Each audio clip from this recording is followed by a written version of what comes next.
The Book of the Thousand Nights and a Night, Volume 1. By Richard Francis Burton. Story of King Shahryar and his brother. In the name of Allah, the Compassionating, the Compassionate. Praise be to Allah, the Beneficent King, the Creator of the universe, Lord of the three worlds, who set up the firmament without pillars in its stead, and who stretched out the earth even as a bed and grace. And prayer blessing be upon our Lord Muhammad, Lord of apostolic men, and upon his family and companion train, prayer and blessings enduring, and grace which unto the day of doom shall remain. Amen. O thou of the three world sovereign! And afterwards. Verily the works and words of those gone before us have become instances and examples to men of our modern day, that folk may view what admonishing chances befell other folk and may therefrom take warning. And that they may peruse the annals of antique peoples and all that hath betided them, and be thereby ruled and restrained. Praise, therefore, be to him who hath made the histories of the past an admonition unto the present. Now of such instances are the tales called A Thousand Nights and a Night, together with their far-famed legends and wonders.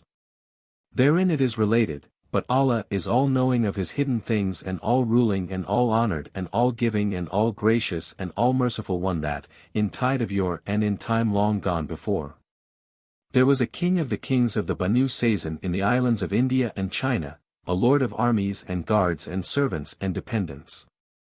He left only two sons, one in the prime of manhood and the other yet a youth, while both were knights and braves, albeit the elder was a doughtier horseman than the younger. So he succeeded to the empire. When he ruled the land and lorded it over his lieges with justice so exemplary that he was beloved by all the peoples of his capital and of his kingdom. His name was King Shahryar III, and he made his younger brother, Shah Zaman Hight, king of Samarkand in barbarian land. These two ceased not to abide in their several realms, and the law was ever carried out in their dominions. And each ruled his own kingdom, with equity and fair dealing to his subjects, in extreme solace and enjoyment, and this condition continually endured for a score of years. But at the end of the 20th 12-month the elder king yearned for a sight of his younger brother, and felt that he must look upon him once more. So he took counsel with his Wazir about visiting him, but the minister, finding the project unadvisable, recommended that a letter be written and a present be sent under his charge to the younger brother with an invitation to visit the elder.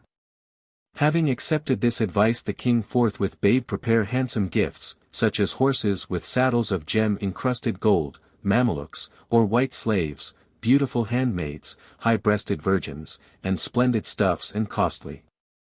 He then wrote a letter to Shah Zaman expressing his warm love and great wish to see him, ending with these words. We therefore hope of the favor and affection of the beloved brother that he will condescend to bestir himself and turn his face us wards. Furthermore, we have sent our Wazir to make all ordnance for the march, and our one and only desire is to see thee ere we die, but if thou delay or disappoint us we shall not survive the blow. Wherewith peace be upon thee. Then King Shahryar, having sealed the missive and given it to the Wazir with the offerings aforementioned, commanded him to shorten his skirts and strain his strength and make all expedition in going and returning. Hearkening and obedience. Quoth the minister, who fell to making ready without stay and packed up his loads and prepared all his requisites without delay. This occupied him 3 days, and on the dawn of the 4th he took leave of his king and marched right away, over desert and hill, way, stony waste and pleasant Leah, without halting by night or by day. But whenever he entered a realm whose ruler was subject to his suzerain, where he was greeted with magnificent gifts of gold and silver and all manner of presents fair and rare, he would tarry there 3 days, 5 the term of the guest right. And, when he left on the 4th, he would be honorably escorted for a whole day's march. As soon as the Wazir drew near Shah Zaman's court in Samarkand, he dispatched to report his arrival one of his high officials, who presented himself before the king, and, kissing ground between his hands, delivered his message. Hereupon the king commanded sundry of his grandees and lords of his realm to fare forth and meet his brother's Wazir at the distance of a full day's journey. Which they did, greeting him respectfully and wishing him all prosperity, and forming an escort and a procession. When he entered the city he proceeded straightway to the palace, where he presented himself in the royal presence.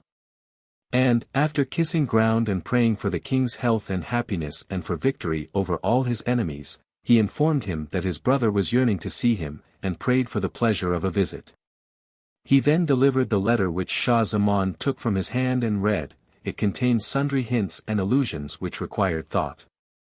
But, when the king had fully comprehended its import, he said, I hear and I obey the commands of the beloved brother, adding to the Wazir, but we will not march till after the 3rd day's hospitality.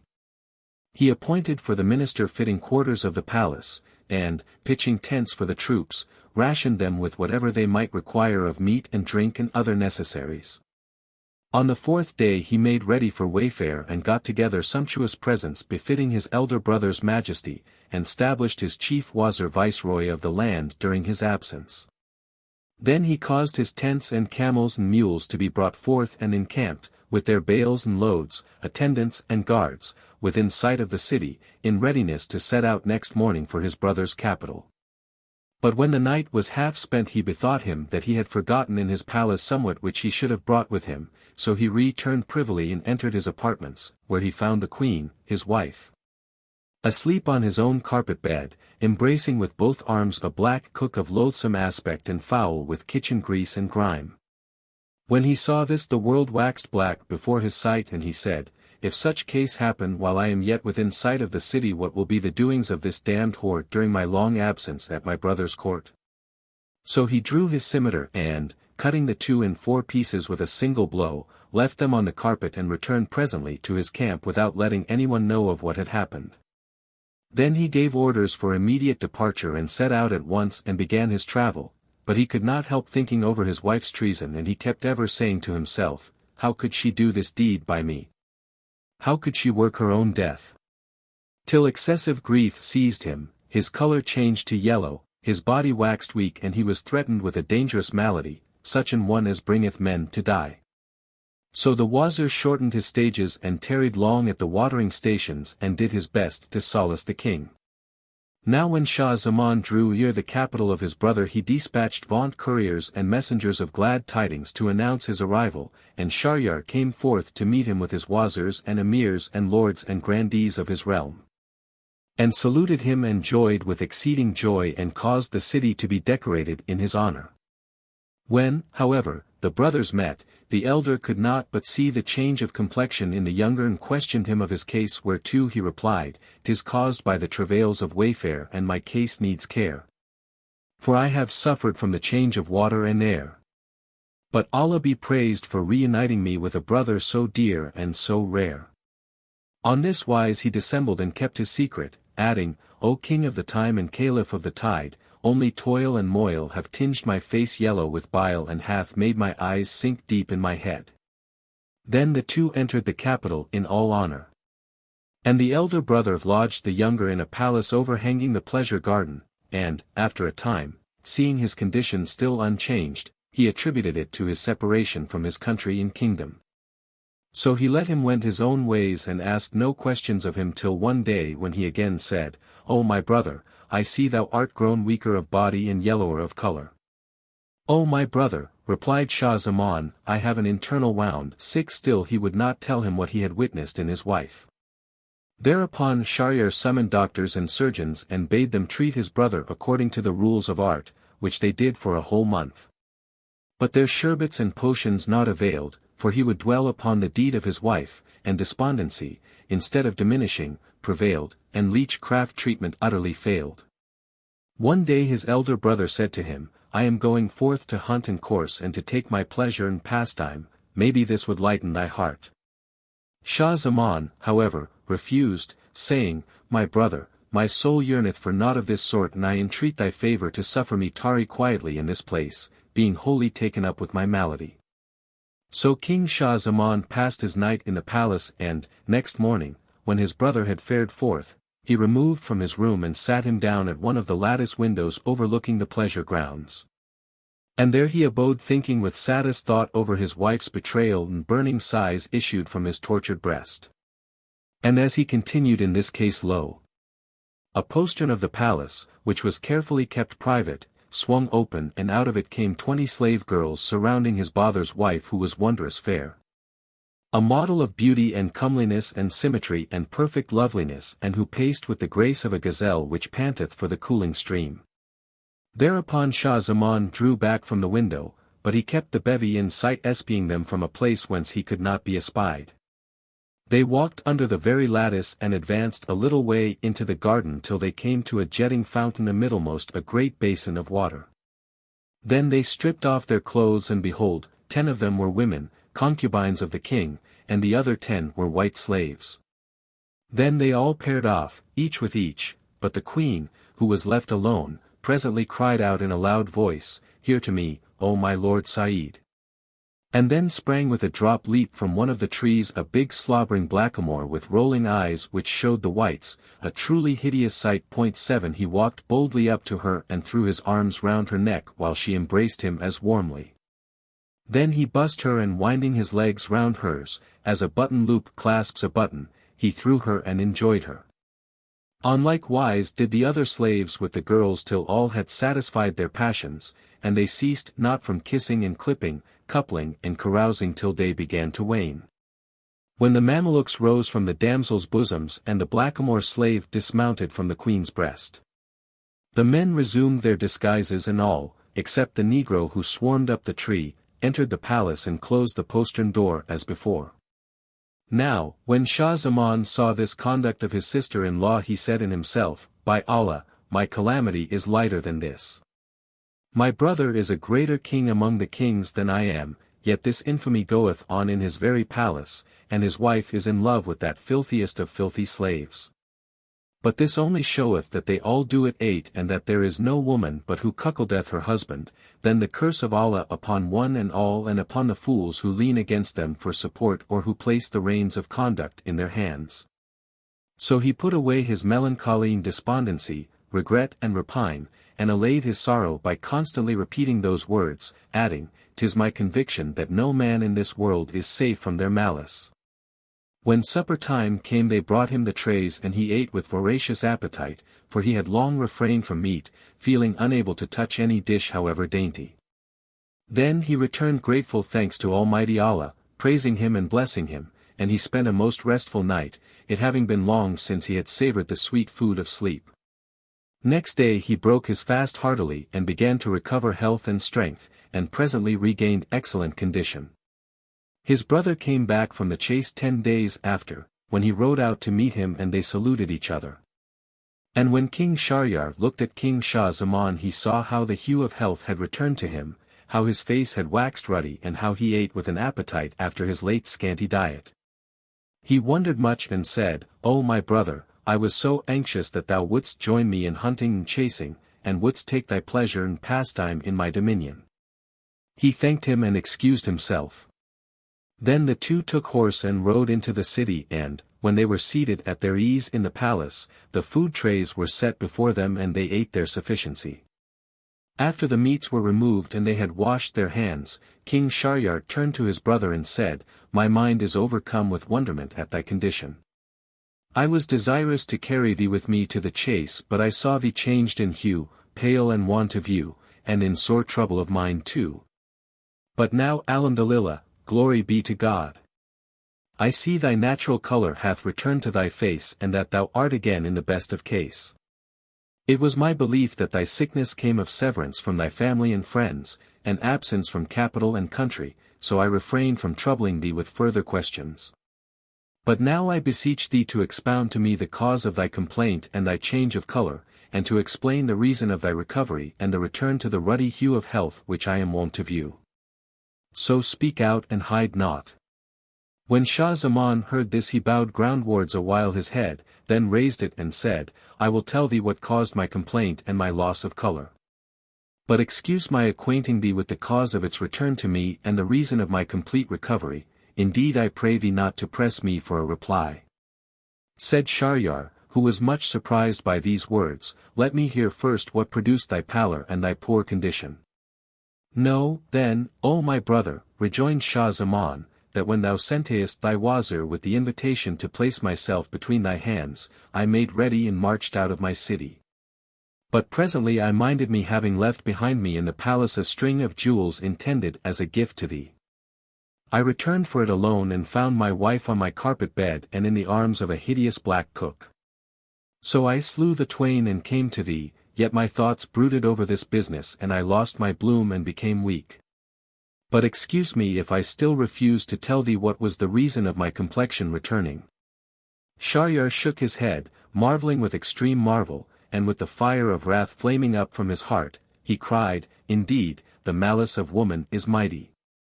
Then he took refuge from them with Allah and said, In very sooth, O my brother, thou hast escaped many an evil by putting thy wife to death. 9 And right excusable were thy wrath and grief for such mishap which never yet befell crowned king like thee.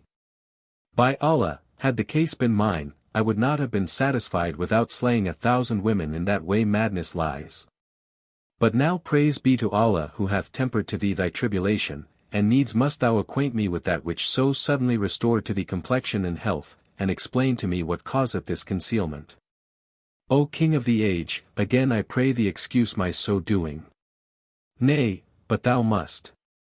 I fear, O my brother, lest the recital cause thee more anger and sorrow than afflicted me. That were but a better reason, quoth Shahryar, for telling me the whole history, and I conjure thee by Allah not to keep back aught from me. Thereupon Shah Zaman told him all he had seen, from commencement to conclusion, ending with these words, When I beheld thy calamity in the treason of thy wife, O my brother. And I reflected that thou art in years my senior and in sovereignty my superior, mine own sorrow was belittled by the comparison, and my mind recovered tone and temper, so throwing off melancholy and despondency. I was able to eat and drink and sleep, and thus I speedily regained health and strength. Such is the truth and the whole truth. When King Shahryar heard this he waxed wroth with exceeding wrath, and rage was like to strangle him. But presently he recovered himself and said, O my brother, I would not give thee the lie in this matter, but I cannot credit it till I see it with mine own eyes. And thou wouldst look upon thy calamity, quoth Shah Zaman, rise at once and make ready again for hunting and coursing. 10 And then hide thyself with me, so shalt thou witness it and thine eyes shall verify it. True, quoth the king. Whereupon he let make proclamation of his intent to travel, and the troops and tents fared forth without the city, camping within sight, and Shahryar sallied out with them and took seat amidmost his host, bidding the slaves admit no man to him. When night came on he summoned his Wazir and said to him, Sit thou in my stead and let none wot of my absence till the term of 3 days. Then the brothers disguised themselves and returned by night with all secrecy to the palace, where they passed the dark hours, and at dawn they seated themselves at the lattice overlooking the pleasure grounds. When presently the queen and her handmaids came out as before, and passing under the windows made for the fountain. Here they stripped, 10 of them being men to 10 women, and the king's wife cried out, Where art thou, O Saeed? The hideous blackamoor dropped from the tree straightway. And, rushing into her arms without stay or delay, cried out, I am Sa'ad al-Din Saud. 11 The lady laughed heartily, and all fell to satisfying their lusts, and remained so occupied for a couple of hours. When the white slaves rose up from the handmaidens' breasts and the blackamoor dismounted from the queen's bosom, then they went into the basin and, after performing the ghusl, or complete ablution, donned their dresses and retired as they had done before. When King Shahryar saw this infamy of his wife and concubines he became as one distraught and he cried out, Only in utter solitude can man be safe from the doings of this vile world. By Allah, life is naught but one great wrong. Presently he added, Do not thwart me, O my brother, in what I propose, and the other answered, I will not. So he said, Let us up as we are and depart forthright hence, for we have no concern with kingship, and let us overwander Allah's earth, worshipping the Almighty till we find someone to whom the like calamity hath happened. And if we find none then will death be more welcome to us than life. So the 2 brothers issued from a second private postern of the palace. And they never stinted wayfaring by day and by night, until they reached a tree amiddle of a meadow hard by a spring of sweet water on the shore of the salt sea. Both drank of it and sat down to take their rest. And when an hour of the day had gone by, lo! They heard a mighty roar and uproar in the middle of the main as though the heavens were falling upon the earth. And the sea brake with waves before them, and from it towered a black pillar, which grew and grew till it rose skywards and began making for that meadow. Seeing it, they waxed fearful exceedingly and climbed to the top of the tree, which was a lofty, whence they gazed to see what might be the matter. And behold, it was a Jinni 12 huge of height and burly of breast and bulk, broad of brow and black of blee, bearing on his head a coffer of crystal. He strode to land, wading through the deep, and coming to the tree whereupon were the 2 kings, seated himself beneath it. He then set down the coffer on its bottom, and out it drew a casket, with 7 padlocks of steel, which he unlocked with 7 keys of steel he took from beside his thigh, and out of it a young lady to come was seen. White-skinned and of winsomest mien, of stature fine and thin, and bright as though a moon of the 14th night she had been, or the sun raining lively sheen. Even so the poet Utiah hath excellently said. She rose like the morn as she shone through the night. And she gilded the grove with her gracious sight. From her radiance the sun taketh increase when she unveileth and shameth the moonshine bright. Bow down all beings between her hands, as she showeth charms with her veil undight. And she floodeth cities 13 with torrent tears, when she flasheth her look of laven light. The Jinni seated her under the tree by his side, and looking at her said, O choicest love of this heart of mine! O dame of noblest line, whom I snatched away on thy bride night, that none might prevent me taking thy maidenhead or tumble thee before I did, and whom none save myself hath loved or hath enjoyed, O my sweetheart! I would lief sleep a little while. He then laid his head upon the lady's thighs, and, stretching out his legs which extended down to the sea, slept and snored and snarked like the roll of thunder. Presently she raised her head towards the tree top and saw the 2 kings perched near the summit. Then she softly lifted off her lap the Jinni's pate which she was tired of supporting, and placed it upon the ground. Then standing upright under the tree signed to the kings, Come ye down, ye 2, and fear not from this Ifrit. 14 They were in a terrible fright when they found that she had seen them, and answered her in the same manner, Allah upon thee. 15 And by thy modesty, O lady, excuse us from coming down. But she rejoined by saying, Allah upon you both, that ye come down forthright, and if ye come not, I will rouse upon you my husband, this Ifrit, and he shall do you to die by the Eldest of deaths. And she continued making signals to them. So, being afraid, they came down to her, and she rose before them and said, Stroke me a strong stroke, without stay or delay, otherwise will I arouse and set upon you this Ifrit, who shall slay you straightway. They said to her, O our lady, we conjure thee by Allah, let us off this work, for we are fugitives from such, and in extreme dread and terror of this thy husband. How then can we do it in such a way as thou desirest?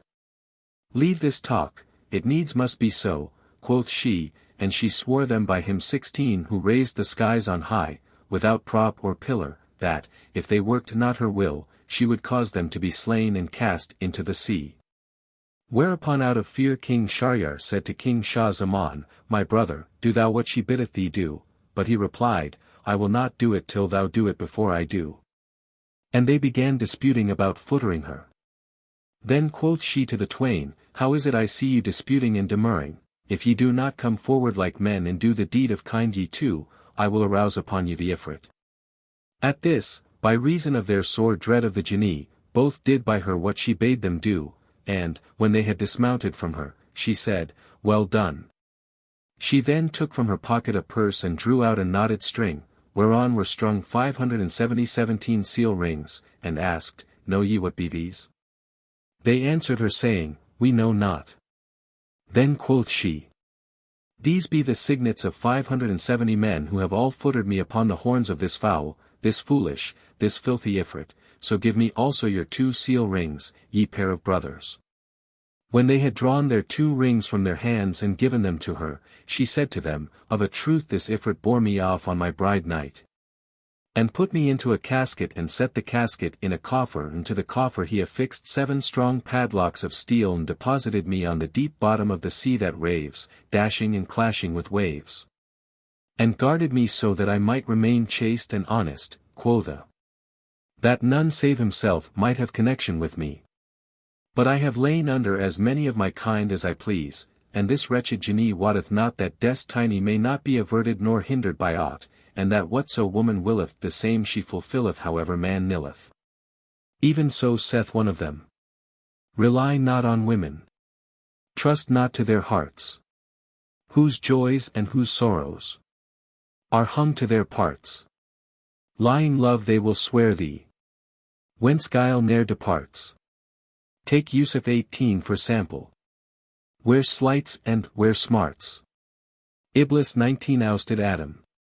See ye not, through their arts. And another saith. Stint thy blame, man. 'Twill drive to a passion without bound. My fault is not so heavy as fault in it hast found. If true lover I become, then to me there cometh not. Save what happened unto many in the bygone stound. For wonderful is he and right worthy of our praise.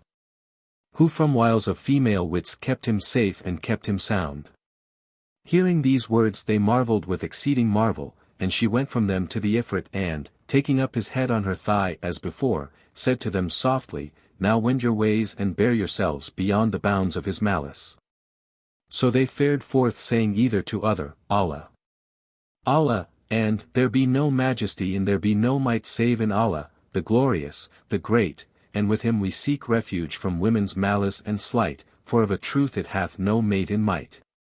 Consider, O my brother, the ways of this marvelous lady with an Ifrit who is so much more powerful than we are.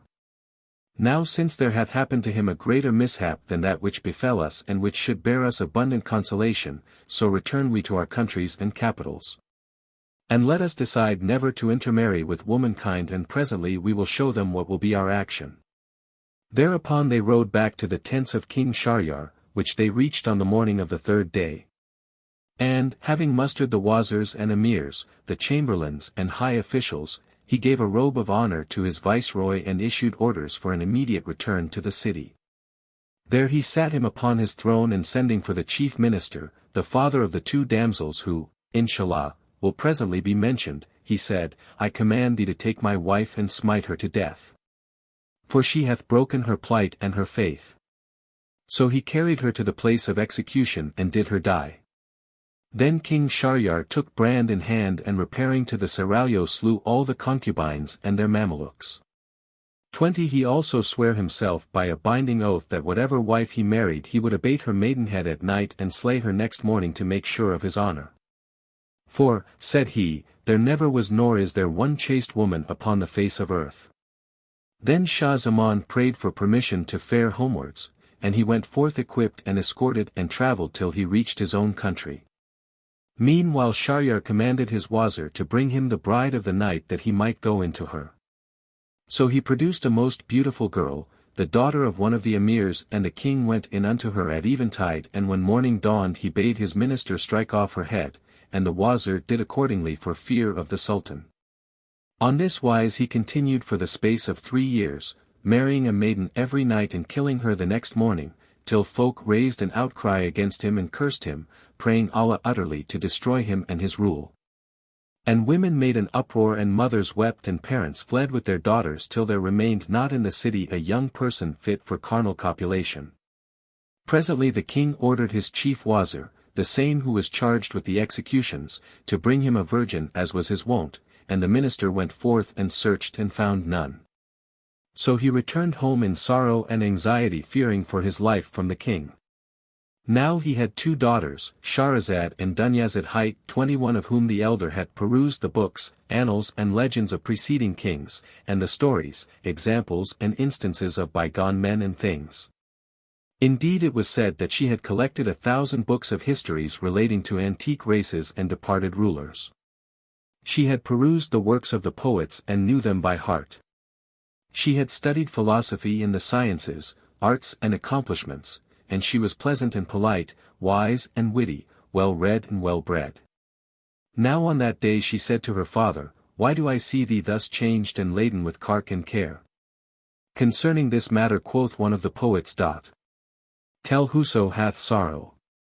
Grief never shall last. E'en as joy hath no morrow, so woe shall go past.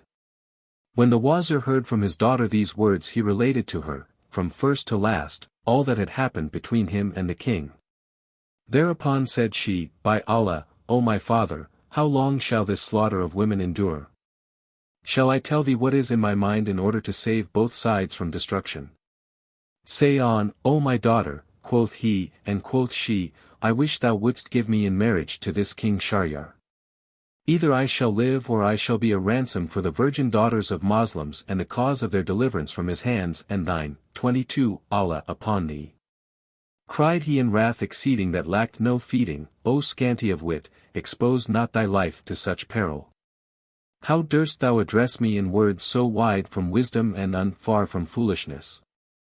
Know that one who lacketh experience in worldly matters readily falleth into misfortune, and whoso considereth not the end keepeth not the world to friend, and the vulgar say, I was lying at mine ease, not but my officiousness brought me unease. Needs must thou, she broke in, make me a doer of this good deed, and let him kill me and he will, I shall only die a ransom for others. O my daughter, asked he, and how shall that profit thee when thou shalt have thrown away thy life? And she answered, O my father, it must be, come of it what will. The Wazir was again moved to fury and blamed and reproached her, ending with, In very deed, I fear lest the same befall thee which befell the bull and the ass with the husbandman. And what, asked she, befell them, O my father? Whereupon the Wazir began the How do you find this book? Any thoughts about the book or the author? Any suggestion for improvement?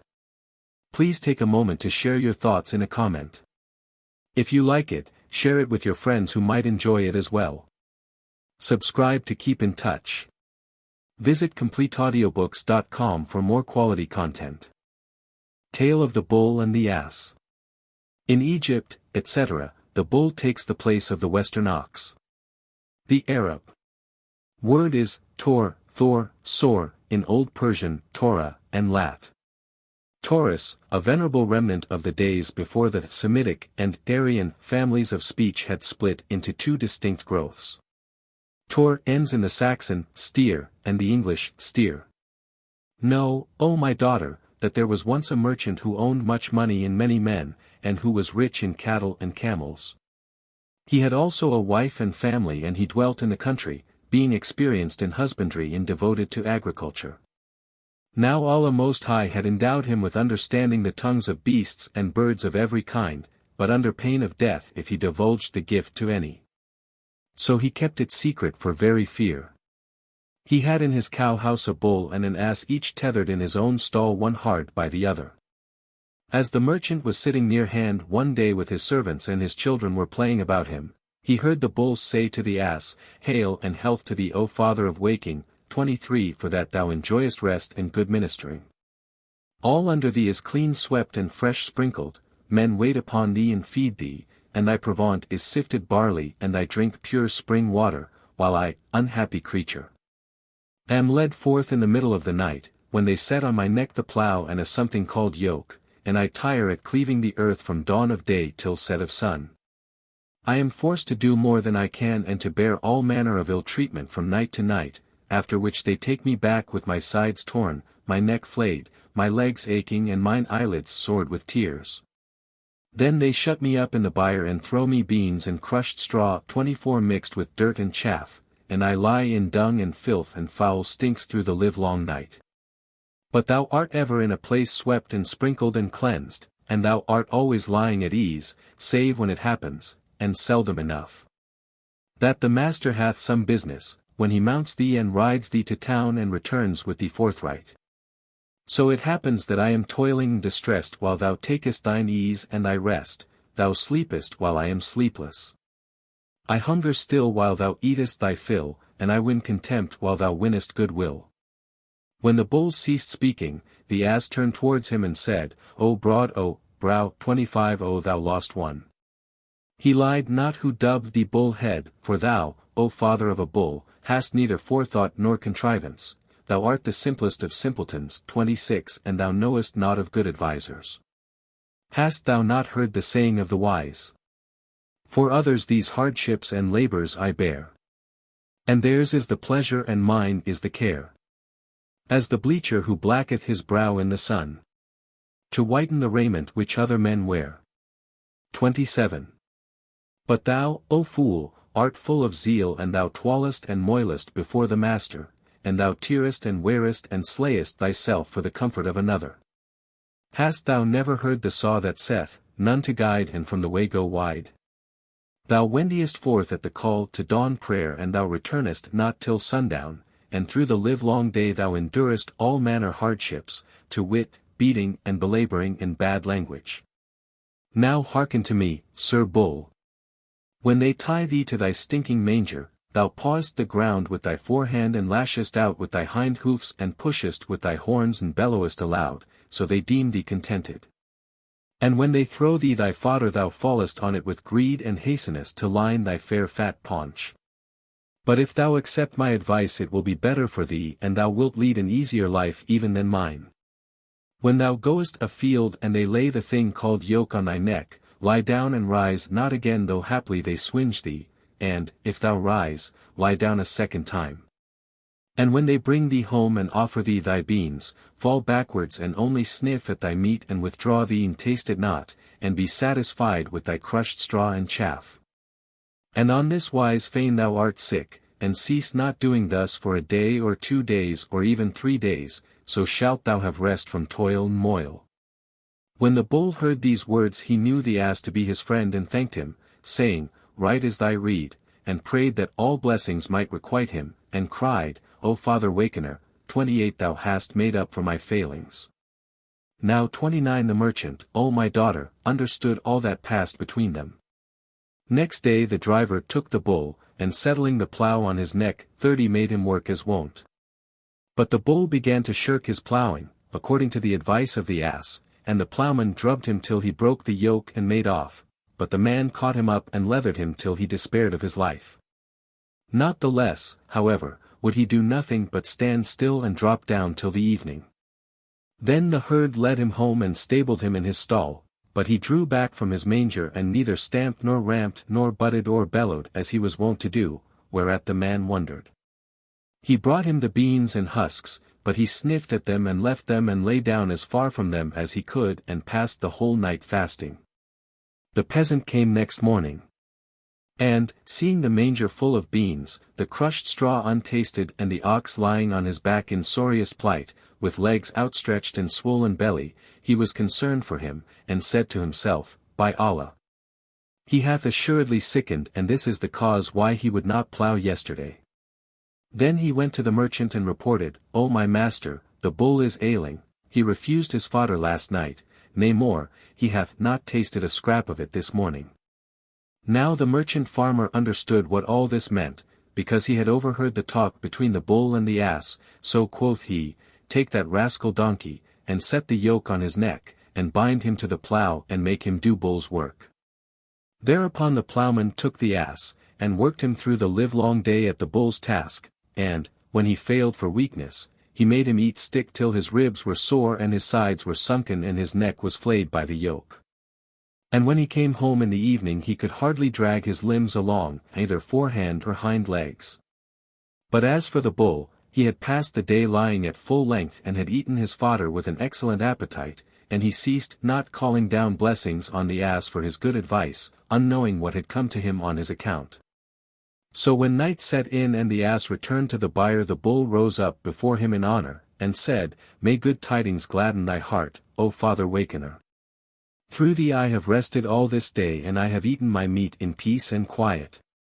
But the ass returned no reply, for wrath and heart-burning and fatigue and the beating he had gotten, and he repented with the most grievous of repentance, and quoth he to himself, This cometh of my folly in giving good counsel.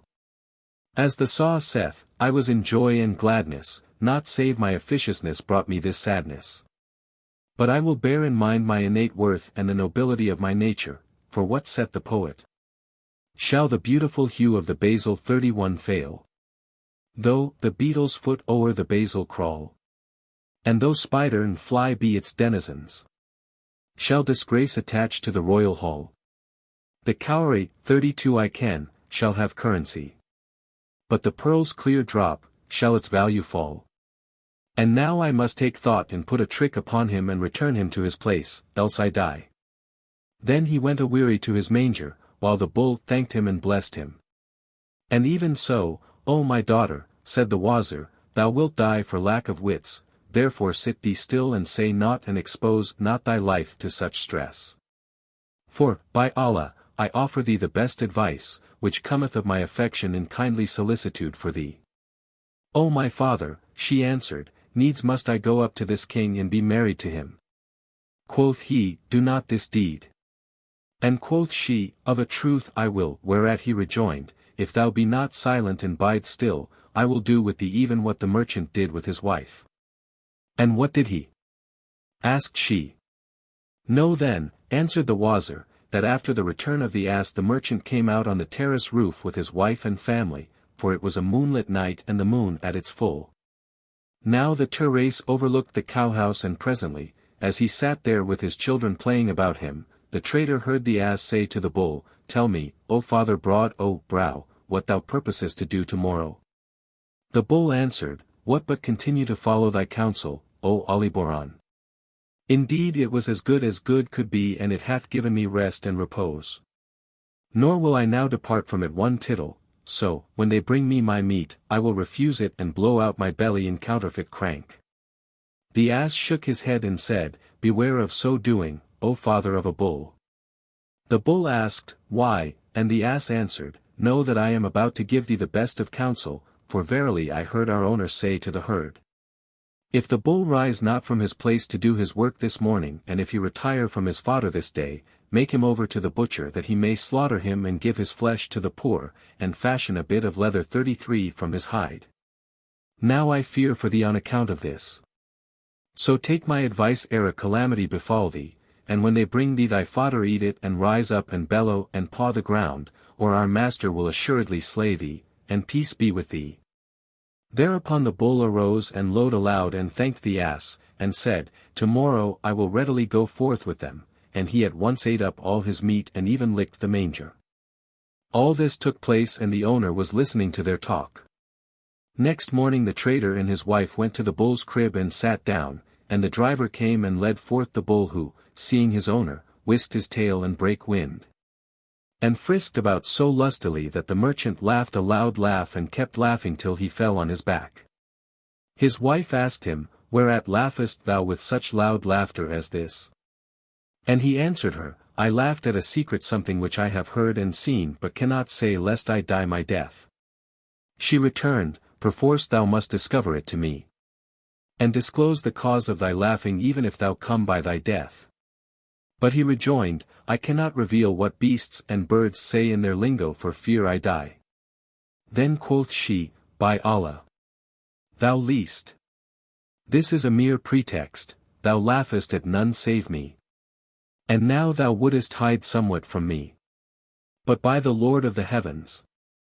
And thou disclose not the cause I will no longer cohabit with thee, I will leave thee at once. And she sat down and cried. Whereupon quoth the merchant, Woe betide thee! What means thy weeping? Fear Allah and leave these words and query me no more questions. Needs must thou tell me the cause of that laugh, said she, and he replied.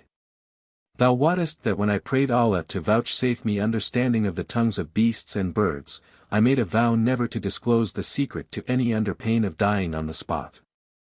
No matter, cried she.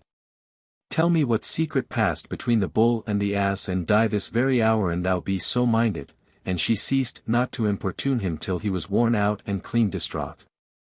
So at last he said, Summon thy father and thy mother and our kith and kin and sundry of our neighbors, which she did, and he sent for the Qazi 34 and his assessors. Intending to make his will and reveal to her his secret and die the death, for he loved her with love exceeding because she was his cousin, the daughter of his father's brother, and the mother of his children. And he had lived with her a life of 120 years. Then, having assembled all the family and the folk of his neighborhood, he said to them, By me there hangeth a strange story, and 'tis such that if I discover the secret to any, I am a dead man. Therefore quoth every one of those present to the woman, Allah upon thee, leave this sinful obstinacy and recognize the right of this matter, lest haply thy husband and the father of thy children die. But she rejoined, I will not turn from it till he tell me, even though he come by his death. So they ceased to urge her, and the trader rose from amongst them and repaired to an outhouse to perform wuzu ablution. 35 And he purposed thereafter to return and to tell them his secret and to die. Now, daughter Shahryar, that merchant had in his outhouses some 50 hens under one cock.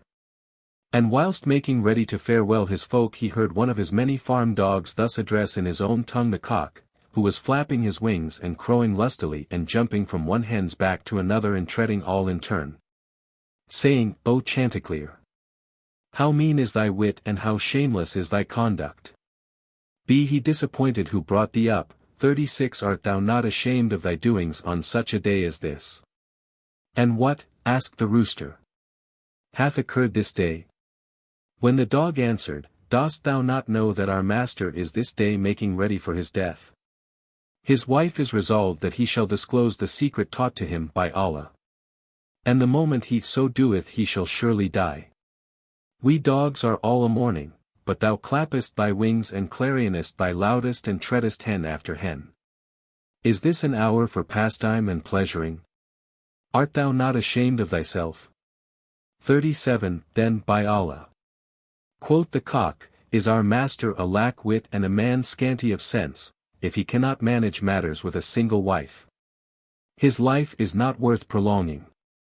Now I have some 50 dame partlets, and I please this and provoke that and starve one and stuff another, and through my good governance they are all well under my control. This our master pretendeth to wit and wisdom. And he hath but one wife, and yet knoweth not how to manage her. Asked the dog, What then, O cock, should the master do to win clear of his strait? He should arise forthright, answered the cock, and take some twigs from yon mulberry tree and give her a regular back basting and rib roasting till she cry, I repent, O my lord. I will never ask thee a question as long as I live. Then let him beat her once more and soundly. And when he shall have done this he shall sleep free from care and enjoy life. But this master of ours owns neither sense nor judgment. Now, daughter Scheherazade, continued the Wazir, I will do to thee as did that husband to that wife. Said Scheherazade, and what did he do? He replied, when the merchant heard the wise words spoken by his cock to his dog, he arose in haste and sought his wife's chamber. After cutting for her some mulberry twigs and hiding them there, and then he called to her, Come into the closet that I may tell thee the secret while no one seeth me and then die. She entered with him and he locked the door and came down upon her with so sound a beating of back and shoulders, ribs, arms and legs, saying the while, Wilt thou ever be asking questions about what concerneth thee not? That she was well nigh senseless. Presently she cried out, I am of the repentant. By Allah, I will ask thee no more questions. And indeed I repent sincerely and wholesomely. Then she kissed his hand and feet and he led her out of the room submissive as a wife should be. Her parents and all the company rejoiced and sadness and mourning were changed into joy and gladness. Thus the merchant learnt family discipline from his cock and he and his wife lived together the happiest of lives until death. And thou also, O my daughter, continued the Wazir, unless thou turn from this matter I will do by thee what that traitor did to his wife. But she answered him with much decision, I will never desist, O my father. Nor shall this tale change my purpose. Leave such talk and tattle. I will not listen to thy words and, if thou deny me, I will marry myself to him despite the nose of thee. And first I will go up to the king myself and alone and I will say to him, I prayed my father to wive me with thee, but he refused being resolved to disappoint his lord, grudging the like of me to the like of thee. Her father asked, Must this needs be? And she answered, Even so. Hereupon the Wazir being weary of lamenting and contending, persuading and dissuading her, all to no purpose, went up to King Shahryar and after blessing him and kissing the ground before him, told him all about his dispute with his daughter from first to last and how he designed to bring her to him that night. The king wondered with exceeding wonder, for he had made an especial exception of the Wazir's daughter, and said to him, O most faithful of counselors, how is this? Thou wottest that I have sworn by the raiser of the heavens that after I have gone into her this night I shall say to thee on the morrow's morning, take her and slay her. And, if thou slay her not, I will slay thee in her stead without fail. Allah guide thee to glory and lengthen thy life, O King of the age, answered the Wazir. It is she that hath so determined, all this have I told her and more, but she will not hearken to me and she persisteth in passing this coming night with the king's majesty. So Shahryar rejoiced greatly and said, 'Tis well, go get her ready and this night bring her to me. The Wazir returned to his daughter and reported to her the command saying, Allah make not thy father desolate by thy loss. But Scheherazade rejoiced with exceeding joy and gat ready all she required and said to her younger sister, Dunyazad, note well what directions I entrust to thee. When I have gone into the king I will send for thee and when thou comest to me and sayest that he hath had his carnal will of me, do thou say to me, O my sister, and thou be not sleepy. Relate to me some new story, delectable and delightsome, the better to speed our waking hours, and I will tell thee a tale which shall be our deliverance, if so Allah please. And which shall turn the king from his blood-thirsty custom. Dunyazad answered, with love and gladness. So when it was night their father the Wazir carried Scheherazade to the king who was gladdened at the sight and asked, Hast thou brought me my need? And he answered, I have. But when the king took her to his bed and fell to toying with her and wished to go into her she wept, which made him ask, What aileth thee? She replied, O king of the age! I have a younger sister and lief would I take leave of her this night before I see the dawn. So he sent at once for Dunyazad and she came and kissed the ground between his hands. When he permitted her to take her seat near the foot of the couch. Then the king arose and did away with his bride's maidenhead and the three fell asleep. But when it was midnight Scheherazade awoke and signalled to her sister Dunyazad who sat up and said, Allah upon thee, O my sister, recite to us some new story, delightsome and delectable, wherewith to while away the waking hours of our latter night. 38 With joy and goodly gree, answered Scheherazade. If this pious and auspicious king permit me. Tell on, quoth the king who chanced to be sleepless and restless and therefore was pleased with the prospect of hearing her story. So Scheherazade rejoiced, and thus. On the first night of the 1,000 Nights and a Night, she began with the Tale of the Trader and the Jinni. It is related, O auspicious king, that there was a merchant of the merchants who had much wealth, and business in various cities. Now on a day he mounted horse and went forth to recover monies in certain towns, and the heat sore oppressed him. So he sat beneath a tree and, putting his hand into his saddle bags, took thence some broken bread and dry dates and began to break his fast. When he had ended eating the dates he threw away the stones with force and lo! An Ifrit appeared, huge of stature and brandishing a drawn sword, wherewith he approached the merchant and said, Stand up that I may slay thee, even as thou slewest my son. Asked the merchant, How have I slain thy son? And he answered, When thou atest dates and threwest away the stones they struck my son full in the breast as he was walking by, so that he died forthwith. 39 Quoth the merchant, Verily from Allah we proceeded and unto Allah are we returning. There is no majesty, and there is no might save in Allah, the glorious, the great. If I slew thy son, I slew him by chance medley. I pray thee now pardon me. Rejoined the Jinni, There is no help but I must slay thee. Then he seized him and dragged him along and, casting him to the earth, raised the sword to strike him. Whereupon the merchant wept, and said, I commit my case to Allah, and began repeating these couplets. Conteneth time a twain of days, this of blessing that of bane. And holdeth life a twain of halves, this of pleasure that of pain. Ceased not when blows the hurricane, sweeping stark and striking strong. None save the forest giant feels the suffering of the strain. How many trees earth nourisheth of the dry and of the green. Yet none but those which bear the fruits for cast of stone complain. Seest not how corpses rise and float on the surface of the tide. While pearls o' price lie hidden in the deepest of the main. In heaven are unnumbered the many of the stars. Yet ne'er a star but sun and moon by eclipse is overt n. Well judgedst thou the days that saw thy faring sound and well. And countedst not the pangs and pain whereof fate is ever fain. The nights have kept thee safe and the safety brought thee pride. But bliss and blessings of the night are genderers of bane. When the merchant ceased repeating his verses, the Jinni said to him, Cut thy words short, by Allah. Needs must I slay thee. But the merchant spake him thus, Know, O thou Ifrit, that I have debts due to me and much wealth and children and a wife and many pledges in hand, so permit me to go home and discharge to every claimant his claim. And I will come back to thee at the head of the new year. Allah be my testimony and surety that I will return to thee, and then thou mayest do with me as thou wilt, and Allah is witness to what I say. The Jinni took sure promise of him and let him go. So he returned to his own city and transacted his business and rendered to all men their dues, and after informing his wife and children of what had betided him, he appointed a guardian and dwelt with them for a full year.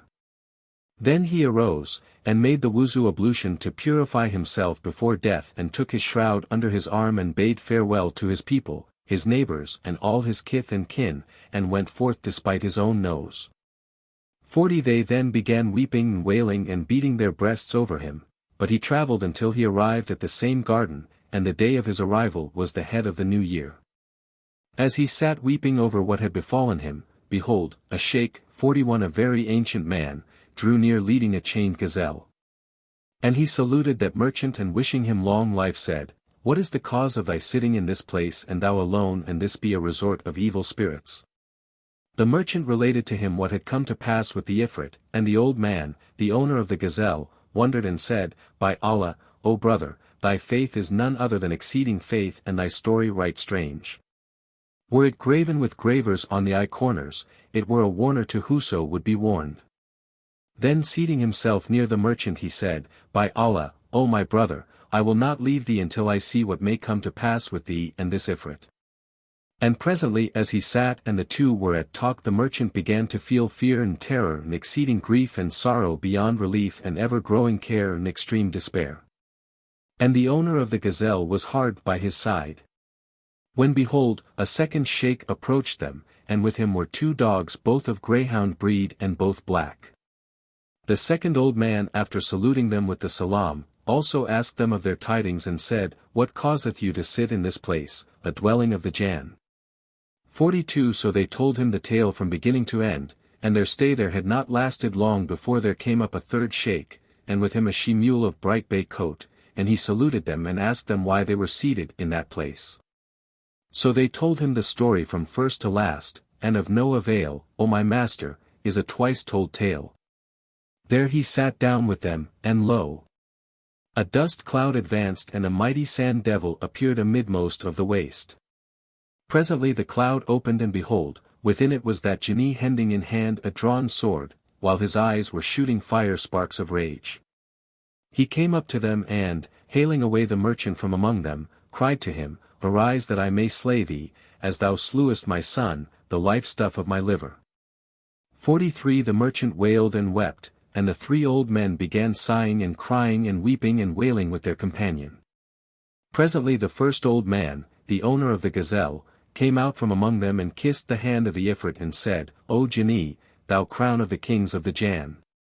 Were I to tell thee the story of me and this gazelle and thou shouldst consider it wondrous, wouldst thou give me a third part of this merchant's blood? Then quoth the Jinni, Even so, O Shaykh. If thou tell me this tale, and I hold it a marvellous, then will I give thee a third of his blood. Thereupon the old man began to tell the first Shaykh's story. Know, O Jinni, that this gazelle is the daughter of my paternal uncle, my own flesh and blood, and I married her when she was a young maid, and I lived with her well nigh 30 years, yet was I not blessed with issue by her. So I took me a concubine 44 who brought to me the boon of a male child fair as the full moon, with eyes of lovely shine and eyebrows which formed one line, and limbs of perfect design. Little by little he grew in stature and waxed tall. And when he was a lad 15 years old, it became needful I should journey to certain cities, and I travelled with great store of goods. But the daughter of my uncle, this gazelle, had learned gramarye and egromancy and clerkly craft 45 from her childhood, so she bewitched that son of mine to a calf, and my handmaid, his mother, to a heifer, and made them over to the herdsman's care.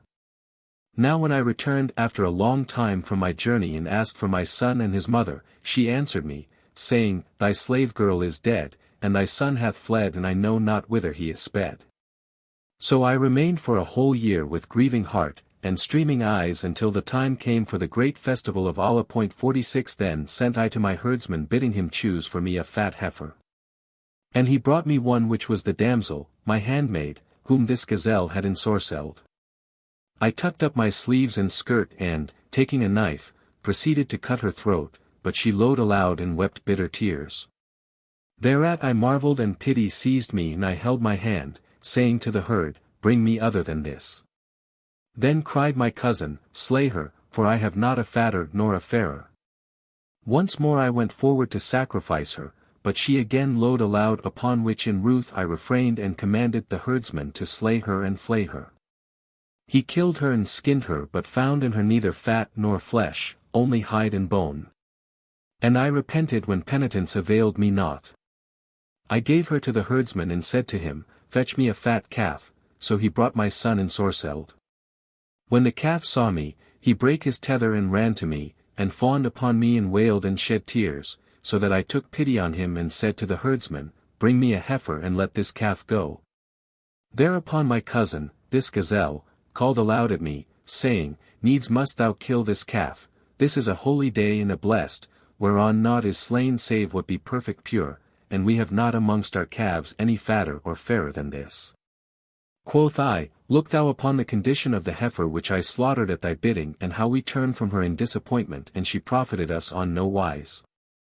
And I repent with an exceeding repentance of having killed her, so this time I will not obey thy bidding for the sacrifice of this calf.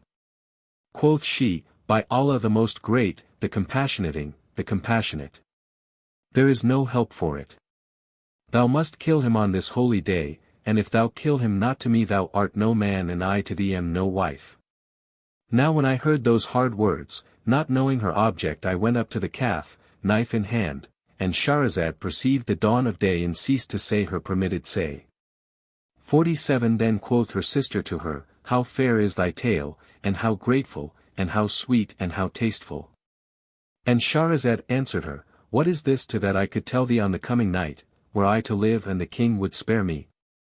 Then said the king in himself, By Allah, I will not slay her, until I shall have heard the rest of her tale. So they slept the rest of that night in mutual embrace till day fully break. Then the king went forth to his audience hall. 48 And the Wazir went up with his daughter's shroud under his arm.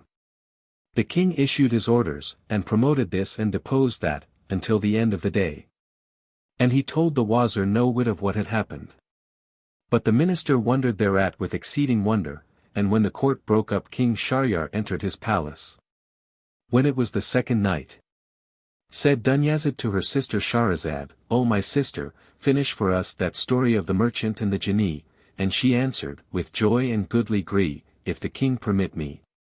Then quoth the king, Tell thy tale. And Shahrazad began in these words, It hath reached me, O auspicious king and heaven-directed ruler, that when the merchant purposed the sacrifice of the calf but saw it weeping, his heart relented and he said to the herdsman, Keep the calf among my cattle. All this the old Shaykh told the jinni who marveled much at these strange words. Then the owner of the gazelle continued, O lord of the kings of the Jann, this much took place and my uncle's daughter, this gazelle, looked on and saw it, and said, Butcher me this calf, for surely it is a fat one. But I bade the herdsman take it away and he took it and turned his face homewards.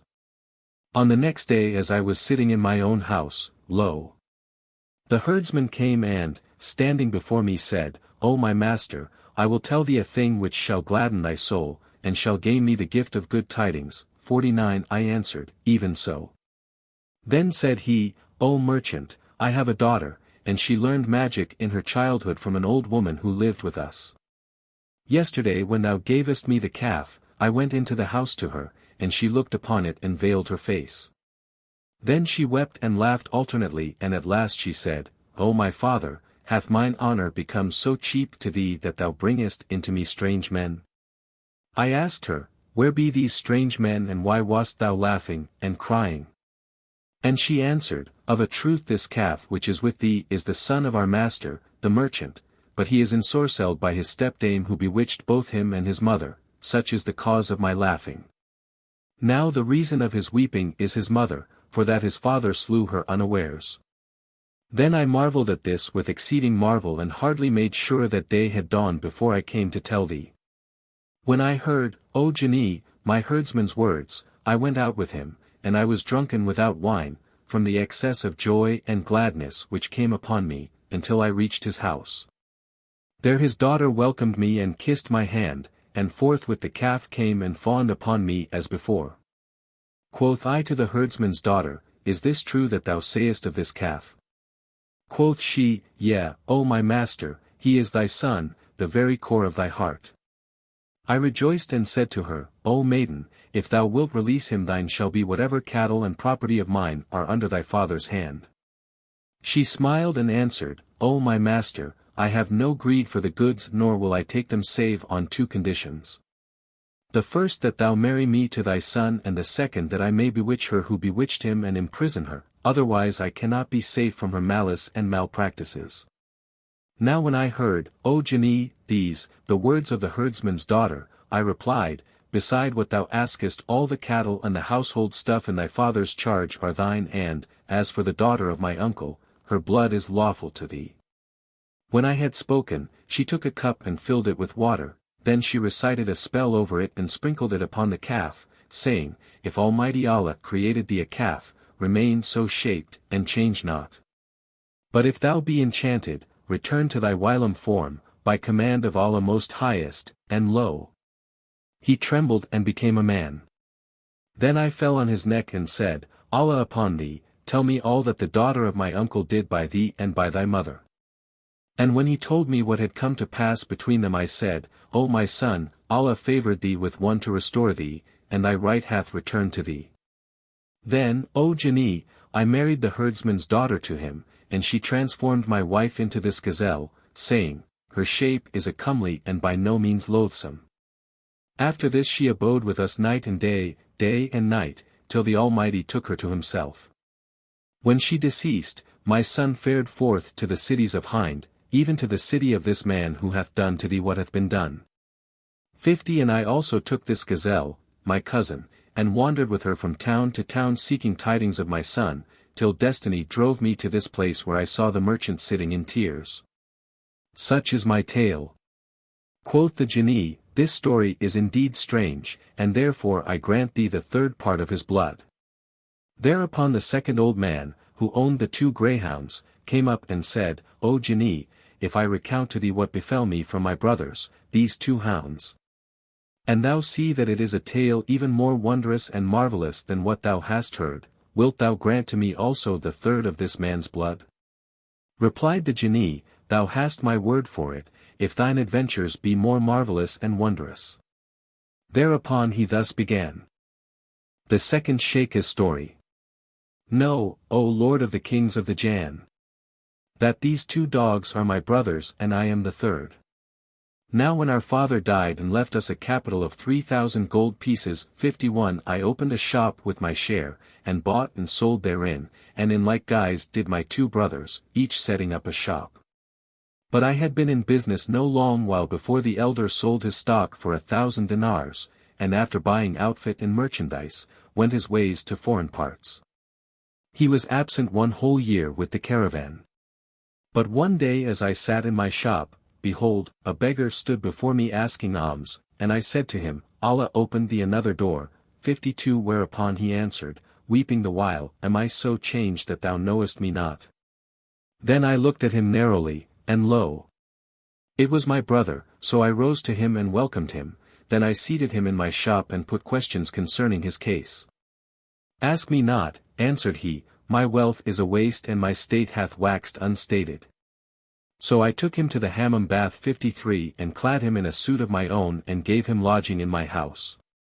Moreover, After looking over the accounts of my stock in trade and the profits of my business, I found that industry had gained me 1,000 dinars, while my principal, the head of my wealth, amounted to 2,000.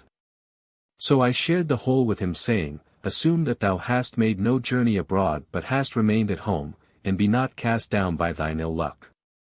He took the share in great glee and opened for himself a shop. And matters went on quietly for a few nights and days. But presently my second brother, yon other dog, also setting his heart upon travel, sold off what goods and stock in trade he had. And albeit we tried to stay him, he would not be stayed. He laid in an outfit for the journey and fared forth with certain wayfarers. After an absence of a whole year he came back to me, even as my elder brother had come back, and when I said to him, O my brother, did I not dissuade thee from travel? He shed tears and cried, O my brother, this be destiny's decree, here I am a mere beggar, penniless 54 and without a shirt to my back. So I led him to the bath, O Jinni, and clothing him in new clothes of my own wear, I went with him to my shop and served him with meat and drink. Furthermore I said to him, O my brother, I am wont to cast up my shop accounts at the head of every year, and whatso I shall find of surplusage is between me and thee. 55 So I proceeded, O Ifrit, to strike a balance and, finding 2,000 dinars of profit, I returned praises to the Creator, be he extolled and exalted, and made over one half to my brother, keeping the other to myself. Thereupon he busied himself with opening a shop, and on this wise we abode many days. After a time my brothers began pressing me to travel with them, but I refused, saying, What gained ye by travel voyage that I should gain thereby? As I would not give ear to them, we went back each to his own shop, where we bought and sold as before. They kept urging me to travel for a whole 12-month, but I refused to do so till full 6 years were past and gone, when I consented with these words, O my brothers, here am I, your companion of travel, now let me see what monies you have by you. I found, however, that they had not a doit, having squandered their substance in high diet and drinking and carnal delights. Yet I spoke not a word of reproach. So far from it, I looked over my shop accounts once more, and sold what goods and stock in trade were mine. And, finding myself the owner of 6,000 ducats, I gladly proceeded to divide that sum in halves, saying to my brothers, These 3,000 gold pieces are for me and for you to trade withal, adding, Let us bury the other moiety underground, that it may be of service in case any harm befall us, in which case each shall take 1,000 wherewith to open shops. Both replied, Right is thy recking, and I gave to each one his 1,000 gold pieces, keeping the same sum for myself, to wit, 1,000 dinars. We then got ready suitable goods and hired a ship and, having embarked our merchandise, proceeded on our voyage, day following day, a full month, after which we arrived at a city, where we sold our venture, and for every piece of gold we gained 10. And as we turned again to our voyage, we found on the shore of the sea a maiden clad in worn and ragged gear, and she kissed my hand and said, O master, is there kindness in thee and charity? I can make thee a fitting return for them. I answered, Even so, truly in me are benevolence and good works, even though thou render me no return. Then she said, Take me to wife, O my master, and carry me to thy city, for I have given myself to thee. So do me a kindness, and I am of those who be meet for good works and charity, I will make thee a fitting return for these, and be thou not shamed by my condition. When I heard her words, my heart yearned towards her, in such sort as willed it Allah, be he extolled and exalted. And took her and clothed her and made ready for her a fair resting place in the vessel, and honorably entreated her.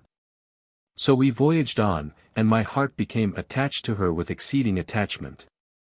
And I was separated from her neither night nor day, and I paid more regard to her than to my brothers.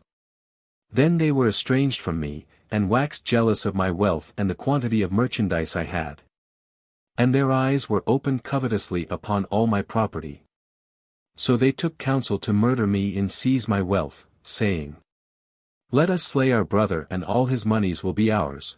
And Satan made this deed seem fair in their sight, so when they found me in privacy, and I sleeping by my wife's side, they took us both up and cast us into the sea. My wife awoke startled from her sleep and, forthright becoming an Ifrita, 56 she bore me up and carried me to an island and disappeared for a short time, but she returned in the morning and said, Here am I, thy faithful slave. Who hath made thee due recompense, for I bore thee up in the waters and saved thee from death by command of the Almighty. Know, that I am a Jinniya, and as I saw thee my heart loved thee by will of the Lord. For I am a believer in Allah and in his apostle, whom heaven bless and preserve. Thereupon I came to thee conditioned as thou sawest me and thou didst marry me. And see now I have saved thee from sinking. But I am angered against thy brothers and assuredly I must slay them.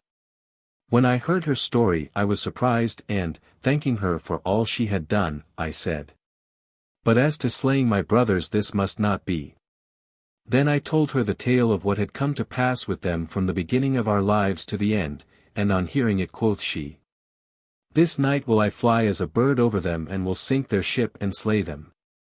Quoth I, Allah upon thee, do not thus, for the proverb saith, O thou who doest good to him that doth evil. Leave the evildoer to his evil deeds. Moreover they are still my brothers. But she rejoined, By Allah, there is no help for it but I slay them. I humbled myself before her for their pardon. Whereupon she bore me up and flew away with me till at last she set me down on the terrace roof of my own house. I opened the doors and took up what I had hidden in the ground, and after I had saluted the folk I opened my shop and bought me merchandise. Now when night came on I went home. And there I saw these two hounds tied up, and, when they sighted me, they arose and whined and fawned upon me, but ere I knew what happened my wife said, These two dogs be thy brothers. I answered. And who hath done this thing by them? And she rejoined, I sent a message to my sister and she entreated them on this wise. Nor shall these two be released from their present shape till 10 years shall have passed. And now I have arrived at this place on my way to my wife's sister that she may deliver them from this condition. After their having endured it for 60 years. As I was wending onwards I saw this young man, who acquainted me with what had befallen him. And I determined not to fare hence until I should see what might occur between thee and him. Such is my tale. Then said the Jinni. Surely this is a strange story and therefore I give thee the third portion of his blood and his crime. Thereupon quoth the third Shaykh, the master of the mare mule, to the Jinni, I can tell thee a tale more wondrous than these two. So thou grant me the remainder of his blood and of his offense, and the Jinni answered, So be it. Then the old man began. The third Shaykh's story. Know, O Sultan and head of the Jann, that this mule was my wife. Now it so happened that I went forth and was absent 1 whole year. And when I returned from my journey I came to her by night, and saw a black slave lying with her on the carpet bed and they were talking, and dallying, and laughing, and kissing and playing the close buttock game. When she saw me, she rose and came hurriedly at me with a gugglet 57 of water, and, muttering spells over it, she besprinkled me and said, Come forth from this thy shape into the shape of a dog, and I became on the instant a dog. She drove me out of the house, and I ran through the doorway nor ceased running until I came to a butcher's stall, where I stopped and began to eat what bones were there. When the stall owner saw me, he took me and led me into his house, but as soon as his daughter had sight of me she veiled her face from me, crying out, Dost thou bring men to me and dost thou come in with them to me? Her father asked, Where is the man? And she answered, This dog is a man whom his wife hath ensorcelled and I am able to release him. When her father heard her words, he said, Allah upon thee, O my daughter, release him. So she took a gugglet of water and, after uttering words over it, sprinkled upon me a few drops, saying, Come forth from that form into thy former form. And I returned to my natural shape. Then I kissed her hand and said, I wish thou wouldest transform my wife even as she transformed me. Thereupon she gave me some water, saying, As soon as thou see her asleep, sprinkle this liquid upon her and speak what words thou heardest me utter. So shall she become whatsoever thou desirest. I went to my wife and found her fast asleep, and, while sprinkling the water upon her, I said, Come forth from that form into the form of a mare mule. So she became on the instant a she-mule. And she it is whom thou sayest with thine eyes, O Sultan and head of the kings of the Jann. Then the Jinni turned towards her and said, "Is this sooth?" And she nodded her head and replied by signs, "Indeed. 'Tis the truth, for such is my tale and this is what hath befallen me." Now when the old man had ceased speaking, the Jinni shook with pleasure and gave him the third of the merchant's blood.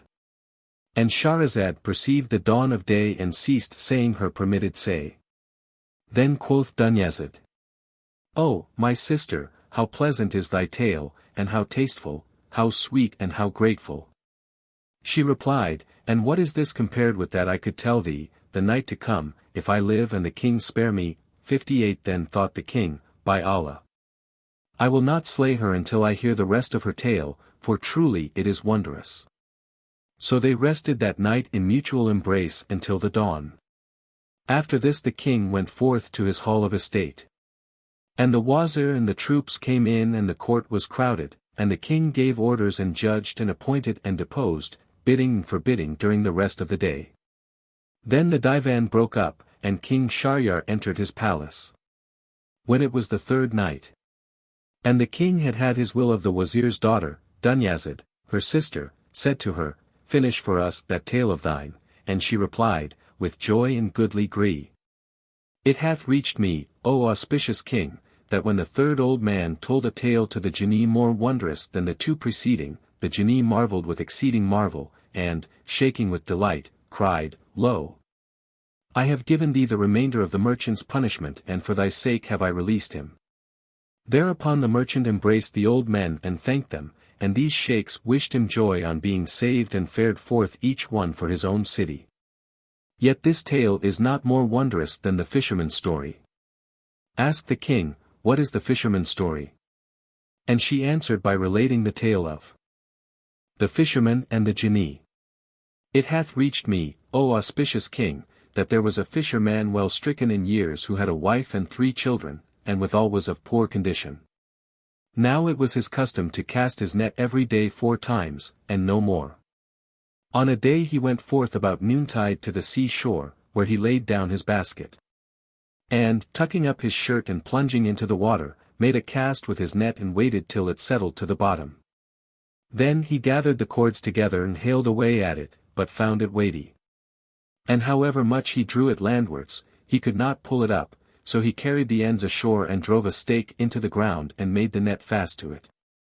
Then he stripped and dived into the water all about the net, and left not off working hard until he had brought it up.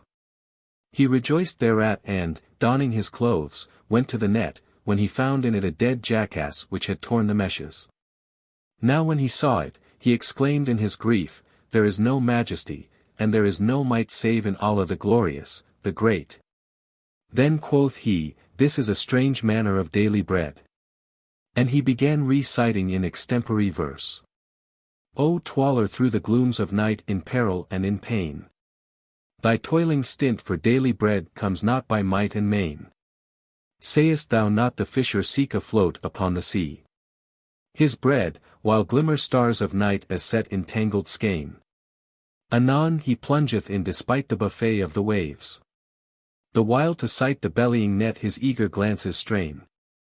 Till joying at the night's success, a fish he bringeth home, whose gullet by the hook of fate was caught and cut in twain. When buys that fish of him a man who spent the hours of night, reckless of cold and wet and gloom in ease and comfort fain. Laud to the Lord who gives to this, to that denies his wishes, and dooms one toil and catch the prey and other eat the fishes." 59. Then quoth he, "Up and to it, I am sure of his beneficence. Inshallah." So he continued.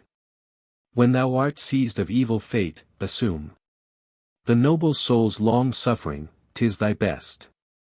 Complain not to the creature. This be plaint from one most ruthful to the ruthlessest." The fisherman, when he had looked at the dead ass, got it free of the toils and wrung out and spread his net, then he plunged into the sea, saying, "In Allah's name," and made a cast and pulled at it, but it grew heavy and settled down more firmly than the first time. Now he thought that there were fish in it, and he made it fast, and doffing his clothes went into the water, and dived and haled until he drew it up upon dry land. Then found he in it a large earthen pitcher which was full of sand and mud. And seeing this he was greatly troubled and began repeating these verses 60. Forbear, O troubles of the world. And pardon an ye nil forbear. I went to seek my daily bread. I find that breadless I must fare. For neither handcraft brings me aught. Nor fate allots to me a share. How many fools the Pleiades reach. While darkness whelms the wise and ware. So he prayed pardon of Allah and, throwing away the jar, wrung his net and cleansed it and returned to the sea the third time to cast his net and waited till it had sunk. Then he pulled at it and found therein potsherds and broken glass. Whereupon he began to speak these verses. He is to thee that daily bread thou canst nor loose nor bind. Nor pen nor writ avail thee aught thy daily bread to find.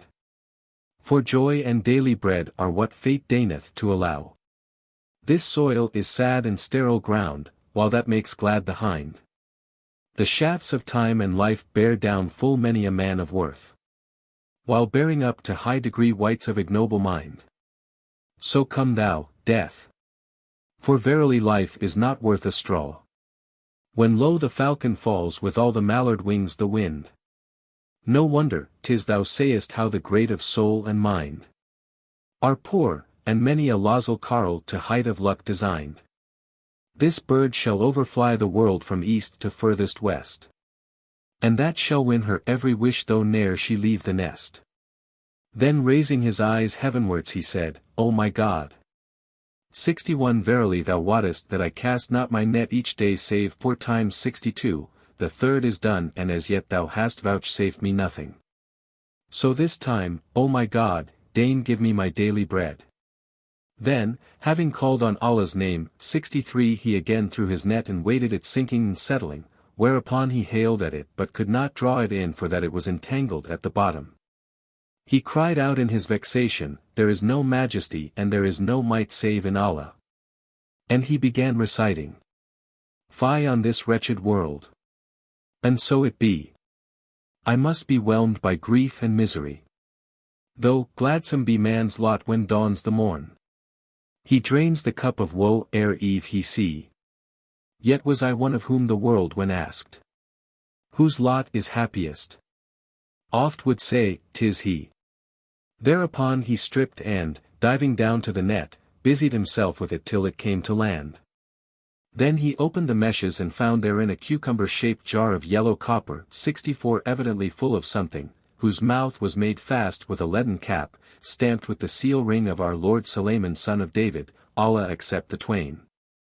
Seeing this the fisherman rejoiced and said, If I sell it in the brass bazaar, 'tis worth 10 golden dinars. He shook it and finding it heavy continued. Would to heaven I knew what is herein. But I must and will open it and look to its contents and store it in my bag and sell it in the brass market. And taking out a knife he worked at the lead till he had loosened it from the jar, then he laid the cup on the ground and shook the vase to pour out whatever might be inside. He found nothing in it, whereat he marveled with an exceeding marvel. But presently there came forth from the jar a smoke which spired heavenwards into ether, whereat he again marveled with mighty marvel. And which trailed along earth's surface till presently, having reached its full height, the thick vapor condensed, and became an ifrit, huge of bulk, whose crest touched the clouds while his feet were on the ground. His head was as a dome. His hands like pitchforks, his legs long as masts and his mouth big as a cave, his teeth were like large stones, his nostrils ewers. His eyes 2 lamps and his look was fierce and lowering. Now when the fisherman saw the ifrit his side muscles quivered, his teeth chattered, his spittle dried up and he became blind about what to do. Upon this the ifrit looked at him and cried. There is no God but the God, and Sulayman is the prophet of God, presently adding, O apostle of Allah, slay me not, never again will I gainsay thee in word nor sin against thee indeed. 65 Quoth the fisherman, O Merid, 66 Didst thou say? Sulayman the apostle of Allah, and Sulayman is dead some 1,800 years ago, 67 and we are now in the last days of the world. What is thy story, and what is thy account of thyself? And what is the cause of thy entering into this cucurbit? Now when the evil spirit heard the words of the fisherman, quoth he, There is no God but the God, be of good cheer, O fisherman. Quoth the fisherman, Why biddest thou me to be of good cheer? And he replied, Because of thy having to die an ill death in this very hour. Said the fisherman, Thou deservest for thy good tidings the withdrawal of heaven's protection.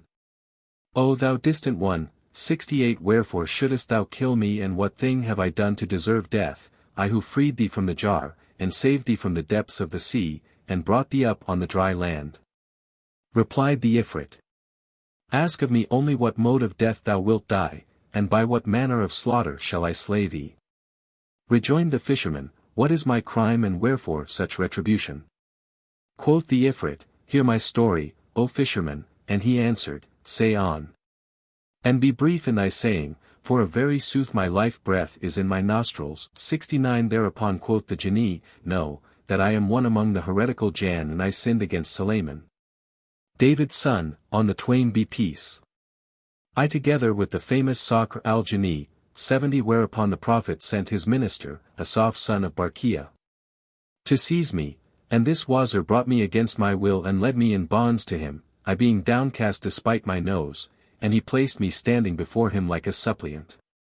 When Sulayman saw me, he took refuge with Allah and bade me embrace the true faith and obey his behests, but I refused, so sending for this cucurbit 71 he shut me up therein, and stopped it over with lead whereon he impressed the Most High name. And gave his orders to the Jan who carried me off, and cast me into the midmost of the ocean. There I abode 100 years, during which I said in my heart, Whoso shall release me, him will I enrich for ever and ever. But the full century went by and, when no one set me free, I entered upon the second 50, saying, Whoso shall release me, for him I will open the hordes of the earth. Still no one set me free, and thus 400 years passed away. Then quoth I, Whoso shall release me, for him will I fulfill 3 wishes. Yet no one set me free. Thereupon I waxed wroth with exceeding wrath and said to myself, Whoso shall release me from this time forth, him will I slay, and I will give him choice of what death he will die, and now, as thou hast released me, I give thee full choice of deaths. The fisherman, hearing the words of the Ifrit, said, O Allah! The wonder of it that I have not come to free thee save in these days, adding, Spare my life, so Allah spare thine, and slay me not, lest Allah set one to slay thee. Replied the contumacious one, There is no help for it, die thou must, so ask me by way of boon what manner of death thou wilt die. Albeit thus certified, the fisherman again addressed the Ifrit saying, Forgive me this my death as a generous reward for having freed thee, and the Ifrit, Surely I would not slay thee save on account of that same release. O chief of the Ifrits, said the fisherman, I do thee good and thou requitest me with evil. In very sooth the old saw leaf not when it saith, We wrought them weal, they met our weal with ill. Such, by my life, is every bad man's labor. To him who benefits unworthy wights, shall hap what a nap to Amir's neighbor. 72 inch. Now when the Ifrit heard these words he answered, No more of this talk, needs must I kill thee. Upon this the fisherman said to himself, This is a Jinni. And I am a man to whom Allah hath given a passably cunning wit, so I will now cast about to compass his destruction by my contrivance and by mine intelligence, even as he took counsel only of his malice and his frowardness. 73 He began by asking the Ifrit, Hast thou indeed resolved to kill me? And, receiving for all answer, Even so, he cried, Now in the most great name, graven on the seal ring of Sulayman the son of David, peace be with the holy twain. And I questioned thee on a certain matter, wilt thou give me a true answer? The Ifrit replied, Yea, but, hearing mention of the most great name, his wits were troubled and he said with trembling, Ask and be brief. Quoth the fisherman, How didst thou fit into this bottle which would not hold thy hand, no, nor even thy foot, and how came it to be large enough to contain the whole of thee? Replied the Ifrit, What? Dost not believe that I was all there? And the fisherman rejoined, Nay. I will never believe it until I see thee inside with my own eyes. And Scheherazade perceived the dawn of day and ceased to say her permitted say. When it was the fourth night, her sister said to her, Please finish us this tale, and thou be not sleepy. So she resumed, It hath reached me, O auspicious king, that when the fisherman said to the Ifrit, I will never and nowise believe thee until I see thee inside it with mine own eyes. The evil spirit on the instant shook 74 and became a vapor, which condensed, and entered the jar little and little, till all was well inside when lo! The fisherman in hot haste took the leaden cap with the seal and stoppered there with the mouth of the jar and called out to the Ifrit, saying, Ask me by way of boon what death thou wilt die. By Allah, I will throw thee into the sea 75 before us and here will I build me a lodge. And whoso cometh hither I will warn him against fishing and will say, In these waters abideth an Ifrit who giveth as a last favour a choice of deaths and fashion of slaughter to the man who saveth him. Now when the Ifrit heard this from the fisherman and saw himself in limbo, he was minded to escape, but this was prevented by Solomon's seal. So he knew that the fisherman had cousined and outwitted him, and he waxed lowly and submissive and began humbly to say, I did but jest with thee. But the other answered, Thou least, O vilest of the Ifrits, and meanest and filthiest. And he set off with the bottle for the sea side, the Ifrit calling out, Nay. Nay, and he calling out, I. Thereupon the evil spirit softened his voice and smoothed his speech and abased himself, saying, What wouldest thou do with me, O fisherman? I will throw thee back into the sea, he answered. Where thou hast been housed and homed for 1,800 years, and now I will leave thee therein till judgment day. Did I not say to thee, Spare me and Allah shall spare thee, and slay me not lest Allah slay thee? Yet thou spurnedst my supplication and hadst no intention save to deal ungraciously by me, and Allah hath now thrown thee into my hands and I am cunninger than thou. Quoth the Ifrit, Open for me and I may bring thee weal. Quoth the fisherman, Thou least, thou accursed. My case with thee is that of the Wazir of King Yunnan with the sage Duban, 76, and who was the Wazir of King Yunnan and who was the sage Duban, and what was the story about them? Quoth the Ifrit, whereupon the fisherman began to tell the tale of the Wazir and the sage Duban. Know, O thou Ifrit, that in days of yore and in ages long gone before, a king called Yunnan reigned over the city of Fars of the land of the Rum. 77 He was a powerful ruler and a wealthy, who had armies and guards and allies of all nations of men, but his body was afflicted with a leprosy which leeches and men of science failed to heal. He drank potions and he swallowed powders and he used unguents, but naught did him good and none among the host of physicians availed to procure him a cure. At last there came to his city a mighty healer of men and one well stricken in years, the sage Duban hight. This man was a reader of books, Greek, Persian, Roman, Arabian, and Syrian. And he was skilled in astronomy and in leechcraft, the theoric as well as the practic. He was experienced in all that healeth and that hurteth the body, conversant with the virtues of every plant, grass and herb, and their benefit in bane. And he understood philosophy and had compassed the whole range of medical science and other branches of the knowledge tree. Now this physician passed but few days in the city, ere he heard of the king's malady and all his bodily sufferings through the leprosy with which Allah had smitten him, and how all the doctors and wise men had failed to heal him. Upon this he sat up through the night in deep thought and, when broke the dawn and appeared the morn and light was again born, and the sun greeted the good whose beauties the world adorn. 78 He donned his handsomest dress and going in to King Yunnan. He kissed the ground before him, then he prayed for the endurance of his honor and prosperity in fairest language and made himself known saying, O king, tidings have reached me of what befell thee through that which is in thy person. And how the host of physicians have proved themselves unavailing to abate it, and lo! I can cure thee, O king, and yet will I not make thee drink of draught or anoint thee with ointment. Now when King Yunnan heard his words he said in huge surprise, How wilt thou do this? By Allah, if thou make me whole I will enrich thee even to thy son's son and I will give thee sumptuous gifts.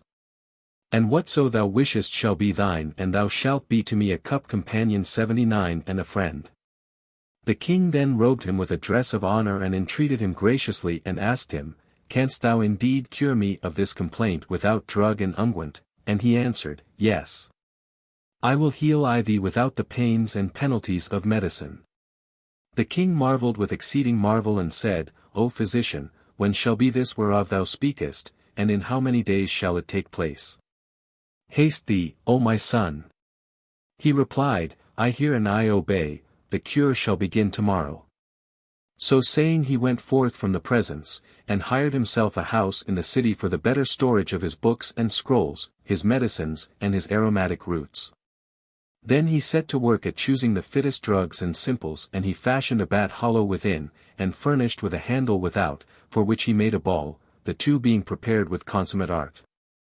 On the next day when both were ready for use and wanted nothing more, he went up to the king, and, kissing the ground between his hands bade him ride forth on the parade ground 80 there to play at Paul and Mall. He was accompanied by his suite, emirs and chamberlains, wazirs and lords of the realm and, ere he was seated, the sage Duban came up to him, and handing him the bat said, Take this maul and grip it as I do, so. And now push for the plain and leaning well over thy horse drive the ball with all thy might until thy palm be moist and thy body perspire, then the medicine will penetrate through thy palm and will permeate thy person. When thou hast done with playing and thou feelest the effects of the medicine, return to thy palace, and make the guzzle ablution 81 in the hammam bath, and lay thee down to sleep, so shalt thou become whole, and now peace be with thee. Thereupon King Yunnan took the bat from the sage and grasped it firmly, then, mounting steed, he drove the ball before him and galloped after it till he reached it, when he struck it with all his might, his palm gripping the bat handle the while. And he ceased not mauling the ball till his hand waxed moist and his skin, perspiring, imbibed the medicine from the wood. Then the sage Duban knew that the drugs had penetrated his person and bade him return to the palace and enter the hammam without stay or delay, so King Yunnan forthright returned and ordered them to clear for him the bath. They did so, the carpet spreaders making all haste, and the slaves all hurry and got ready a change of raiment for the king. He entered the bath and made the total ablution long and thoroughly. Then donned his clothes within the hammam and rode therefrom to his palace where he lay him down and slept.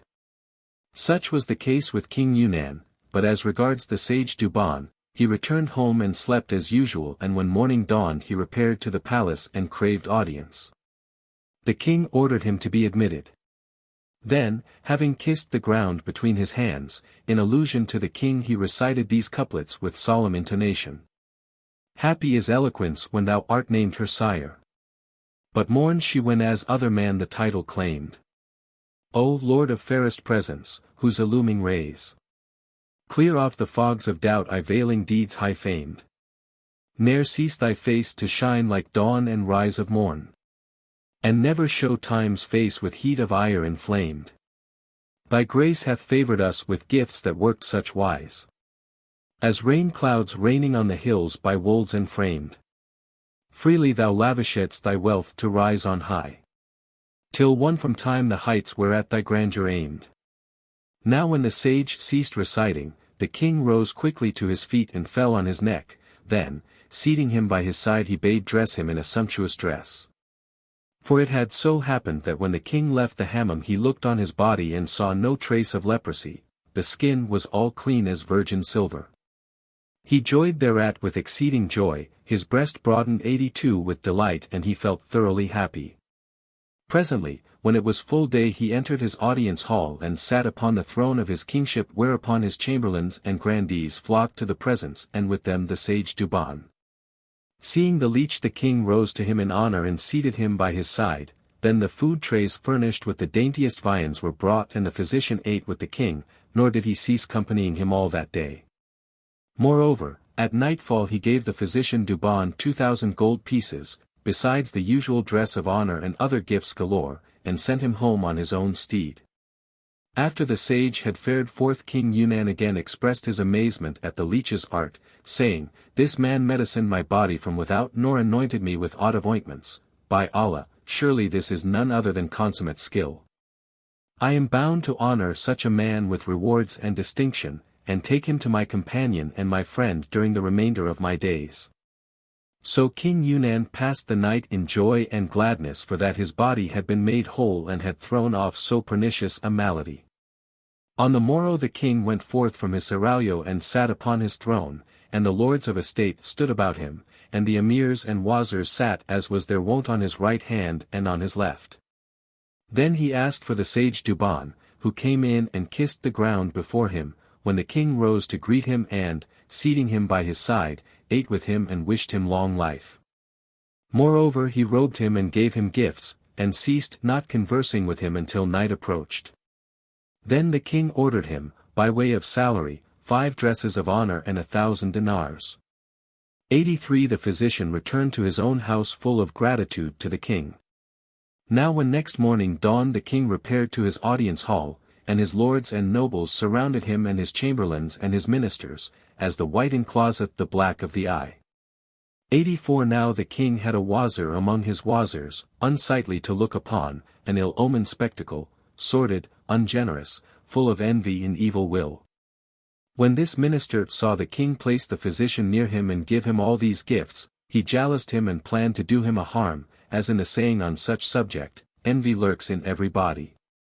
And the saying, oppression hideth in every heart, power revealeth it and weakness concealeth it. Then the minister came before the king and, kissing the ground between his hands, said, O king of the age and of all time, thou in whose benefits I have grown to manhood, I have weighty advice to offer thee. And if I withhold it I were a son of adultery and no true-born man.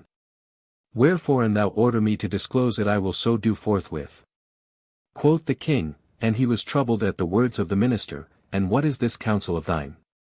Quoth he, O glorious monarch, the wise of old have said, whoso regardeth not the end, hath not fortune to friend, and indeed I have lately seen the king on far other than the right way.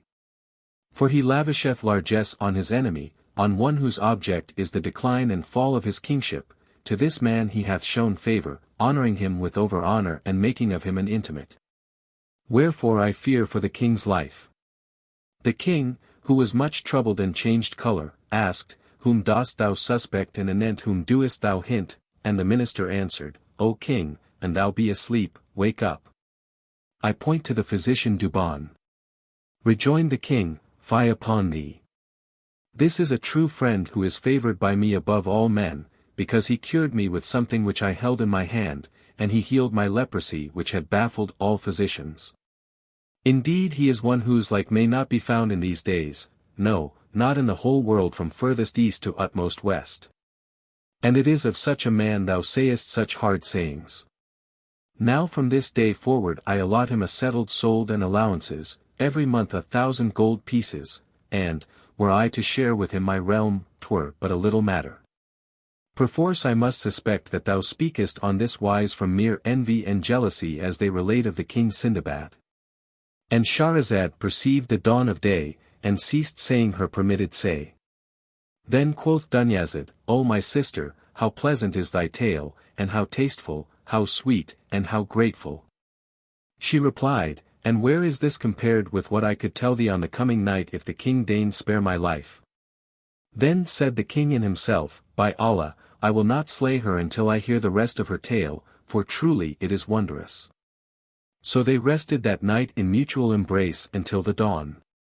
Then the king went forth to his hall of rule, and the wazir and the troops came in. And the audience chamber was thronged and the king gave orders and judged and appointed and deposed and bade and forbade during the rest of that day till the court broke up, and King Shahryar returned to his palace. When it was the 5th night, her sister said, Do you finish for us thy story if thou be not sleepy?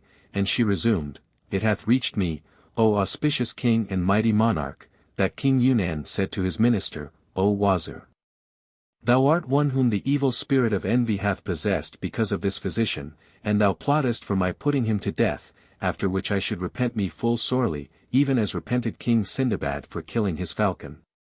Quoth the Wazir, Pardon me, O king of the age, how was that? So the king began the story of King Sindibad and his falcon.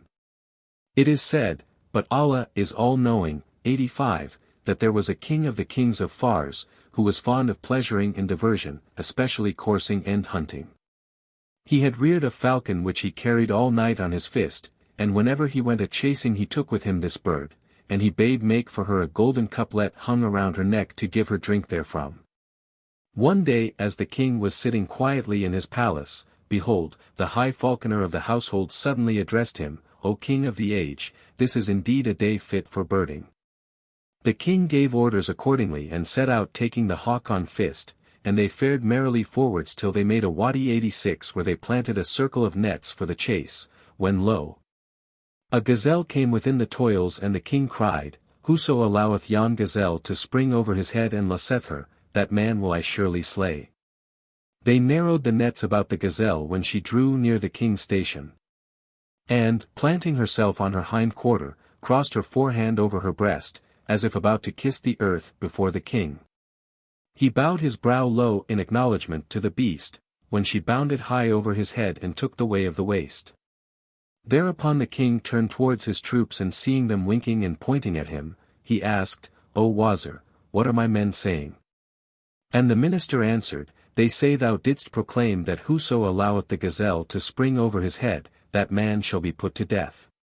Quoth the king, Now, by the life of my head, I will follow her up till I bring her back.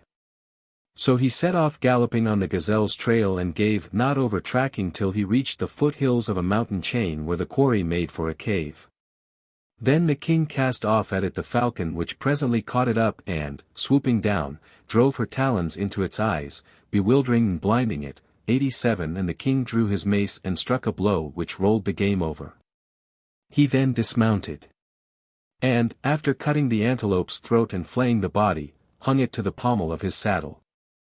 Now the time was that of the siesta 88 and the wold was parched and dry, nor was any water to be found anywhere. And the king thirsted in his horse also, so he went about searching till he saw a tree dropping water, as it were melted butter, from its boughs. Thereupon the king who wore gauntlets of skin to guard him against poisons took the cup from the hawk's neck, and filling it with the water set it before the bird, and lo! The falcon struck it with her pounces and upset the liquid. The king filled it a second time with the dripping drops, thinking his hawk was thirsty, but the bird again struck at the cup with her talons and overturned it. Then the king waxed wroth with the hawk and filling the cup a third time offered it to his horse, but the hawk upset it with a flirt of wings. Quoth the king, Allah confound thee, thou unluckiest of flying things. Thou keepest me from drinking, and thou deprivest thyself also, and the horse. So he struck the falcon with his sword and cut off her wing, but the bird raised her head and said by signs, Look at that which hangeth on the tree. The king lifted up his eyes accordingly and caught sight of a brood of vipers, whose poison drops he mistook for water. Thereupon he repented him of having struck off his falcon's wing, and mounting horse, fared on with the dead gazelle, till he arrived at the camp, his starting place. He threw the quarry to the cook saying, Take and broil it, and sat down on his chair, the falcon being still on his fist when suddenly the bird gasped and died. Whereupon the king cried out in sorrow and remorse for having slain that falcon which had saved his life. Now this is what occurred in the case of King Sindibad. And I am assured that were I to do as thou desirest I should repent even as the man who killed his parrot. Quoth the Wazir, And how was that? And the king began to tell. The Tale of the Husband and the Parrot. This parrot story is worldwide in folklore and the belief in metempsychosis, which prevails more or less over all the East, there lends it probability. The Book of Sindibad, see Night Book 6. And, The Academy, September 20, 1884, No. 646, converts it into the story of the confectioner, his wife and the parrot, and it is the base of the Hindustani textbook, Tota Kahani, Parrot Chat, an abridgment of the Tutanama, Parrot Book, of Nakshabi, circa A.D. 1300, a congener of the Sanskrit, Sukha Saptati, or 70 parrot stories. The tale is not in the Bull. Or Mac. Edits. But occurs in the Bressel. I, pages 90, 91, much mutilated, and better in the Calc. Edit. I cannot here refrain from noticing how vilely the 12 volumes of the Breslau edit have been edited, even a table of contents being absent from the first 4 volumes. A certain man and a merchant to boot had married a fair wife, a woman of perfect beauty and grace, symmetry and loveliness, of whom he was mad jealous, and who contrived successfully to keep him from travel. At last, an occasion compelling him to leave her, he went to the bird market and bought him for 100 gold pieces a she-parrot which he set in his house to act as duenna, expecting her to acquaint him on his return with what had passed during the whole time of his absence. For the bird was kenning and cunning and never forgot what she had seen and heard. Now his fair wife had fallen in love with a young Turk 89 who used to visit her, and she feasted him by day and lay with him by night. When the man had made his journey and won his wish, he came home, and, at once causing the parrot be brought to him, questioned her concerning the conduct of his consort whilst he was in foreign parts. Quoth she, "Thy wife hath a man friend who passed every night with her during thine absence." Thereupon the husband went to his wife in a violent rage and bashed her with a bashing severe enough to satisfy any body. The woman, suspecting that one of the slave girls had been tattling to the master, called them together and questioned them upon their oaths, when all swore that they had kept the secret, but that the parrot had not, adding, "And we heard her with our own ears." Upon this the woman bade one of the girls to set a hand mill under the cage and grind therewith, and a second to sprinkle water through the cage roof, and a third to run about, right and left, flashing a mirror of bright steel through the livelong night. Next morning, when the husband returned home after being entertained by one of his friends, he bade bring the parrot before him and asked what had taken place whilst he was away. "Pardon me, O my master," quoth the bird, "I could neither hear nor see aught by reason of the exceeding murk and the thunder and lightning which lasted throughout the night.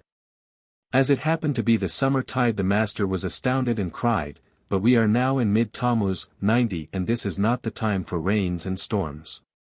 "Ay, by Allah," rejoined the bird, "I saw with these eyes what my tongue hath told thee."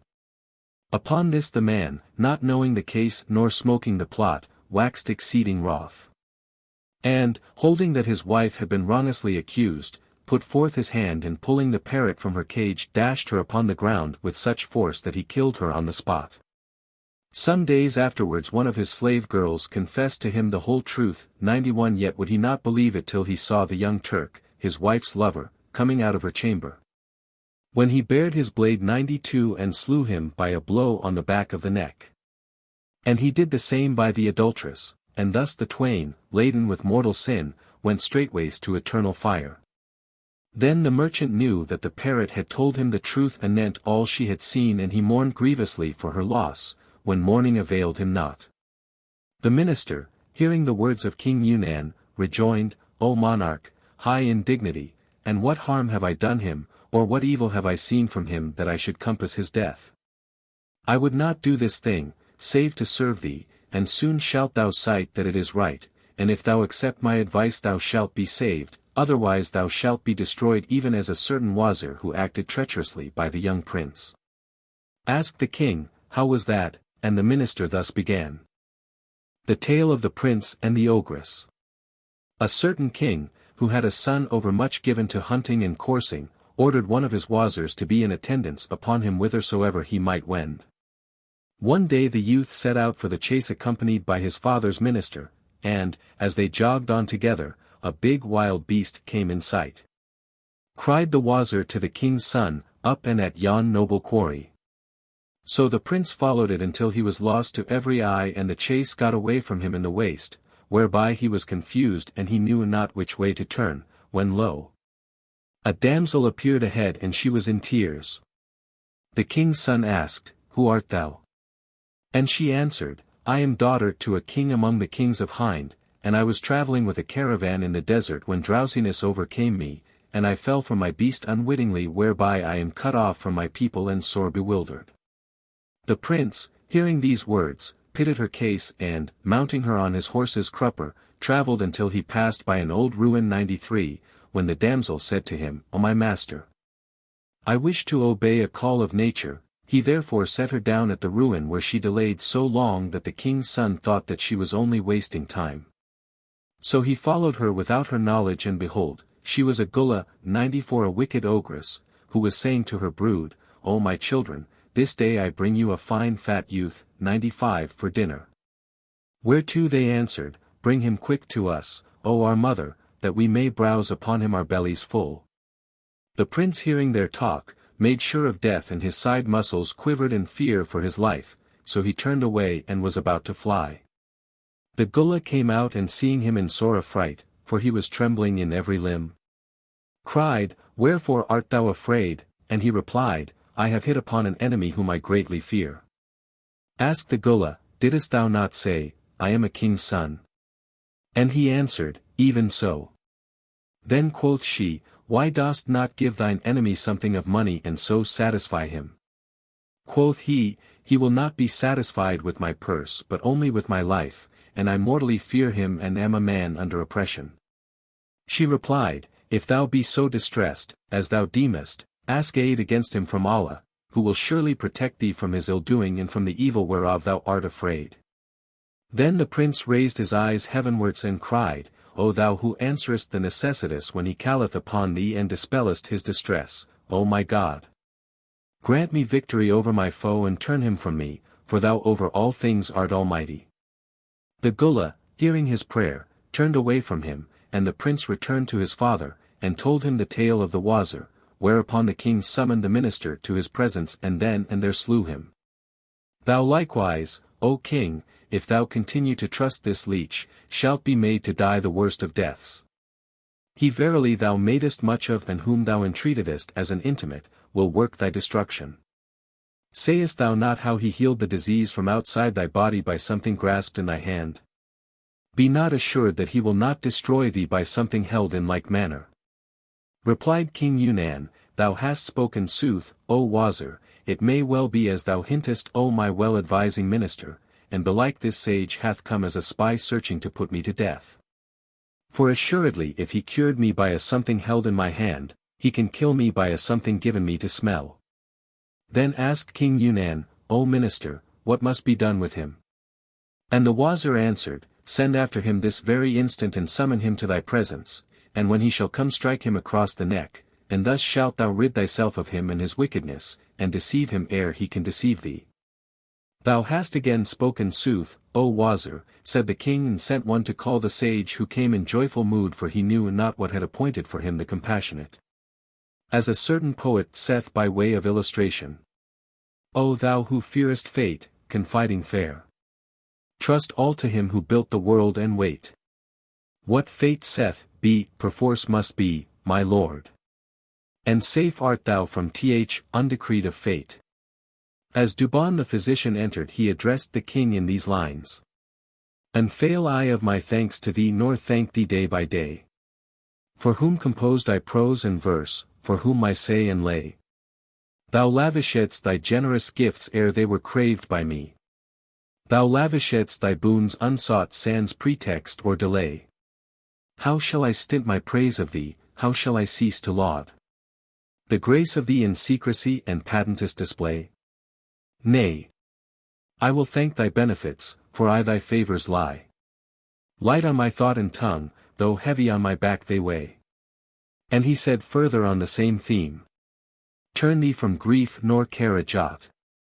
Commit thy needs to fate and lot. Enjoy the present passing well. And let the past be clean forgot.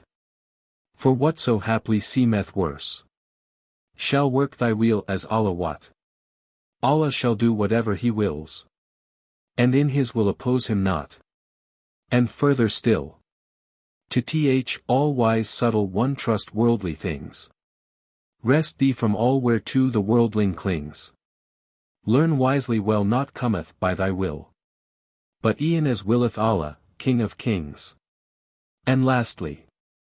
Gladsome and gay forget thine every grief. Full often grief the wisest hearts outwar. Thought is but folly in the feeble slave. Shun it and so be saved evermore. Said the king for sole return, Knowest thou why I have summoned thee? And the sage replied, Allah most highest alone kenneth hidden things. But the king rejoined, I summoned thee only to take thy life and utterly to destroy thee. Duban the wise wondered at this strange address with exceeding wonder and asked, O king, and wherefore wouldest thou slay me, and what ill have I done thee? And the king answered, men tell me thou art a spy sent hither with intent to slay me. And lo! I will kill thee ere I be killed by thee." Then he called to his sworder, and said, "Strike me off the head of this traitor and deliver us from his evil practices." Quoth the sage, "Spare me and Allah will spare thee. Slay me not or Allah shall slay thee." And he repeated to him these very words, "Even as I to thee, O Ifrit, and yet thou wouldst not let me go, being bent upon my death." King Yunan only rejoined, "I shall not be safe without slaying thee. For, as thou healedst me by something held in hand, so am I not secure against thy killing me by something given me to smell or otherwise." Said the physician, "This then, O king, is thy requital and reward, thou returnest only evil for good." The king replied, "There is no help for it, die thou must and without delay." Now when the physician was certified that the king would slay him without waiting, he wept and regretted the good he had done to other than the good.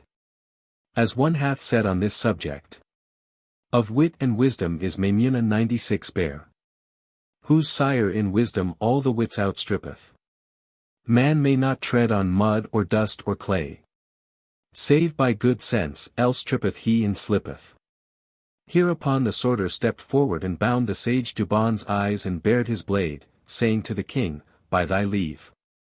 While the physician wept and cried, "Spare me and Allah will spare thee, and slay me not or Allah shall slay thee," and began repeating, "I was kind and 'scaped not, they were cruel and escaped. And my kindness only led me to ruination hall. If I live I'll ne'er be kind, if I die, then all be damned. Who follow me, and curses their kindliness befall. Is this," continued Duban, "the return I meet from thee? Thou givest me, meseems, but crocodile boon." Quoth the king, "What is the tale of the crocodile?" And quoth the physician, "Impossible for me to tell it in this my state, Allah upon thee, spare me, as thou hopest Allah shall spare thee." And he wept with exceeding weeping. Then one of the king's favorites stood up and said, "O king! Grant me the blood of this physician. We have never seen him sin against thee, or doing aught save healing thee from a disease which baffled every leech and man of science." Said the king, "Ye wot not the cause of my putting to death this physician, and this it is.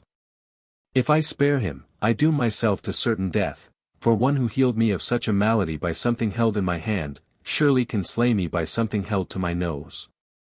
And I fear lest he kill me for a price, since haply he is some spy whose sole purpose in coming hither was to compass my destruction. So there is no help for it, die he must, and then only shall I be sure of my own life." Again cried Duban, "Spare me and Allah shall spare thee, and slay me not or Allah shall slay thee." But it was in vain. Now when the physician, O Ifrit, knew for certain that the king would kill him, he said, "O king, if there be no help but I must die, grant me some little delay that I may go down to my house and release myself from mine obligations and direct my folk and my neighbors where to bury me and distribute my books of medicine. Amongst these I have one, the rarest of rarities, which I would present to thee as an offering, keep it as a treasure in thy treasury." "And what is in the book?" asked the king, and the sage answered, "Things beyond compt. And the least of secrets is that if, directly after thou hast cut off my head, thou open 3 leaves and read 3 lines of the page to thy left hand, my head shall speak and answer every question thou deignest ask of it." The king wondered with exceeding wonder, and shaking 97 with delight at the novelty, said, "O physician, dost thou really tell me that when I cut off thy head it will speak to me?" He replied, "Yes, O king." Quoth the king, "This is indeed a strange matter," and forthwith sent him closely guarded to his house, and Duban then and there settled all his obligations. Next day he went up to the king's audience hall, where emirs and wazirs, chamberlains and nabobs, grandees and lords of estate were gathered together, making the presence chamber gay as a garden of flower beds. And lo! The physician came up and stood before the king, bearing a worn old volume and a little etui of metal full of powder, like that used for the eyes. 98 Then he sat down and said, "Give me a tray." So they brought him one, and he poured the powder upon it and levelled it, and lastly spake as follows, "O king, take this book, but do not open it till my head falls." Then set it upon this tray, and bid press it down upon the powder, when forthright the blood will cease flowing. That is the time to open the book. The king thereupon took the book and made a sign to the sorter, who arose and struck off the physician's head, and placing it on the middle of the tray, pressed it down upon the powder. The blood stopped flowing, and the sage Duban unclosed his eyes and said, "Now open the book, O king." The king opened the book, and found the leaves stuck together. So he put his finger to his mouth and, by moistening it, he easily turned over the first leaf, and in like way the second, and the third, each leaf opening with much trouble. And when he had unstuck 6 leaves he looked over them and, finding nothing written thereon, said, "O physician, there is no writing here." Duban replied, "Turn over yet more," and he turned over 3 others in the same way. Now the book was poisoned, and before long the venom penetrated his system, and he fell into strong convulsions and he cried out, "The poison hath done its work." Whereupon the sage Duban's head began to improvise. There be rulers who have ruled with a foul tyrannic sway. But they soon became as though they had never been. Just, they had one justice, they oppressed and were oppressed by fortune, who requited them with ban and bane and teen. So they faded like the morn, and the tongue of things repeats. Take this for that, nor vent upon fortune's ways thy spleen. No sooner had the head ceased speaking than the king rolled over dead. Now I would have thee know, O Ifrit, that if King Yunan had spared the sage Duban, Allah would have spared him, but he refused so to do and decreed to do him dead, wherefore Allah slew him. And thou too, O Ifrit, if thou hadst spared me, Allah would have spared thee. And Scheherazade perceived the dawn of day and ceased saying her permitted say, then quoth Dunyazad, O my sister, how pleasant is thy tale, and how tasteful. How sweet, and how grateful. She replied, and where is this compared with what I could tell thee this coming night, if I live and the king spare me? Said the king in himself, by Allah, I will not slay her until I hear the rest of her story, for truly it is wondrous. They rested that night in mutual embrace until dawn, then the king went forth to his darbar. The wazirs and troops came in and the audience hall was crowded. So the king gave orders and judged and appointed and deposed and bade and forbade the rest of that day, when the court broke up, and King Shahryar entered his palace. When it was the 6th night, her sister, Dunyazad, said to her, Pray finish for us thy story. And she answered, I will if the king give me leave. Say on, quoth the king. And she continued, It hath reached me, O auspicious king, that when the fisherman said to the Ifrit, If thou hadst spared me I would have spared thee, but nothing would satisfy thee save my death. So now I will do thee die by jailing thee in this jar and I will hurl thee into this sea. Then the Marid roared aloud and cried, Allah upon thee, O fisherman, don't spare me, and pardon my past doings. And, as I have been tyrannous, so be thou generous, for it is said among sayings that go current, O thou who doest good to him who hath done thee evil, suffice for the ill-doer his ill deeds, and do not deal with me as did Umamah to Attica. 99 Asked the fisherman, and what was their case, and the Ifrit answered, This is not the time for story-telling and I in this prison, but set me free and I will tell thee the tale. Quoth the fisherman, Leave this language, there is no help but that thou be thrown back into the sea nor is there any way for thy getting out of it for ever and ever. Vainly I placed myself under thy protection 100 and I humbled myself to thee with weeping, while thou soughtest only to slay me, who had done thee no injury deserving this at thy hands. Nay, so far from injuring thee by any evil act, I worked thee not but weal in releasing thee from that jail of thine. Now I knew thee to be an evil doer when thou didst to me what thou didst, and know, that when I have cast thee back into the sea, I will warn whomsoever may fish thee up of what hath befallen me with thee. And I will advise him to toss thee back again. So shalt thou abide here under these waters till the end of time shall make an end of thee. But the Ifrit cried aloud, Set me free, this is a noble occasion for generosity and I make covenant with thee and vow never to do thee hurt and harm. Nay, I will help thee to what shall put thee out of want. The fisherman accepted his promises on both conditions, not to trouble him as before, but on the contrary to do him service. And, after making firm the plight and swearing him a solemn oath by Allah Most Highest, he opened the cucurbit. Thereupon the pillar of smoke rose up till all of it was fully out. Then it thickened and once more became an ifrit of hideous presence, who forthright administered a kick to the bottle and sent it flying into the sea. The fisherman, seeing how the cucurbit was treated and making sure of his own death, piddled in his clothes and said to himself, "This promiseth badly," but he fortified his heart, and cried, "O Ifrit, Allah hath said 101, perform your covenant. For the performance of your covenant shall be inquired into hereafter. Thou hast made a vow to me and hast sworn an oath not to play me false lest Allah play thee false, for verily he is a jealous God who respiteth the sinner, but letteth him not escape. I say to thee as said the sage Duban to King Yunan, spare me so Allah may spare thee." The Ifrit burst into laughter and stalked away, saying to the fisherman, "Follow me." And the man paced after him at a safe distance, for he was not assured of escape, till they had passed round the suburbs of the city. Thence they struck into the uncultivated grounds, and crossing them descended into a broad wilderness, and lo! in the midst of it stood a mountain tarn.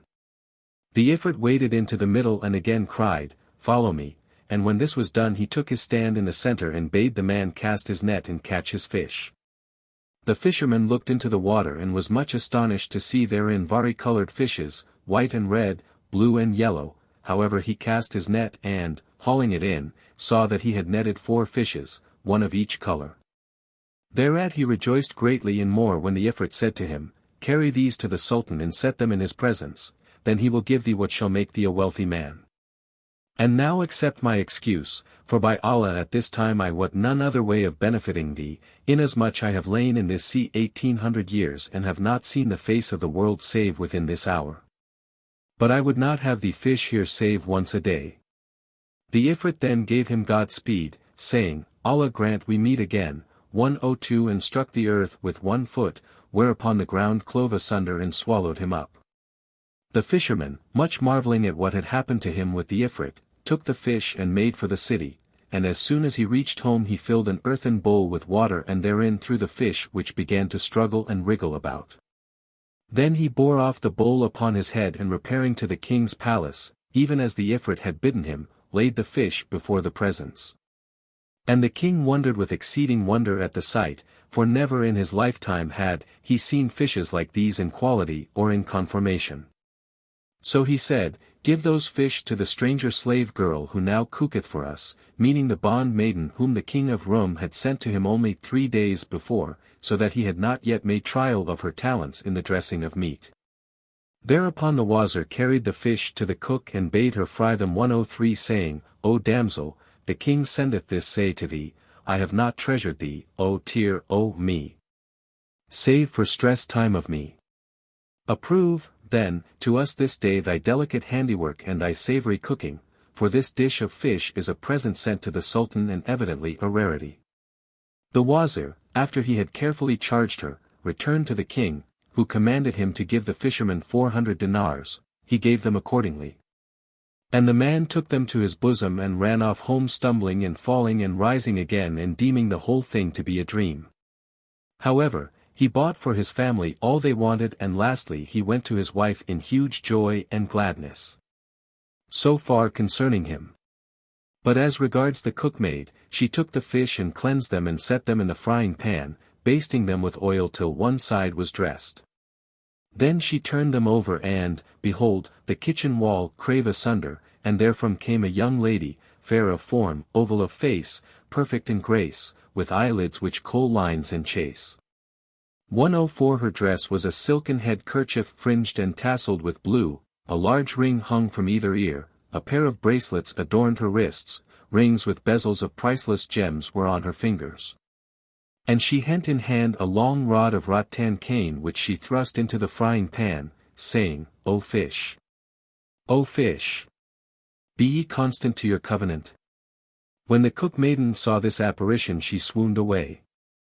The young lady repeated her words a second time and a third time, and at last the fishes raised their heads from the pan, and saying in articulate speech, "Yes, yes," began with one voice to recite.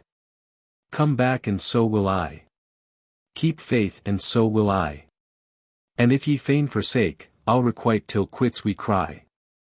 After this the young lady upset the frying pan and went forth by the way she came in, and the kitchen wall closed upon her. When the cook maiden recovered from her fainting fit, she saw the 4 fishes charred black as charcoal, and crying out, his staff brake in his first bout, 105 she again fell swooning to the ground. Whilst she was in this case the Wazir came for the fish, and looking upon her as insensible she lay, not knowing Sunday from Thursday, shoved her with his foot and said, Bring the fish for the Sultan. Thereupon recovering from her fainting fit she wept and informed him of her case and all that had befallen her. The Wazir marvelled greatly and exclaiming, This is none other than a right strange matter. He sent after the fisherman and said to him, Thou, O fisherman, must needs fetch us 4 fishes like those thou broughtest before. Thereupon the man repaired to the tarn and cast his net, and when he landed it, lo! 4 fishes were therein exactly like the first. These he at once carried to the Wazir, who went in with them to the cook maiden and said, Up with thee and fry these in my presence, that I may see this business. The damsel arose and cleansed the fish, and set them in the frying pan over the fire. However they remained there but a little while ere the wall clave asunder and the young lady appeared, clad as before and holding in hand the wand which she again thrust into the frying pan, saying, O fish! O fish! Be ye constant to your olden covenant? And behold, the fish lifted their heads, and repeated, Yes. Yes, and recited this couplet. Come back and so will I. Keep faith and so will I. But if ye fain forsake, I'll requite till quits we cry. And Scheherazade perceived the dawn of day and ceased saying her permitted say.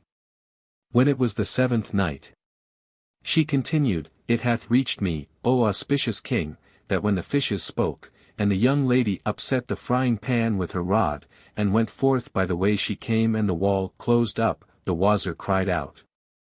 This is a thing not to be hidden from the king.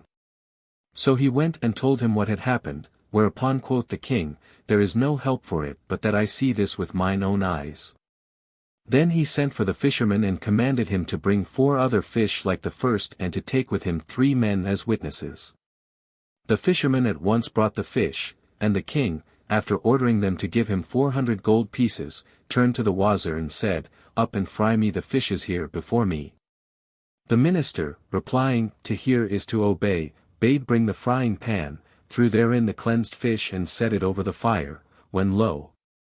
The wall clave asunder, and out burst a black slave like a huge rock or a remnant of the tribe Ad 106 bearing in hand a branch of a green tree, and he cried in loud and terrible tones, O fish! O fish! Be ye all constant to your antique covenant? Whereupon the fishes lifted their heads from the frying pan and said, Yes. Yes. We be true to our vow, and they again recited the couplet. Come back and so will I. Keep faith and so will I. But if ye fain forsake, I'll requite till quits we cry. Then the huge blackamoor approached the frying pan and upset it with the branch and went forth by the way he came in. When he vanished from their sight the king inspected the fish. And finding them all charred black as charcoal, was utterly bewildered and said to the Wazir, Verily this is a matter wherein silence cannot be kept, and as for the fishes, assuredly some marvellous adventure connects with them. So he bade bring the fisherman and asked him, saying, Fie on thee, fellow! Whence came these fishes? And he answered, From a tarn between 4 heights lying behind this mountain which is in sight of thy city. Quoth the king, How many days' march? Quoth he, O our lord the Sultan, a walk of half hour. The king wondered and, straightway ordering his men to march and horsemen to mount, led off the fisherman who went before as guide, privily damning the Ifrit. They fared on till they had climbed the mountain and descended unto a great desert which they had never seen during all their lives. And the Sultan and his merry men marvelled much at the wold set in the midst of 4 mountains, and the tarn and its fishes of 4 colors, red and white, yellow and blue. The king stood fixed to the spot in wonderment and asked his troops and all present, Hath any one among you ever seen this piece of water before now? And all made answer, O king of the age, never did we set eyes upon it during all our days. They also questioned the oldest inhabitants they met, men well stricken in years, but they replied, each and every, a lakelet like this we never saw in this place. Thereupon quoth the king, By Allah, I will neither return to my capital nor sit upon the throne of my forebears till I learn the truth about this tarn and the fish therein. He then ordered his men to dismount and bivouac all around the mountain. Which they did, and summoning his Wazir, a minister of much experience, sagacious, of penetrating wit and well versed in affairs, said to him, 'Tis in my mind to do a certain thing whereof I will inform thee. My heart telleth me to fare forth alone this night and root out the mystery of this tarn and its fishes. Do thou take thy seat at my tent door, and say to the emirs and wazirs, the nabobs and the chamberlains, in fine to all who ask thee, the sultan is ill at ease, and he hath ordered me to refuse all admittance. 107 And be careful thou let none know my design. And the wazir could not oppose him. Then the king changed his dress and ornaments and, slinging his sword over his shoulder, took a path which led up one of the mountains and marched for the rest of the night till morning dawned. Nor did he cease wayfaring till the heat was too much for him. After his long walk he rested for a while, and then resumed his march and fared on through the second night till dawn, when suddenly there appeared a black point in the far distance. Hurried he rejoiced and said to himself, Haply some one here shall acquaint me with the mystery of the tarn and its fishes. Presently drawing near the dark object he found it a palace built of swart stone plated with iron. And, while one leaf of the gate stood wide open, the other was shut, the king's spirits rose high as he stood before the gate and rapped a light rap, but hearing no answer he knocked a second knock and a third, yet there came no sign. Then he knocked his loudest but still no answer, so he said, Doubtless 'tis empty. Thereupon he mustered up resolution and boldly walked through the main gate into the great hall and there cried out aloud, Holla, ye people of the palace! I am a stranger and a wayfarer, have you aught here of victual? He repeated his cry a second time and a third but still there came no reply. So strengthening his heart and making up his mind he stalked through the vestibule into the very middle of the palace and found no man in it.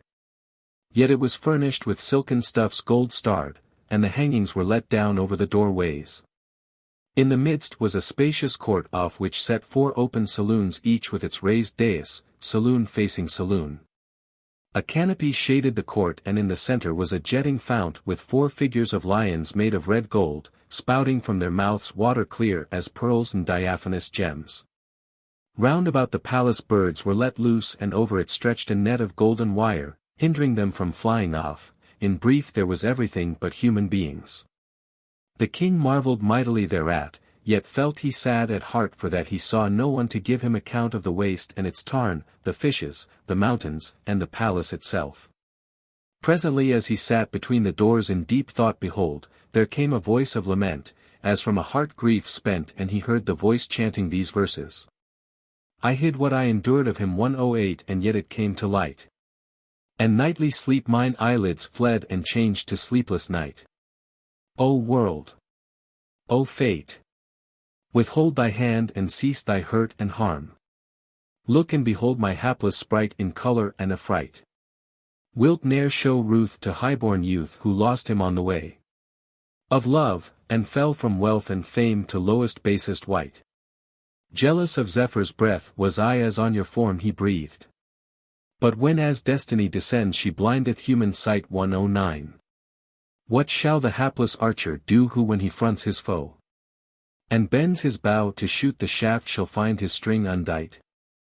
When cark and care so heavy bear on youth 110 of generous soul, how shall he escape his lot and wear from fate his place of flight?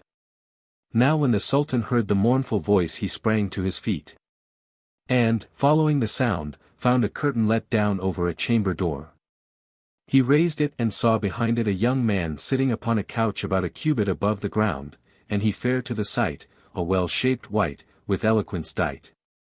His forehead was flower white, his cheek rosy bright, and a mole on his cheek breadth like an ambergris might, even as the poet doth indite. A youth slim-waisted from whose locks and brow the world in blackness and in light is set.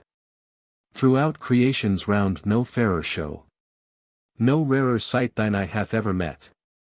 A nut-brown mole sits throned upon a cheek of rosiest red beneath an eye of jet. 111. The king rejoiced and saluted him, but he remained sitting in his caftan of silken stuff purfled with Egyptian gold and his crown studded with gems of sorts, but his face was sad with the traces of sorrow. He returned the royal salute in most courteous wise, adding, My lord, thy dignity demandeth my rising to thee, and my sole excuse is to crave thy pardon. 112 Quoth the king, Thou art excused, O youth. So look upon me as thy guest come hither on an especial object. I would thou acquaint me with the secrets of this tarn and its fishes and of this palace and thy loneliness therein and the cause of thy groaning and wailing. When the young man heard these words he wept with sore weeping. 113 Till his bosom was drenched with tears and began reciting. Say him who careless sleeps what while the shaft of fortune flies. How many cloth this shifting world lay low and raise to rise. Although thine eye be sealed in sleep, sleep not th Almighty's eyes. And who hath found time ever fair, or fate in constant guise? Then he sighed a long-fetched sigh and recited. Confide thy case to him, the Lord who made mankind. Quit cark and care and cultivate content of mind. Ask not the past or how or why it came to pass. All human things by fate and destiny were designed. The king marveled and asked him, What mocketh thee weep, O young man? And he answered, How should I not weep, when this is my case? Thereupon he put out his hand and raised the skirt of his garment, when lo! The lower half of him appeared stone down to his feet, while from his navel to the hair of his head he was man. The king, seeing this his plight, grieved with sore grief and of his compassion cried, Alack and well away. In very sooth, O youth, thou heapest sorrow upon my sorrow. I was minded to ask thee the mystery of the fishes only, whereas now I am concerned to learn thy story as well as theirs. But there is no majesty and there is no might save in Allah, the glorious, the great. 114 Lose no time, O youth, but tell me forthright thy whole tale. Quoth he, Lend me thine ears, thy sight and thine insight. And quoth the king, All are at thy service. Thereupon the youth began, Right wondrous and marvellous is my case and that of these fishes, and were it graven with gravers upon the eye corners it were a warner to whoso would be warned. How is that? Asked the king, and the young man began to tell. The tale of the Ensorcelled prince. Know then, O my lord, that whilome my sire was king of this city, and his name was Mahmud, entitled Lord of the Black Islands, and owner of what are now these 4 mountains.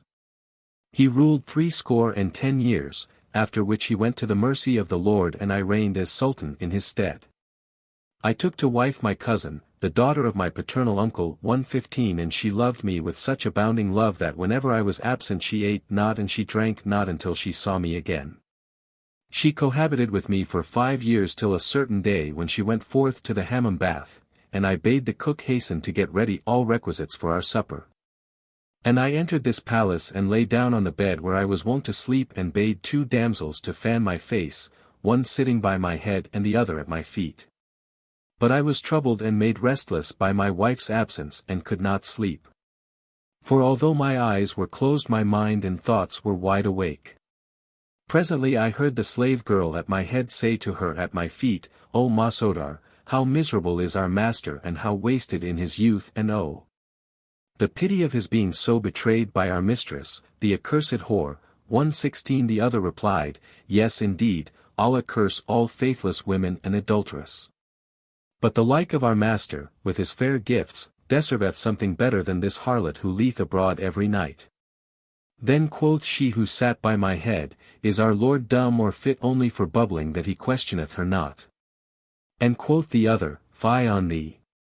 Doth our Lord know her ways or doth she allow him his choice? Nay, more, doth she not drug every night the cup she giveth him to drink before sleep time, and put bang 117 into it? So he sleepeth and wotteth not whither she goeth, nor what she doeth, but we know that after giving him the drugged wine, she donneth her richest raiment and perfumeth herself, and then she fareth out from him to be away till break of day. Then she cometh to him, and burneth a potile under his nose, and he awaketh from his death-like sleep.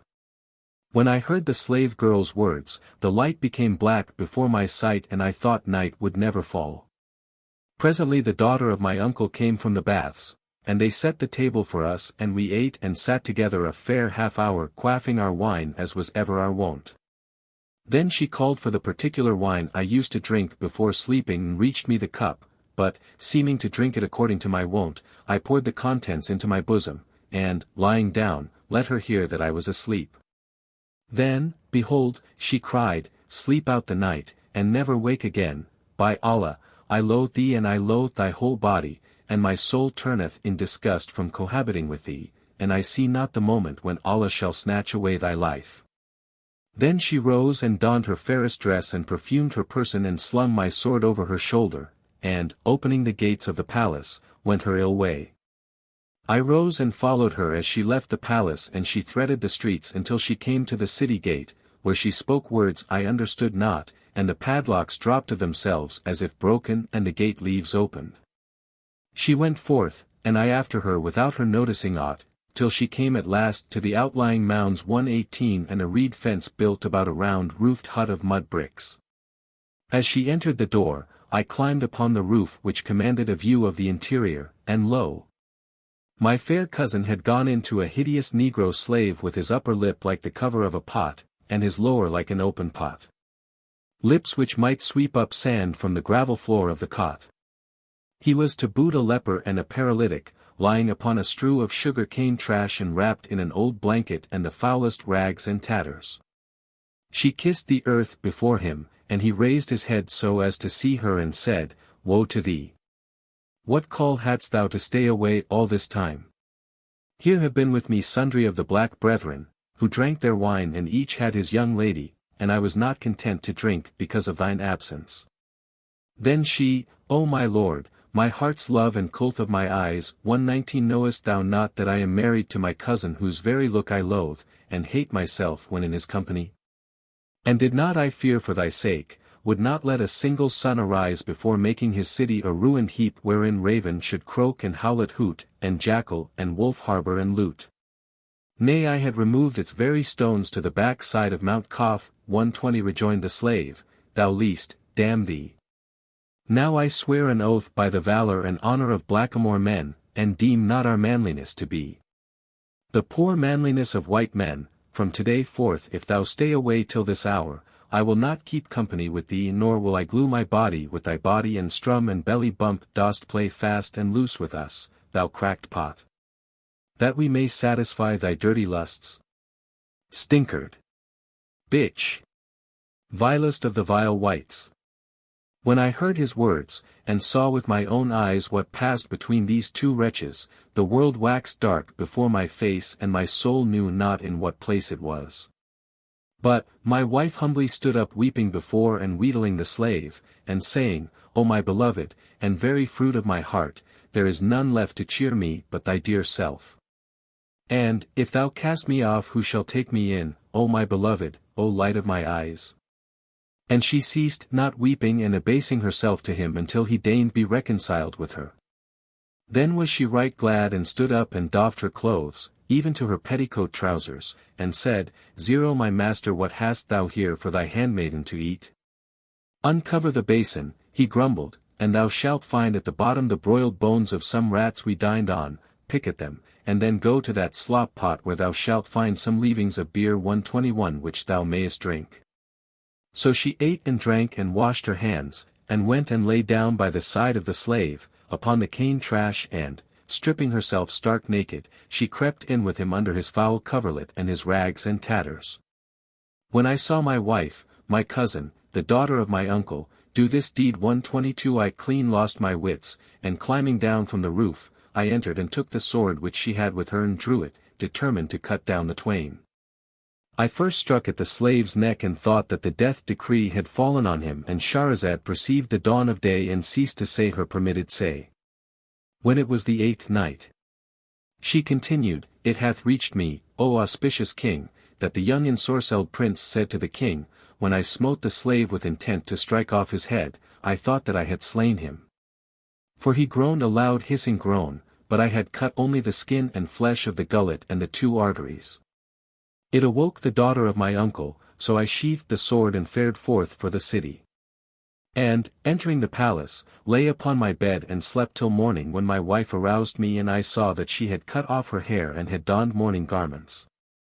Quoth she, O son of my uncle, blame me not for what I do.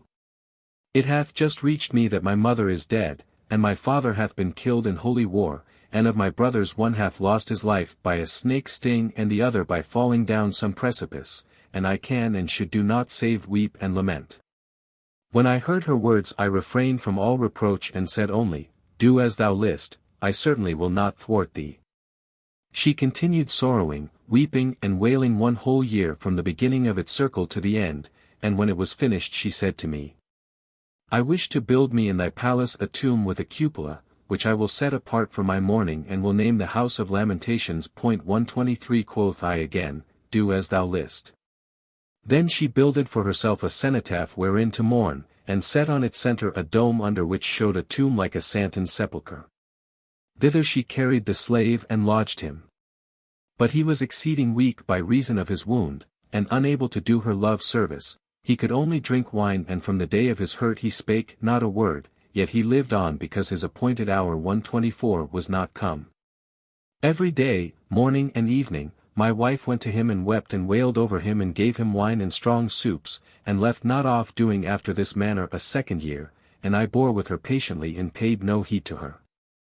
One day, however, I went in to her unawares, and I found her weeping and beating her face and crying, Why art thou absent from my sight, O my heart's delight? Speak to me, O my life, talk with me, O my love. Then she recited these verses. For your love my patience fails, and albeit you forget, I may not, nor to other love my heart can make reply. Bear my body, bear my soul wheresoever you may fare. And where you pitch the camp let my body buried lie. Cry my name above my grave, and an answer shall return. The moaning of my bones responsive to your cry. 125. Then she recited, weeping bitterly the while. The day of my delight is the day when draw you near. And the day of mine affright is the day you turn away. Though I tremble through the night in my bitter dread of death. When I hold you in my arms I am free from all affray. Once more she began reciting. Though a morn I may awake with all happiness in hand. Though the world all be mine and like Kisra, Kings 126 I reign. To me they had the worth of the winglet of the gnat. When I fail to see thy form, when I look for thee in vain. When she had ended for a time her words and her weeping I said to her, O my cousin, let this thy mourning suffice. For in pouring forth tears there is little profit. Thwart me not, answered she, in aught I do, or I will lay violent hands on myself. So I held my peace and left her to go her own way, and she ceased not to cry and keen and indulge her affliction for yet another year. At the end of the 3rd year I waxed aweary of this longsome mourning, and one day I happened to enter the cenotaph when vexed and angry with some matter which had thwarted me, and suddenly I heard her say, O my lord! I never hear thee vouchsafe a single word to me. Why dost thou not answer me, O my master? And she began reciting. O thou tomb! O, thou tomb! Be his beauty set in shade? Hast thou darkened that countenance all sheeny as the noon? O thou tomb! Neither earth nor yet heaven art to me. Then how cometh it in thee are conjoined my sun and moon? When I heard such verses as these rage was heaped upon my rage I cried out, Well away! How long is this sorrow to last? And I began repeating. O thou tomb! O thou tomb! Be his horrors set in blight? Hast thou darkened his countenance that sickeneth the soul? O thou tomb! Neither cesspool nor pipkin art to me. Then how cometh it in thee are conjoined soil and coal? When she heard my words she sprang to her feet crying, Fie upon thee, thou cur! All this is of thy doings. Thou hast wounded my heart's darling and thereby worked me sore woe and thou hast wasted his youth so that these 3 years he hath lain abed more dead than alive. In my wrath I cried, O thou foulest of harlots and filthiest of whores ever footed by negro slaves who are hired to have at thee, 127 Yes indeed it was I who did this good deed, and snatching up my sword I drew it and made at her to cut her down. But she laughed my words and mine intent to scorn crying, to heal, hound that thou art. Alas 128 for the past which shall no more come to pass nor shall any one avail the dead to raise. Allah hath indeed now given into my hand him who did to me this thing, a deed that hath burned my heart with a fire which died not and a flame which might not be quenched. Then she stood up. And, pronouncing some words to me unintelligible, she said, By virtue of my egromancy become thou half stone and half man, whereupon I became what thou sayest, unable to rise or to sit, and neither dead nor alive. Moreover she ensorcelled the city with all its streets and garths, and she turned by her gramarye the 4 islands into 4 mountains around the tarn whereof thou questionest me. And the citizens, who were of 4 different faiths, Moslem, Nazarene, Jew, and Magian, she transformed by her enchantments into fishes. The Moslems are the white, the Magians red, the Christians blue and the Jews yellow. 129 And every day she tortureth me and scourgeth me with 100 stripes, each of which draweth floods of blood and cutteth the skin of my shoulders to strips. And lastly she clotheth my upper half with a hair cloth and then throweth over them these robes. Hereupon the young man again shed tears and began reciting. In patience, O my God, I endure my lot and fate. I will bear at will of thee whatsoever be my state. They oppress me, they torture me. They make my life a woe. Yet haply heaven's happiness shall compensate my strait. Yea, straitened is my life by the bane and hate O foes. But Mustafa and Murtaza 130 shall ope me heaven's gate.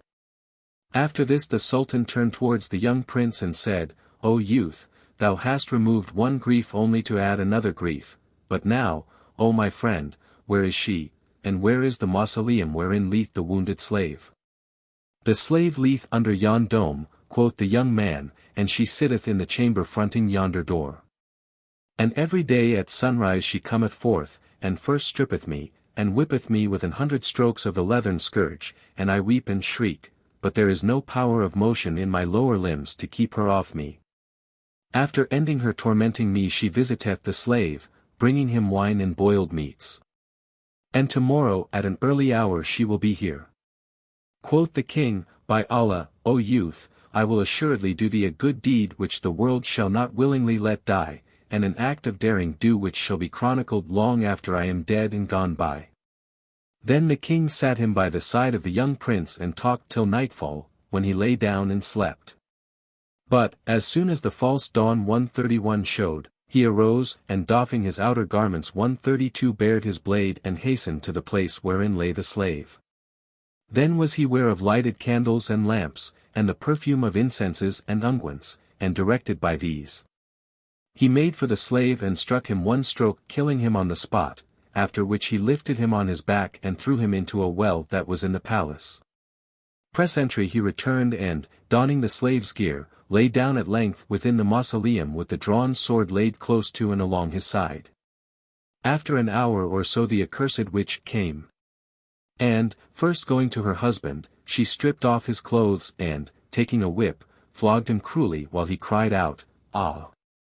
Enough for me the case I am in. Take pity on me, O my cousin. But she replied, Didst thou take pity on me and spare the life of my true love on whom I coated? Then she drew the cilice over his raw and bleeding skin and threw the robe upon all and went down to the slave with a goblet of wine and a bowl of meat broth in her hands. She entered under the dome weeping and wailing, well away. And crying, O my lord! Speak a word to me. O my master! Talk a while with me, and began to recite these couplets. How long this harshness, this unlove, shall bide?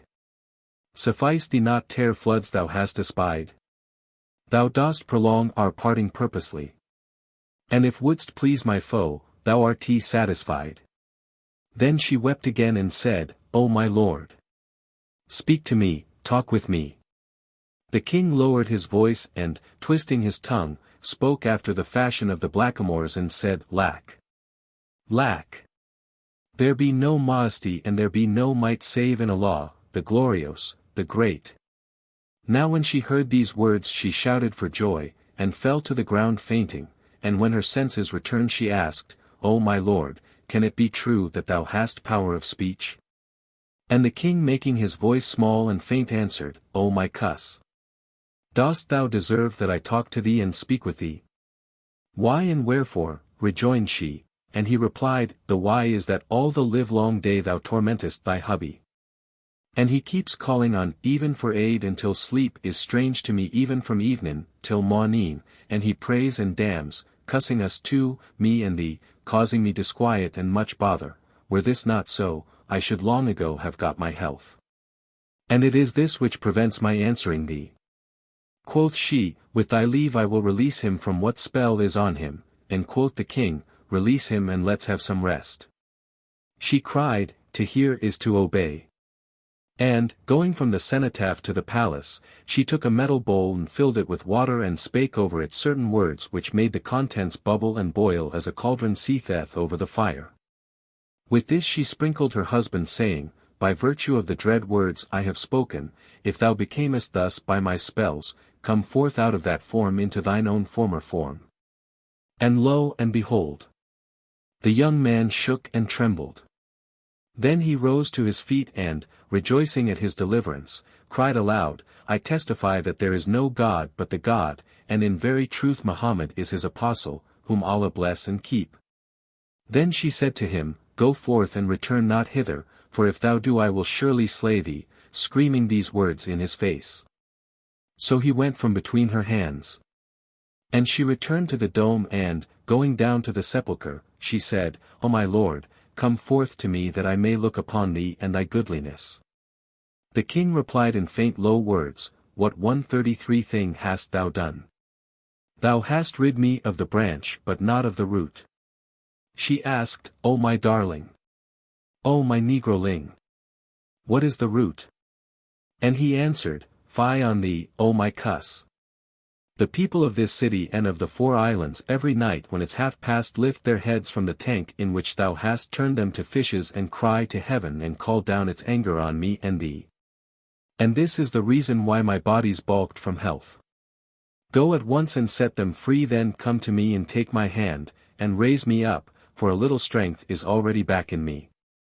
When she heard the king's words, and she still supposed him to be the slave, she cried joyously, O my master, on my head and on my eyes be thy command, Bismillah 134. So she sprang to her feet and, full of joy and gladness, ran down to the tarn and took a little of its water in the palm of her hand, and Scheherazade perceived the dawn of day and ceased to say her permitted say. When it was the 9th night, she said, It hath reached me, O auspicious king, that when the young woman, the sorceress, took in hand some of the tarn water and spake over it words not to be understood, the fishes lifted their heads and stood up on the instant like men, the spell on the people of the city having been removed. What was the lake again became a crowded capital, the bazaars were thronged with folk who bought and sold, each citizen was occupied with his own calling and the 4 hills became islands as they were whilome. Then the young woman, that wicked sorceress, returned to the king and, still thinking he was the negro, said to him, O my love! Stretch forth thy honored hand that I may assist thee to rise. Nearer to me, quoth the king in a faint and feigned tone. She came close as to embrace him when he took up the sword lying hid by his side and smote her across the breast, so that the point showed gleaming behind her back. Then he smote her a second time and cut her in twain and cast her to the ground in 2 halves. After which he fared forth and found the young man, now freed from the spell, awaiting him and gave him joy of his happy release while the prince kissed his hand with abundant thanks. Quoth the king, Wilt thou abide in this city or go with me to my capital? Quoth the youth, O king of the age, wottest thou not what journey is between thee and thy city? 2 days and a half, answered he, whereupon said the other, And thou be sleeping, O king, awake. Between thee and thy city is a year's march for a well-girt walker, and thou hadst not come hither in 2 days and a half save that the city was under enchantment. And I, O king, will never part from thee. No, not even for the twinkling of an eye. The king rejoiced at his words and said, Thanks be to Allah who hath bestowed thee upon me. From this hour thou art my son and my only son, for that in all my life I have never been blessed with issue. Thereupon they embraced and joyed with exceeding great joy. And, reaching the palace, the prince who had been spellbound informed his lords and his grandees that he was about to visit the holy places as a pilgrim, and bade them get ready all things necessary for the occasion. The preparations lasted 10 days, after which he set out with the Sultan, whose heart burned in yearning for his city whence he had been absent a whole 12-month. They journeyed with an escort of Mamelukes 135 carrying all manners of precious gifts and rarities, nor stinted they wayfaring day and night for a full year until they approached the Sultan's capital, and sent on messengers to announce their coming. Then the Wazir and the whole army came out to meet him in joy and gladness, for they had given up all hope of ever seeing their king, and the troops kissed the ground before him and wished him joy of his safety. He entered and took seat upon his throne and the minister came before him and, when acquainted with all that had befallen the young prince, he congratulated him on his narrow escape. When order was restored throughout the land the king gave largesse to many of his people, and said to the Wazir, Hither the fisherman who brought us the fishes. So he sent for the man who had been the first cause of the city and the citizens being delivered from enchantment and, when he came into the presence, the Sultan bestowed upon him a dress of honor. And questioned him of his condition and whether he had children. The fisherman gave him to know that he had 2 daughters and a son, so the king sent for them and, taking one daughter to wife, gave the other to the young prince and made the son his head treasurer. Furthermore he invested his Wazir with the sultanate of the city in the Black Islands whilome belonging to the young prince, and dispatched with him the escort of 50 armed slaves together with dresses of honor for all the emirs and grandees. The Wazir kissed hands and fared forth on his way, while the Sultan and the prince abode at home in all the solace and the delight of life. And the fisherman became the richest man of his age, and his daughters wived with the kings, until death came to them. And yet, O king, this is not more wondrous than the story of the porter and the 3 ladies of Baghdad. Once upon a time there was a porter in Baghdad, who was a bachelor and who would remain unmarried. It came to pass on a certain day, as he stood about the street leaning idly upon his crate, behold, there stood before him an honorable woman in a mantilla of Mosul 136 silk, broidered with gold and bordered with brocade. Her walking shoes were also purfled with gold and her hair floated in long plaits. She raised her face veil 137 and, showing 2 black eyes fringed with jetty lashes, whose glances were soft and languishing and whose perfect beauty was ever blandishing, she accosted the porter and said in the suavest tones and choicest language, Take up thy crate and follow me. The porter was so dazzled he could hardly believe that he heard her aright, but he shouldered his basket in hot haste saying in himself, O day of good luck! O day of Allah's grace, and walked after her till she stopped at the door of a house. There she rapped, and presently came out to her an old man, a Nazarene, to whom she gave a gold piece, receiving from him in return what she required of strained wine clear as olive oil, and she set it safely in the hamper, saying, Lift and follow. Quoth the porter, This, by Allah, is indeed an auspicious day, a day propitious for the granting of all a man wisheth. He again hoisted up the crate and followed her, till she stopped at a fruiterer's shop and bought from him Shami 138 apples and Osmani quinces and Omani 139 peaches, and cucumbers of Nile growth, and Egyptian limes and sultani oranges and citrons. Besides Alpine jasmine, scented myrtle berries, Damascene nenufars, flower of privet 140 and chamomile, blood-red anemones, violets, and pomegranate bloom, eglantine and narcissus, and set the whole in the porter's crate, saying, Up with it. So he lifted and followed her till she stopped at a butcher's booth and said, Cut me off 10 pounds of mutton. She paid him his price and he wrapped it in a banana leaf, whereupon she laid it in the crate and said, Hoist, O porter. He hoisted accordingly, and followed her as she walked on till she stopped at a grocer's, where she bought dry fruits and pistachio kernels, Tehama raisins, shelled almonds and all wanted for dessert, and said to the porter, "Lift and follow me." So he up with his hamper and after her till she stayed at the confectioner's, and she bought an earthen platter, and piled it with all kinds of sweetmeats in his shop, open-work tarts and fritters scented with musk and soap cakes. And lemon loaves and melon preserves 141 and Zainab's combs, and ladies' fingers, and Qazi's titbits and goodies of every description. And placed the platter in the porter's crate. Thereupon quoth he, being a merry man, "Thou shouldest have told me, and I would have brought with me a pony or a she-camel to carry all this market stuff." She smiled and gave him a little cuff on the nape saying, "Step out and exceed not in words for, Allah willing, thy wage will not be wanting." Then she stopped at a perfumer's and took from him 10 sorts of waters, rose scented with musk, orange flower, water lily, willow flower, violet and 5 others. And she also bought 2 loaves of sugar, a bottle for perfume spraying, a lump of male incense, aloe wood, ambergris and musk, with candles of Alexandria wax, and she put the whole into the basket, saying, "Up with thy crate and after me." He did so and followed until she stood before the greengrocer's, of whom she bought pickled safflower and olives, in brine and in oil, with tarragon and cream cheese and hard Syrian cheese. And she stowed them away in the crate saying to the porter, "Take up thy basket and follow me." He did so and went after her till she came to a fair mansion fronted by a spacious court, a tall, fine place to which columns gave strength and grace, and the gate thereof had 2 leaves of ebony inlaid with plates of red gold. The lady stopped at the door and, turning her face veil sideways, knocked softly with her knuckles whilst the porter stood behind her, thinking of naught save her beauty and loveliness.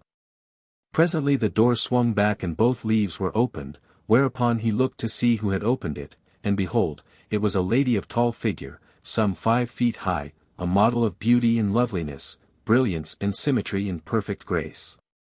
Her forehead was flower white, her cheeks like the anemone ruddy bright, her eyes were those of the wild heifer or the gazelle, with eyebrows like the crescent moon which ends Sha'aban and begins Ramazan. 142 Her mouth was the ring of Sulayman. 143 Her lips coral red, and her teeth like a line of strung pearls or of chamomile petals. Her throat recalled the antelope's, and her breasts, like 2 pomegranates of even size, stood at bay as it were. 144 Her body rose and fell in waves below her dress like the rolls of a piece of brocade. And her navel 145 would hold an ounce of benzoin ointment. In fine she was like her of whom the poet said, "On sun and moon of palace cast thy sight. Enjoy her flower-like face. Her fragrant light. Thine eyes shall never see in hair so black. Beauty in case a brow so purely white. The ruddy rosy cheek proclaims her claim. Though fail her name whose beauties we indite. As sways her gait I smile at hips so big. And weep to see the waist they bear so slight." When the porter looked upon her his wits were waylaid, and his senses were stormed so that his crate went nigh to fall from his head, and he said to himself, "Never have I in my life seen a day more blessed than this day." Then quoth the lady Portress to the lady cateress, "Come in from the gate and relieve this poor man of his load." So the provisioner went in followed by the portress and the porter and went on till they reached a spacious ground floor hall, 146 built with admirable skill and beautified with all manner colors and carvings. With upper balconies and groined arches and galleries and cupboards and recesses whose curtains hung before them. In the midst stood a great basin full of water surrounding a fine fountain, and at the upper end on the raised dais was a couch of juniper wood set with gems and pearls. With a canopy like mosquito curtains of red satin silk looped up with pearls as big as filberts and bigger. Thereupon sat a lady bright of blee, with brow beaming brilliancy, the dream of philosophy, whose eyes were fraught with Babel's gramarye 147 and her eyebrows were arched as for archery. Her breath breathed ambergris and perfumery and her lips were sugar to taste and carnelian to see.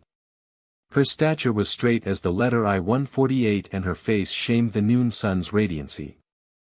And she was even as a galaxy, or a dome with golden marquetry or a bride displayed in choicest finery or a noble maid of Araby. 149 Right well of her sang the bard when he said.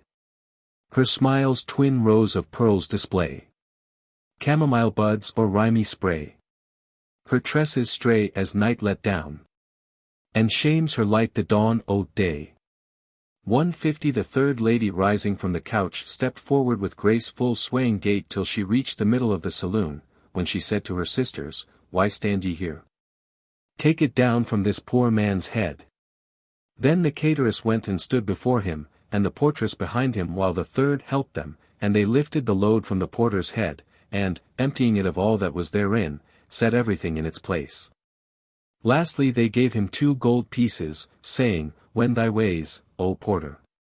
But he went not, for he stood looking at the ladies and admiring what uncommon beauty was theirs, and their pleasant manners and kindly dispositions, never had he seen goodlier.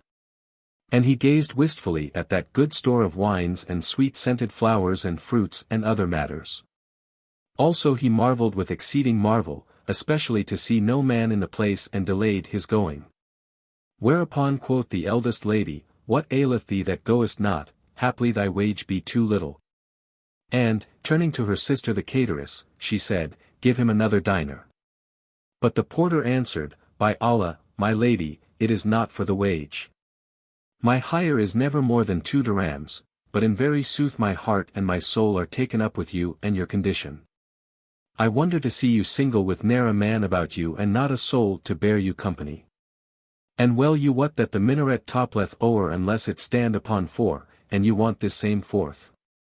And women's pleasure without man is short of measure, even as the poet said. Sayest not we want for joy 4 things all told. The harp and lute, the flute and flageolet. And be they companied with scents 4-fold. Rose, myrtle, anemone and violet. Nor please all 8 and 4 thou wouldst withhold. Good wine and youth and gold and pretty pet. You be 3 and want a 4th who shall be a person of good sense and prudence, smart-witted, and one apt to keep careful counsel. His words pleased and amused them much, and they laughed at him and said, And who is to assure us of that? We are maidens and we fear to entrust our secret where it may not be kept. For we have read in a certain chronicle the lines of one Ibn al-Sumam. Hold fast thy secret and to none unfold. Lost is a secret when that secret's told. Unfail thy breast thy secret to conceal. How canst thou hope another's breast shall hold? And Abu Nawas 151 said well on the same subject. Who trusteth secret to another's hand? Upon his brow deserveth burn of brand. When the porter heard their words he rejoined, By your lives. I am a man of sense and a discreet, who hath read books and perused chronicles. I reveal the fair and conceal the foul and I act as the poet adviseth. None but the good a secret keep. And good men keep it unrevealed. It is to me a well-shut house. With keyless locks and door ensealed. 152. When the maidens heard his verse and its poetical application addressed to them they said. Thou knowest that we have laid out all our monies on this place. Now say, hast thou aught to offer us in return for entertainment? For surely we will not suffer thee to sit in our company and be our cup companion, and gaze upon our faces so fair and so rare without paying a round sum. 153 Wottest thou not the saying? Sans hope of gain. Love's not worth a grain. Whereto the lady portress added, If thou bring anything thou art a something, if no thing, be off with thee, thou art a nothing. But the procuratrix interposed, saying, Nay, O my sisters, leave teasing him for by Allah he hath not failed us this day, and had he been other he never had kept patience with me, so whatever be his shot and scot I will take it upon myself. The porter, overjoyed, kissed the ground before her and thanked her saying, By Allah, these monies are the first fruits this day hath given me. Hearing this they said, Sit thee down and welcome to thee, and the eldest lady added, By Allah, we may not suffer thee to join us save on one condition, and this it is, that no questions be asked as to what concerneth thee not. And frowardness shall be soundly flogged. Answered the porter, I agree to this, O my lady, on my head and my eyes be it. Lookee, I am dumb, I have no tongue. Then arose the provisioneress and tightening her girdle set the table by the fountain and put the flowers and sweet herbs in their jars, and strained the wine and ranged the flasks in row and made ready every requisite. Then sat she down, she and her sisters, placing amidst them the porter who kept deeming himself in a dream, and she took up the wine flagon, and poured out the first cup and drank it off, and likewise a second and a third. 154 After this she filled a fourth cup which she handed to one of her sisters, and, lastly, she crowned a goblet and passed it to the porter, saying, Drink the dear draught, drink free and fain. What healeth every grief and pain. He took the cup in his hand and, louting low, returned his best thanks and improvised. Drain not the bowl save with a trusty friend. A man of worth whose good old blood all know. For wine, like wind, sucks sweetness from the sweet, and stinks when over stench it haply blow. Adding, drain not the bowl, save from dear hand like thine. The cup recall thy gifts, thou, gifts of wine. After repeating this couplet he kissed their hands and drank and was drunk and sat swaying from side to side and pursued. All drinks wherein is blood the law unclean doth hold save one, the blood shed of the vine. Fill. Fill. Take all my wealth bequeathed or won. Thou fawn. A willing ransom for those eyne. Then the cateress crowned a cup and gave it to the portress, who took it from her hand and thanked her and drank. Thereupon she poured again and passed to the eldest lady who sat on the couch, and filled yet another and handed it to the porter. He kissed the ground before them, and, after drinking and thanking them, he again began to recite. Here. Here. By Allah, here. Cups of the sweet, the dear. Fill me a brimming bowl. The fount, O life I spear. Then the porter stood up before the mistress of the house and said, O lady, I am thy slave, thy mameluke, thy white thrall, thy very bondsman. And he began reciting. A slave of slaves there standeth at thy door, lauding thy generous boons and gifts galore. Beauty. May he come in a while to joy thy charms. For love and I part nevermore. She said to him, Drink. And health and happiness attend thy drink. So he took the cup and kissed her hand and recited these lines in sing-song. I gave her brave old wine that like her cheeks blushed red or flame from furnace flaring up. She bussed the brim and said with many a smile, How durst thou deal folks cheek for folk to sup? Drink. Said I, These are tears of mine whose tinct is heart blood sighs have boiled in the cup. She answered him in the following couplet. And tears of blood for me, friend, thou hast shed. Suffer me sup them, by thy head and eyes. Then the lady took the cup, and drank it off to her sister's health, and they ceased not drinking, the porter being in the midst of them, and dancing and laughing and reciting verses and singing ballads and ritornellos. All this time the porter was carrying on with them, kissing, toying, biting, handling, groping, fingering, whilst one thrust a dainty morsel in his mouth, and another slapped him, and this cuffed his cheeks, and that threw sweet flowers at him. And he was in the very paradise of pleasure, as though he were sitting in the seventh sphere among the Houris 155 of heaven. They ceased not doing after this fashion until the wine played tricks in their heads and worsted their wits. And, when the drink got the better of them, the portress stood up and doffed her clothes till she was mother naked. However, she let down her hair about her body by way of shift, and throwing herself into the basin disported herself and dived like a duck and swam up and down, and took water in her mouth, and spurted it all over the porter, and washed her limbs. And between her breasts, and inside her thighs and all around her navel. Then she came up out of the cistern and throwing herself on the porter's lap said, O my lord, O my love, what callest thou this article, pointing to her slit, her solution of continuity. I call that thy cleft, quoth the porter, and she rejoined, Wah! Wah, art thou not ashamed to use such a word? And she caught him by the collar and soundly cuffed him. Said he again, Thy womb, thy vulva. And she struck him a second slap crying, O fie, this is another ugly word, is there no shame in thee? Quoth he, thy coint, and she cried, O thou art wholly destitute of modesty, and thumped him and bashed him. Then cried the porter, thy clitoris, 156 whereat the eldest lady came down upon him with a yet sorer beating, and said, No. And he said, 'Tis so, and the porter went on calling the same commodity by sundry other names, but whatever he said they beat him more and more till his neck ached and swelled with the blows he had gotten. And on this wise they made him a butt and a laughing stock. At last he turned upon them asking, And what do you women call this article? Whereto the damsel made answer, The basil of the bridges. 157 cried the porter, Thank Allah for my safety, aid me and be thou propitious, O basil of the bridges. They passed round the cup and tossed off the bowl again, when the second lady stood up.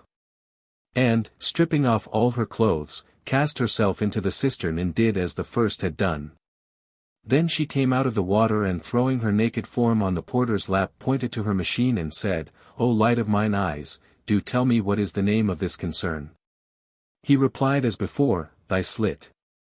And she rejoined, Hath such term no shame for thee, and cuffed him and buffeted him till the saloon rang with the blows. Then quoth she, O fie! O fie! How canst thou say this without blushing? He suggested, the basil of the bridges. But she would not have it and she said, No. No, and struck him and slapped him on the back of the neck. Then he began calling out all the names he knew, thy slit, thy womb, thy coint, thy clitoris, and the girls kept on saying, No. No. So he said, I stick to the basil of the bridges, and all the three laughed till they fell on their backs and laid slaps on his neck and said, No. No. That's not its proper name. Thereupon he cried, O my sisters, what is its name? And they replied, What sayest thou to the husk sesame seed? Then the cateress donned her clothes and they fell again to carousing, but the porter kept moaning, Oh. And oh.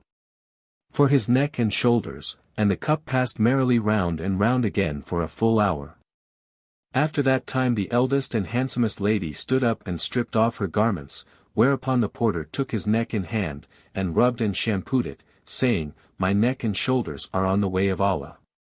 158 Then she threw herself into the basin, and swam and dived, sported and washed.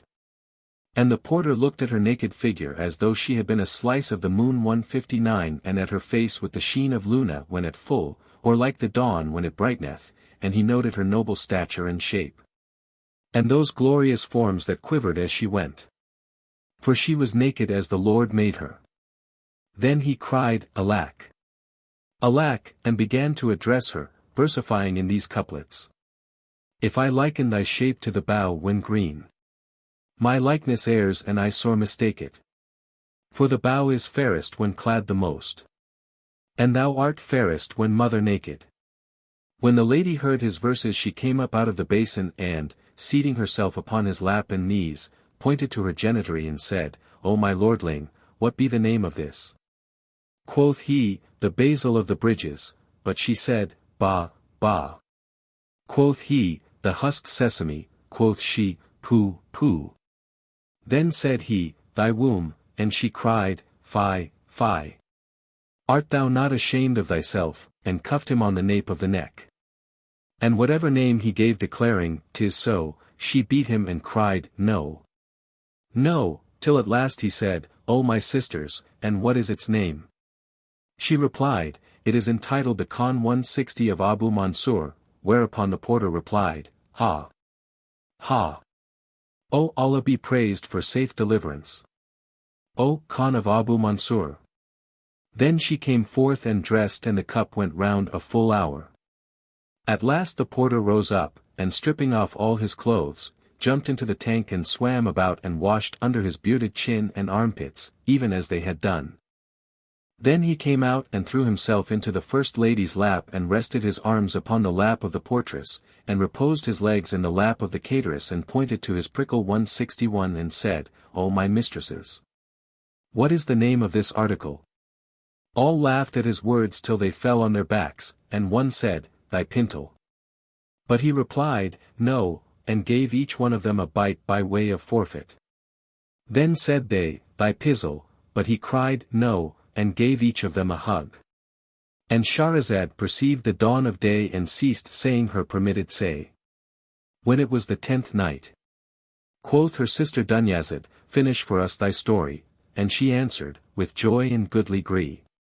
"It hath reached me, O auspicious king, that the damsel stinted not saying to the porter, Thy prickle, thy pintle, thy pizzle, and he ceased not kissing and biting and hugging until his heart was satisfied. And they laughed on till they could no more. At last one said, O our brother, what, then, is it called? Quoth he, Know ye not? Quoth they, No. Its veritable name, said he, is mule burst all, which browseth on the basil of the bridges, and muncheth the husked sesame, and nighteth in the khan of Abu Mansur. Then laughed they till they fell on their backs, and returned to their carousel, and ceased not to be after this fashion till night began to fall. Thereupon said they to the porter, Bismillah, 162 O our master, up and on with those sorry old shoes of thine and turn thy face and show us the breadth of thy shoulders. Said he, By Allah, to part with my soul would be easier for me than departing from you. Come let us join night today, and tomorrow morning we will each wend our own way. My life on you, said the procuratrix, suffer him to tarry with us, that we may laugh at him, we may live out our lives and never meet with his like, for surely he is a right merry rogue and a witty. 163 So they said, Thou must not remain with us this night save on condition that thou submit to our commands, and that whatso thou sayest, thou ask no questions thereanent, nor inquire of its cause. All right, rejoined he, and they said, Go read the writing over the door. So he rose and went to the entrance and there found written in letters of gold wash, Whoso speaketh of what concerneth him not, shall hear what pleaseth him not. 164 The porter said, Be ye witnesses against me that I will not speak on whatso concerneth me not. Then the cateress arose, and set food before them and they ate. After which they changed their drinking place for another, and she lighted the lamps and candles and burned ambergris and aloes wood, and set on fresh fruit and a wine service, when they fell to carousing and talking of their lovers. And they ceased not to eat and drink and chat, nibbling dry fruits and laughing and playing tricks for the space of a full hour when lo! A knock was heard at the gate. The knocking in no wise disturbed the seance, but one of them rose and went to see what it was and presently returned, saying, Truly our pleasure for this night is to be perfect. How is that? Asked they. And she answered, At the gate beat 3 Persian Kalandars 165 with their beards and heads and eyebrows shaven, and all 3 blind of the left eye, which is surely a strange chance. They are foreigners from Rumland with the mark of travel plain upon them, they have just entered Baghdad, this being their first visit to our city, and the cause of their knocking at our door is simply because they cannot find a lodging. Indeed one of them said to me, Haply the owner of this mansion will let us have the key of his stable or some old outhouse wherein we may pass this night. For evening had surprised them and, being strangers in the land, they knew none who would give them shelter. And, O my sisters, each of them is a figure fun after his own fashion, and if we let them in we shall have matter to make sport of. She gave not over persuading them till they said to her, Let them in, and make thou the usual condition with them that they speak not of what concerneth them not, lest they hear what pleaseth them not. So she rejoiced and going to the door presently returned with the 3 monoculars whose beards and mustachios were clean shaven. 166 They salaamed and stood afar off by way of respect. But the 3 ladies rose up to them and welcomed them and wished them joy of their safe arrival and made them sit down. The Kalandars looked at the room and saw that it was a pleasant place, clean swept and garnished with flowers. And the lamps were burning and the smoke of perfumes was spiring in air, and beside the dessert and fruits and wine, there were 3 fair girls who might be maidens, so they exclaimed with one voice, By Allah, 'tis good. Then they turned to the porter and saw that he was a merry-faced wight, albeit he was by no means sober and was sore after his slappings. So they thought that he was one of themselves and said, A mendicant like us. Whether Arab or foreigner. 167 But when the porter heard these words, he rose up, and fixing his eyes fiercely upon them, said, Sit ye here without exceeding in talk. Have you not read what is writ over the door? Surely it befitteth not fellows who come to us like paupers to wag your tongues at us. We crave thy pardon, O Fakir. 168 Rejoined they, and our heads are between thy hands. The ladies laughed consumedly at the squabble. And, making peace between the Kalandars and the porter, seated the new guests before meat and they ate. Then they sat together, and the portress served them with drink. And, as the cup went round merrily, quoth the porter to the askers, And you, O brothers mine, have ye no story or rare adventure to amuse us withal? Now the warmth of wine having mounted to their heads they called for musical instruments. And the portress brought them a tambourine of Mosul, and a lute of Iraq, and a Persian harp, and each mendicant took one and tuned it. This the tambourine and those the lute and the harp, and struck up a merry tune while the ladies sang so lustily that there was a great noise.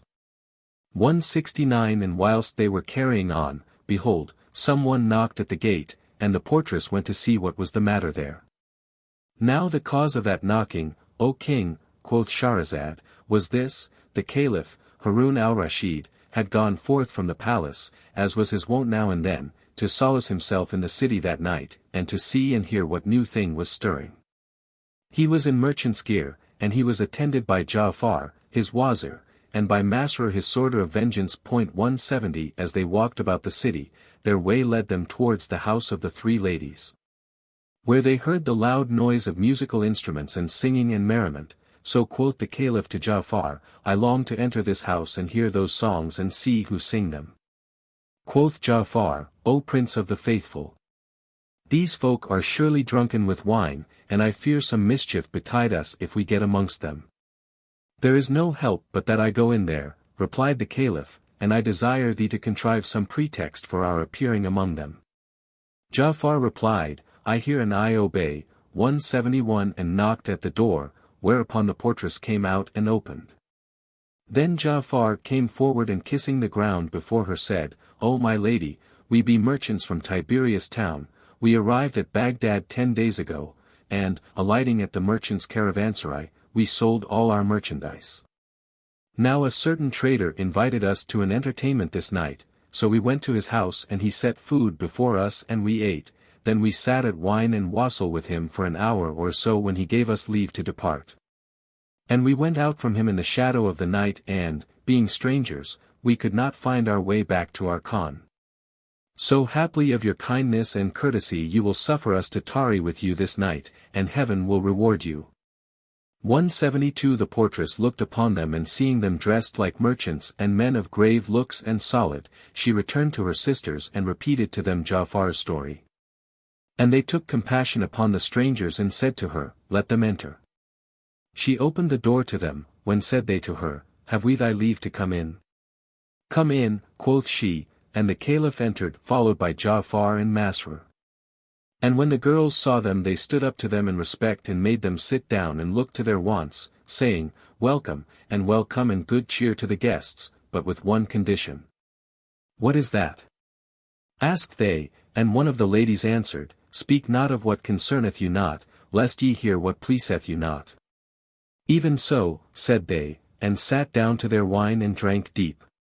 Presently the Caliph looked on the three Kalandars and, seeing them each and every blind of the left eye, wondered at the sight, then he gazed upon the girls and he was startled and he marveled with exceeding marvel at their beauty and loveliness.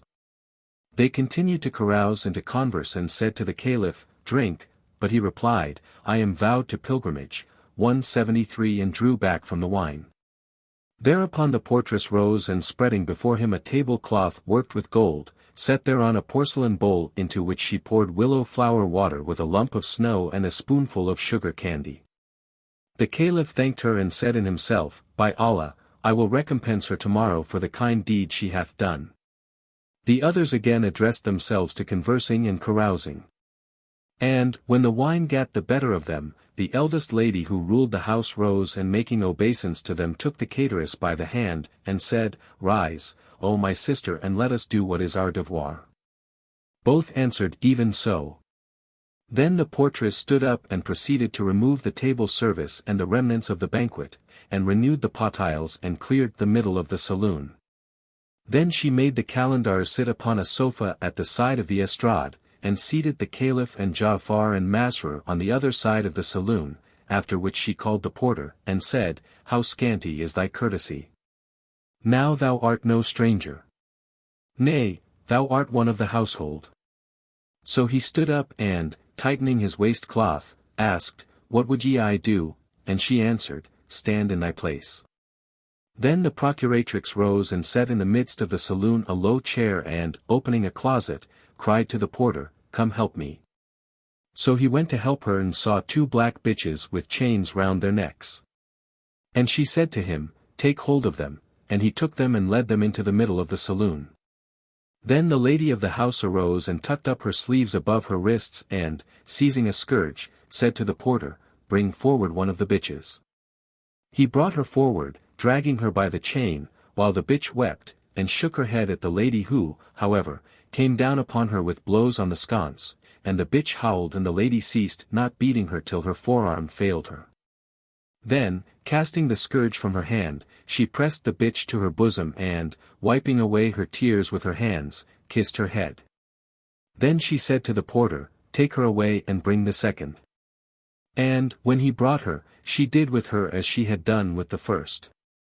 Now the heart of the Caliph was touched at these cruel doings, his chest straightened and he lost all patience in his desire to know why the two bitches were so beaten. He threw a wink at Ja'far wishing him to ask, but, the minister turning towards him said by signs, "Be silent." Then quoth the portress to the mistress of the house, "O my lady, arise and go to thy place that I in turn may do my devoir." 174 She answered, "Even so," and, taking her seat upon the couch of juniper wood, pargeted with gold and silver, said to the portress and cateress, "Now do ye what ye have to do." Thereupon the portress sat upon a low seat by the couch side. But the procuratrix, entering a closet, brought out of it a bag of satin with green fringes and 2 tassels of gold. She stood up before the lady of the house and shaking the bag drew out from it a lute which she tuned by tightening its pegs. And when it was in perfect order, she began to sing these quatrains. Ye are the wish, the aim of me.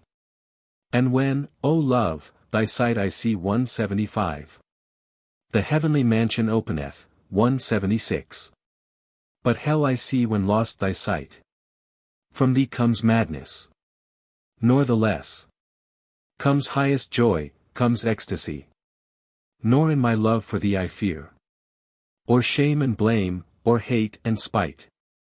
When love was throned within my heart, I rent the veil of modesty. And stints not love to rend that veil. Gang disgrace on grace to alight. The robe of sickness then I donned. But rent to rags was secrecy. Wherefore my love and longing heart proclaim your high supremest might. The tear-drop railing adown my cheek telleth my tale of ignominy. And all the hid was seen by all. And all my riddle read aright. Heal then my malady, for thou art malady and remedy. But she whose cure is in thy hand shall ne'er be free of bane and blight. Burn me those eyne that radiance rain. Slay me the swords of fantasy. How many hath the sword of love laid low, their high degree despite? Yet will I never cease to pine. Nor to oblivion will I flee. Love is my health, my faith, my joy. Public and private, wrong or right. O happy eyes that sight thy charms, that gaze upon thee at their gree. Yea, of my purest wish and will, the slave of love I'll I be hight.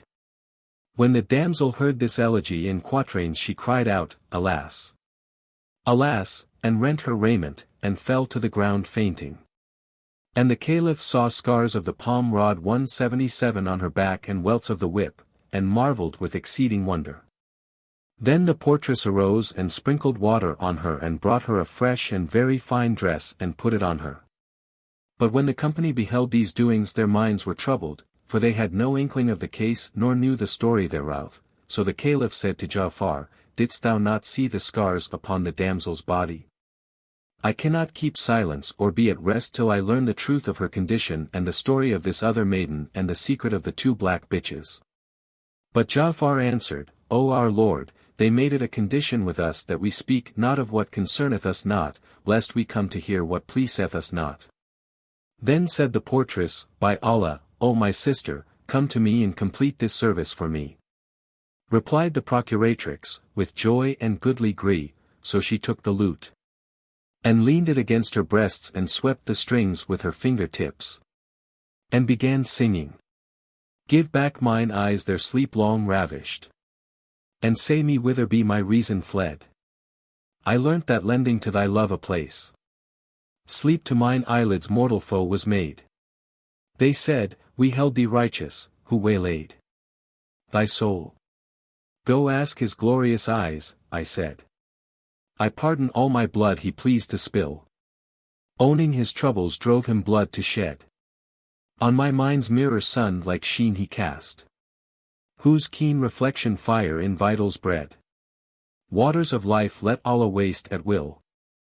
Suffice my wage those lips of dewy red. And thou address my love thou ell to find a cause for plaint and tears or ruth or lustied. In water pure his form shall greet your eyne. When fails the bowl nor need ye drink of wine. 178 inch. Then she quoted from the same ode. I drank, but the draught of his glance, not wine. And his swaying gait swayed to sleep these eyne. 'Twas not grape juice grips me but grasp of past. 'Twas not bull o'erbold me but gifts divine. His coiling curl lets my soul enact. And his cruel will all my wits outwitted. 179 inch. After a pause she resumed. If we plain of absence what shall we say? Or if pain afflict us where wend our way? And I hire a truchman 180 to tell my tale. The lover's plaint is not told for pay. If I put on patience, a lover's life after loss of love will not last a day. Naught is left me now but regret, repine, and tears flooding cheeks for ever and aye. O thou who the babes of these eyes 181 hast fled. Thou art homed in heart that shall never stray. Would heaven I what hast thou kept our pact. Long as stream shall flow, to have firmest fay. Or hast forgotten the weeping slave, whom groans afflict and whom griefs waylay. Ah, when severance ends and we side by side couch, I'll blame thy rigors and chide thy pride. Now when the portress heard her second ode she shrieked aloud and said, By Allah, 'tis right good. And laying hands on her garments tore them, as she did the first time. And fell to the ground fainting. Thereupon the procuratrix rose and brought her a second change of clothes after she had sprinkled water on her. She recovered and sat upright and said to her sister the cateress, Onwards, and help me in my duty. For there remains but this one song. So the provisioneress again brought out the lute and began to sing these verses. How long shall last, how long this rigor rife of woe? May not suffice thee all these tears thou sayest flow? Our parting thus with purpose fell thou dost prolong. Is not enough to glad the heart of envious foe? Were but this lying world once true to lover heart, he had not watched the weary night in tears of woe. O pity me whom overwhelmed thy cruel will. My lord, my king, 'tis time some ruth to me thou show. To whom reveal my wrongs? O thou who murdered me. Sad, who of broken troth the pangs must undergo. Increase wild love for thee in frenzy hour by hour. And days of exile minute by so long, so slow. O Moslems, claim vendetta 182 for this slave of love. Whose sleep love ever wastes, whose patience love lays low. Doth law of love allow thee, O my wish, to lie lapped in another's arms and unto me cry go? Yet in thy presence, say, what joys shall I enjoy? When he I love but works my love to overthrow. When the portress heard the third song she cried aloud. And, laying hands on her garments, rent them down to the very skirt and fell to the ground fainting a third time, again showing the scars of the scourge. Then said the 3 Kalandars, would heaven we had never entered this house, but had rather night on the mounds and heaps outside the city. For verily our visit hath been troubled by sights which cut to the heart. The Caliph turned to them and asked, Why so? And they made answer, Our minds are sore troubled by this matter. Quoth the Caliph, Are ye not of the household? And quoth they, No. Nor indeed did we ever set eyes on the place till within this hour. Hurried the Caliph marvelled and rejoined, This man who sitteth by you, would he not know the secret of the matter? And so saying he winked and made signs at the porter. So they questioned the man but he replied, By the all-might of Allah, in love all are alike. 183 I am the growth of Baghdad, yet never in my born days did I darken these doors till today, and my companying with them was a curious matter. By Allah, they rejoined, we took thee for one of them, and now we see thou art one like ourselves. Then said the Caliph, We be 7 men, and they only 3 women without even a 4th to help them, so let us question them of their case. And, if they answer us not, fain we will be answered by force. All of them agreed to this except Ja'far, who said, 184, This is not my recking, let them be. For we are their guests and, as ye know, they made a compact and condition with us which we accepted and promised to keep, wherefore it is better that we be silent concerning this matter. And, as but little of the night remaineth, let each and every of us gang his own gate. Then he winked at the Caliph and whispered to him, There is but 1 hour of darkness left, and I can bring them before thee tomorrow, when thou canst freely question them all concerning their story. But the Caliph raised his head haughtily and cried out at him in wrath, saying, I have no patience left for my longing to hear of them, let the Kalandars question them forthright. Quoth Ja'far, This is not my rede. Then words ran high and talk answered talk, and they disputed as to who should first put the question, but at last all fixed upon the porter. And as the jingle increased, the house mistress could not but notice it and asked them, O ye folk! On what matter are ye talking so loudly? Then the porter stood up respectfully before her and said, O my lady, this company earnestly desire that thou acquaint them with the story of the 2 bitches and what mocketh thee punished them so cruelly. And then thou fallest to weeping over them and kissing them, and lastly they want to hear the tale of thy sister and why she hath been bastinadoed with palm sticks like a man. These are the questions they charge me to put, and peace be with thee. 185 Thereupon quoth she who was the lady of the house to the guests, Is this true that he saith on your part? And all replied, Yes, save Ja'far, who kept silence. When she heard these words she cried, By Allah, ye have wronged us, O our guests. With grievous wronging, for when you came before us we made compact and condition with you, that whoso should speak of what concerneth him not should hear what pleaseth him not.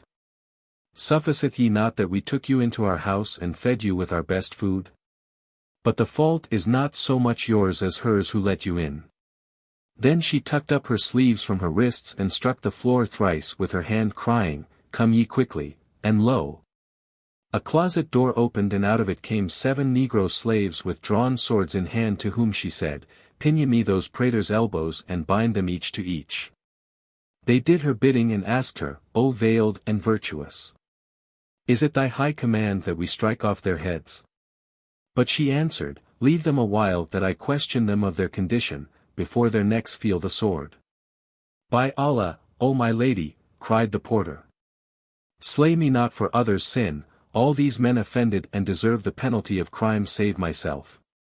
Now by Allah! Our night had been charming had we escaped the mortification of those monocular Kalandars whose entrance into a populous city would convert it into a howling wilderness. Then he repeated these verses. How fair is Ruth, the strong man deigns not smother. And fairest fair when shown to weakest brother. By love's own holy tie between us twain. Let one not suffer for the sin of other. When the porter ended his verse the lady laughed. And Scheherazade perceived the dawn of day and ceased to say her permitted say. When it was the 11th night, she said, It hath reached me, O auspicious king, that the lady, after laughing at the porter despite her wrath, came up to the party and spake thus, Tell me who ye be, for ye have but an hour of life. And were ye not men of rank and, perhaps, notables of your tribes, you had not been so froward and I had hastened your doom. Then said the Caliph, Woe to thee, O Ja'far, tell her who we are lest we be slain by mistake. And speak her fair before some horror befall us. 'Tis part of thy deserts, replied he, whereupon the Caliph cried out at him saying, There is a time for witty words and there is a time for serious work. Then the lady accosted the 3 Kalandars and asked them, Are ye brothers? When they answered, No, by Allah, we be naught but fakirs and foreigners. Then quoth she to one among them, Wast thou born blind of one eye? And quoth he, No, by Allah. 'Twas a marvellous matter, no wondrous mischance which caused my eye to be torn out, and mine is a tale which, if it were written upon the eye corners with needle gravers, were a warner to whoso would be warned. 186 She questioned the 2nd and 3rd Kalandar, but all replied like the first, By Allah, O our mistress, each one of us cometh from a different country, and we are all 3 the sons of kings, sovereign princes ruling over suzerains and capital cities. Thereupon she turned towards them and said, Let each and every of you tell me his tale in due order and explain the cause of his coming to our place, and if his story please us let him stroke his head. 187 and wend his way. The first to come forward was the Hammal, the porter, who said, O my lady, I am a man and a porter. This dame, the cateress, hired me to carry a load and took me first to the shop of a vintner, then to the booth of a butcher, thence to the stall of a fruiterer, thence to a grocer who also sold dry fruits, thence to a confectioner and a perfumer come druggist, and from him to this place where there happened to me with you what happened. Such is my story, and peace be on us all. At this the lady laughed and said, Rub thy head and wend thy ways, but he cried, By Allah, I will not stump it till I hear the stories of my companions. Then came forward one of the monoculars and began to tell her the first Kalandar's tale. Know, O my lady, that the cause of my beard being shorn and my eye being out torn was as follows. My father was a king and he had a brother who was a king over another city. And it came to pass that I and my cousin, the son of my paternal uncle, were both born on one and the same day. And years and days rolled on. And, as we grew up, I used to visit my uncle every now and then and to spend a certain number of months with him. Now my cousin and I were sworn friends, for he ever entreated me with exceeding kindness. He killed for me the fattest sheep and strained the best of his wines, and we enjoyed long conversing and carousing. One day when the wine had gotten the better of us, the son of my uncle said to me, O my cousin, I have a great service to ask of thee, and I desire that thou stay me not in whatso I desire to do. And I replied, With joy and goodly will. Then he made me swear the most binding oaths and left me, but after a little while he returned leading a lady veiled and richly apparelled with ornaments worth a large sum of money. Presently he turned to me, the woman being still behind him, and said, Take this lady with thee and go before me to such a burial ground, describing it, so that I knew the place. And enter with her into such a sepulchre. 188 and there await my coming. The oaths I swore to him made me keep silence and suffered me not to oppose him, so I led the woman to the cemetery and both I and she took our seats in the sepulchre. And hardly had we sat down when in came my uncle's son, with a bowl of water, a bag of mortar and an adze somewhat like a hoe. He went straight to the tomb in the midst of the sepulchre and, breaking it open with the adze, set the stones on one side. Then he fell to digging into the earth of the tomb till he came upon a large iron plate, the size of a wicket door, and on raising it there appeared below it a staircase vaulted and winding. Then he turned to the lady and said to her, Come now and take thy final choice. She at once went down by the staircase and disappeared. Then quoth he to me, O son of my uncle, by way of completing thy kindness, when I shall have descended into this place, restore the trap door to where it was, and heap back the earth upon it as it lay before. And then of thy great goodness mix this unslaked lime which is in the bag with this water which is in the bowl and, after building up the stones, plaster the outside so that none looking upon it shall say, This is a new opening in an old tomb. For a whole year have I worked at this place whereof none knoweth but Allah, and this is the need I have of thee. Presently adding, May Allah never bereave thy friends of thee nor make them desolate by thine absence, O son of my uncle, O my dear cousin. And he went down the stairs and disappeared forever. When he was lost to sight I replaced the iron plate and did all his bidding till the tomb became as it was before, and I worked almost unconsciously for my head was heated with wine. Returning to the palace of my uncle, I was told that he had gone forth sporting and hunting, so I slept that night without seeing him. And, when the morning dawned, I remembered the scenes of the past evening and what happened between me and my cousin. I repented of having obeyed him when penitence was of no avail. I still thought, however, that it was a dream. So I fell to asking for the son of my uncle, but there was none to answer me concerning him, and I went out to the graveyard and the sepulchres, and sought for the tomb under which he was, but could not find it. And I ceased not wandering about from sepulchre to sepulchre, and tomb to tomb, all without success, till night set in. So I returned to the city, yet I could neither eat nor drink. My thoughts being engrossed with my cousin, for that I knew not what was become of him, and I grieved with exceeding grief and passed another sorrowful night, watching until the morning. Then went I a second time to the cemetery, pondering over what the son of mine uncle had done, and, sorely repenting my hearkening to him, went round among all the tombs, but could not find the tomb I sought. I mourned over the past, and remained in my mourning 7 days, seeking the place and ever missing the path. Then my torture of scruples 189 grew upon me till I well nigh went mad, and I found no way to dispel my grief save travel and return to my father. So I set out and journeyed homeward. But as I was entering my father's capital a crowd of rioters sprang upon me and pinioned me. 190 I wondered thereat with all wonderment, seeing that I was the son of the Sultan, and these men were my father's subjects, and amongst them were some of my own slaves. A great fear fell upon me, and I said to my soul 191, Would heaven I knew what hath happened to my father. I questioned those that bound me of the cause of their doing, but they returned me no answer. However, after a while one of them said to me, and he had been a hired servant of our house, Fortune hath been false to thy father. His troops betrayed him, and the Wazir who slew him now reigneth in his stead, and we lay in wait to seize thee by the bidding of him. I was well nigh distraught and felt ready to faint on hearing of my father's death. When they carried me off and placed me in presence of the usurper. Now between me and him there was an olden grudge, the cause of which was this. I was fond of shooting with the stone bow 192, and it befell one day as I was standing on the terrace roof of the palace, that a bird lighted on the top of the Wazir's house when he happened to be there.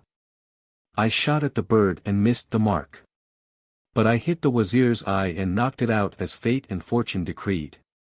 Even so saith the poet. We tread the path where fate hath led. The path fate writ we fain must tread. And man in one land doomed to die. Death nowhere else shall do him dead. And on likewise saith another. Let fortune have her wanton way. Take heart and all her words obey. Nor joy nor mourn at anything. For all things pass and no things stay. Now when I knocked out the Wazir's eye he could not say a single word, for that my father was king of the city, but he hated me ever after, and dire was the grudge thus caused between us twain. So when I was set before him hand-bound and pinioned, he straightway gave orders for me to be beheaded. I asked, For what crime wilt thou put me to death? Whereupon he answered, What crime is greater than this? Pointing the while to the place where his eye had been. Quoth I, This I did by accident, not of malice prepense. And quoth he, If thou didst it by accident, I will do the like by thee with intention. 193 Then cried he, Bring him forward, and they brought me up to him. When he thrust his finger into my left eye and gouged it out, whereupon I became one-eyed as ye see me. Then he bade bind me hand and foot, and put me into a chest, and said to the sworder, Take charge of this fellow. And go off with him to the waste lands about the city, then draw thy scimitar and slay him, and leave him to feed the beasts and birds. So the headsman fared forth with me, and when he was in the midst of the desert, he took me out of the chest, and I with both hands pinioned and both feet fettered, and was about to bandage my eyes before striking off my head. But I wept with exceeding weeping until I made him weep with me, and Looking at him I began to recite these couplets. I deemed you coat o mail that should withstand the foeman's shafts. And you proved foeman's brand.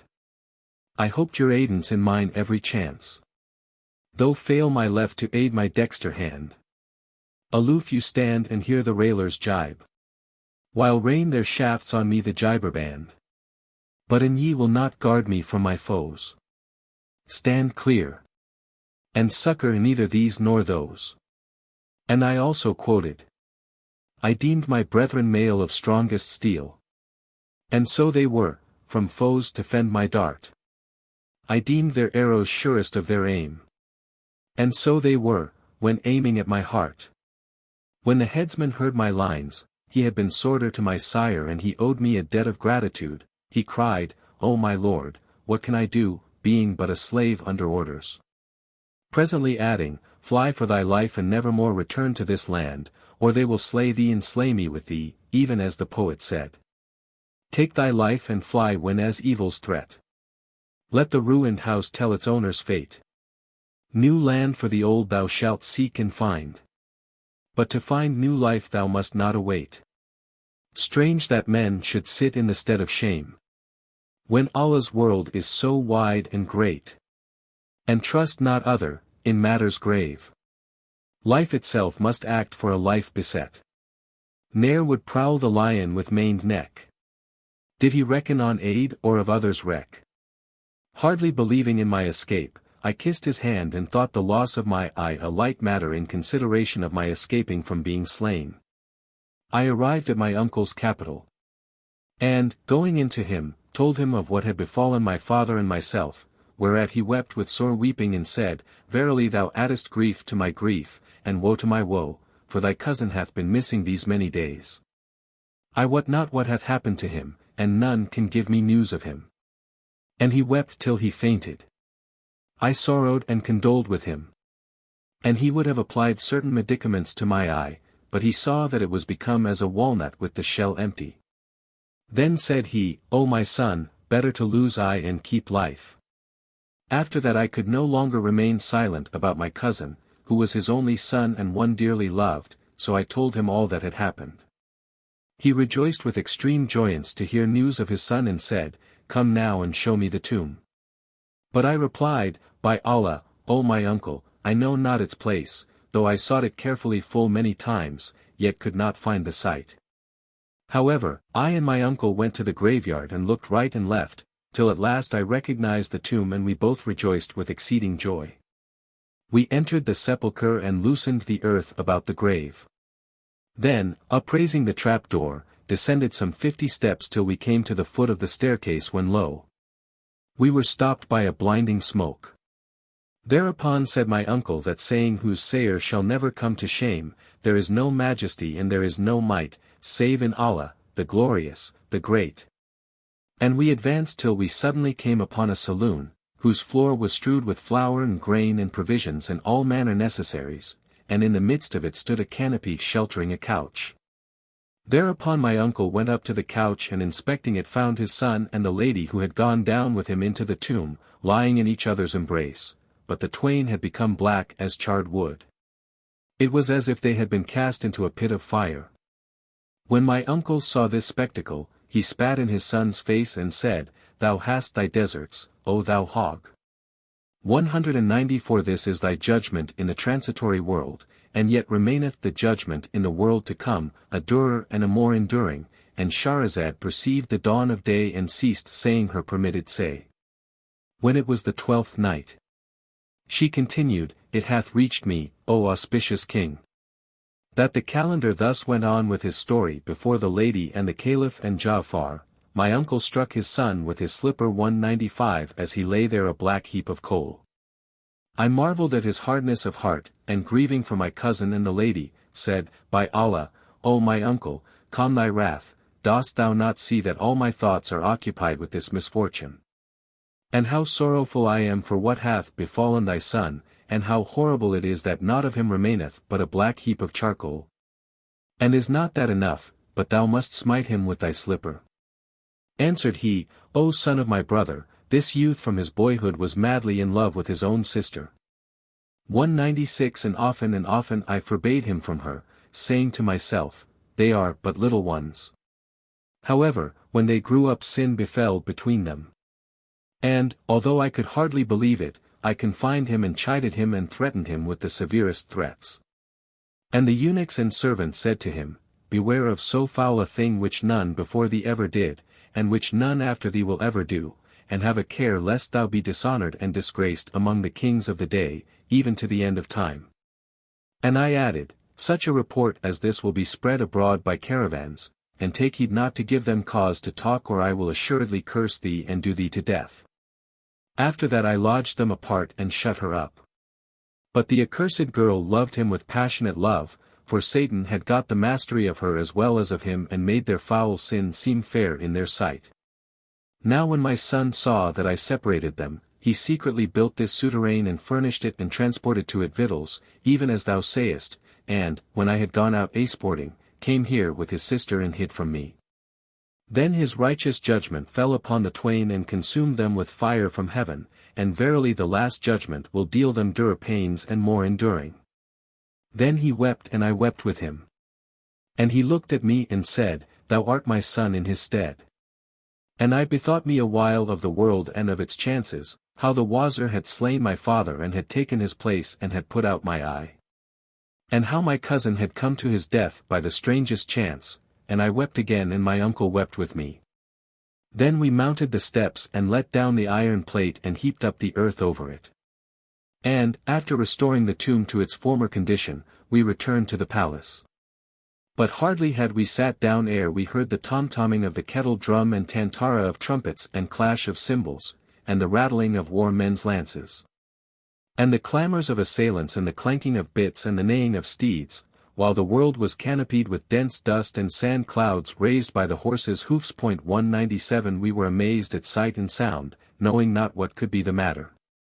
So we asked and were told us that the Wazir who usurped my father's kingdom had marched his men, and that after levying his soldiery and taking a host of wild Arabs 198 into service, he had come down upon us with armies like the sands of the sea. Their number none could tell and against them none could prevail. They attacked the city unawares. And the citizens, being powerless to oppose them, surrendered the place. My uncle was slain and I made for the suburbs, saying to myself, if thou fall into this villain's hands he will assuredly kill thee. On this wise all my troubles were renewed. And I pondered all that had betided my father and my uncle, and I knew not what to do, for if the city people or my father's troops had recognized me they would have done their best to win favor by destroying me. And I could think of no way to escape save by shaving off my beard and my eyebrows. So I shore them off and, changing my fine clothes for a Kalandar's rags, I fared forth from my uncle's capital and made for this city, hoping that peradventure someone would assist me to the presence of the Prince of the Faithful, 199 and the Caliph who is the Vice-Regent of Allah upon earth. Thus have I come hither that I might tell him my tale and lay my case before him.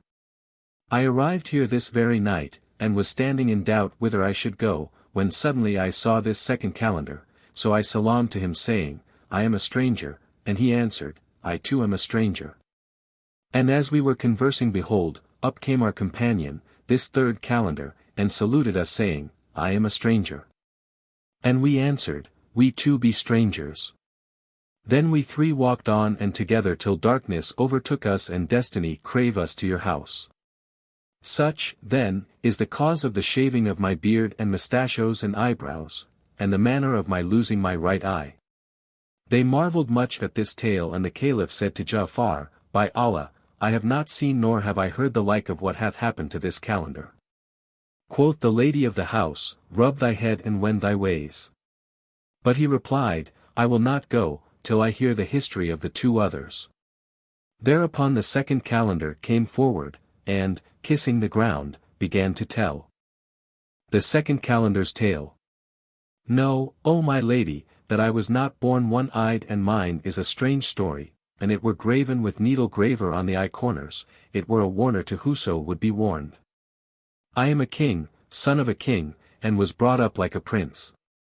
I learned intoning the Quran according the 7 schools, 200, and I read all manner books, and held disputations on their contents with the doctors and men of science. Moreover, I studied star lore and the fair sayings of poets, and I exercised myself in all branches of learning until I surpassed the people of my time. My skill in calligraphy exceeded that of all the scribes. And my fame was bruited abroad over all climes and cities, and all the kings learned to know my name. Amongst others the king of Hind heard of me and sent to my father to invite me to his court, with offerings and presents and rarities such as befit royalties. So my father fitted out 6 ships for me and my people. And we put to sea and sailed for the space of a full month till we made the land. Then we brought out the horses that were with us in the ships, and, after loading the camels with our presents for the prince, we set forth inland.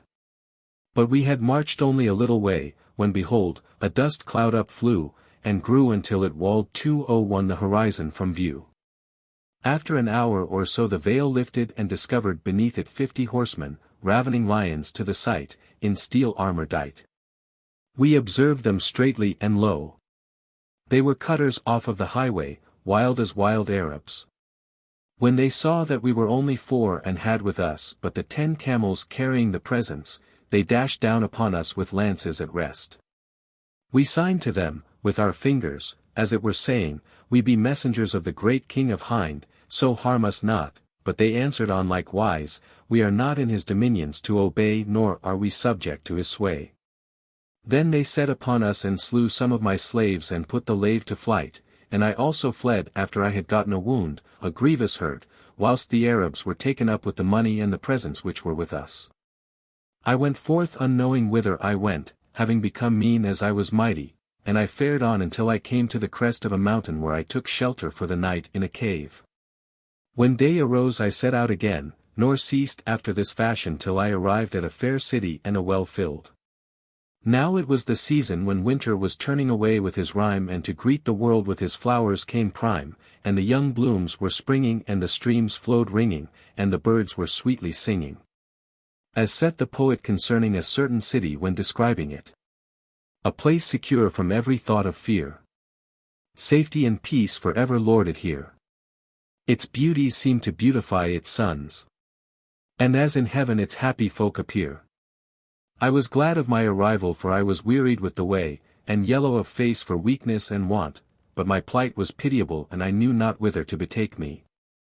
So I accosted a tailor sitting in his little shop and saluted him. He returned my salam, and bade me kindly welcome and wished me well and entreated me gently and asked me of the cause of my strangerhood. I told him all my past from first to last. And he was concerned on my account and said, O youth, disclose not thy secret to any, the king of this city is the greatest enemy thy father hath, and there is blood with 202 between them, and thou hast cause to fear for thy life. Then he set meat and drink before me, and I ate and drank and he with me, and we conversed freely till nightfall, when he cleared me a place in a corner of his shop and brought me a carpet and a coverlet. I tarried with him 3 days. At the end of which time he said to me, Knowest thou no calling whereby to win thy living, O my son? I am learned in the law, I replied, and a doctor of doctrine, an adept in art and science, a mathematician and a notable penman. He rejoined, Thy calling is of no account in our city, where not a soul understandeth science or even writing or aught save money-making. Then said I, By Allah, I know nothing but what I have mentioned. And he answered, Gird thy middle and take thee a hatchet and a cord, and go and hew wood in the wold for thy daily bread, till Allah send thee relief, and tell none who thou art lest they slay thee. Then he bought me an axe and a rope and gave me in charge to certain woodcutters, and with these guardians I went forth into the forest, where I cut fuel wood the whole of my day and came back in the evening bearing my bundle on my head. I sold it for half a dinar, with part of which I bought provision and laid by the rest. In such work I spent a whole year, and when this was ended I went out one day, as was my wont, into the wilderness. And, wandering away from my companions, I chanced on a thickly grown lowland 203 in which there was an abundance of wood. So I entered and I found the gnarled stump of a great tree and loosened the ground about it and shoveled away the earth. Presently my hatchet rang upon a copper ring, so I cleared away the soil and behold, the ring was attached to a wooden trap door. This I raised and there appeared beneath it a staircase. I descended the steps to the bottom and came to a door, which I opened and found myself in a noble hall strong of structure and beautifully built, where was a damsel like a pearl of great price, whose favour banished from my heart all grief and cark and care, and whose soft speech healed the soul in despair and captivated the wise and ware. Her figure measured 5 feet in height, her breasts were firm and upright, her cheek a very garden of delight, her colour lively bright. Her face gleamed like dawn through curly tresses which gloomed like night, and above the snows of her bosom glittered teeth of a pearly white. 204 As the poet said of one like her. Slim-waisted loveling jetty hair encrowned. A wand of willow on a sandy mound. And as saith another, for things that meet not, save they here unite, to shed my heart blood and to rape my sprite. Brilliantest forehead, tresses jetty bright, cheeks rosy red and stature beauty dight. When I looked upon her I prostrated myself before him who had created her, for the beauty and loveliness he had shaped in her, and she looked at me and said, Art thou man or jinni? I am a man, answered I, and she, now who brought thee to this place where I have abided 25 years without even yet seeing man in it? Quoth I, and indeed I found her words wonder sweet, and my heart was melted to the core by them. O my lady, my good fortune led me hither for the dispelling of my cark and care. Then I related to her all my mishap from first to last, and my case appeared to her exceeding grievous, so she wept and said, I will tell thee my story in my turn. I am the daughter of the king Iphidamus, lord of the islands of Abnus 205 who married me to my cousin, the son of my paternal uncle. But on my wedding night an Ifrit named Jurgis 206 bin Rajmus, first cousin that is, mother's sister's son, of Iblis, the foul fiend, snatched me up and, flying away with me like a bird, set me down in this place. Whither he conveyed all I needed of fine stuffs, raiment and jewels and furniture, and meat and drink and other else. Once in every 10 days he comes here and lies a single night with me, and then wends his way, for he took me without the consent of his family. And he hath agreed with me that if ever I meet him by night or by day, I have only to pass my hand over yonder 2 lines engraved upon the alcove, and he will appear to me before my fingers cease touching. For days have now passed since he was here, and, as there remain 6 days before he come again, say me, wilt thou abide with me 5 days, and go hence the day before his coming? I replied, yes, and yes again. O rare, if all this be not a dream. Hurried she was glad and, springing to her feet, seized my hand and carried me through an arched doorway to a hammam bath, a fair hall and richly decorate. I doffed my clothes, and she doffed hers, then we bathed and she washed me. And when this was done we left the bath, and she seated me by her side upon a high divan, and brought me sherbet scented with musk. When we felt cool after the bath, she set food before me and we ate and fell to talking. But presently she said to me, Lay thee down and take thy rest, for surely thou must be weary. So I thanked her, my lady, and lay down and slept soundly, forgetting all that had happened to me. When I awoke I found her rubbing and shampooing my feet, 207 so I again thanked her and blessed her and we sat for a while talking. Said she, By Allah, I was sad at heart, for that I have dwelt alone underground for these 25 years. And praise be to Allah, who hath sent me someone with whom I can converse. Then she asked, O youth, what sayest thou to wine? And I answered, Do as thou wilt. Whereupon she went to a cupboard and took out a sealed flask of right old wine and set off the table with flowers and scented herbs and began to sing these lines. Had we known of thy coming we fain had dispread the cores of our hearts or the balls of our eyes. Our cheeks as a carpet to greet thee had thrown, and our eyelids had strown for thy feet to bet read. Now when she finished her verse I thanked her, for indeed love of her had gotten hold of my heart and my grief and anguish were gone. We sat at converse and carousel till nightfall, and with her I spent the night, such night never spent I in all my life. On the morrow delight followed delight till midday, by which time I had drunken wine so freely that I had lost my wits, and stood up, staggering to the right and to the left, and said, Come, O my charmer. And I will carry thee up from this underground vault and deliver thee from the spell of thy Jinni.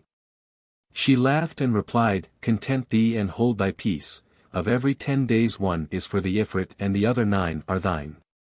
Quoth I, and in good sooth drink had got the better of me, this very instant will I break down the alcove whereon is graven the talisman and summon the Ifrit that I may slay him, for it is a practice of mine to slay Ifrits.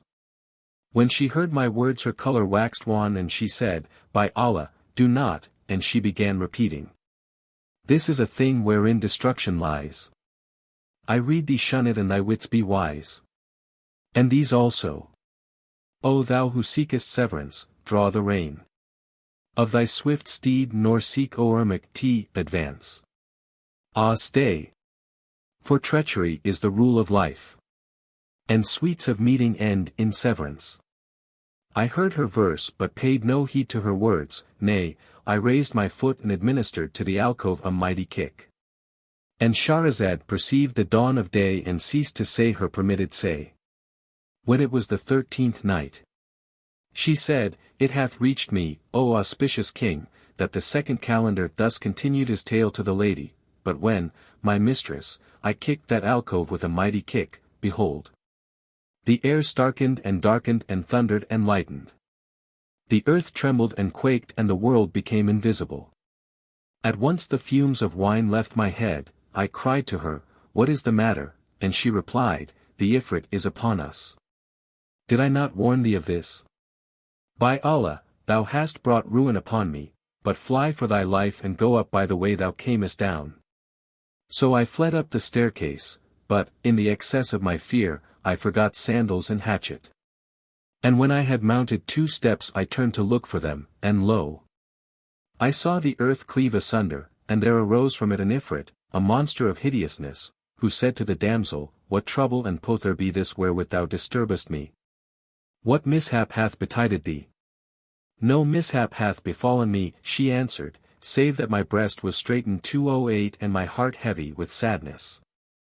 So I drank a little wine to broaden it and to hearten myself. Then I rose to obey a call of nature, but the wine had gotten into my head and I fell against the alcove. Thou least, like the whore thou art, shrieked the Ifrit. And he looked around the hall right and left till he caught sight of my axe and sandals and said to her, What be these but the belongings of some mortal who hath been in thy society? She answered, I never set eyes upon them till this moment, they must have been brought by thee hither cleaving to thy garments. Quoth the Ifrit, These words are absurd, thou harlot. Thou strumpet. Then he stripped her stark naked and, stretching her upon the floor, bound her hands and feet to 4 stakes, like one crucified, 209 and set about torturing and trying to make her confess. I could not bear to stand listening to her cries and groans. So I climbed the stair on the quake with fear, and when I reached the top I replaced the trap door and covered it with earth. Then repented I of what I had done with penitence exceeding. And thought of the lady in her beauty and loveliness, and the tortures she was suffering at the hands of the accursed Ifrit, after her quiet life of 25 years, and how all that had happened to her was for the cause of me.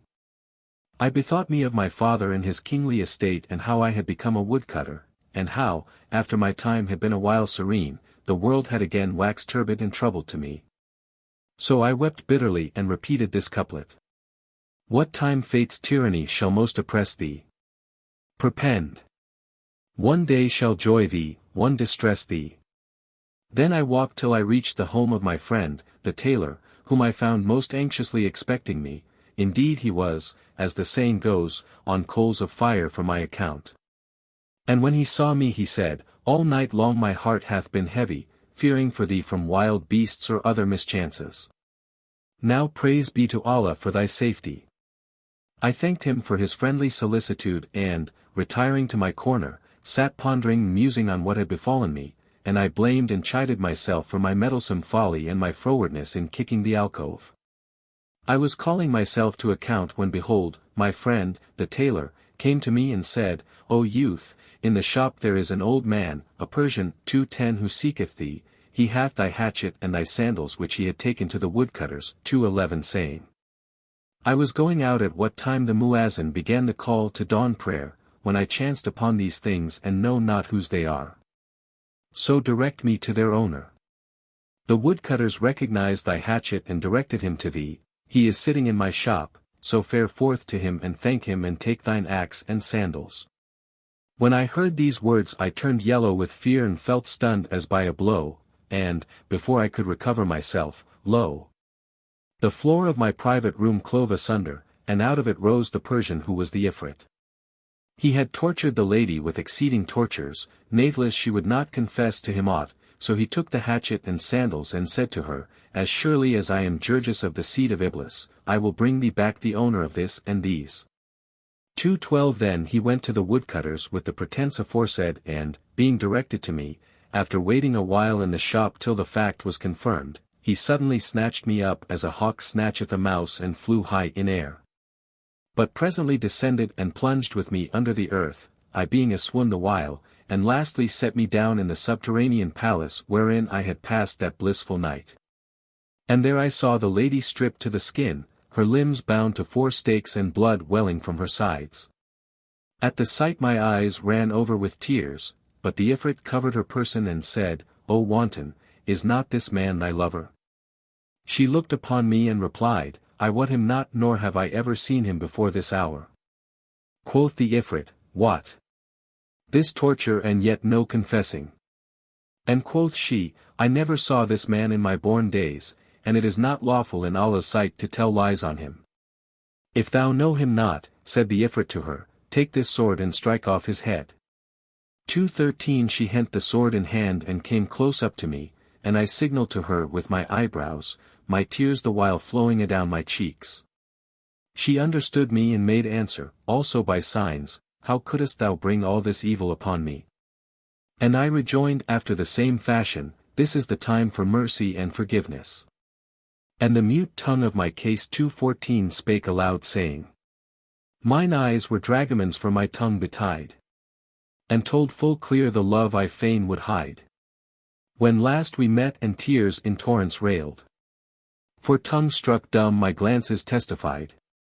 She signed with eye glance while her lips were mute. I signed with fingers and she ken th implied. Our eyebrows did all duty twixt us twain. And we being speechless love spake loud and plain. Then, O my mistress, the lady threw away the sword and said, How shall I strike the neck of one I wot not, and who hath done me no evil? Such deed were not lawful in my law. And she held her hand.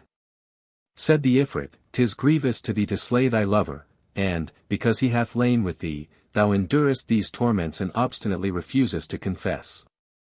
After this it is clear to me that only like loveth and pitieth like.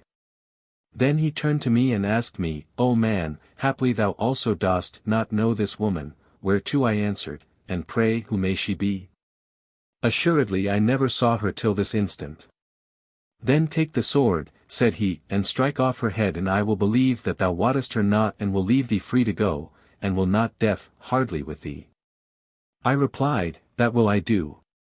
And, taking the sword went forward sharply and raised my hand to smite. But she signed to me with her eyebrows, Have I failed thee in aught of love, and is it thus that thou requitest me? I understood what her looks implied and answered her with an eye-glance, I will sacrifice my soul for thee. And the tongue of the case wrote in our hearts these lines.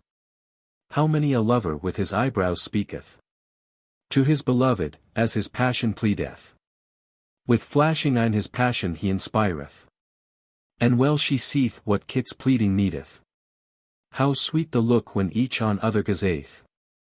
And with what swiftness and how sure it speedeth. And this with eyebrows all his passion writeth. And that with eyeballs all his passion readeth. Then my eyes filled with tears to overflowing and I cast the sword from my hand saying, O mighty Ifrit and hero, if a woman lacking wits and faith deem it unlawful to strike off my head, how can it be lawful for me, a man, to smite her neck whom I never saw in my whole life? I cannot do such misdeed though thou cause me drink the cup of death and perdition. Then said the Ifrit, Ye twain show the good understanding between you, but I will let you see how such doings end. He took the sword, and struck off the lady's hands first, with 4 strokes, and then her feet, whilst I looked on and made sure of death, and she farewelled me with her dying eyes. So the Ifrit cried at her, Thou whorest and makest me a whittle with thine eyes, and struck her so that her head went flying. Then he turned to me and said, O mortal, we have it in our law that, when the wife committeth advoutry, it is lawful for us to slay her. As for this damsel, I snatched her away on her bride night when she was a girl of 12, and she knew no one but myself. I used to come to her once every 10 days and lie with her the night, under the semblance of a man, a Persian. And when I was well assured that she had cuckolded me, I slew her. But as for thee, I am not well satisfied that thou hast wronged me in her. Nevertheless, I must not let thee go unharmed, so ask a boon of me and I will grant it. Then I rejoiced, O my lady, with exceeding joy, and said, What boon shall I crave of thee? He replied, Ask me this boon, into what shape I shall bewitch thee, wilt thou be a dog, or an ass, or an ape? I rejoined, And indeed I had hoped that mercy might be shown me, by Allah, spare me, that Allah spare thee for sparing a Moslem and a man who never wronged thee. And I humbled myself before him with exceeding humility, and remained standing in his presence, saying, I am sore oppressed by circumstance. He replied, Talk me no long talk, it is in my power to slay thee, but I give thee instead thy choice. Quoth I, O thou Ifrit, it would besit thee to pardon me even as the Envied pardoned the Envier. Quoth he, And how was that? And I began to tell him the tale of the Envier and the Envied. They relate, O Ifrit, that in a certain city were 2 men who dwelt in adjoining houses, having a common party wall. And one of them envied the other and looked on him with an evil eye, 2:15, and did his utmost endeavor to injure him. And, albeit at all times he was jealous of his neighbor, his malice at last grew on him till he could hardly eat or enjoy the sweet pleasures of sleep. But the envied did nothing save prosper. And the more the other strove to injure him, the more he got and gained and throve. At last the malice of his neighbor and the man's constant endeavor to work him a harm came to his knowledge, so he said, By Allah, God's earth is wide enough for its people, and, leaving the neighborhood, he repaired to another city where he bought himself a piece of land in which was a dried-up draw well, 216 old and in ruinous condition. Here he built him an oratory and, furnishing it with a few necessaries, took up his abode therein, and devoted himself to prayer and worshipping Allah Almighty, and fakirs and holy mendicants flocked to him from all quarters. And his fame went abroad through the city and that countryside. Presently the news reached his envious neighbor, of what good fortune had befallen him and how the city notables had become his disciples.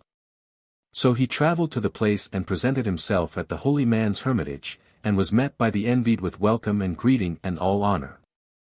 Then quoth the Envier, I have a word to say to thee.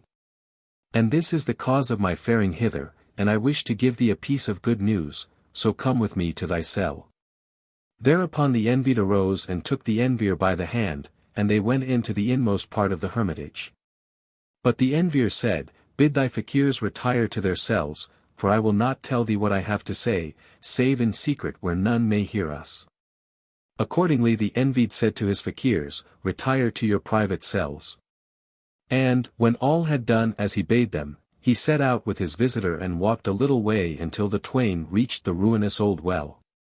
And as they stood upon the brink the Envier gave the Envied a push which tumbled him headlong into it, unseen of any, whereupon he fared forth, and went his ways, thinking to have had slain him. Now this well happened to be haunted by the Jann who, seeing the case, bore him up and let him down little by little, till he reached the bottom, when they seated him upon a large stone. Then one of them asked his fellows, What ye who be this man? And they answered, Nay. This man, continued the speaker, is the Envied hight who, flying from the Envier, came to dwell in our city, and here founded this holy house, and he hath edified us by his litanies 217 and his lections of the Quran. But the Envier set out and journeyed till he rejoined him, and cunningly contrived to deceive him and cast him into the well where we now are. But the fame of this good man hath this very night come to the Sultan of our city who designeth to visit him on the morrow on account of his daughter. What aileth his daughter? Asked one, and another answered, She is possessed of a spirit. For Maymun, son of Damdam, is madly in love with her, but, if this pious man knew the remedy, her cure would be as easy as could be. Hereupon one of them inquired, "And what is the medicine?" And he replied, "The black tom cat which is with him in the oratory hath, on the end of his tail, a white spot, the size of a dirham. Let him pluck 7 white hairs from the spot, then let him fumigate her therewith, and the marad will flee from her and not return, so she shall be sane for the rest of her life." All this took place, O Ifrit, within earshot of the Envied, who listened readily. When dawn broke and morn arose in sheen and shone, the fakirs went to seek the Shaykh and found him climbing up the wall of the well. Whereby he was magnified in their eyes. 218 Then, knowing that naught save the black tomcat could supply him with the remedy required, he plucked the 7 tail hairs from the white spot and laid them by him. And hardly had the sun risen ere the Sultan entered the hermitage, with the great lords of his estate, bidding the rest of his retinue to remain standing outside. The Envied gave him a hearty welcome, and seating him by his side asked him, "Shall I tell thee the cause of thy coming?" The king answered, "Yes." He continued, "Thou hast come upon pretext of a visitation. 219 But it is in thy heart to question me of thy daughter." Replied the king, "'Tis even so, O thou holy Shaykh," and the Envied continued, "Send and fetch her, and I trust to heal her forthright, and such it be the will of Allah." The king in great joy sent for his daughter, and they brought her pinioned and fettered. The Envied made her sit down behind a curtain, and taking out the hairs fumigated her therewith. Whereupon that which was in her head cried out and departed from her. The girl was at once restored to her right mind, and veiling her face, said, "What hath happened, and who brought me hither?" The Sultan rejoiced with a joy that nothing could exceed, and kissed his daughter's eyes. 220 In the holy man's hand. Then, turning to his great lords, he asked, "How say ye? What fee deserveth he who hath made my daughter whole?" And all answered, "He deserveth her to wife," and the king said, "Ye speak sooth." So he married him to her, and the Envied thus became son-in-law to the king. And after a little the Wazir died, and the king said, "Whom can I make minister in his stead?" "Thy son-in-law," replied the courtiers.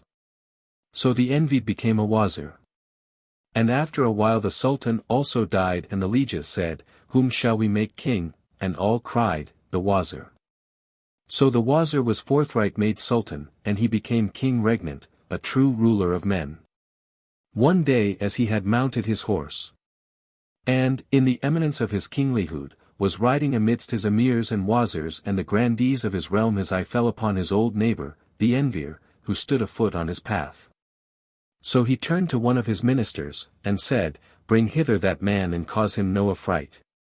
The Wazir brought him, and the king said, "Give him 1,000 miskals 221 of gold from the treasury, and load him 10 camels with goods for trade, and send him under escort to his own town."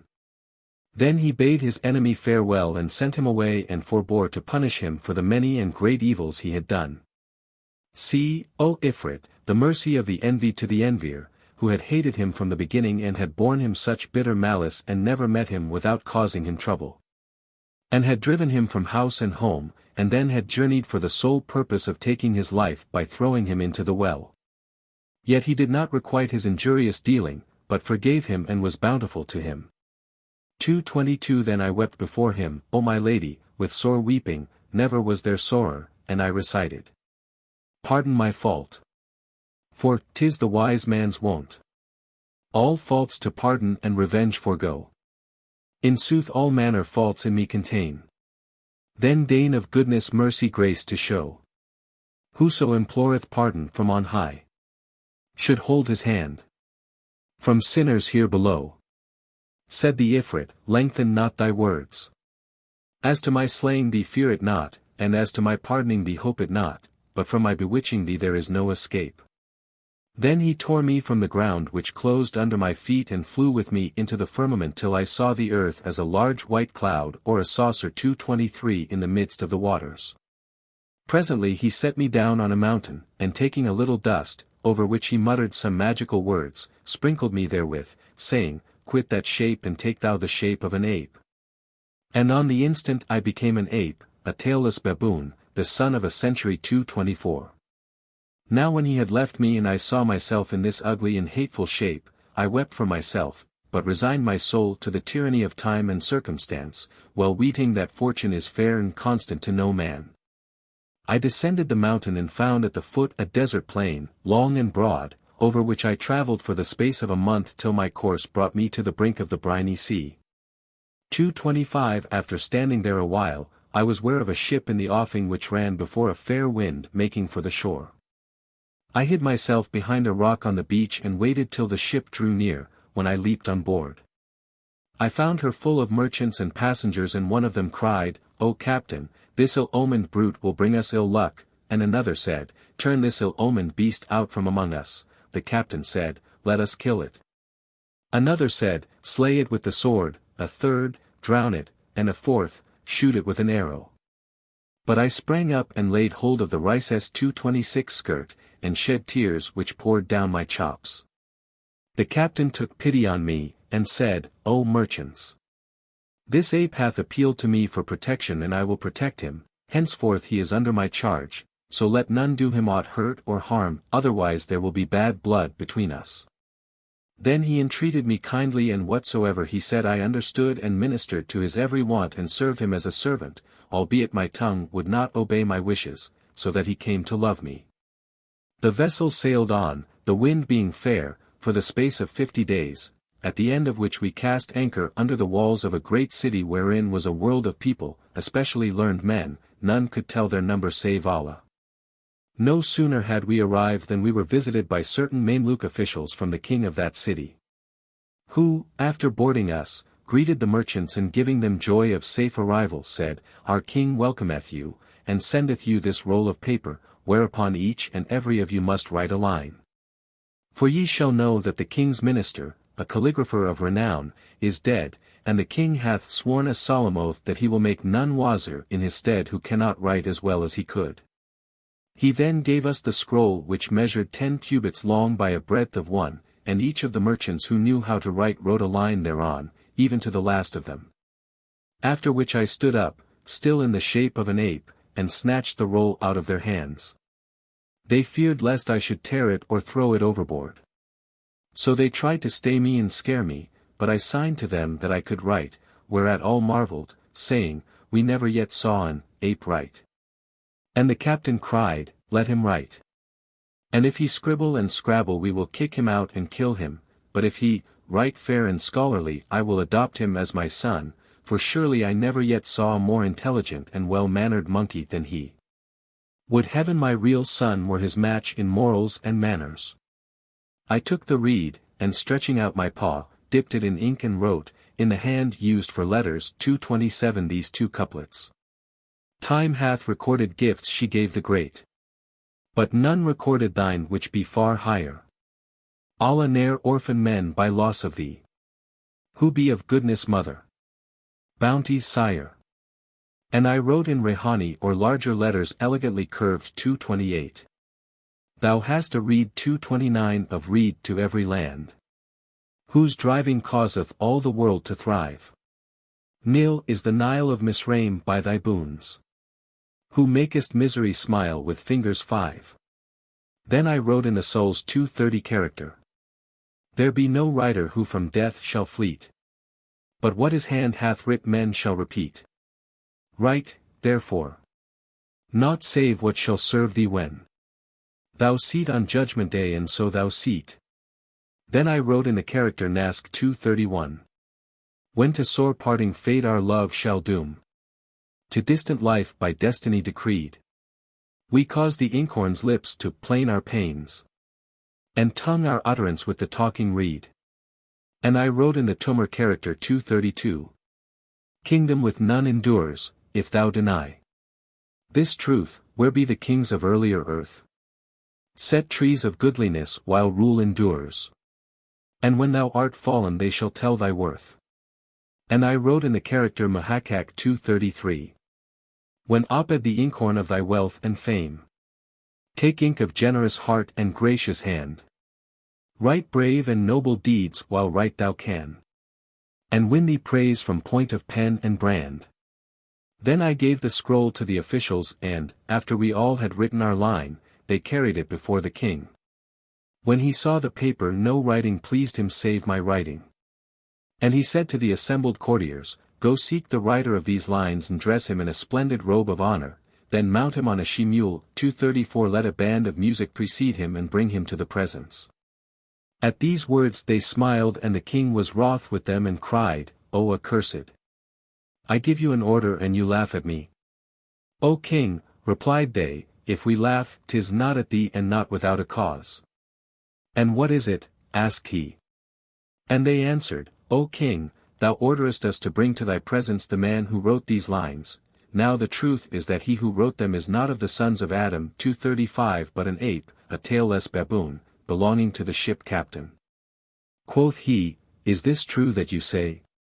Quoth they, Yea. By the rights of thy munificence.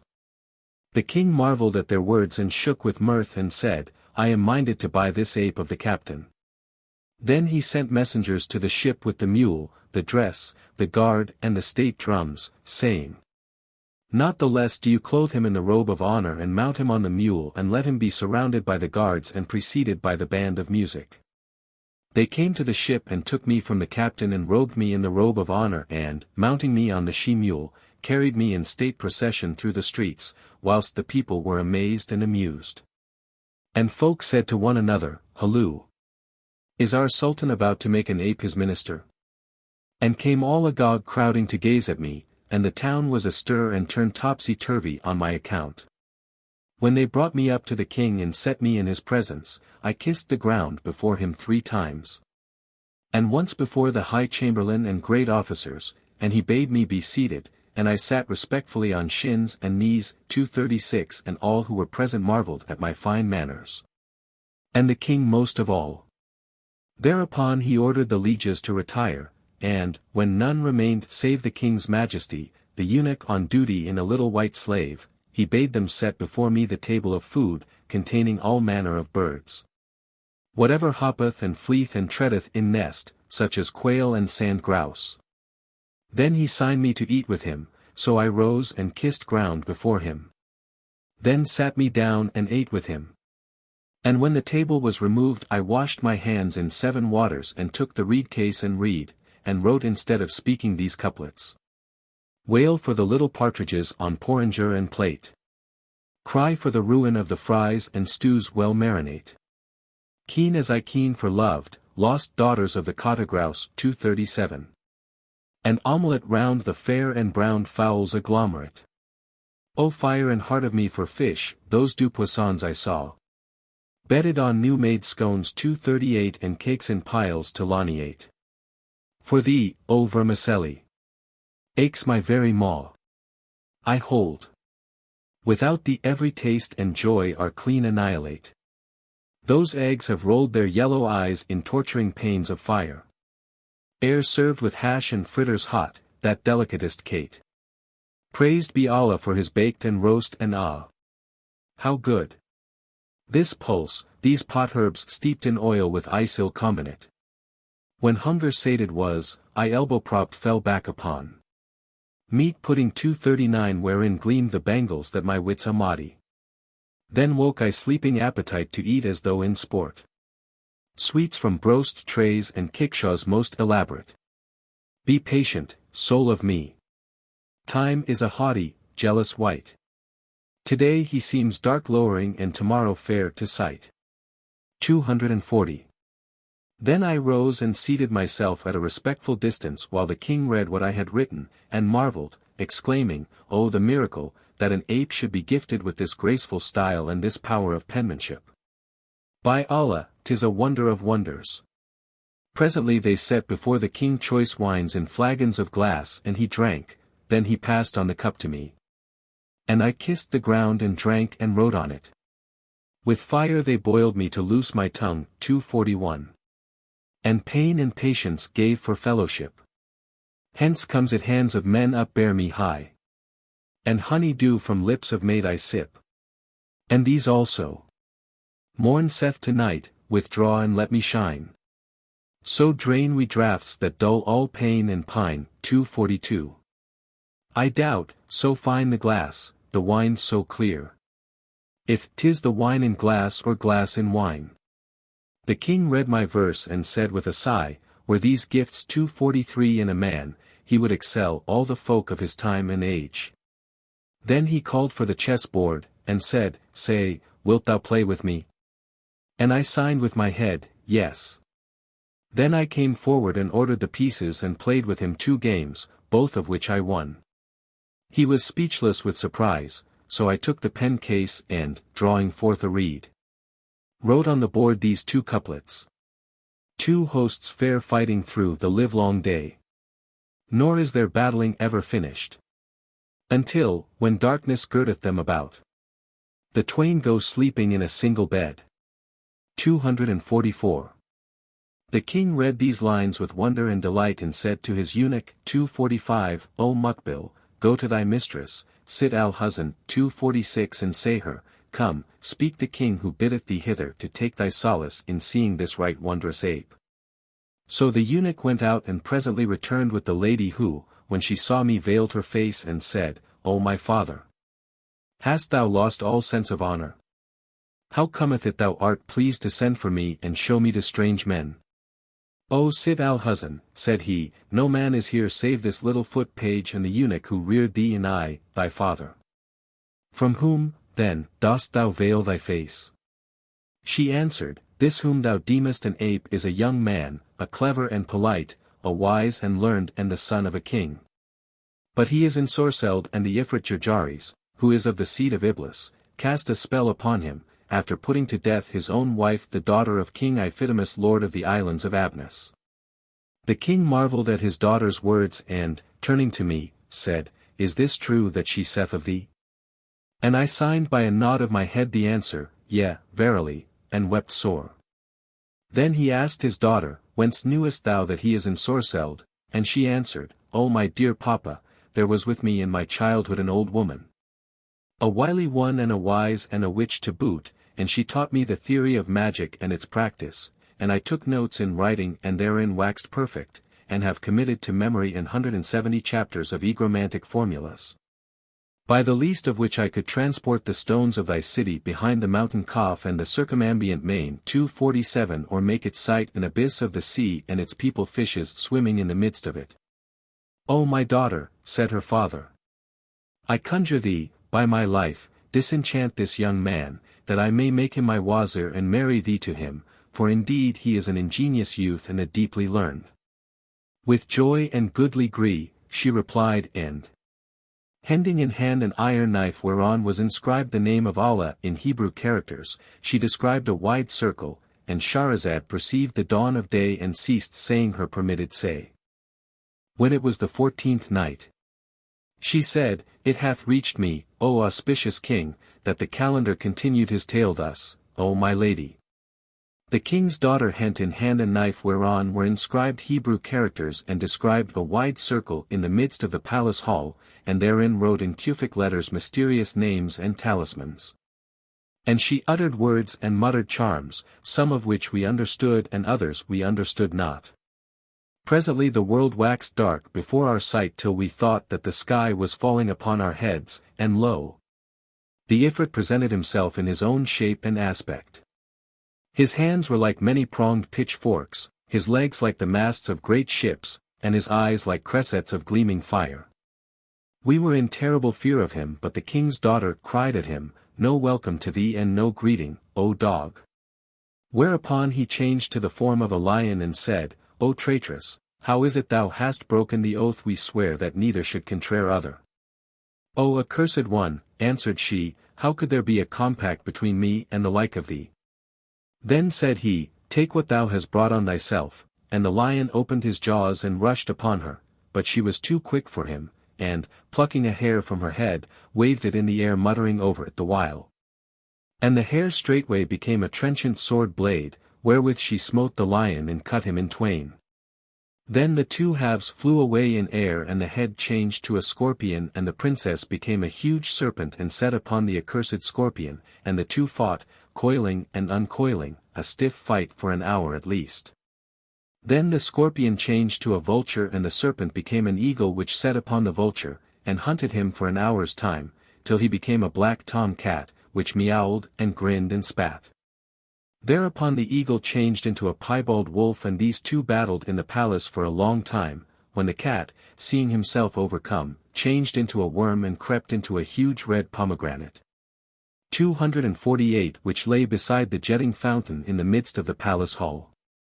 Whereupon the pomegranate swelled to the size of a watermelon in air, and, falling upon the marble pavement of the palace, broke to pieces, and all the grains fell out and were scattered about till they covered the whole floor. Then the wolf shook himself and became a snow-white cock, which fell to picking up the grains, purposing not to leave one, but by doom of destiny one seed rolled to the fountain edge and there lay hid. The cock fell to crowing and clapping his wings and signing to us with his beak as if to ask, "Are any grains left?" But we understood not what he meant, and he cried to us with so loud a cry that we thought the palace would fall upon us. Then he ran over all the floor till he saw the grain which had rolled to the fountain edge, and rushed eagerly to pick it up, when behold, it sprang into the midst of the water and became a fish and dived to the bottom of the basin. Thereupon the cock changed to a big fish, and plunged in after the other, and the two disappeared for a while, and lo! We heard loud shrieks and cries of pain which made us tremble. After this the Ifrit rose out of the water, and he was as a burning flame, casting fire and smoke from his mouth and eyes and nostrils.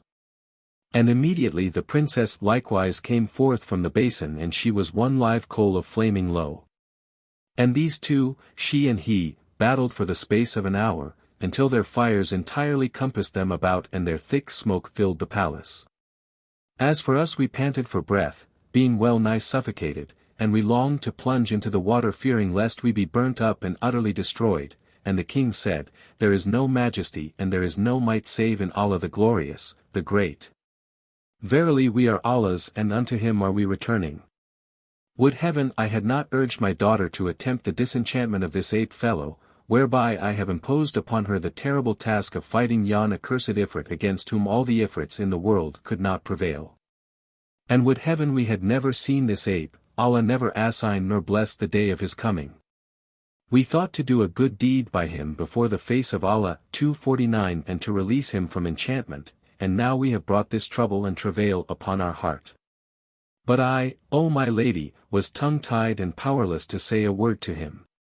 Suddenly, ere we were ware of aught, the Ifrit yelled out from under the flames and, coming up to us as we stood on the estrade, blew fire in our faces. The damsel overtook him and breathed blasts of fire at his face, and the sparks from her and from him rained down upon us, and her sparks did us no harm, but one of his sparks alighted upon my eye and destroyed it, making me a monocular ape. And another fell on the king's face, scorching the lower half, burning off his beard and mustachios and causing his under teeth to fall out, while a third alighted on the castrado's breast, killing him on the spot. So we despaired of life and made sure of death, when lo! A voice repeated the saying, "Allah is most highest. Allah is most highest. Aidance and victory to all who the truth believe. And disappointment and disgrace to all who the religion of Muhammad, the moon of faith, unbelieve." The speaker was the princess who had burnt the Ifrit, and he was become a heap of ashes. Then she came up to us and said, "Reach me a cup of water." They brought it to her, and she spoke over it words we understood not, and sprinkling me with it cried, "By virtue of the truth, and by the most great name of Allah, I charge thee, return to thy former shape." And behold, I shook, and became a man as before, save that I had utterly lost an eye. Then she cried out, "The fire! The fire! O my dear papa, an arrow from the accursed hath wounded me to the death, for I am not used to fight with the Jann. Had he been a man I had slain him in the beginning. I had no trouble till the time when the pomegranate burst and the grain scattered, but I overlooked the seed wherein was the very life of the Jinni. Had I picked it up he had died on the spot, but as fate and fortune decreed, I saw it not, so he came upon me all unawares, and there befell between him and me a sore struggle under the earth and high in air and in the water. And, as often as I opened on him a gate, 250 he opened on me another gate and a stronger, till at last he opened on me the gate of fire, and few are saved upon whom the door of fire openeth.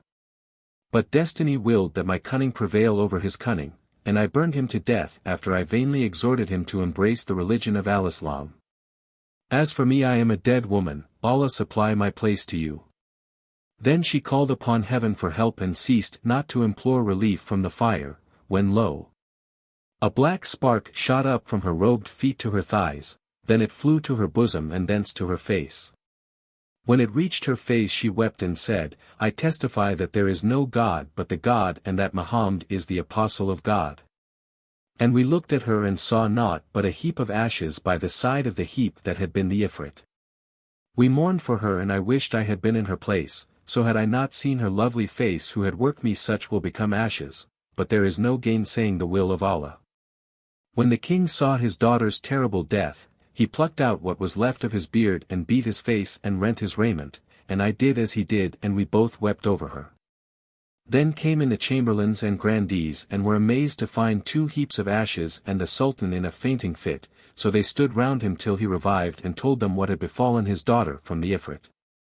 Whereat their grief was right grievous and the women and the slave girls shrieked and keened. 251 And they continued their lamentations for the space of 7 days.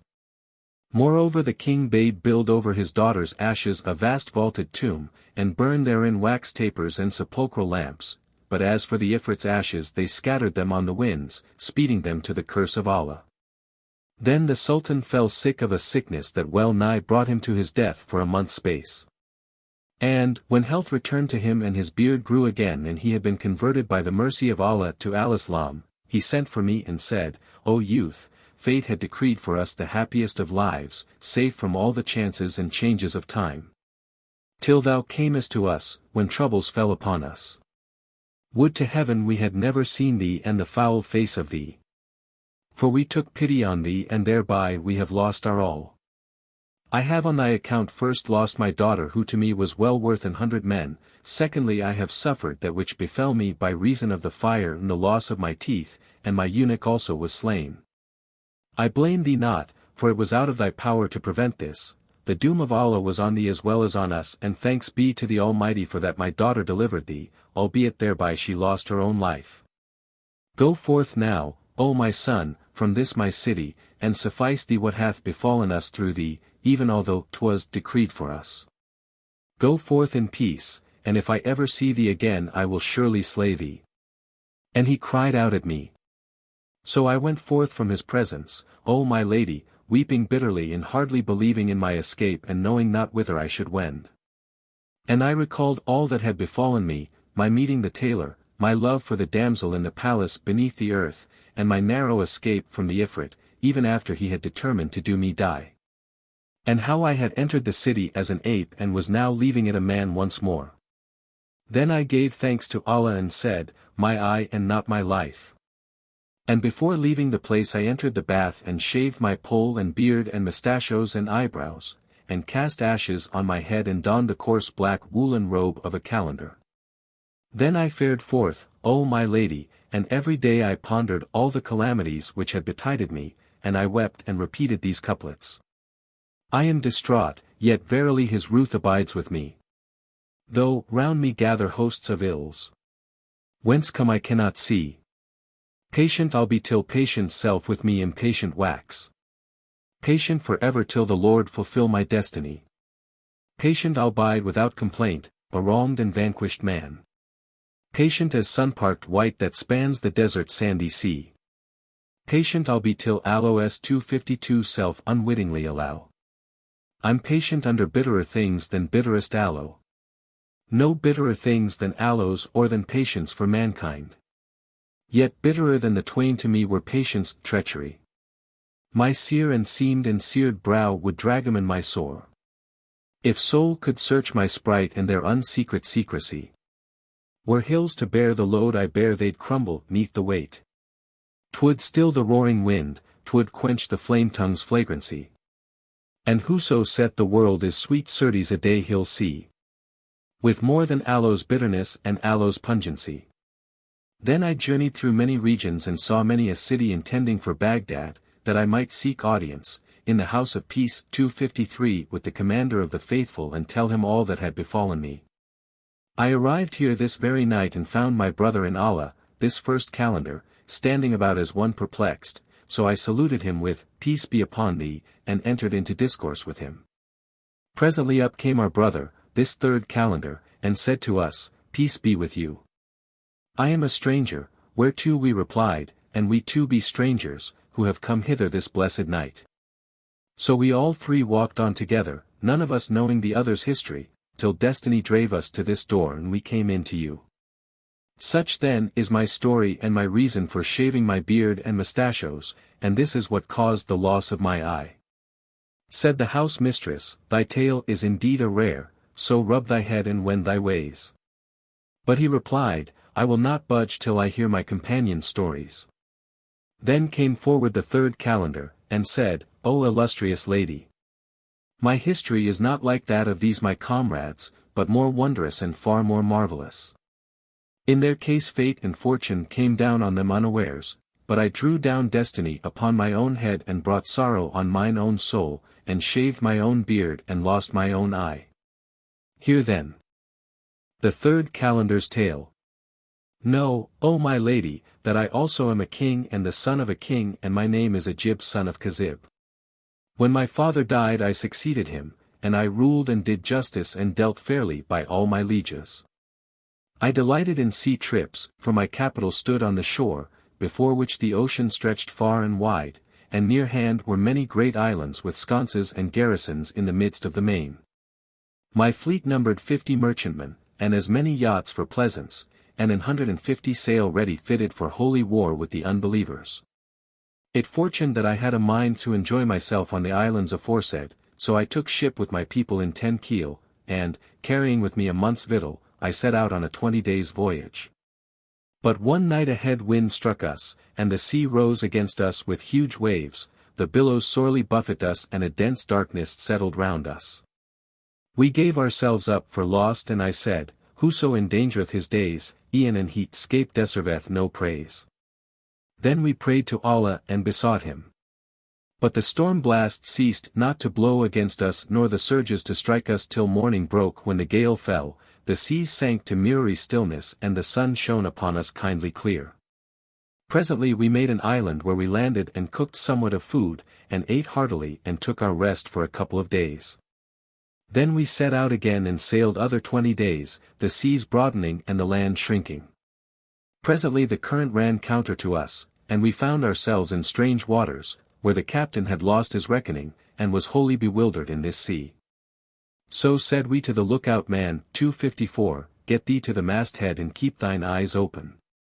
He swarmed up the mast and looked out and cried aloud, O Rice, I be to starboard something dark, very like a fish floating on the face of the sea, and to larboard there is a loom in the midst of the main, now black and now bright.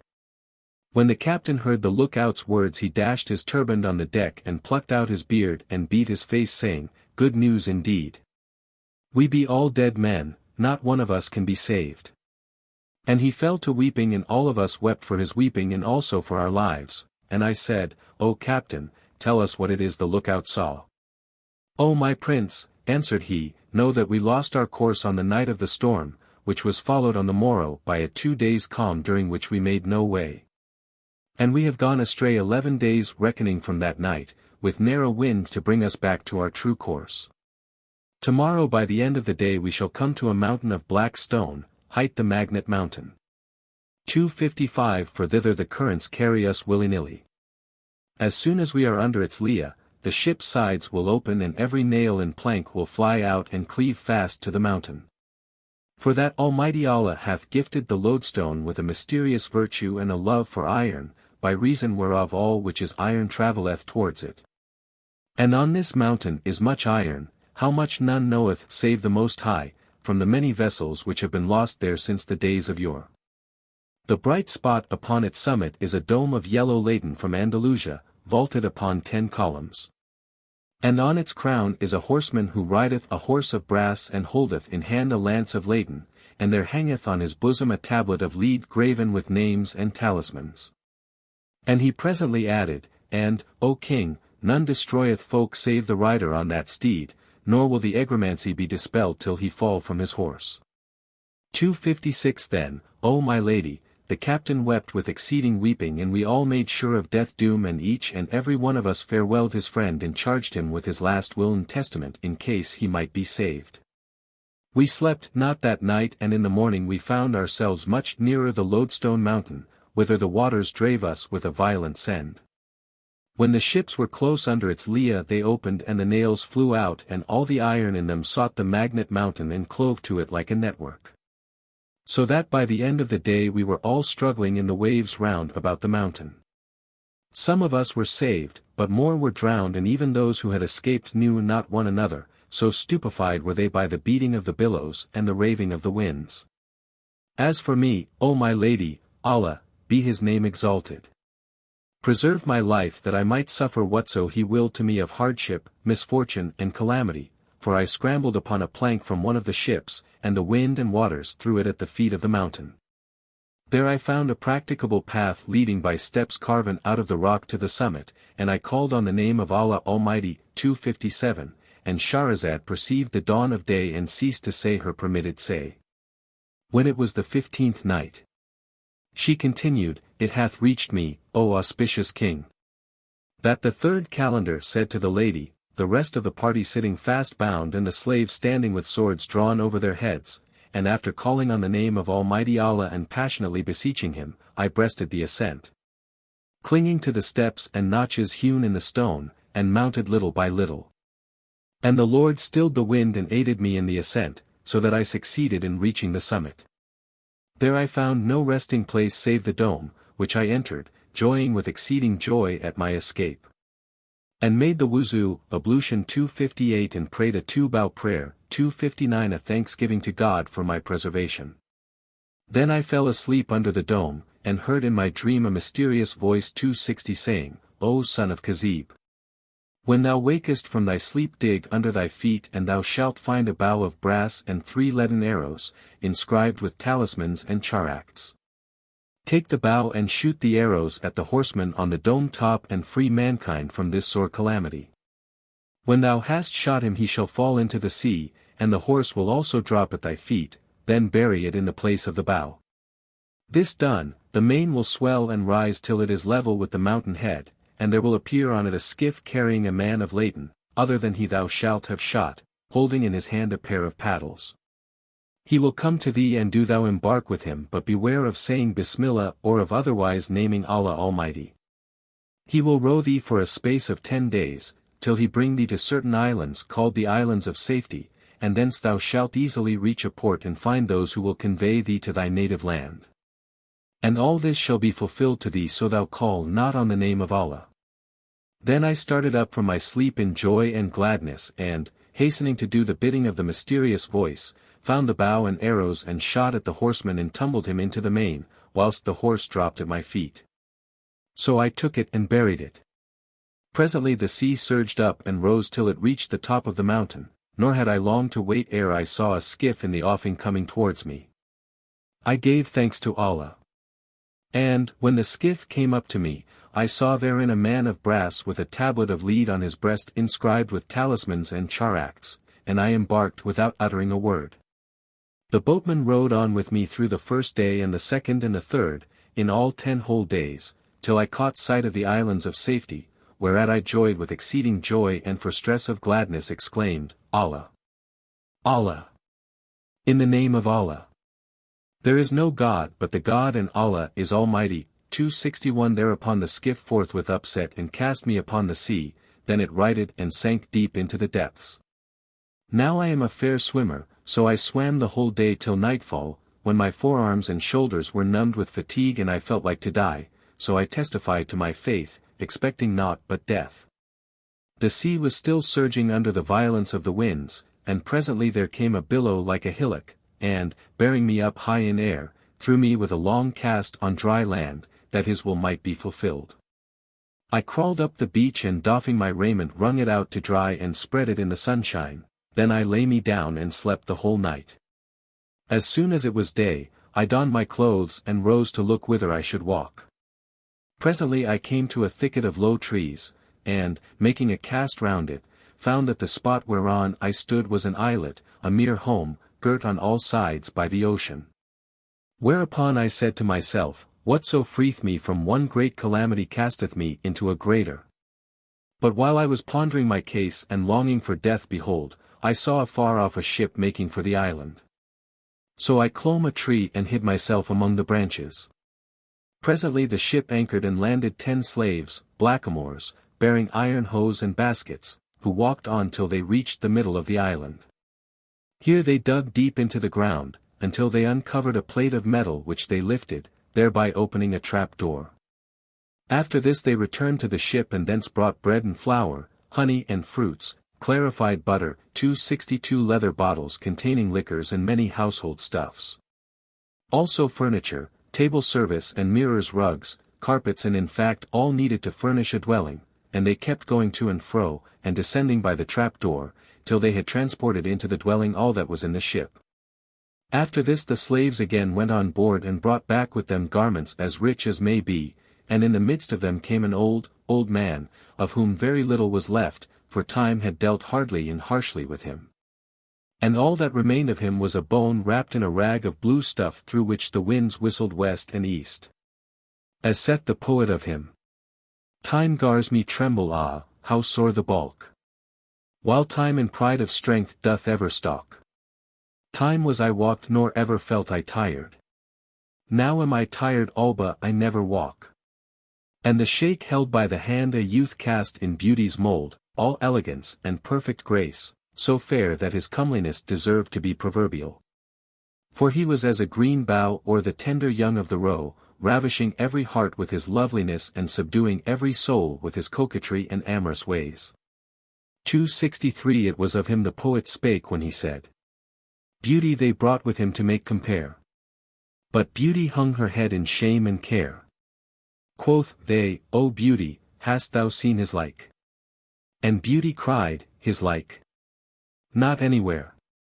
They stinted not their going, O my lady, till all went down by the trap door and did not reappear for an hour, or rather more. At the end of which time the slaves and the old man came up without the youth and, replacing the iron plate and carefully closing the door slab as it was before, they returned to the ship and made sail and were lost to my sight. When they turned away to depart, I came down from the tree and, going to the place I had seen them fill up, scraped off and removed the earth, and in patience possessed my soul till I had cleared the whole of it away. Then appeared the trap door which was of wood, in shape and size like a millstone, and when I lifted it up it disclosed a winding staircase of stone. At this I marveled and, descending the steps till I reached the last, found a fair hall, spread with various kinds of carpets and silk stuffs. Wherein was a youth sitting upon a raised couch and leaning back on a round cushion with a fan in his hand and nosegays and posies of sweet-scented herbs and flowers before him. 264 But he was alone and not a soul near him in the great vault. When he saw me he turned pale, but I saluted him courteously and said, "Set thy mind at ease and calm thy fears, no harm shall come near thee. I am a man like thyself and the son of a king to boot, whom the decrees of destiny have sent to bear thee company and cheer thee in thy loneliness. But now tell me, what is thy story and what causeth thee to dwell thus in solitude under the ground?" When he was assured that I was of his kind and no Jinni, he rejoiced and his fine color returned, and, making me draw near to him he said, "O my brother, my story is a strange story and 'tis this. My father is a merchant jeweler possessed of great wealth, who hath white and black slaves traveling and trading on his account in ships and on camels, and trafficking with the most distant cities. But he was not blessed with a child, not even one. Now on a certain night he dreamed a dream that he should be favored with a son, who would be short-lived, so the morning dawned on my father bringing him woe and weeping. On the following night my mother conceived and my father noted down the date of her becoming pregnant. 265 Her time being fulfilled she bare me. Whereat my father rejoiced and made banquets and called together the neighbors and fed the fakirs and the poor, for that he had been blessed with issue near the end of his days. Then he assembled the astrologers and astronomers who knew the places of the planets, and the wizards and wise ones of the time, and men learned in horoscopes and nativities. 266 And they drew out my birth scheme and said to my father, "Thy son shall live to 15 years, but in his 15th there is a sinister aspect. And he safely tied it over he shall attain a great age. And the cause that threateneth him with death is this. In the sea of peril standeth the mountain magnet height. on whose summit is a horseman of yellow laton seated on a horse also of brass and bearing on his breast a tablet of lead. 50 days after this rider shall fall from his steed thy son will die and his slayer will be he who shoots down the horseman, a prince named Ajib son of King Kazib. My father grieved with exceeding grief to hear these words. But reared me in tenderest fashion and educated me excellently well until my 15th year was told. 10 days ago news came to him that the horseman had fallen into the sea and he who shot him down was named Ajib son of King Kazib. My father thereupon wept bitter tears at the need of parting with me and became like one possessed of a jinni. However, being in mortal fear for me, he built me this place under the earth. And, stocking it with all required for the few days still remaining, he brought me hither in a ship and left me here. 10 are already past and, when the 40 shall have gone by without danger to me, he will come and take me away. For he hath done all this only in fear of Prince Ajib. Such, then, is my story and the cause of my loneliness. When I heard his history I marveled and said in my mind, I am the Prince Ajib who hath done all this. But as Allah is with me I will surely not slay him. So said I to him, O my Lord, far from thee be this hurt and harm and then, please Allah, thou shalt not suffer cark nor care nor aught disquietude, for I will tarry with thee and serve thee as a servant, and then wend my ways. And after having borne thee company during the 40 days, I will go with thee to thy home where thou shalt give me an escort of some of thy Mamelukes with whom I may journey back to my own city, and the Almighty shall requite thee for me. He was glad to hear these words, when I rose and lighted a large wax candle and trimmed the lamps and the 3 lanterns, and I set on meat and drink and sweetmeats. We ate and drank and sat talking over various matters till the greater part of the night was gone, when he lay down to rest and I covered him up and went to sleep myself.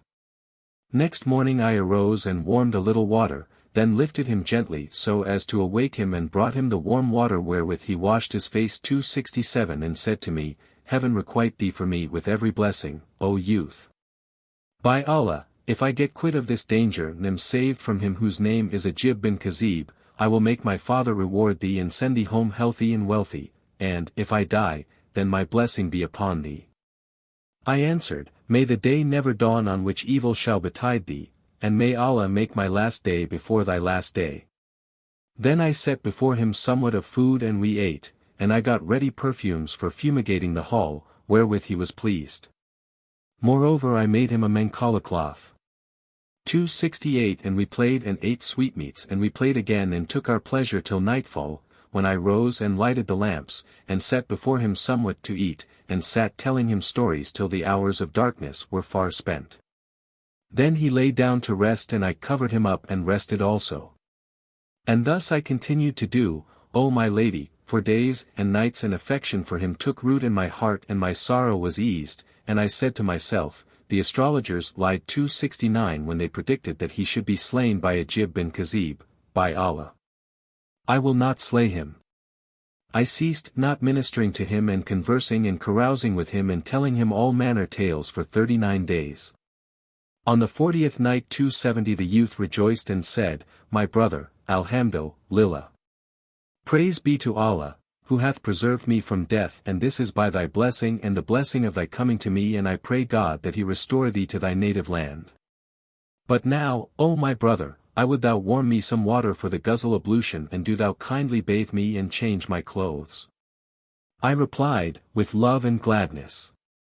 And I heated water in plenty and carrying it in to him washed his body all over the washing of health. 271 With meal of lupins. 272 And rubbed him well and changed his clothes and spread him a high bed whereon he lay down to rest, being drowsy after bathing. Then said he, O my brother, cut me up a watermelon, and sweeten it with a little sugar candy. 273 So I went to the store room and bringing out a fine watermelon I found there, set it on a platter and laid it before him saying, O my master, hast thou not a knife? Here it is, answered he, over my head upon the high shelf. So I got up in haste and taking the knife drew it from its sheath. But my foot slipped in stepping down and I fell heavily upon the youth holding in my hand the knife which hastened to fulfill what had been written on the day that decided the destinies of man, and buried itself, as if planted, in the youth's heart. He died on the instant. When I saw that he was slain and knew that I had slain him, maugre myself, I cried out with an exceeding loud and bitter cry and beat my face and rent my raiment and said, Verily we be Allah's and unto him we be returning, O Moslems. O folk fain of Allah. There remained for this youth but one day of the 40 dangerous days which the astrologers and the learned had foretold for him, and the predestined death of this beautiful one was to be at my hand. Would heaven I had not tried to cut the watermelon. What dire misfortune is this I must bear leaf or loath? What a disaster! What an affliction! O Allah mine, I implore thy pardon and declare to thee my innocence of his death. But what God willeth let that come to pass. 274, and Scheherazade perceived the dawn of day and ceased to say her permitted say. When it was the 16th night, she said, It hath reached me, O auspicious king, that Ajib thus continued his tale to the lady, when I was certified that I had slain him. I arose and ascending the stairs replaced the trapdoor and covered it with earth as before. Then I looked out seawards and saw the ship cleaving the waters and making for the island, wherefore I was afeard and said, The moment they come and see the youth done to death, they will know 'twas I who slew him and will slay me without respite. So I climbed up into a high tree and concealed myself among its leaves. And hardly had I done so when the ship anchored and the slaves landed with the ancient man, the youth's father, and made direct for the place, and when they removed the earth they were surprised to see it soft. 275 Then they raised the trap door and went down and found the youth lying at full length, clothed in fair new garments, with a face beaming after the bath, and the knife deep in his heart. At the sight they shrieked and wept and beat their faces, loudly cursing the murderer, whilst a swoon came over the Shaykh so that the slaves deemed him dead, unable to survive his son. At last they wrapped the slain youth in his clothes and carried him up and laid him on the ground covering him with a shroud of silk. Whilst they were making for the ship the old man revived. And, gazing on his son who was stretched out, fell on the ground and strewed dust over his head and smote his face and plucked out his beard, and his weeping redoubled as he thought of his murdered son and he swooned away once more. After a while a slave went and fetched a strip of silk whereupon they lay the old man and sat down at his head. All this took place and I was on the tree above them watching everything that came to pass. And my heart became hoary before my head waxed grey, for the hard lot which was mine, and for the distress and anguish I had undergone, and I fell to reciting. How many a joy by Allah's will hath fled, with flight escaping sight of wisest head. How many a sadness shall begin the day, yet grow right gladsome ere the day is sped. How many a will trips on the heels of ill, causing the mourner's heart with joy to thrill. 276. But the old man, O my lady, ceased not from his swoon till near sunset, when he came to himself and, looking upon his dead son, he recalled what had happened, and how what he had dreaded had come to pass. And he beat his face and head and recited these couplets. Racked is my heart by parting fro, my friends. And two rills ever fro, my eyelids flow. With them 277 went forth my hopes, ah, well away. What shift remaineth me to say or do? Would I had never looked upon their sight. What shift, fair sirs, when paths e'er strainer grow? What charm shall calm my pangs when this wise burn? Longings of love which in my vitals glow. Would I had trod with them the road of death. Ne'er had befell us twain this parting blow. Allah, I pray the ruthful show me ruth. And mix our lives nor part them evermore. How blessed were we as, 'neath one roof we dwelt. Conjoined in joys nor recking aught of woe. Till fortune shot us with the severance shaft. Ah, who shall patient bear such parting throe? And dart of death struck down amid the tribe. The age's pearl that morn saw brightest show. I cried the while his case took speech and said. Would heaven, my son, death mote his doom force low. Which be the readiest road why, thee to meet. My son. For whom I would my soul bestow. If sun I call him no. The sun doth set. If moon I call him, wane the moons, ah no. O sad mischance, O thee, O doom of days. Thy place none other love shall ever know. Thy sire distracted sees thee, but despairs. By wit or wisdom fate to overthrow. Some evil eye this day hath cast its spell. And foul befall him as it foul befell. Then he sobbed a single sob and his soul fled his flesh. The slaves shrieked aloud, Alas, our lord, and showered dust on their heads and redoubled their weeping and wailing. Presently they carried their dead master to the ship side by side with his dead son and, having transported all the stuff from the dwelling to the vessel, set sail and disappeared from mine eyes. I descended from the tree and, raising the trapdoor, went down into the underground dwelling where everything reminded me of the youth. And I looked upon the poor remains of him and began repeating these verses. Their tracks I see, and pine with pain and pang. And on deserted hearths I weep and yearn. And him I pray who doomed them depart. Some day vouchsafe the boon of safe return. 278. Then, O my lady, I went up again by the trapdoor, and every day I used to wander round about the island and every night I returned to the underground hall. Thus I lived for a month, till at last, looking at the western side of the island, I observed that every day the tides ebbed, leaving shallow water for which the flow did not compensate. And by the end of the month the sea showed dry land in that direction. At this I rejoiced, making certain of my safety. So I arose and fording what little was left of the water got me to the mainland, where I fell in with great heaps of loose sand in which even a camel's hoof would sink up to the knee. 279 However I emboldened my soul and wading through the sand behold, a fire shone from afar burning with a blazing light. 280 So I made for it hoping haply to find succor, and broke out into these verses. Belike my fortune may her bridle turn. And time bring weal although he's jealous height. Forward my hopes, and further all my needs. And past ills with present weals requite. And when I drew near the fire aforesaid lo, it was a palace with gates of copper burnished red which, when the rising sun shone thereon, gleamed and glistened from afar showing what had seemed to me a fire. I rejoiced in the sight, and sat down over against the gate, but I was hardly settled in my seat before there met me 10 young men clothed in sumptuous gear and all were blind of the left eye which appeared as plucked out. They were accompanied by a Shaykh, an old man, and much I marveled at their appearance, and their all being blind of the same eye. When they saw me, they saluted me with the salam and asked me of my case and my history. Whereupon I related to them all what had befallen me, and what full measure of misfortune was mine. Marveling at my tale they took me to the mansion, where I saw ranged round the hall 10 couches each with its blue bedding and coverlet of blue stuff 281 and amiddlemost stood a smaller couch furnished like them with blue and nothing else.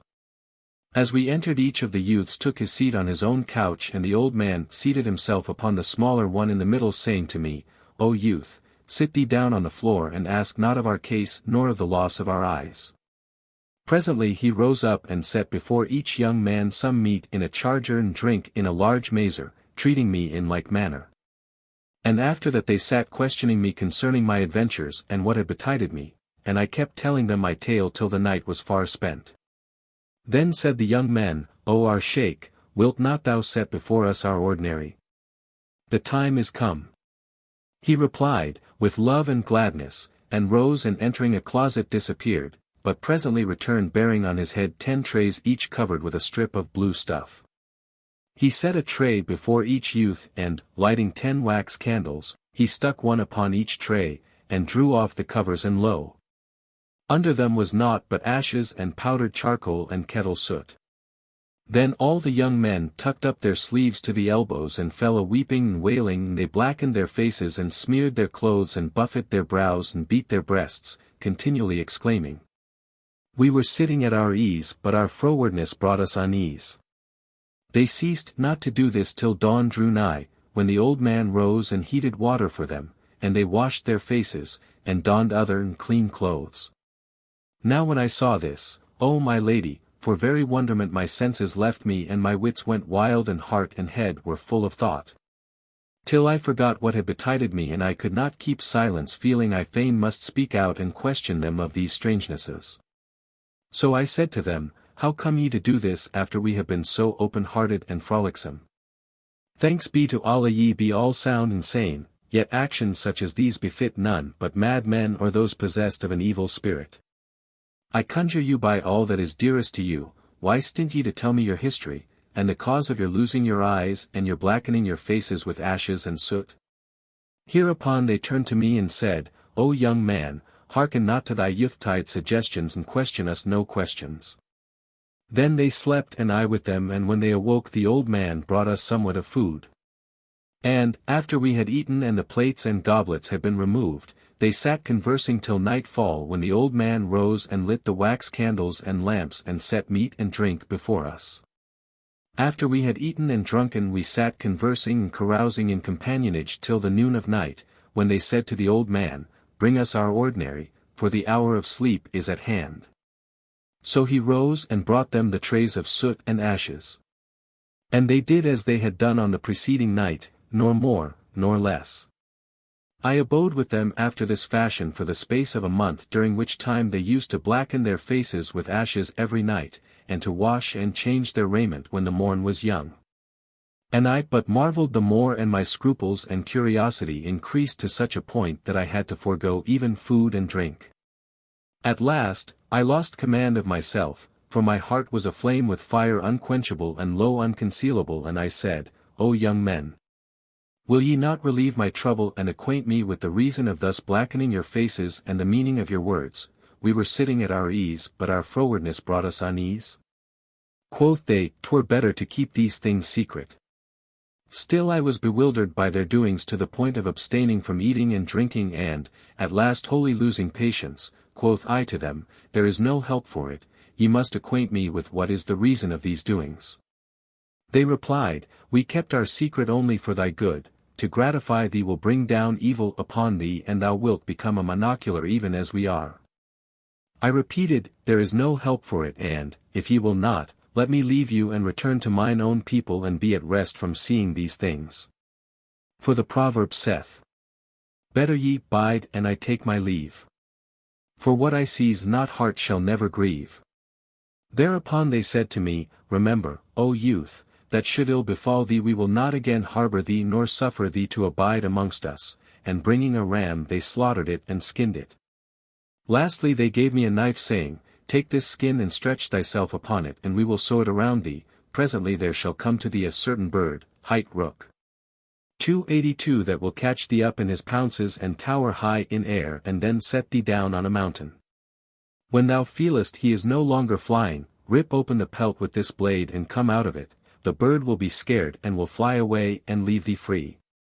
After this fare for half a day, and the march will place thee at a palace wondrous fair to behold, towering high in air and builded of Kalandar 283, line aloes and sandalwood, plated with red gold, and studded with all manner emeralds and costly gems fit for seal rings. Enter it and thou shalt win to thy wish, for we have all entered that palace, and such is the cause of our losing our eyes and of our blackening our faces. Were we now to tell thee our stories it would take too long a time. For each and every of us lost his left eye by an adventure of his own. I rejoiced at their words, and they did with me as they said, and the bird rook bore me off and set me down on the mountain. Then I came out of the skin and walked on till I reached the palace. The door stood open as I entered and found myself in a spacious and goodly hall, wide exceedingly, even as a horse-course. And around it were 100 chambers with doors of sandal and aloes woods plated with red gold and furnished with silver rings by way of knockers. 284 at the head or upper end 285 of the hall I saw 40 damsels, sumptuously dressed and ornamented, and one and all bright as moons. None could ever tire of gazing upon them, and all so lovely that the most ascetic devotee on seeing them would become their slave and obey their will. When they saw me the whole bevy came up to me and said, Welcome and good cheer 286 to thee, O our Lord. This whole month have we been expecting thee. Praised be Allah who hath sent us one who is worthy of us, even as we are worthy of him. Then they made me sit down upon a high divan and said to me, This day thou art our Lord and Master, and we are thy servants and thy handmaids, so order us as thou wilt. And I marveled at their case. Presently one of them arose and set meat before me, and I ate, and they ate with me, whilst others warmed water and washed my hands and feet and changed my clothes, and others made ready sherbets and gave us to drink. And all gathered around me, being full of joy and gladness at my coming.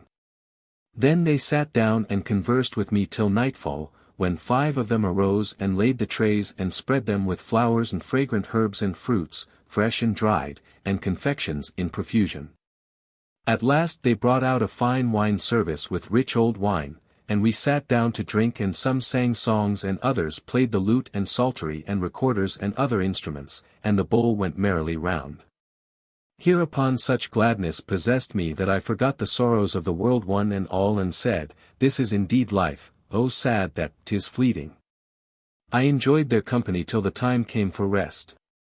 And our heads were all warm with wine, when they said, O our Lord, choose from amongst us her who shall be thy bedfellow this night, and not lie with thee again till 40 days be past.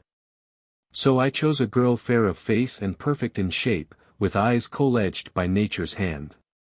287 hair long and jet black, with slightly parted teeth 288 and joining brows. 'Twas as if she were some limber graceful branchlet, or the slender stalk of sweet basil, to amaze and to bewilder man's fancy. Even as the poet said of such an one, to even her with greeny bough were vain. Fool he who finds her beauties in the roe. When hath the roe those lively lovely limbs? Or honey dews those lips alone bestow? Those eyne, soul-piercing eyne, which slay with love, which bind the victim by their shafts laid low. My heart to second childhood they beguiled. No wonder, love-sick man again is child. And I repeated to her the Maker's words, who said, None other charms but thine shall greet mine eyes, nor other image can my heart surprise. Thy love, my lady, captives all my thoughts. And on that love I'll die and I'll arise. So I lay with her that night, none fairer I ever knew, and, when it was morning, the damsels carried me to the hammam bath and bathed me and robed me in fairest apparel. Then they served up food, and we ate and drank, and the cup went round till nightfall, when I chose from among them one fair of form and face, soft-sided, and a model of grace, such an one as the poet described when he said, On her fair bosom caskets twain I scanned, sealed fast with musk seals lovers to withstand. With arrowy glances stand on guard her eyes, whose shafts would shoot who dares put forth a hand. With her I spent a most goodly night. And, to be brief, O my mistress, I remained with them in all solace and delight of life, eating and drinking, conversing and carousing, and every night lying with one or other of them. But at the head of the new year they came to me in tears and bade me farewell, weeping and crying out and clinging about me, whereat I wondered and said, What may be the matter? Verily you break my heart. They exclaimed, Would heaven we had never known thee, for, though we have companied with many, yet never saw we a pleasanter than thou or a more courteous. And they wept again. But tell me more clearly, asked I, what causeth this weeping which mocketh my gall bladder 289 like to burst? And they answered, O our Lord and Master, it is severance which mocketh us weep, and thou only, art the cause of our tears. If thou hearken to us we need never be parted, and if thou hearken not we part for ever, but our hearts tell us that thou wilt not listen to our words, and this is the cause of our tears and cries. Tell me how the case standeth. Know, O our Lord, that we are the daughters of kings who have met here and have lived together for years, and once in every year we are perforce absent for 40 days. And afterwards we return and abide here for the rest of the 12-month, eating and drinking and taking our pleasure and enjoying delights. We are about to depart according to our custom. And we fear lest after we be gone thou contraire our charge and disobey our injunctions. Here now we commit to thee the keys of the palace which containeth 40 chambers, and thou mayest open of these 39, but beware, and we conjure thee by Allah and by the lives of us, lest thou open the 40th door, for therein is that which shall separate us for ever. 290 Quoth I, Assuredly I will not open it, if it contain the cause of severance from you. Then one among them came up to me and falling on my neck wept and recited these verses.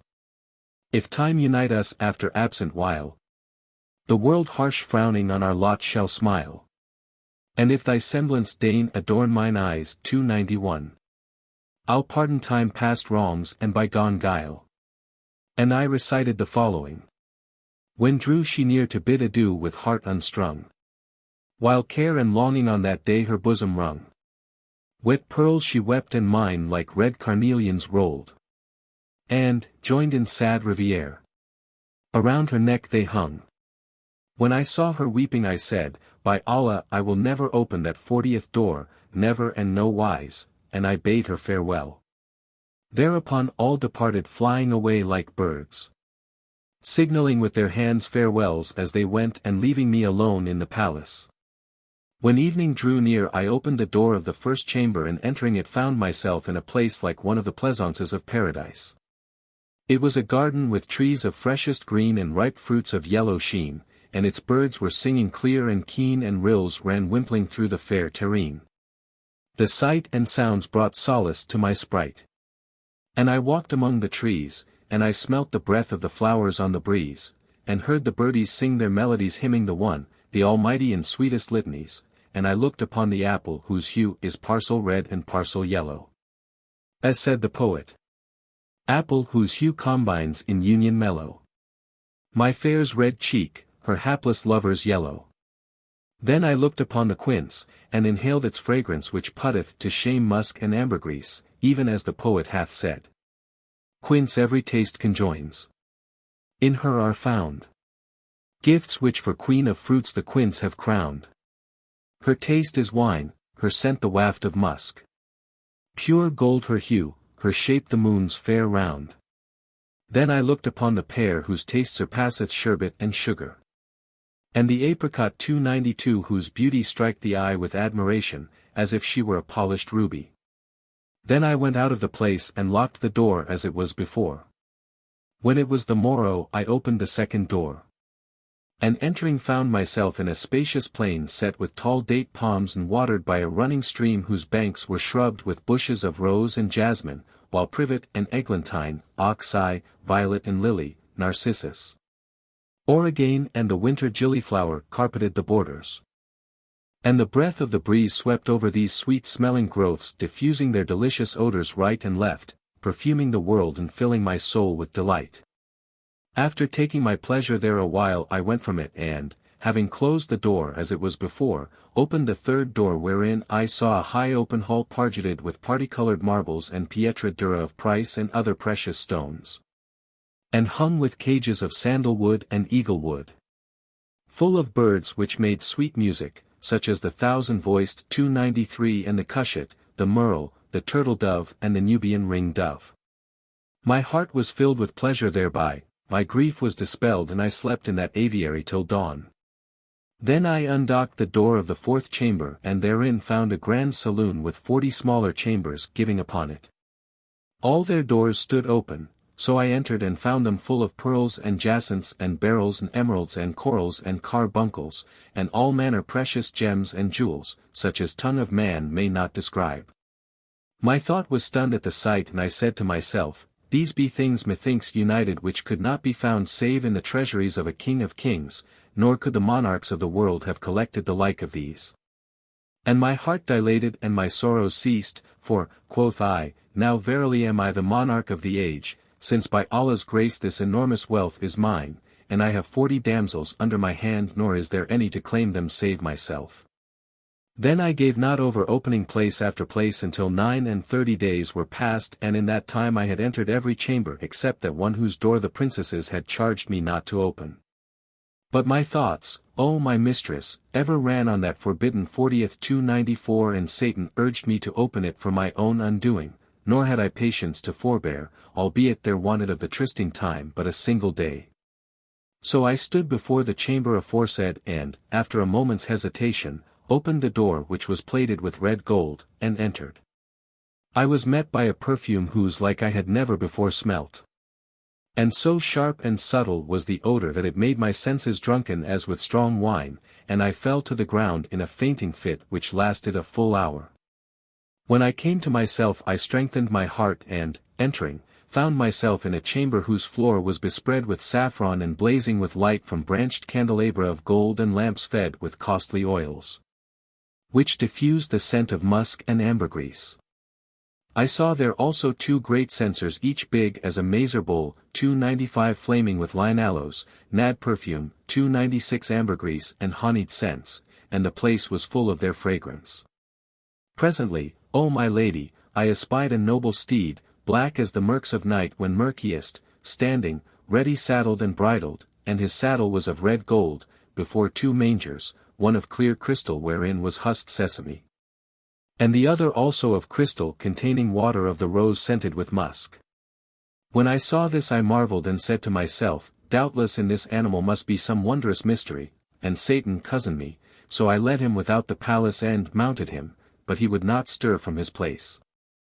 So I hammered his sides with my heels, but he moved not, and then I took the rein whip, 297 and struck him withal. When he felt the blow, he neighed a neigh with a sound like deafening thunder and, opening a pair of wings 298 flew up with me in the firmament of heaven far beyond the eyesight of man. After a full hour of flight he descended and alighted on a terrace roof and shaking me off his back lashed me on the face with his tail and gouged out my left eye causing it roll along my cheek. Then he flew away. I went down from the terrace and found myself again amongst the 10 one-eyed youths sitting upon their 10 couches with blue covers, and they cried out when they saw me, no welcome to thee, nor aught of good cheer. We all lived of lives the happiest and we ate and drank of the best, upon brocades and cloths of gold we took our rest and we slept with our heads on beauty's breast, but we could not await one day to gain the delights of a year. Quoth I, behold I have become one like unto you and now I would have you bring me a tray full of blackness, wherewith to blacken my face, and receive me into your society. No, by Allah, quoth they, thou shalt not sojourn with us and now get thee hence. So they drove me away. Finding them reject me thus I foresaw that matters would go hard with me, and I remembered the many miseries which destiny had written upon my forehead. And I fared forth from among them heavy-hearted and tearful-eyed, repeating to myself these words, I was sitting at mine ease but my frowardness brought me to unease. Then I shaved beard and mustachios and eyebrows, renouncing the world, and wandered in Kalandar garb about Allah's earth, and the Almighty decreed safety for me till I arrived at Baghdad, which was on the evening of this very night. Here I met these 2 other Kalandars standing bewildered, so I saluted them saying, I am a stranger, and they answered, and we likewise be strangers. By the freak of fortune we were like to like, 3 Kalandars and 3 monoculars all blind of the left eye. Such, O my lady, is the cause of the shearing of my beard and the manner of my losing an eye. Said the lady to him, rub thy head and wend thy ways, but he answered, by Allah, I will not go until I hear the stories of these others. Then the lady, turning towards the Caliph and Ja'far and Masrur, said to them, do ye also give an account of yourselves, you men? Whereupon Ja'far stood forth and told her what he had told the portress as they were entering the house. And when she heard his story of there being merchants and Mosul men who had outrun the watch, she said, I grant you your lives each for each sake, and now away with you all. So they all went out and when they were in the street, quoth the Caliph to the Kalandars, O company, whither go ye now, seeing that the morning hath not yet dawned? Quoth they, by Allah, O our Lord, we know not where to go. Come and pass the rest of the night with us, said the Caliph and, turning to Ja'far, take them home with thee and tomorrow bring them to my presence that we may chronicle their adventures. Ja'far did as the Caliph bade him and the commander of the faithful returned to his palace. But sleep gave no sign of visiting him that night and he lay awake pondering the mishaps of the 3 Kalandar princes and impatient to know the history of the ladies and the 2 black bitches. No sooner had morning dawned than he went forth and sat upon the throne of his sovereignty. And, turning to Ja'far, after all his grandees and officers of state were gathered together, he said, bring me the 3 ladies and the 2 bitches and the 3 Kalandars. So Ja'far fared forth and brought them all before him, and the ladies were veiled. Then the minister turned to them and said in the Caliph's name, we pardon you your maltreatment of us and your want of courtesy, in consideration of the kindness which forewent it. And for that ye knew us not, Now however I would have you to know that ye stand in presence of the fifth 299 of the sons of Abbas, Harun al-Rashid, brother of Caliph Musa al-Hadi, son of al-Mansur, son of Muhammad, the brother of al-Safa bin Muhammad, who was first of the royal house. Speak ye therefore before him the truth and the whole truth. When the ladies heard Ja'afar's words touching the commander of the faithful, the eldest came forward and said, O Prince of true believers, my story is one which, were it graven with needle gravers upon the eye corners, were a warner for whoso would be warned and an example for whoso can take profit from example. And Scheherazade perceived the dawn of day and ceased to say her permitted say. When it was the 17th night, she said, It hath reached me, O auspicious king, that she stood forth before the commander of the faithful and began to tell the eldest lady's tale. Verily a strange tale is mine, and 'tis this, yon two black bitches are my eldest sisters by one mother and father. And these two others, she who beareth upon her the signs of stripes, and the third our procuratrix, are my sisters by another mother. When my father died, each took her share of the heritage, and, after a while my mother also deceased, leaving me and my sisters German 3,000 dinars. So each daughter received her portion of 1,000 dinars, and I the same, all but the youngest. In due course of time my sisters married with the usual festivities and lived with their husbands, who bought merchandise with their wives' monies and set out on their travels together. Thus they threw me off. My brothers-in-law were absent with their wives 5 years, during which period they spent all the money they had and, becoming bankrupt, deserted my sisters in foreign parts amid stranger folk. After 5 years my eldest sister returned to me in beggar's gear with her clothes in rags and tatters 300 and a dirty old mantilla, 301, and truly she was in the foulest and sorriest plight. At first sight I did not know my own sister. But presently I recognized her and said, What state is this? O our sister, she replied, words cannot undo the done, and the reed of destiny hath run through what Allah decreed. Then I sent her to the bath and dressed her in a suit of mine own, and boiled for her a bouillon and brought her some good wine and said to her, My sister, thou art the eldest, who still standest to us in the stead of father and mother. And, as for the inheritance which came to me as to you twain, Allah hath blessed it and prospered it to me with increase, and my circumstances are easy, for I have made much money by spinning and cleaning silk. And I and you will share my wealth alike. I entreated her with all kindliness, and she abode with me a whole year, during which our thoughts and fancies were always full of our other sister. Shortly after she too came home in yet fouler and sorrier plight than that of my eldest sister, and I dealt by her still more honorably than I had done by the first, and each of them had a share of my substance. After a time they said to me, O our sister, we desire to marry again, for indeed we have not patience to drag on our days without husbands and to lead the lives of widows bewitched, and I replied, O eyes of me, 302 ye have hitherto seen scanty weal in wedlock, for nowadays good men and true are become rarities and curiosities, nor do I deem your projects advisable, as ye have already made trial of matrimony and have failed. But they would not accept my advice and married without my consent. Nevertheless I gave them outfit and dowries out of my money, and they fared forth with their mates. In a mighty little time their husbands played them false and, taking whatever they could lay hands upon, levant and left them in the lurch. Thereupon they came to me ashamed and in abject case and made their excuses to me, saying, Pardon our fault and be not wroth with us, 303 For although thou art younger in years yet art thou older in wit. Henceforth we will never make mention of marriage, so take us back as thy handmaidens that we may eat our mouthful. Quoth I, Welcome to you, O my sisters, there is naught dearer to me than you. And I took them in and redoubled my kindness to them. We ceased not to live after this loving fashion for a full year, when I resolved to sell my wares abroad and first to fit me a conveyance for Bassora. So I equipped a large ship, and loaded her with merchandise and valuable goods for traffic, and with provaunt and all needful for a voyage, and said to my sisters, Will ye abide at home whilst I travel? Or would ye prefer to accompany me on the voyage? We will travel with thee, answered they, for we cannot bear to be parted from thee.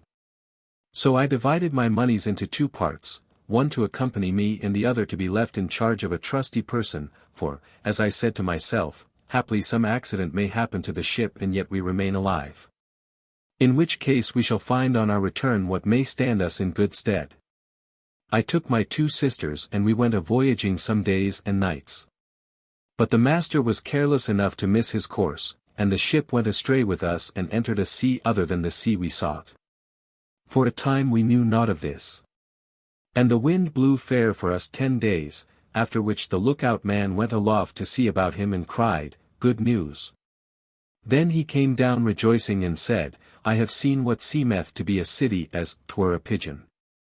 Hurried we rejoiced and, ere an hour of the day had passed, the buildings showed plain in the offing and we asked the captain, "What is the name of yonder city?" And he answered, "By Allah I wot not, for I never saw it before and never sailed these seas in my life, but, since our troubles have ended in safety, remains for you only to land there with your merchandise and, if you find selling profitable, sell and make your market of what is there. And if not, we will rest here 2 days and provision ourselves and fare away." So we entered the port and the captain went up town and was absent a while, after which he returned to us and said, "Arise. Go up into the city and marvel at the works of Allah with his creatures and pray to be preserved from his righteous wrath." So we landed and going up into the city, saw at the gate men hending staves in hand. But when we drew near them, behold, they had been translated 304 by the anger of Allah and had become stones. Then we entered the city and found all who therein woned into black stones enstoned, not an inhabited house appeared to the espier, nor was there a blower of fire. 305 We were awestruck at the sight and threaded the market streets where we found the goods and gold and silver left lying in their places, and we were glad and said, "Doubtless there is some mystery in all this." Then we dispersed about the thoroughfares and each busied himself with collecting the wealth and money and rich stuffs, taking scanty heed of friend or comrade. As for myself I went up to the castle which was strongly fortified. And, entering the king's palace by its gate of red gold, found all the vaiselle of gold and silver, and the king himself seated in the midst of his chamberlains and nabobs and emirs and wazirs, all clad in raiment which confounded man's art. I drew nearer and saw him sitting on a throne encrusted and inlaid with pearls and gems, and his robes were of gold cloth adorned with jewels of every kind, each one flashing like a star. Around him stood 50 Mamelukes, white slaves, clothed in silks of divers sorts holding their drawn swords in their hands, but when I drew near to them lo! All were black stones. My understanding was confounded at the sight, but I walked on and entered the great hall of the harem 306 whose walls I found hung with tapestries of gold-striped silk and spread with silken carpets embroidered with golden cowers. Here I saw the queen lying at full length arrayed in robes purfled with fresh young 307 pearls, on her head was a diadem set with many sorts of gems each fit for a ring 308 and around her neck hung collars and necklaces. All her raiment and her ornaments were in natural state but she had been turned into a black stone by Allah's wrath. Presently I espied an open door for which I made straight and found leading to it a flight of 7 steps. So I walked up and came upon a place pargeted with marble and spread and hung with gold-worked carpets and tapestry, a middlemastaf which stood a throne of juniper wood inlaid with pearls and precious stones and set with bosses of emeralds. In the further wall was an alcove whose curtains, bestrum with pearls, were let down and I saw a light issuing therefrom. So I drew near and perceived that the light came from a precious stone as big as an ostrich egg, set at the upper end of the alcove upon a little chryselephantine couch of ivory and gold. And this jewel, blazing like the sun, cast its rays wide inside. The couch also was spread with all manner of silken stuffs amazing the gazer with their richness and beauty. I marveled much at all this, especially when seeing in that place candles ready lighted, and I said in my mind, needs must someone have lighted these candles.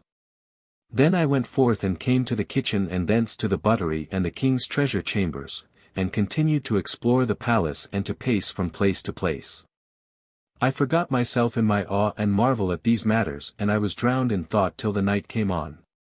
Then I would have gone forth, but knowing not the gate I lost my way, so I returned to the alcove whither the lighted candles directed me and sat down upon the couch. And wrapping myself in a coverlet, after I had repeated somewhat from the Quran, I would have slept but could not, for restlessness possessed me. When night was at its noon I heard a voice chanting the Quran in sweetest accents. But the tone thereof was weak, so I rose, glad to hear the silence broken, and followed the sound until I reached a closet whose door stood ajar. Then peeping through a chink I considered the place, and lo! It was an oratory wherein was a prayer niche 309 with 2 wax candles burning and lamps hanging from the ceiling. In it too was spread a prayer carpet whereupon sat a youth fair to see. And before him on its stand 310 was a copy of the Quran, from which he was reading.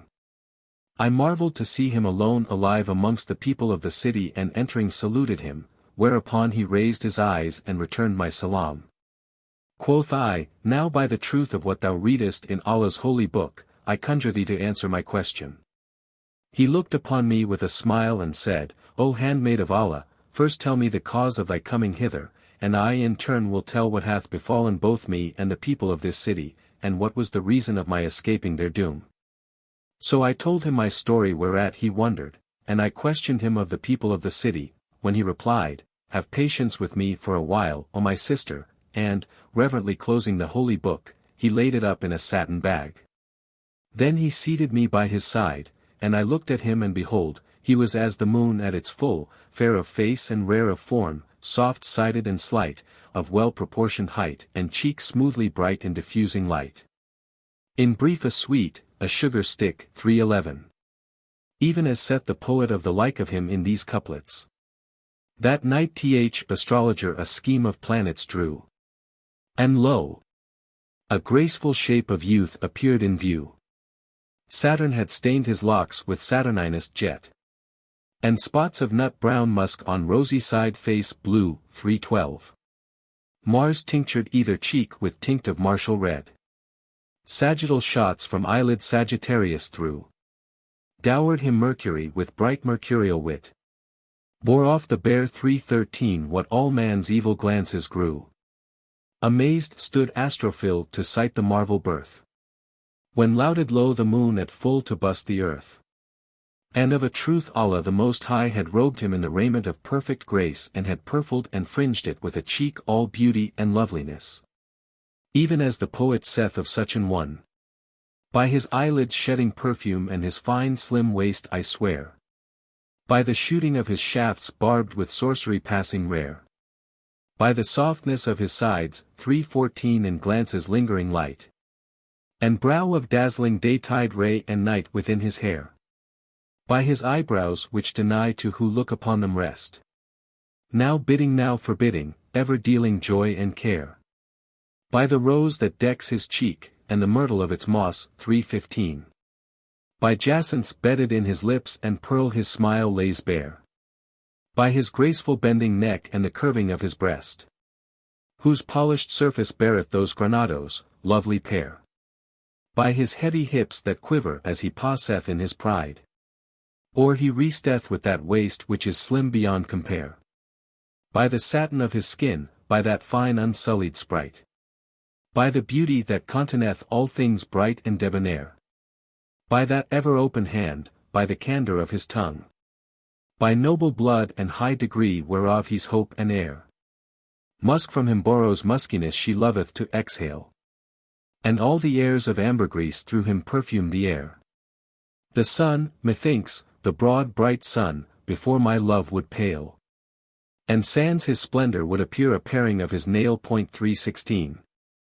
I glanced at him with one glance of eyes which caused me 1,000 sighs. And my heart was at once taken captive wise, so I asked him, O my lord and my love, tell me that whereof I questioned thee, and he answered, Hearing is obeying. Know, O handmaid of Allah, that this city was the capital of my father who is the king thou sawest on the throne transfigured by Allah's wrath to a black stone, and the queen thou foundest in the alcove is my mother. They and all the people of the city were Magians who fire adored in lieu of the omnipotent Lord 317 and were wont to swear by low and heat and shade and light and the spheres revolving day and night.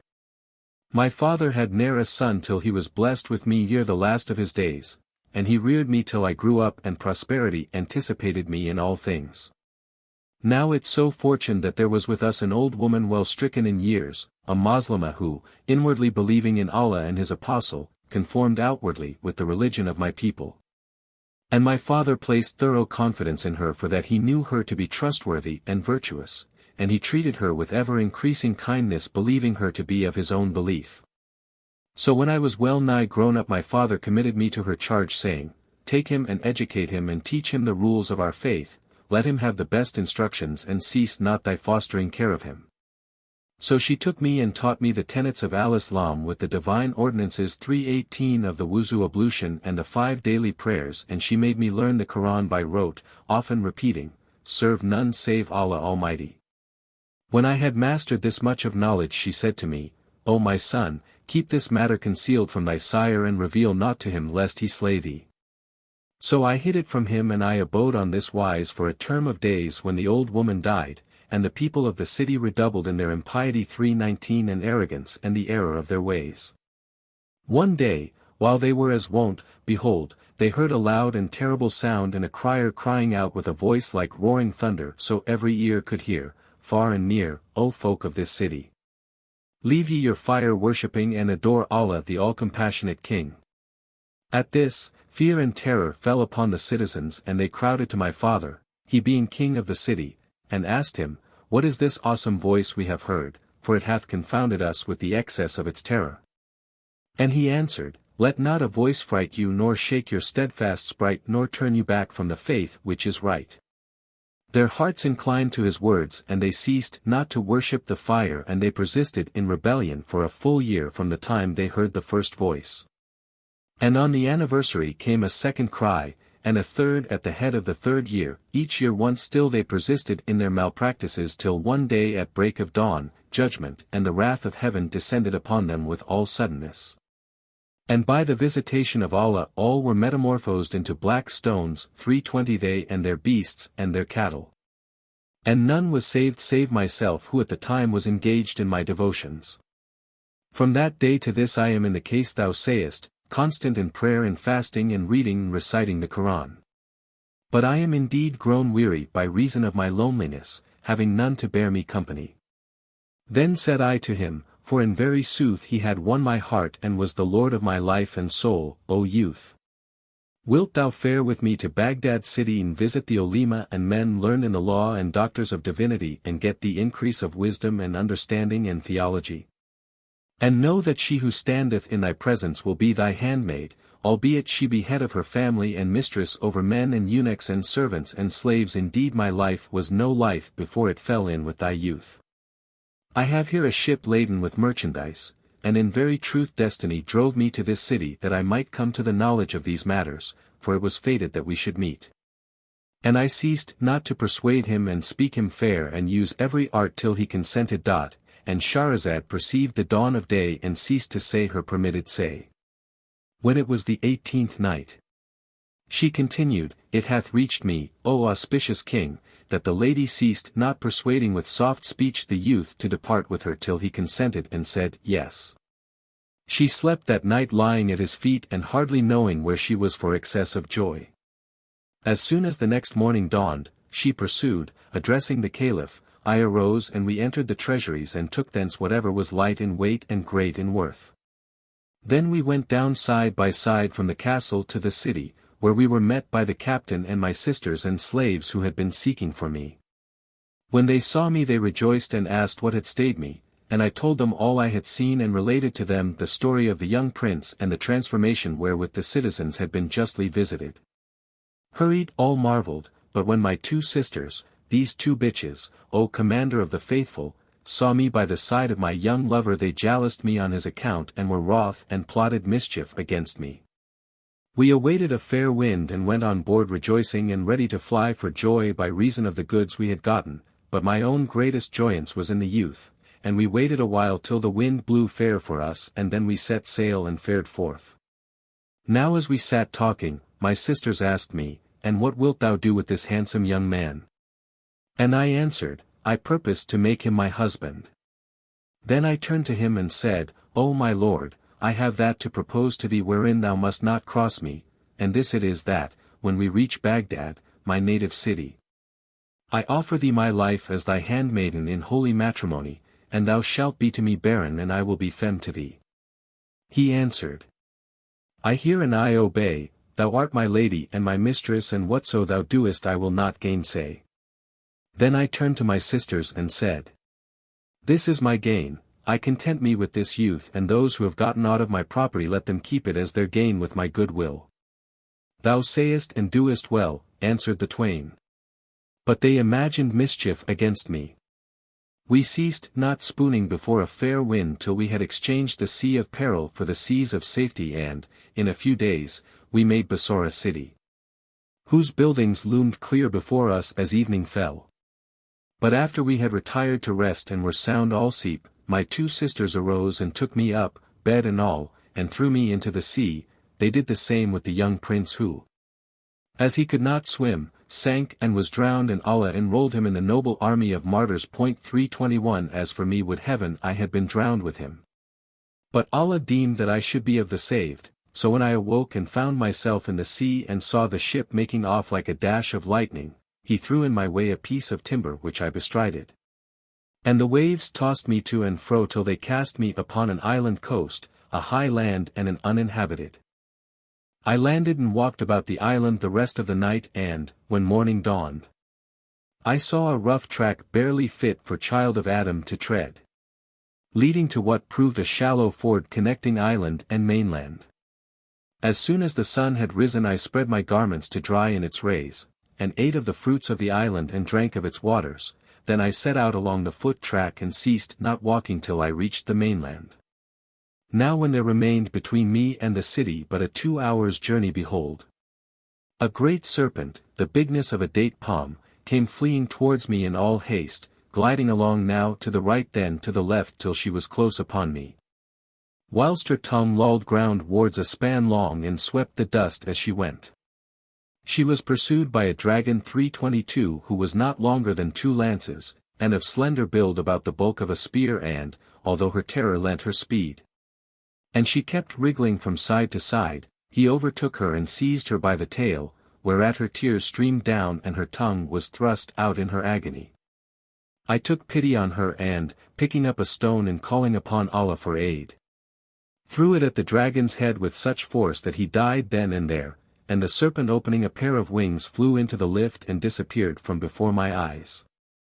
I sat down marveling over that adventure, but I was weary and, drowsiness overcoming me, I slept where I was for a while. When I awoke I found a jet-black damsel sitting at my feet shampooing them, and by her side stood 2 black bitches, my sisters. O Commander of the Faithful! I was ashamed before her 323 and, sitting up, asked her, my sister, who and what art thou? And she answered. How soon hast thou forgotten me? I am she for whom thou wroughtest a good deed and sowedst the seed of gratitude and slewest her foe, for I am the serpent whom by Allah's aidance thou didst just now deliver from the dragon. I am a Jinniya and he was a Jinn who hated me. And none saved my life from him save thou. As soon as thou freedest me from him I flew on the wind to the ship whence thy sisters threw thee, and removed all that was therein to thy house. Then I ordered my attendant Merits to sink the ship and I transformed thy 2 sisters into these black bitches, for I know all that hath passed between them and thee, but as for the youth, of a truth he is drowned.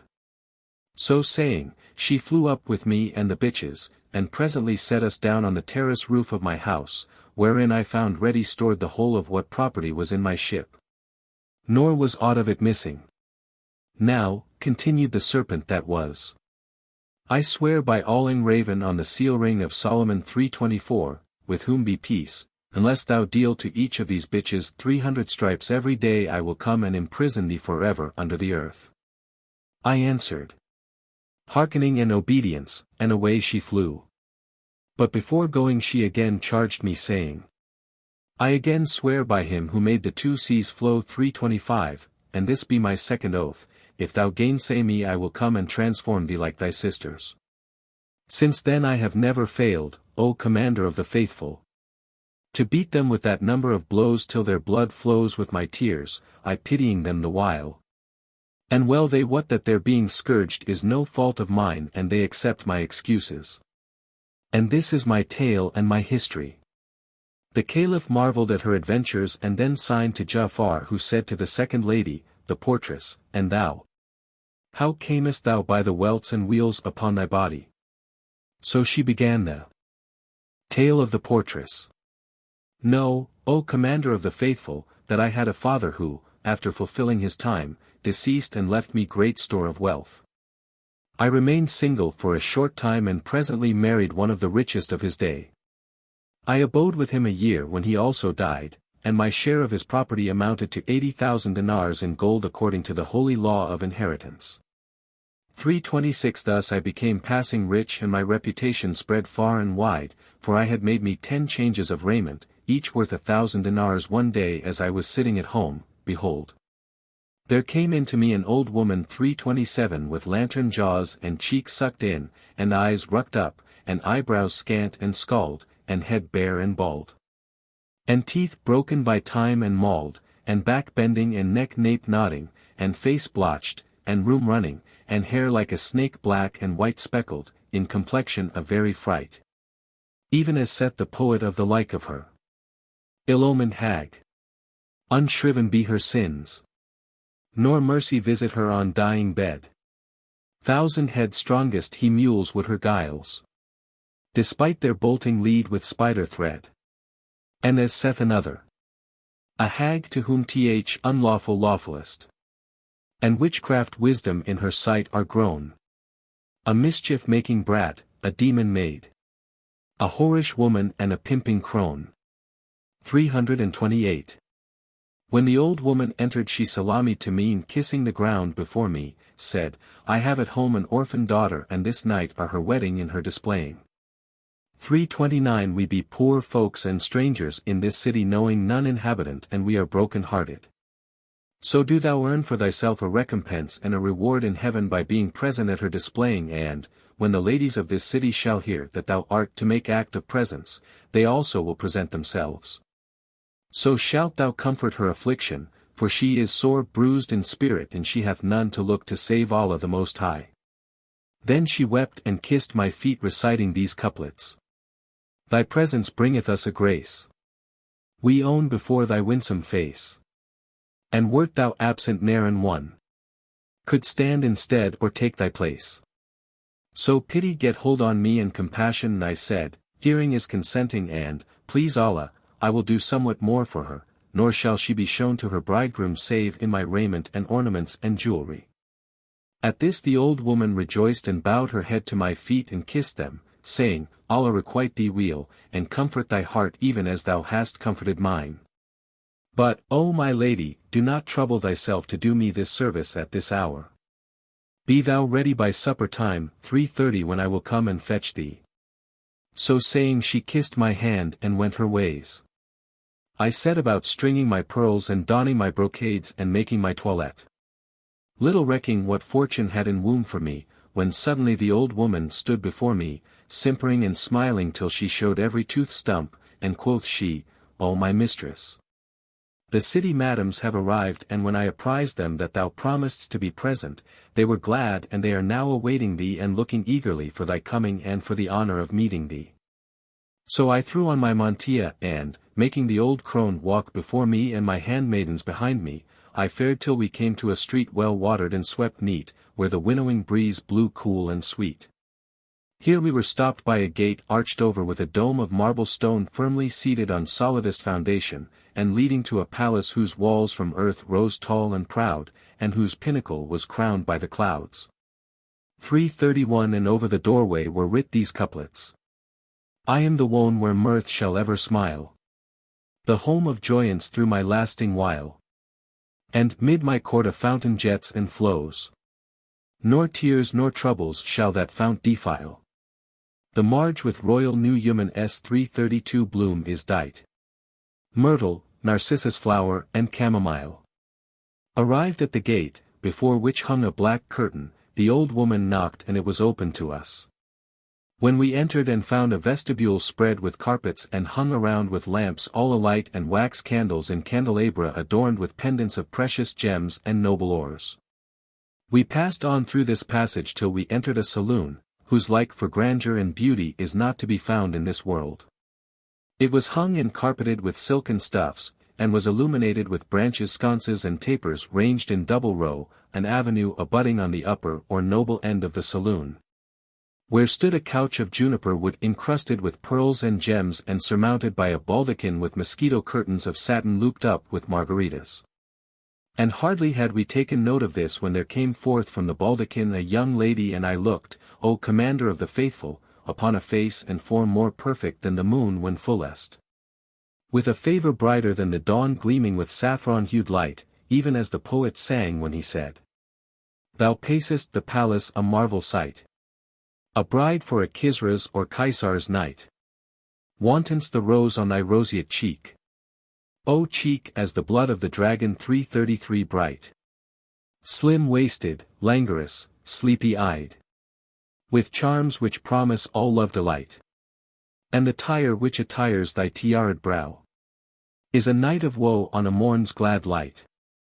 The fair young girl came down from the estrade and said to me, "Welcome and good cheer to my sister, the dearly beloved, the illustrious, and 1,000 greetings." Then she recited these couplets. "And but the house could know who cometh, 'twould rejoice, and kiss the very dust whereon thy foot was placed. And with the tongue of circumstance the walls would say, Welcome and hail to one with generous gifts engraced."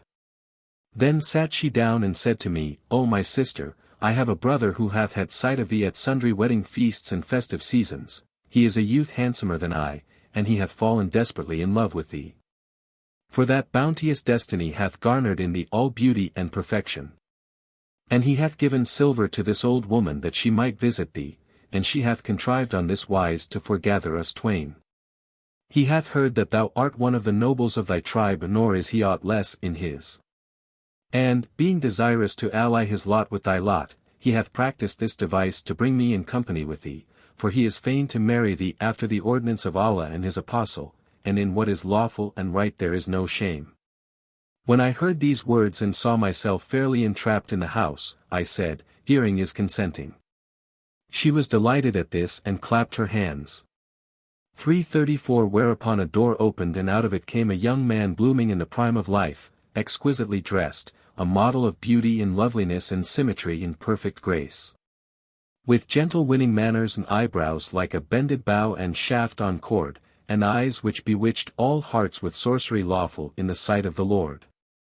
Even as saith some rhymer describing the like of him, his face as the face of the young moon shines, and fortune stamps him with pearls for signs. 335. And Allah favor him who said, Blessed be his beauty, blessed the Lord's decree, who cast and shaped a thing so bright of blee. All gifts of beauty he conjoins in one. Lost in his love is all humanity, for beauty's self inscribed on his brow. I testify there be no good but he. 336. When I looked at him my heart inclined to him and I loved him. And he sat by my side and talked with me a while, when the young lady again clapped her hands and behold, a side door opened and out of it came the Qazi with his 4 assessors as witnesses. And they saluted us and, sitting down, drew up and wrote out the marriage contract between me and the youth and retired. Then he turned to me and said, Be our night blessed, presently adding, O my lady, I have a condition to lay on thee. Quoth I, O my lord, what is that? Whereupon he arose and fetching a copy of the holy book presented it to me saying, Swear hereon thou wilt never look at any other than myself nor incline thy body or thy heart to him. I swore readily enough to this and he joyed with exceeding joy and embraced me round the neck while love for him possessed my whole heart. Then they set the table 337 before us and we ate and drank till we were satisfied, but I was dying for the coming of the night. And when night did come he led me to the bride chamber and slept with me on the bed and continued to kiss and embrace me till the morning. Such a night I had never seen in my dreams. I lived with him a life of happiness and delight for a full month, at the end of which I asked his leave 338 to go on foot to the bazaar and buy me certain especial stuffs and he gave me permission. So I donned my mantilla and, taking with me the old woman and a slave girl. 339 I went to the Khan of the silk mercers, where I seated myself in the shop front of a young merchant whom the old woman recommended, saying to me, "This youth's father died when he was a boy and left him great store of wealth. He hath by him a mighty fine 340 stock of goods, and thou wilt find what thou seekest with him, for none in the bazaar hath better stuffs than he." Then she said to him, "Show this lady the most costly stuffs thou hast by thee," and he replied, "Hearkening and obedience." Then she whispered me, "Say a civil word to him." But I replied, "I am pledged to address no man save my lord." And as she began to sound his praise, I said sharply to her, "We want not of thy sweet speeches, our wish is to buy of him whatsoever we need, and return home." So he brought me all I sought, and I offered him his money, but he refused to take it, saying, "Let it be a gift offered to my guest this day." Then quoth I to the old woman, "If he will not take the money, give him back his stuff." "By Allah," cried he, "not a thing will I take from thee, I sell it not for gold or for silver. But I give it all as a gift for a single kiss, a kiss more precious to me than everything the shop containeth." Asked the old woman, "What will the kiss profit thee?" and, turning to me, whispered, "O my daughter, thou hearest what this young fellow saith. What harm will it do thee if he get a kiss from thee and thou gettest what thou seekest at that price?" Replied I, "I take refuge with Allah from such action. Knowest thou not that I am bound by an oath?" 341 But she answered, "Now wist. Just let him kiss thee, and neither speak to him nor lean over him, so shalt thou keep thine oath and thy silver. And no harm whatever shall befall thee." And she ceased not to persuade me and importune me and make light of the matter till evil entered into my mind, and I put my head in the poke. 342 And, declaring I would ne'er consent, consented. So I veiled my eyes and held up the edge of my mantilla between me and the people passing, and he put his mouth to my cheek under the veil. But while kissing me he bit me so hard a bite that it tore the flesh from my cheek. 343 And blood flowed fast and faintness came over me. The old woman caught me in her arms, and, when I came to myself, I found the shop shut up and her sorrowing over me and saying, "Thank Allah for averting which might have been worse." Then she said to me, "Come. Take heart and let us go home before the matter become public and thou be dishonored. And when thou art safe inside the house, feign sickness and lie down and cover thyself up, and I will bring thee powders and plasters to cure this bite withal. And thy wound will be healed at the latest in 3 days." So after a while I arose, and I was in extreme distress, and terror came full upon me, but I went on little by little till I reached the house, when I pleaded illness and lay me down. When it was night my husband came in to me and said, "What hath befallen thee, O my darling, in this excursion of thine?" And I replied, "I am not well, my head acheth badly." Then he lighted a candle and drew near me and looked hard at me and asked, "What is that wound I see on thy cheek and in the tenderest part too?" And I answered, "When I went out today with thy leave to buy stuffs, a camel laden with firewood jostled me, and one of the pieces tore my veil and wounded my cheek, as thou sayest, for indeed the ways of this city are straight. Tomorrow," cried he, "I will go complain to the governor. So shall he gibbet every fuel seller in Baghdad." "Allah upon thee," said I, "burden not thy soul with such sin against any man. The fact is I was riding on an ass and it stumbled, throwing me to the ground, and my cheek lighted upon a stick or a bit of glass and got this wound." Then, said he, "Tomorrow I will go up to Ja'far the Barmaki and tell him the story. So shall he kill every donkey boy in Baghdad." "Wouldst thou destroy all these men because of my wound?" said I, "when this which befell me was by decree of Allah and his destiny?" But he answered, "There is no help for it," and, springing to his feet, plied me with words and pressed me till I was perplexed and frightened, and I stuttered and stammered and my speech waxed thick, and I said, "This is a mere accident by decree of Allah." Then, O Commander of the Faithful, he guessed my case and said, "Thou hast been false to thine oath." He at once cried out with a loud cry. Whereupon a door opened, and in came 7 black slaves, whom he commanded to drag me from my bed and throw me down in the middle of the room. Furthermore, he ordered one of them to pinion my elbows and squat upon my head, and a second to sit upon my knees and secure my feet, and drawing his sword he gave it to a third and said, Strike her, O Sa'ad. And cut her in twain and let each one take half and cast it into the Tigris 344 that the fish may eat her, for such is the retribution due to those who violate their vows and are unfaithful to their love. And he redoubled in wrath and recited these couplets. And there be one who shares with me her love. I'd strangle love though life by love were slain. Saying, O soul, death were the nobler choice. For ill is love when shared twixt partners twain. Then he repeated to the slave, Smite her, O Sa'ad. And when the slave who was sitting upon me made sure of the command he bent down to me and said, O my mistress, repeat the profession of faith and bethink thee if there be anything thou wouldst have done. For verily this is the last hour of thy life.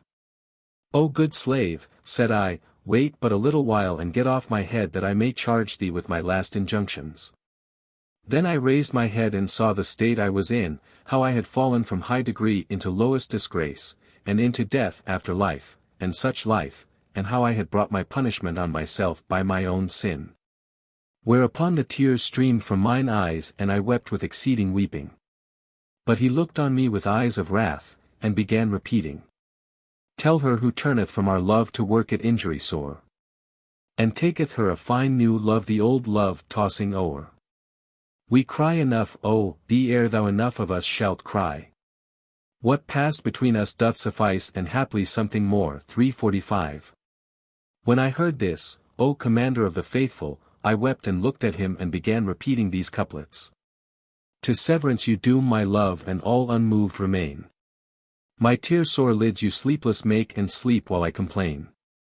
You make firm friendship reign between mine eyes and insomny. Yet can my heart forget you not, nor tears can I restrain. You made me swear with many an oath my troth to hold for aye. But when you reigned my bosom's lord you wrought me traitor bane. I loved you like a silly child who wots not what is love. Then spare the learner, let her not be by the master slain. By Allah's name I pray you write, when I am dead and gone. Upon my tomb, this died of love whose senses love had ta'en. Then haply one shall pass that way who fire of love hath felt. And treading on a lover's heart with ruth and woe shall melt. When I ended my verses tears came again. But the poetry and the weeping only added fury to his fury, and he recited. 'Twas not satiety bade me leave the dearling of my soul. But that she sinned a mortal sin which clipped me in its clip. She sought to let another share the love between us twain. But my true faith of unity refuseth partnership. 346. When he ceased reciting I wept again and prayed his pardon and humbled myself before him and spoke him softly, saying to myself, I will work on him with words, so haply he will refrain from slaying me, even though he take all I have. So I complained of my sufferings and began to repeat these couplets. Now, by thy life and wert thou just my life thou hadst not ta'en. But who can break the severance law which parteth lovers twain? Thou loadest me with heavy weight of longing love, when I can hardly bear my chemisette for weakness and for pain. I marvel not to see my life and soul in ruin lain. I marvel much to see my frame such severance pang sustain. When I ended my verse I wept again, and he looked at me and reviled me in abusive language. 347 repeating these couplets. Thou wast all taken up with love of other man, not me. 'Twas thine to show me severance face, 'twas only mine to see. I'll leave thee for that first thou wast of me to take thy leave. And patient bear that parting blow thou borest so patiently. E'en as thou soughtest other love. So other love I'll seek. And make the crime of murdering love thine own atrocity. When he had ended his verses he again cried out to the slave, Cut her in half and free us from her, for we have no profit of her. So the slave drew near me, O Commander of the Faithful, and I ceased bandying verses and made sure of death and, despairing of life, committed my affairs to Almighty Allah, when behold, The old woman rushed in and threw herself at my husband's feet and kissed them and wept and said, O my son, by the rights of my fosterage and by my long service to thee, I conjure thee pardon this young lady. For indeed she hath done nothing deserving such doom. Thou art a very young man and I fear lest her death be laid at thy door, for it is said, Whoso slayeth shall be slain. As for this wanton, since thou deemest her such, drive her out from thy doors, from thy love and from thy heart. And she ceased not to weep and importune him till he relented and said, I pardon her, but needs must I set on her my mark which shall show upon her all her life. Then he bade the slaves drag me along the ground and lay me out at full length, after stripping me of all my clothes. 348 And when the slaves had so sat upon me that I could not move, he fetched in a rod of quince tree and came down with it upon my body, and continued beating me on the back and sides till I lost consciousness from excess of pain. And I despaired of life. Then he commanded the slaves to take me away as soon as it was dark, together with the old woman to show them the way and throw me upon the floor of the house wherein I dwelt before my marriage. They did their lord's bidding and cast me down in my old home and went their ways. I did not revive from my swoon till dawn appeared, when I applied myself to the dressing of my wounds with ointments and other medicaments. And I medicined myself, but my sides and ribs still showed signs of the rod as thou hast seen. I lay in weakly case and confined to my bed for 4 months before I was able to rise and health returned to me. At the end of that time I went to the house where all this had happened and found it a ruin, the street had been pulled down endlong and rubbish heaps rose where the building erst was, nor could I learn how this had come about. Then I betook myself to this my sister on my father's side and found her with these 2 black bitches. I saluted her and told her what had betided me and the whole of my story and she said, O my sister, who is safe from the despite of time and secure. Thanks be to Allah who has brought thee off safely. And she began to say, Such is the world, so bear a patient heart. When riches leave thee and when friends depart. Then she told me her own story, and what had happened to her with her 2 sisters and how matters had ended. So we abode together and the subject of marriage was never on our tongues for all these years. After a while we were joined by our other sister, the procuratrix, who goeth out every morning and buyeth all we require for the day and night. And we continued in such condition till this last night. In the morning our sister went out, as usual, to make her market and then befell us what befell from bringing the porter into the house and admitting these 3 Kalandar men.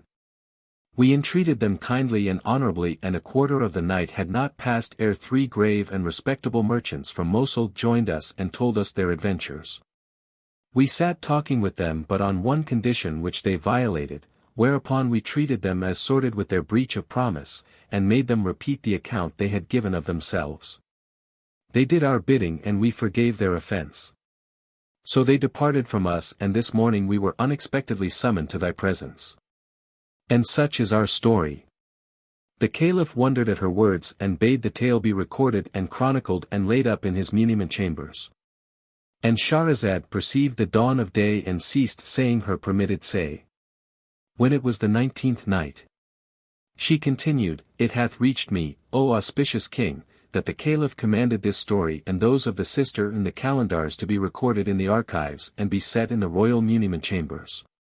Then he asked the eldest lady, the mistress of the house, Knowest thou the whereabouts of the Ifrita who spelled thy sisters? And she answered, O Commander of the Faithful, she gave me a ringlet of her hair saying, When as thou wouldest see me, burn a couple of these hairs and I will be with thee forthright, even though I were beyond Caucasus mountain. Quoth the Caliph, Bring me hither the hair. So she brought it and he threw the whole lock upon the fire. As soon as the odor of the burning hair dispread itself, the palace shook and trembled. And all present heard a rumbling and rolling of thunder and a noise as of wings and lo! The Jinniya who had been a serpent stood in the Caliph's presence. Now she was a Moslema, so she saluted him and said, Peace be with thee O Vicar 349 of Allah, whereto he replied, And with thee also be peace and the mercy of Allah and his blessing. Then she continued, Know that this damsel sowed for me the seed of kindness, wherefore I cannot enough requite her. In that she delivered me from death and destroyed mine enemy. Now I had seen how her sisters dealt with her and felt myself bound to avenge her on them. At first I was minded to slay them, but I feared it would be grievous to her. So I transformed them to bitches, but if thou desire their release, O Commander of the Faithful, I will release them to pleasure thee and her, for I am of the Moslems. Quoth the Caliph. Release them, and after we will look into the affair of the beaten lady and consider her case carefully, and if the truth of her story be evidenced I will exact retaliation 350 from him who wronged her. Said the Ifritah. O Commander of the Faithful, I will forthwith release them and will discover to thee the man who did that deed by this lady and wronged her and took her property.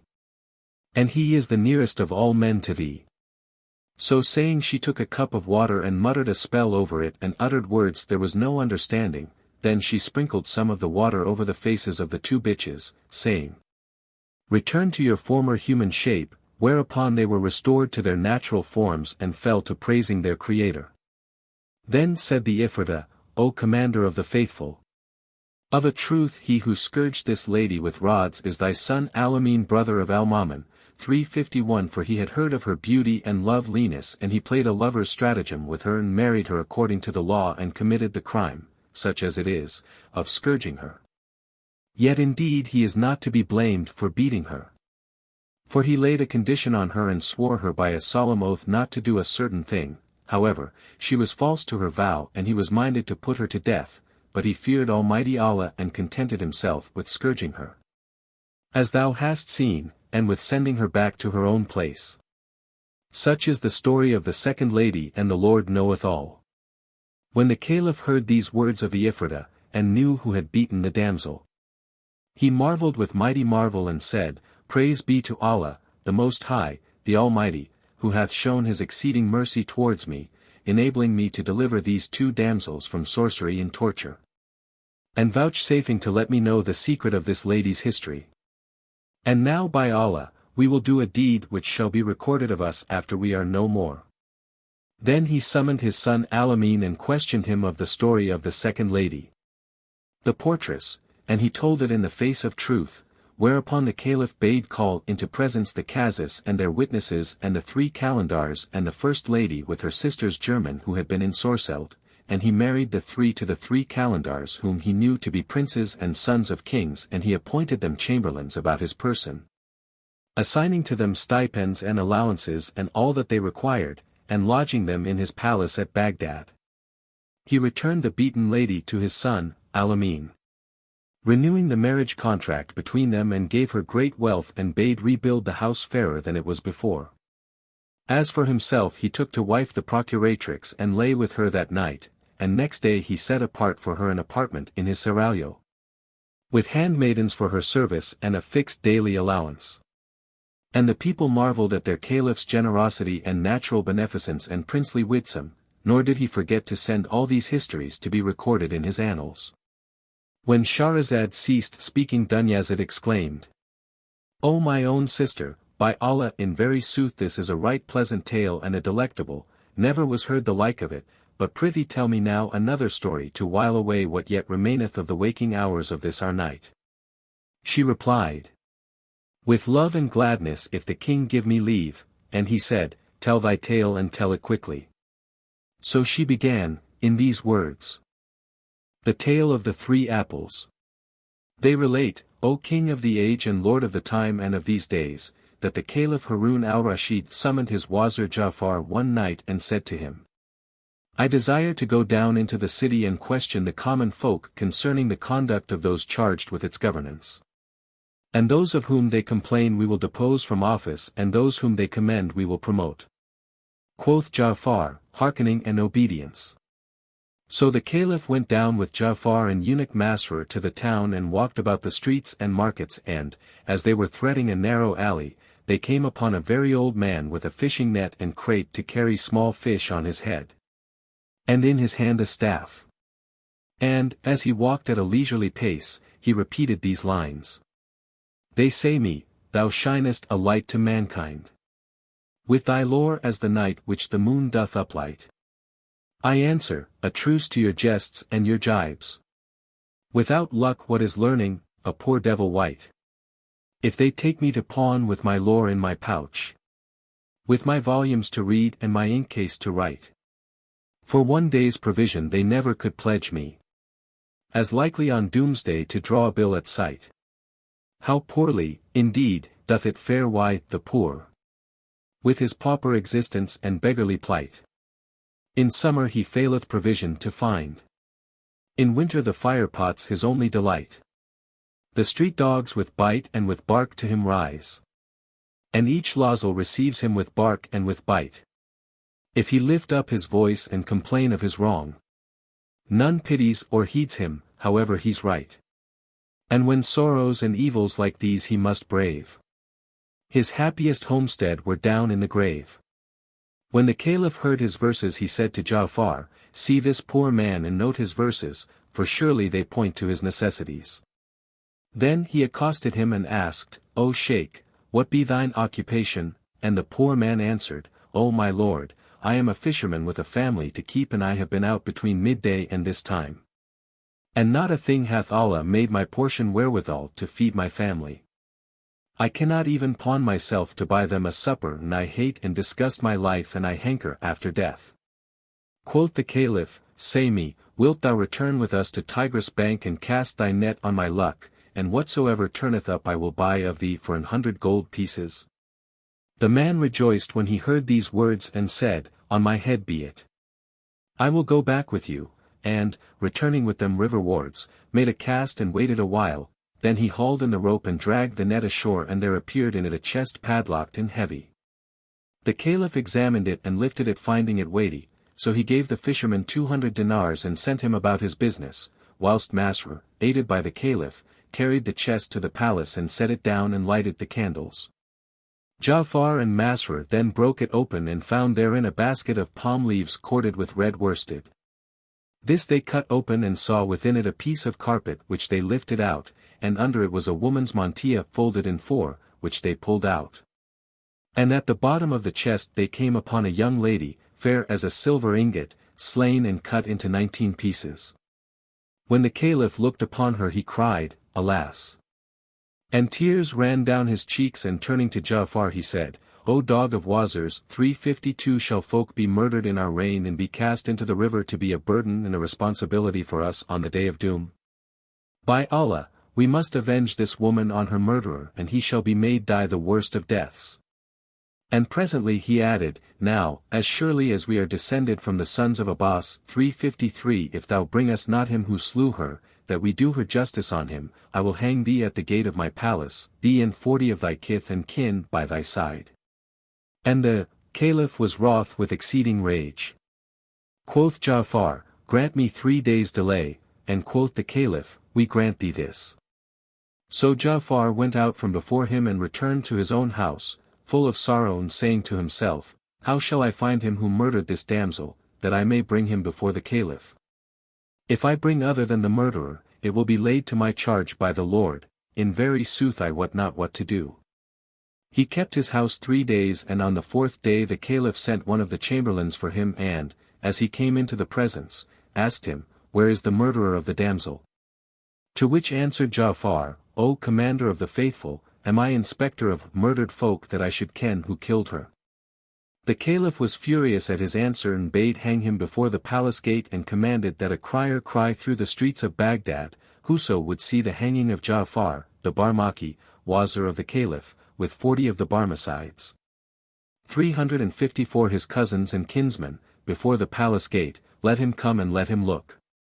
The people flocked out from all the quarters of the city to witness the execution of Ja'far and his kinsmen, not knowing the cause. Then they set up the gallows and made Ja'far and the others stand underneath in readiness for execution, but whilst every eye was looking for the Caliph's signal, and the crowd wept for Ja'far and his cousins of the Barmecides, lo, and behold!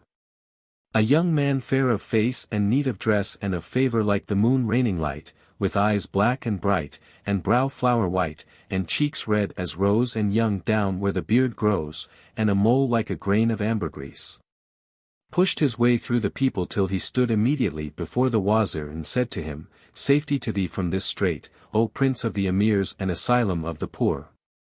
I am the man who slew the woman ye found in the chest, so hang me for her and do her justice on me." When Ja'far heard the youth's confession he rejoiced at his own deliverance, but grieved and sorrowed for the fair youth.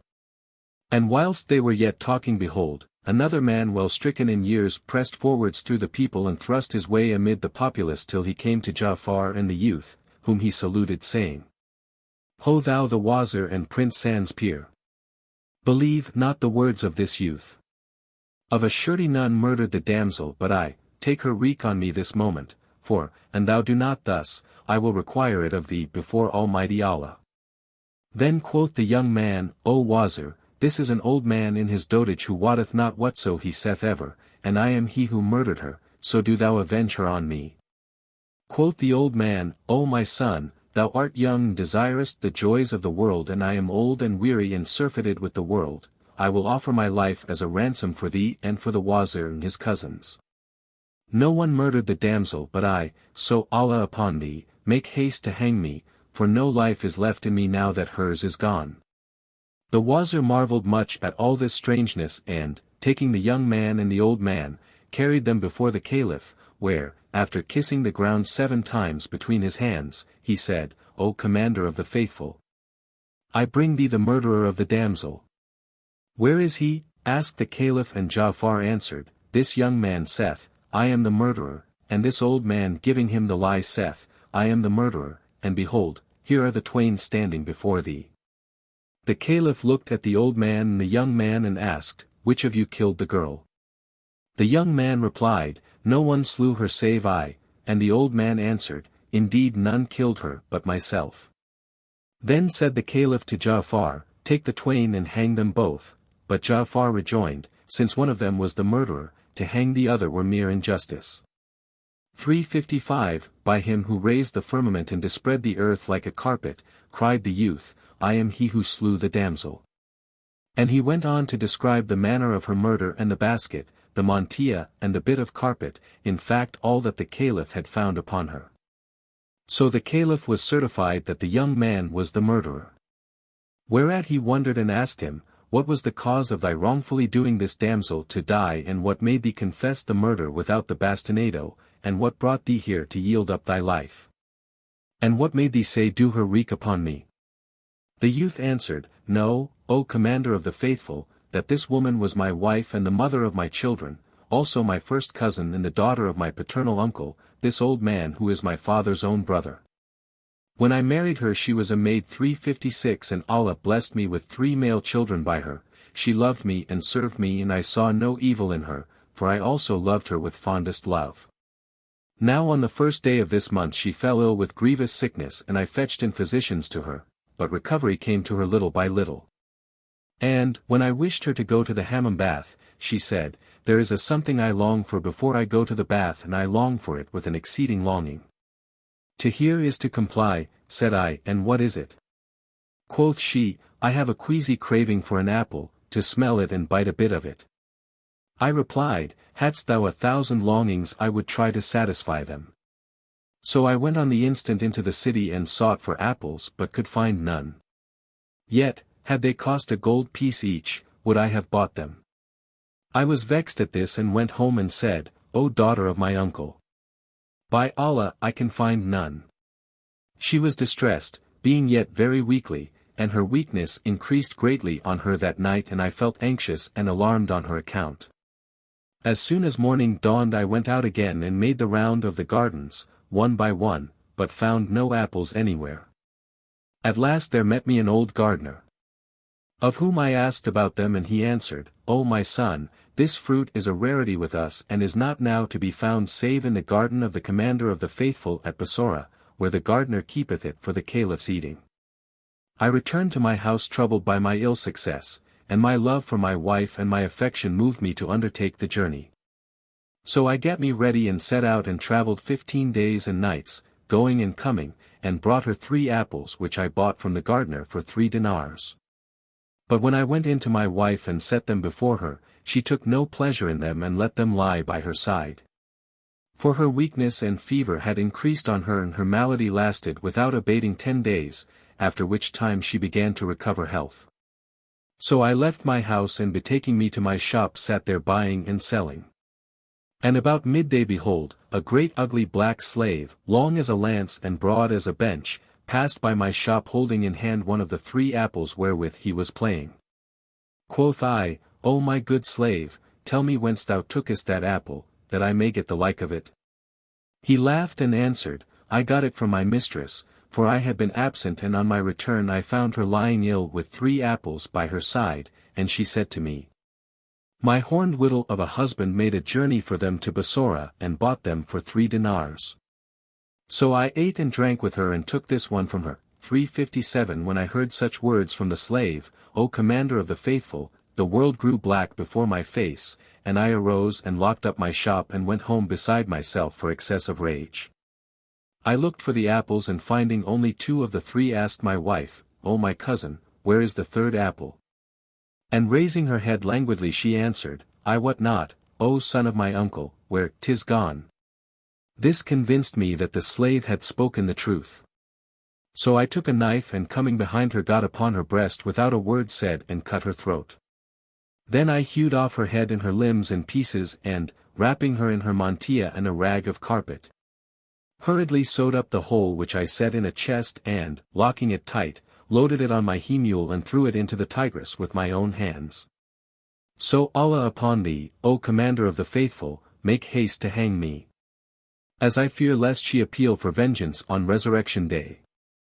For, when I had thrown her into the river and none knew aught of it. As I went back home I found my eldest son crying and yet he knew not of what I had done with his mother.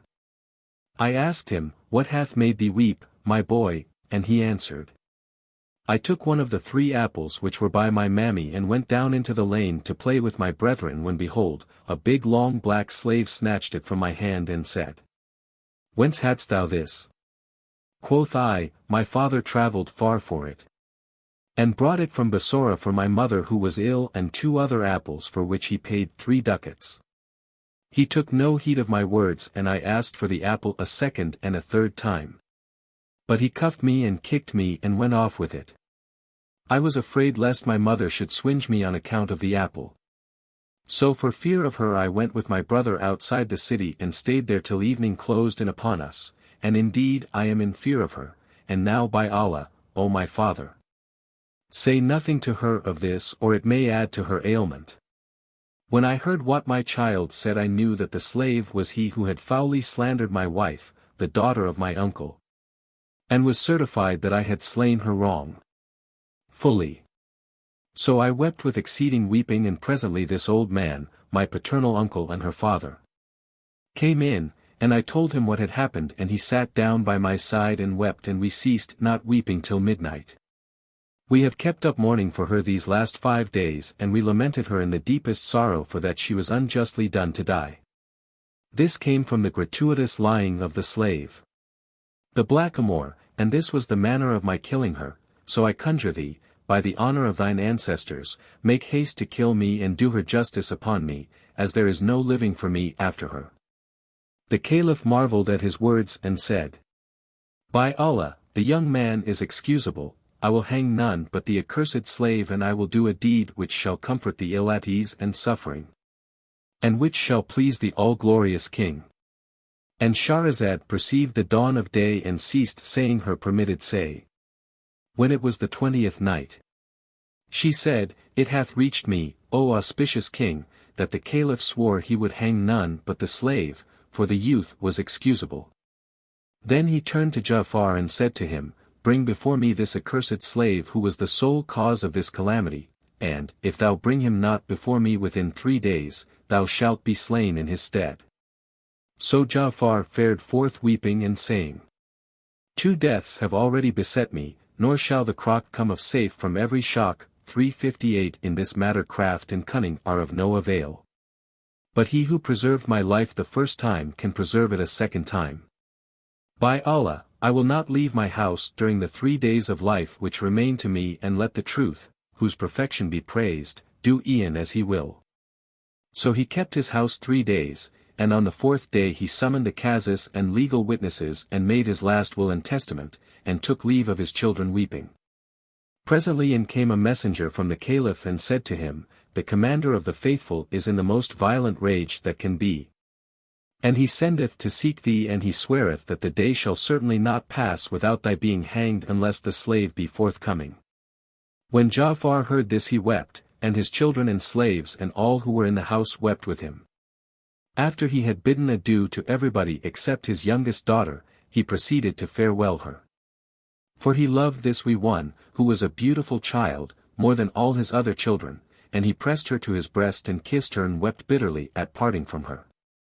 When he felt something round inside the bosom of her dress and asked her, "My little maid, what is in thy bosom pocket?"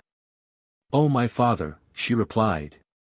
"It is an apple with the name of our lord the Caliph written upon it. Rayhan our slave brought it to me 4 days ago and would not let me have it till I gave him 2 dinars for it." When Ja'far heard speak of the slave and the apple, he was glad and put his hand into his child's pocket 359 and drew out the apple and knew it and rejoiced, saying, "O ready dispeller of trouble." 360 Then he bade them bring the slave and said to him, "Fie upon thee, Rayhan! Whence hadst thou this apple?" "By Allah, O my master," he replied, "though a lie may get a man once off, yet may truth get him off, and well off, again and again. I did not steal this apple from thy palace nor from the gardens of the Commander of the Faithful. The fact is that 5 days ago, as I was walking along one of the alleys of this city, I saw some little ones at play and this apple in hand of one of them. So I snatched it from him and beat him, and he cried and said, 'O youth, this apple is my mother's and she is ill.' She told my father how she longed for an apple. So he traveled to Bassorah and bought her 3 apples for 3 gold pieces, and I took one of them to play withal. He wept again, but I paid no heed to what he said and carried it off and brought it here. And my little lady bought it of me for 2 dinars of gold. And this is the whole story." When Ja'far heard his words he marveled that the murder of the damsel and all this misery should have been caused by his slave. He grieved for the relation of the slave to himself, while rejoicing over his own deliverance, and he repeated these lines: "If ill betide thee through thy slave, make him forthright thy sacrifice. A many serviles thou shalt find, but life comes once and never twice." Then he took the slave's hand and, leading him to the Caliph, related the story from first to last, and the Caliph marveled with extreme astonishment, and laughed till he fell on his back, and ordered that the story be recorded and be made public amongst the people. But Ja'far said, "Marvel not, O Commander of the Faithful, at this adventure, for it is not more wondrous than the history of the Wazir Nur al-Din Ali of Egypt and his brother Shams al-Din Muhammad." Quoth the Caliph, "Out with it. But what can be stranger than this story?"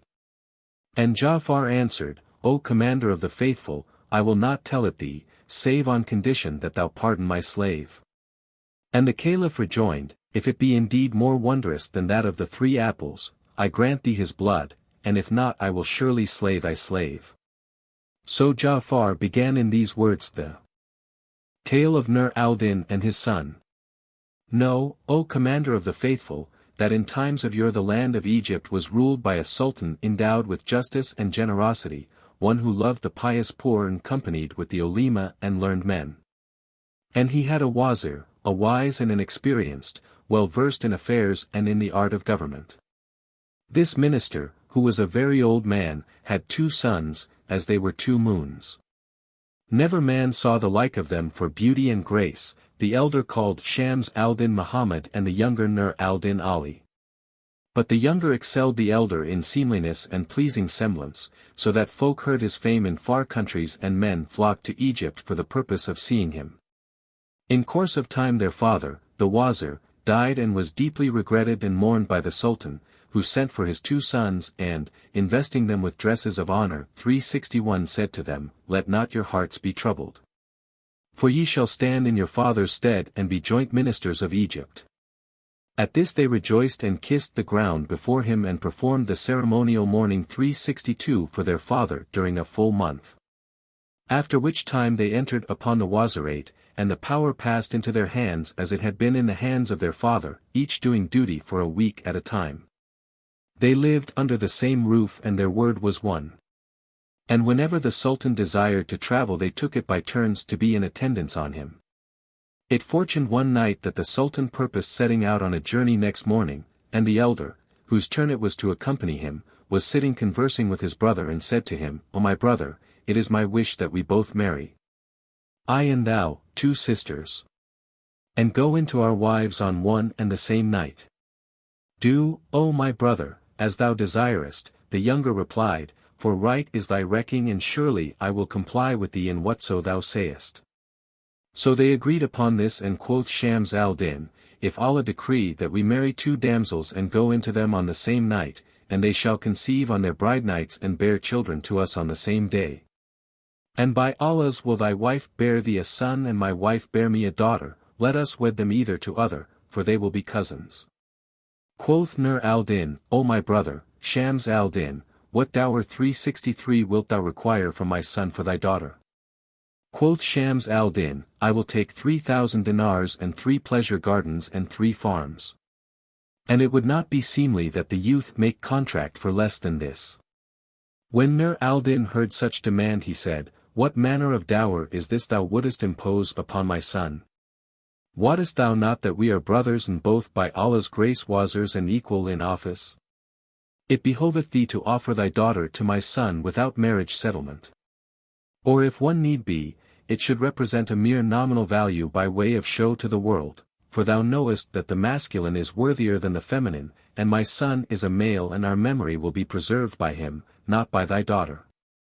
"But what," said Shams al-Din, "is she to have?" And Nur al-Din continued, "Through her we shall not be remembered among the emirs of the earth, but I see thou wouldest do with me according to the same, and thou wouldst bluff off a buyer, ask him high price and higher, or as did a man who, they say, went to a friend and asked something of him being in necessity and was answered, Bismillah 364 in the name of Allah, I will do all what thou requirest but come tomorrow." Whereupon the other replied in this verse, "When he who is asked a favor saith, tomorrow, the wise man wots 'tis vain to beg or borrow." Quoth Shams al-Din, Basta, 365 I see thee fail in respect to me by making thy son of more account than my daughter. And 'tis plain that thine understanding is of the meanest and that thou lackest manners. Thou remindest me of thy partnership in the Wazirate, when I admitted thee to share with me only in pity for thee, and not wishing to mortify thee. And that thou mightest help me as a manner of assistant. But since thou talkest on this wise, by Allah, I will never marry my daughter to thy son, no, not for her weight in gold." When Nur al-Din heard his brother's words he waxed wroth and said, "And I too, I will never, never marry my son to thy daughter, no, not to keep from my lips the cup of death." Shams al-Din replied, "I would not accept him as a husband for her, and he is not worth a paring of her nail. Were I not about to travel I would make an example of thee.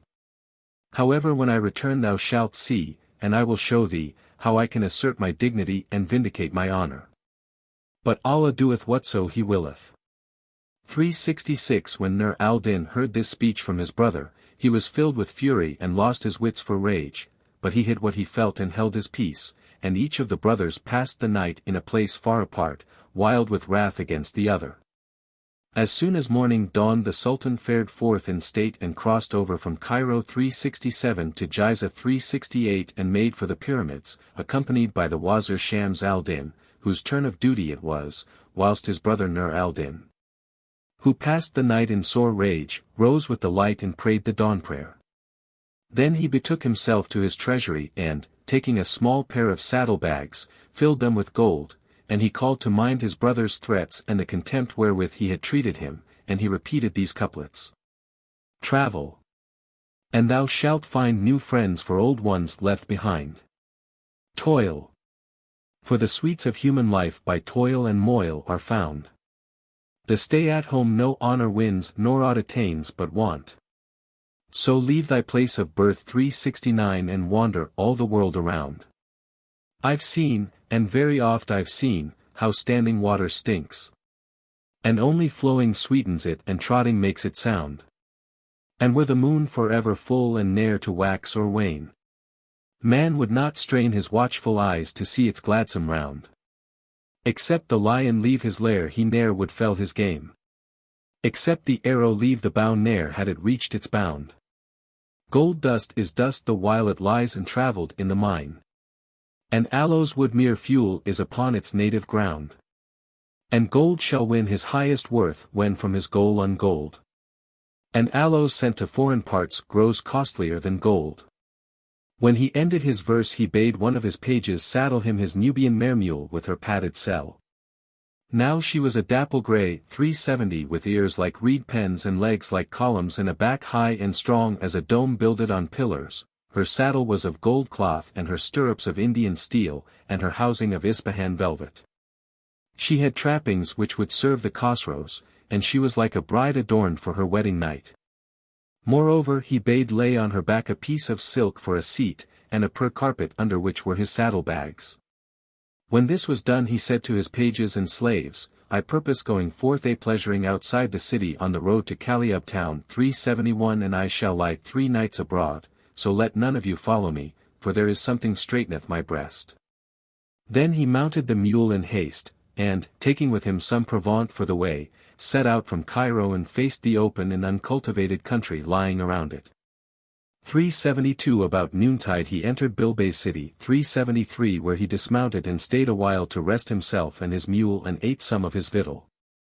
He bought at Bilbay's all he wanted for himself and forage for his mule and then fared on the way of the waste. Towards nightfall he entered a town called Sa'adiyah 374 where he alighted and took out somewhat of his viaticum and ate. Then he spread his strip of silk on the sand and set the saddlebags under his head and slept in the open air, for he was still overcome with anger. When morning dawned he mounted and rode onward till he reached the holy city 375 Jerusalem, and thence he made Aleppo, where he dismounted at one of the caravanserais and abode 3 days to rest himself and the mule and to smell the air. 376 Then, being determined to travel afar and Allah having written safety in his fate, he set out again, wending without wotting whither he was going. And, having fallen in with certain couriers, he stinted not travelling till he had reached Bassorah city albeit he knew not what the place was. It was dark night when he alighted at the khan, so he spread out his pur carpet and took down the saddlebags from the back of the mule and gave her with her furniture in charge of the doorkeeper that he might walk her about. The man took her and did as he was bid. Now it so happened that the Wazir of Bassorah, a man shot in years, was sitting at the lattice window of his palace opposite the khan and he saw the porter walking the mule up and down. He was struck by her trappings of price and thought her a nice beast fit for the riding of wazirs or even of royalties. And the more he looked the more was he perplexed till at last he said to one of his pages, Bring hither yon doorkeeper. The page went and returned to the wazir with the porter who kissed the ground between his hands, and the minister asked him, Who is the owner of yonder mule and what manner of man is he? And he answered, O my lord, the owner of this mule is a comely young man of pleasant manners, withal grave and dignified, and doubtless one of the sons of the merchants. When the wazir heard the doorkeeper's words he arose forthright, and, mounting his horse, rode to the Khan 377 and went into Nur al-Din who, seeing the minister making towards him, rose to his feet and advanced to meet him and saluted him. The wazir welcomed him to Bassorah and dismounting, embraced him and made him sit down by his side and said, O my son, whence comest thou and what dost thou seek?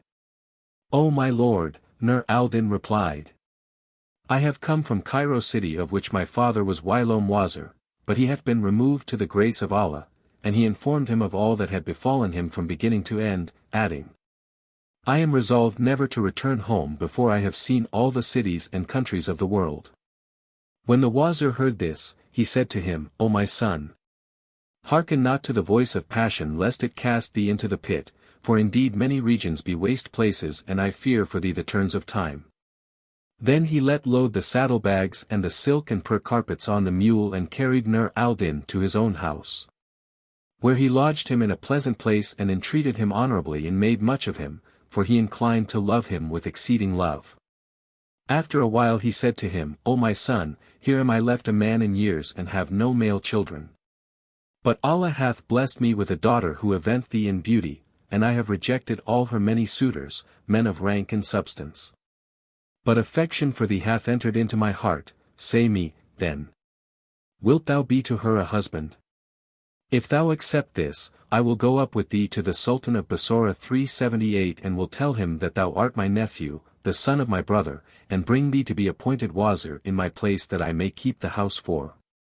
By Allah, O my son, I am stricken in years and aweary. When Nur al-Din heard the Wazir's words, he bowed his head in modesty and said, To hear is to obey. At this the Wazir rejoiced and bade his servants prepare a feast and decorate the great assembly hall, wherein they were wont to celebrate the marriages of emirs and grandees. Then he assembled his friends and the notables of the reign and the merchants of Bassorah, and when all stood before him he said to them, I had a brother who was Wazir in the land of Egypt, and Allah Almighty blessed him with 2 sons, whilst to me, as well ye wot, he hath given a daughter. My brother charged me to marry my daughter to one of his sons, whereto I assented, and when my daughter was of age to marry, he sent me one of his sons, the young man now present, to whom I purpose marrying her. Drawing up the contract and celebrating the night of unveiling with due ceremony, for he is nearer and dearer to me than a stranger, and, after the wedding, if he please he shall abide with me. Or if he desire to travel I will forward him and his wife to his father's home. Hurried one and all replied, Right is thy recking, and they all looked at the bridegroom and were pleased with him. So the Wazir sent for the Qazi and legal witnesses and they wrote out the marriage contract, after which the slaves perfumed the guests with incense. 379 and served them with sherbet of sugar and sprinkled rose water on them, and all went their ways. Then the Wazir bade his servants take Nur al-Din to the hammam baths and sent him a suit of the best of his own especial raiment, and napkins and towelry and bowls and perfume burners and all else that was required. After the bath, when he came out and donned the dress, he was even as the full moon on the 14th night, and he mounted his mule and stayed not till he reached the Wazir's palace.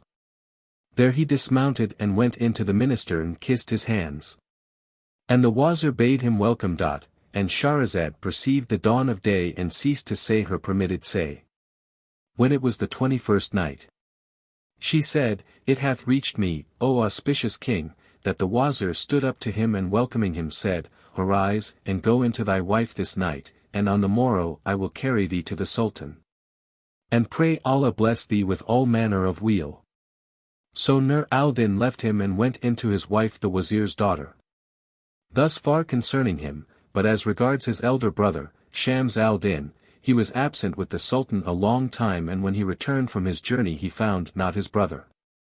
And he asked of his servants and slaves, who answered, On the day of thy departure with the Sultan, thy brother mounted his mule fully caparisoned as for state procession, saying, I am going towards Kaliub town, and I shall be absent 1 day or at most 2 days. For my breast is straitened, and let none of you follow me. Then he fared forth, and from that time to this we have heard no tidings of him.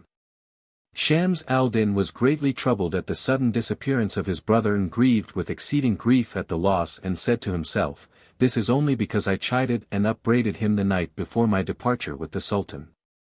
Haply his feelings were hurt and he fared forth a-travelling, but I must send after him. Then he went in to the Sultan and acquainted him with what had happened, and wrote letters and dispatches, which he sent by running footmen to his deputies in every province. But during the 20 days of his brother's absence Nur al-Din had travelled far and had reached Bassorah, so after diligent search the messengers failed to come at any news of him and returned. Thereupon Shams al-Din despaired of finding his brother and said, Indeed I went beyond all bounds in what I said to him with reference to the marriage of our children. Would that I had not done so. This all cometh of my lack of wit and want of caution. Soon after this he sought in marriage the daughter of a Cairene merchant 380 and drew up the marriage contract and went in to her.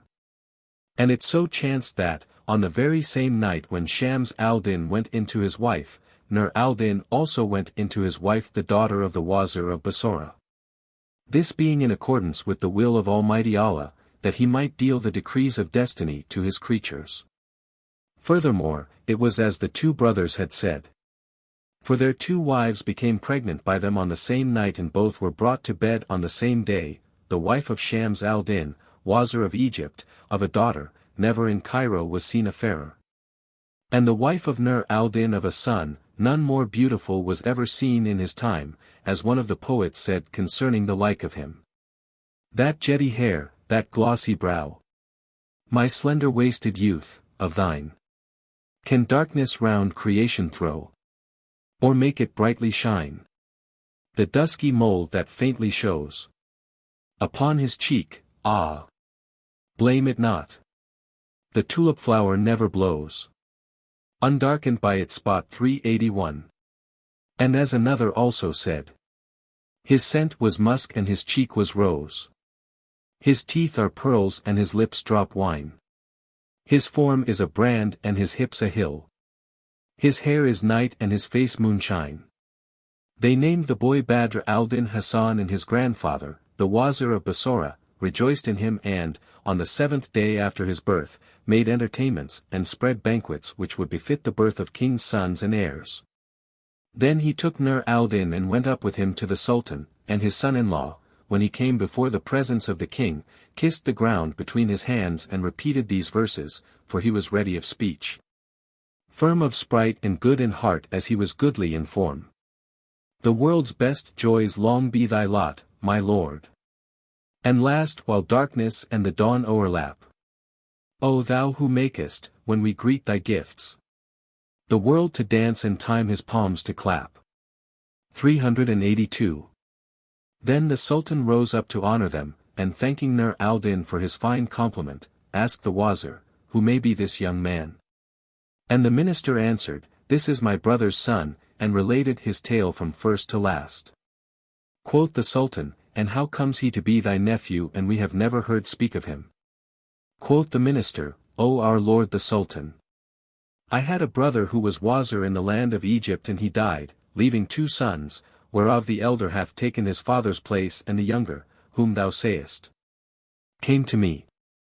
I had sworn I would not marry my daughter to any but to him, so when he came I married him to her. 383. Now he is young and I am old, my hearing is dulled and my judgment is easily fooled, wherefore I would solicit our lord the Sultan. 384 to set him in my stead. For he is my brother's son and my daughter's husband, and he is fit for the Wazirate, being a man of good counsel and ready contrivance. The Sultan looked at Nur al-Din and liked him. So he stablished him in office as the Wazir had requested and formally appointed him, presenting him with a splendid dress of honor and a she-mule from his private stud, and assigning to him sold stipends and supplies. Nur al-Din kissed the Sultan's hand and went home, he and his father-in-law, joying with exceeding joy and saying, all this followeth on the heels of the boy Hassan's birth. Next day he presented himself before the king and, kissing the ground, began repeating, grow thy weal and thy welfare day by day, and thy luck prevail o'er the envier's spite, and ne'er cease thy days to be white as day, and thy foeman's day to be black as night. The Sultan bade him be seated on the Wazir's seat, so he sat down and applied himself to the business of his office and went into the cases of the lieges and their suits, as is the wont of ministers. While the Sultan watched him and wondered at his wit and good sense, judgment and insight. Wherefore he loved him and took him into intimacy. When the divan was dismissed, Nur al-Din returned to his house and related what had passed to his father-in-law, who rejoiced. And thenceforward Nur al-Din ceased not so to administer the Wazirate that the Sultan would not be parted from him night or day. And increased his stipend and supplies until his means were ample, and he became the owner of ships that made trading voyages at his command, as well as of Mamelukes and blackamoor slaves. And he laid out many estates and set up Persian wheels and planted gardens. When his son Hassan was 4 years of age, the old Wazir deceased, and he made for his father-in-law a sumptuous funeral ceremony ere he was laid in the dust. Then he occupied himself with the education of this son, and, when the boy waxed strong and came to the age of 7, he brought him a faqih, a doctor of law and religion, to teach him in his own house, and charged him to give him a good education and instruct him in politeness and good manners.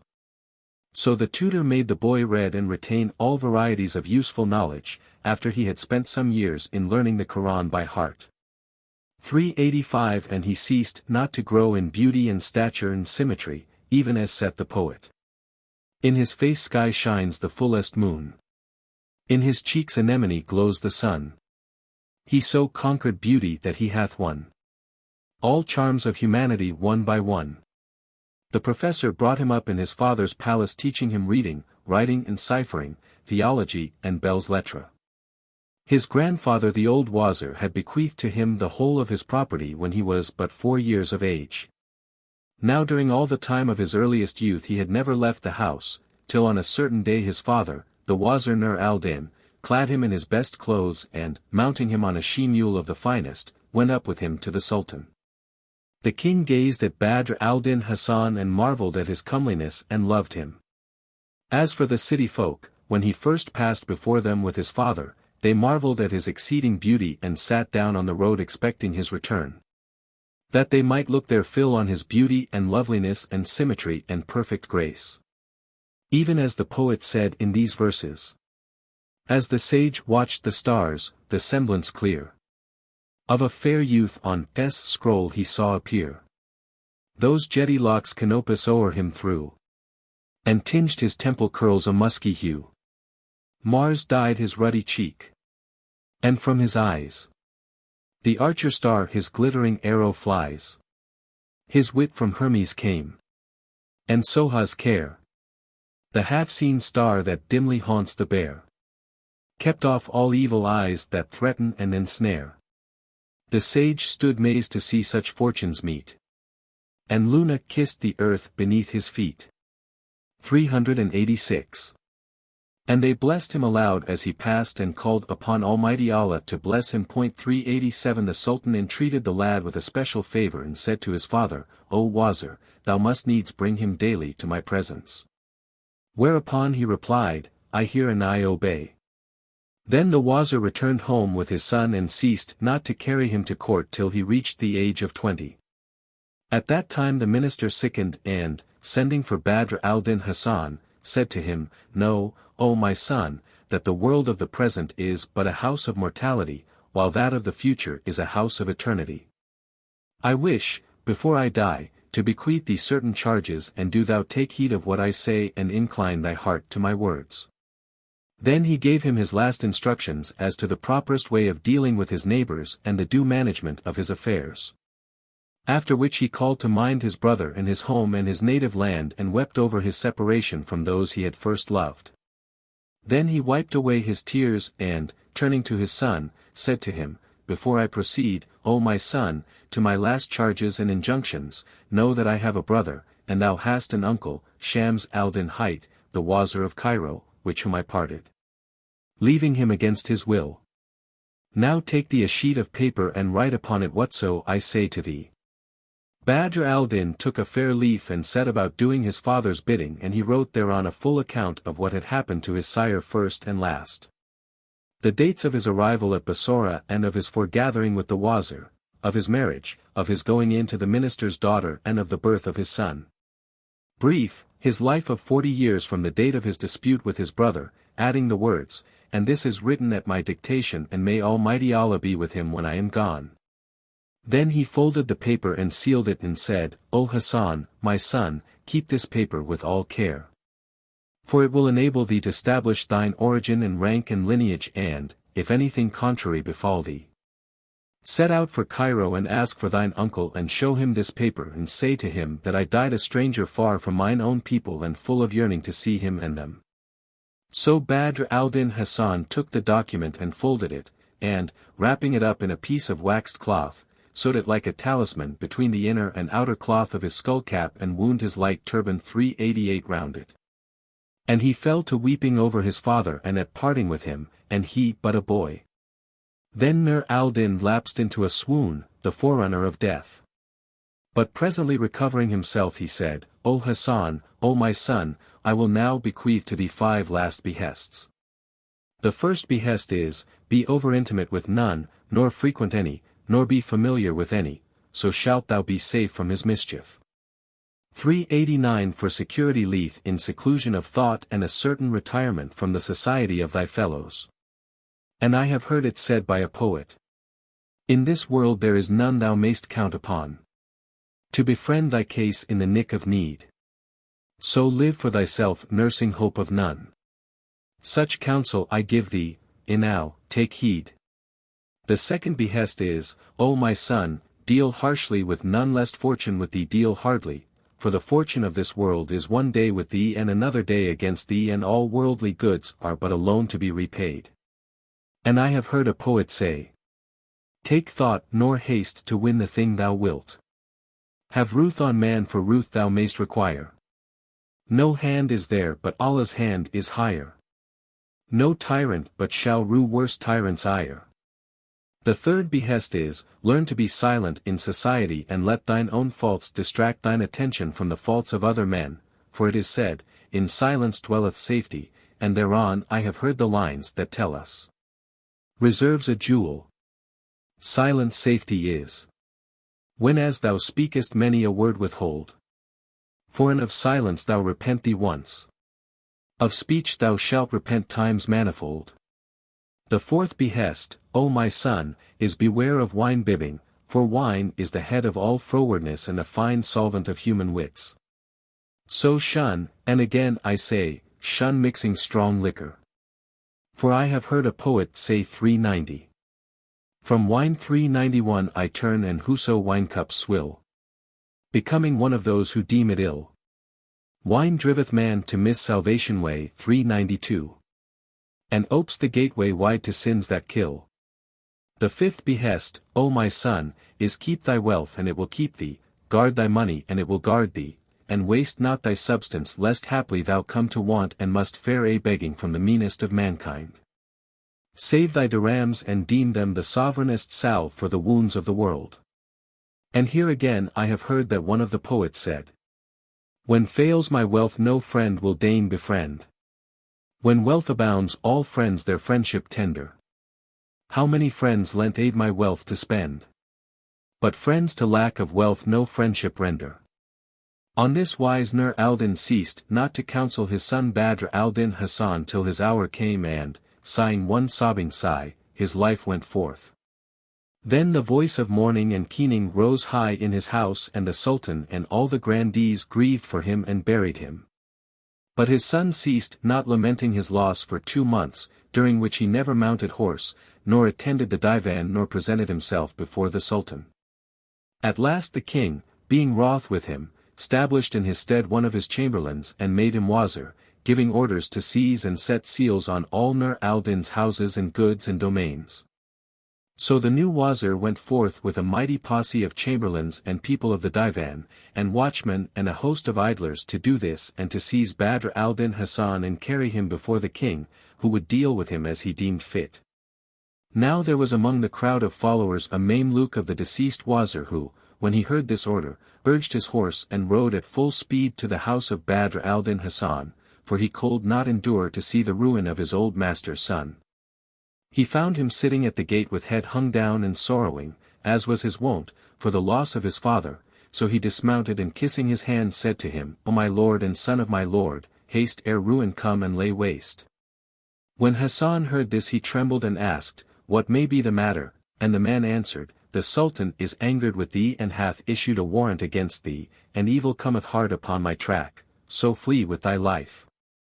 At these words Hasan's heart flamed with the fire of Baal, and his rose-red cheek turned pale, and he said to the Mameluke, O my brother! Is there time for me to go in and get me some worldly gear which may stand me in stead during my strangerhood? But the slave replied, O my lord, up at once and save thyself and leave this house, while it is yet time. And he quoted these lines. Escape with thy life, if oppression betide thee. And let the house of its builder's fate. Country for country thou'lt find, if thou seek it. Life for life never, early or late. It is strange men should dwell in the house of objection. When the plain of God's earth is so wide and so great. 393. At these words of the Mameluke, Badr al-Din covered his head with the skirt of his garment and went forth on foot till he stood outside of the city, where he heard folk saying, The Sultan hath sent his new Wazir to the house of the old Wazir. Now no more, to seal his property and seize his son Badr al-Din Hasan and take him before the presence, that he may put him to death. And all cried, Alas for his beauty and his loveliness! When he heard this he fled forth at hazard, knowing not whither he was going, and gave not over hurrying onwards till destiny drove him to his father's tomb. So he entered the cemetery and, threading his way through the graves, at last he reached the sepulchre where he sat down and let fall from his head the skirt of his long robe 394, which was made of brocade with a gold-embroidered hem whereon were worked these couplets. O thou whose forehead, like the radiant east, tells of the stars of heaven and bounteous dews, endure thine honor to the latest day, and time thy growth of glory ne'er refuse. While he was sitting by his father's tomb, behold, there came to him a Jew as he were a shroff 395, a money changer, with a pair of saddlebags containing much gold, who accosted him and kissed his hand, saying, Whither bound, O my lord? 'Tis late in the day and thou art clad but lightly, and I read signs of trouble in thy face.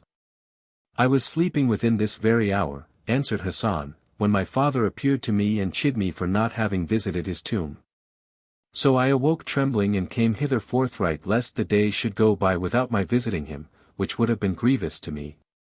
O my lord, rejoined the Jew, 396, thy father had many merchantmen at sea and, as some of them are now due, it is my wish to buy of thee the cargo of the first ship that cometh into port with this 1,000 dinars of gold. I consent, quoth Hassan, whereupon the Jew took out a bag full of gold and counted out 1,000 sequins which he gave to Hassan, the son of the Wazir, saying, Write me a letter of sale and seal it. So Hassan took a pen and paper and wrote these words in duplicate, the writer, Hassan Badr al-Din, son of Wazir Nur al-Din, hath sold to Isaac the Jew all the cargo of the first of his father's ships which cometh into port, for 1,000 dinars.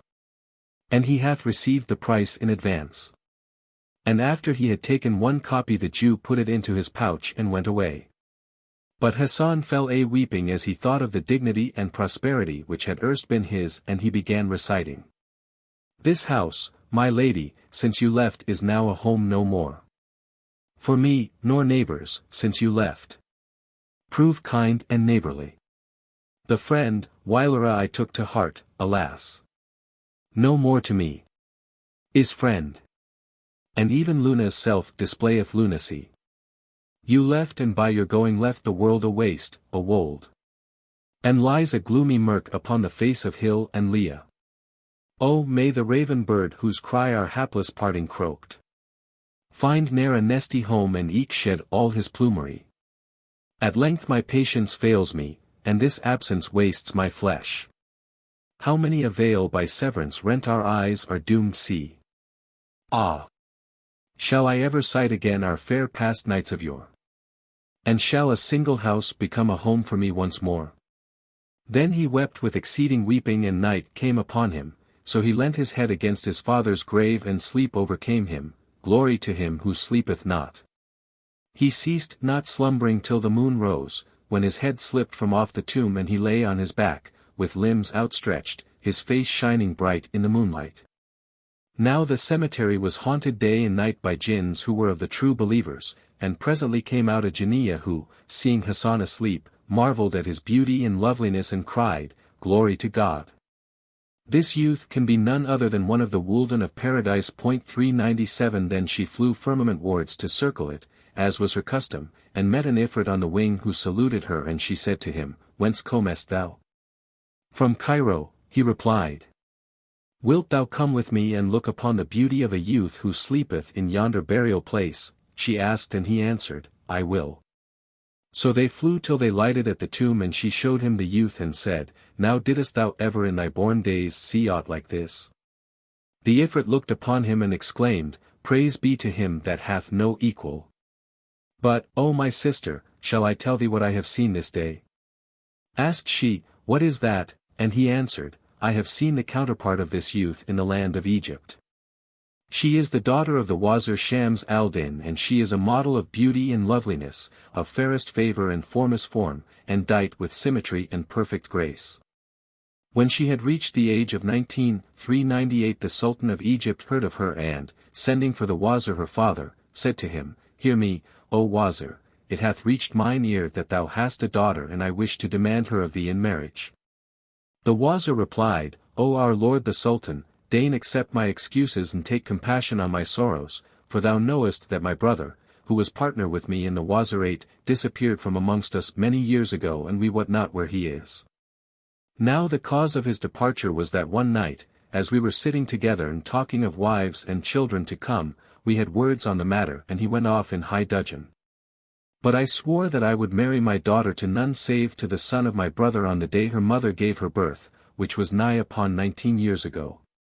I have lately heard that my brother died at Bassorah, where he had married the daughter of the Wazir and that she bare him a son, and I will not marry my daughter but to him in honor of my brother's memory. I recorded the date of my marriage and the conception of my wife and the birth of my daughter, and from her horoscope I find that her name is conjoined with that of her cousin, 399, and there are damsels in foison for our lord the Sultan. The king, hearing his minister's answer and refusal, waxed wroth with exceeding wrath and cried, when the like of me asketh a girl in marriage of the like of thee, he conferreth an honor. And thou rejectest me and puttiest me off with cold 400 excuses.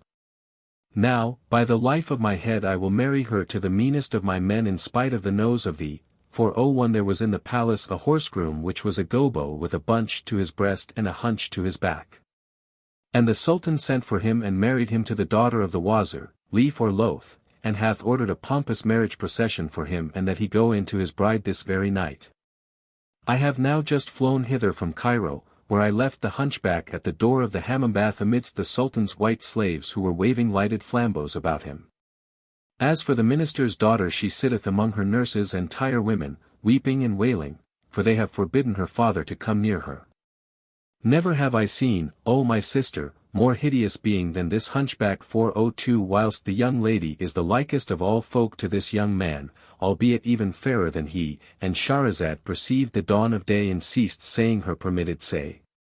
When it was the 22nd night, she said, It hath reached me, O auspicious king, that when the Jinni narrated to the Jinniya how the king had caused the wedding contract to be drawn up between the hunchbacked groom and the lovely young lady who was heartbroken for sorrow, and how she was the fairest of created things and even more beautiful than this youth, the Jinniya cried at him, Thou least.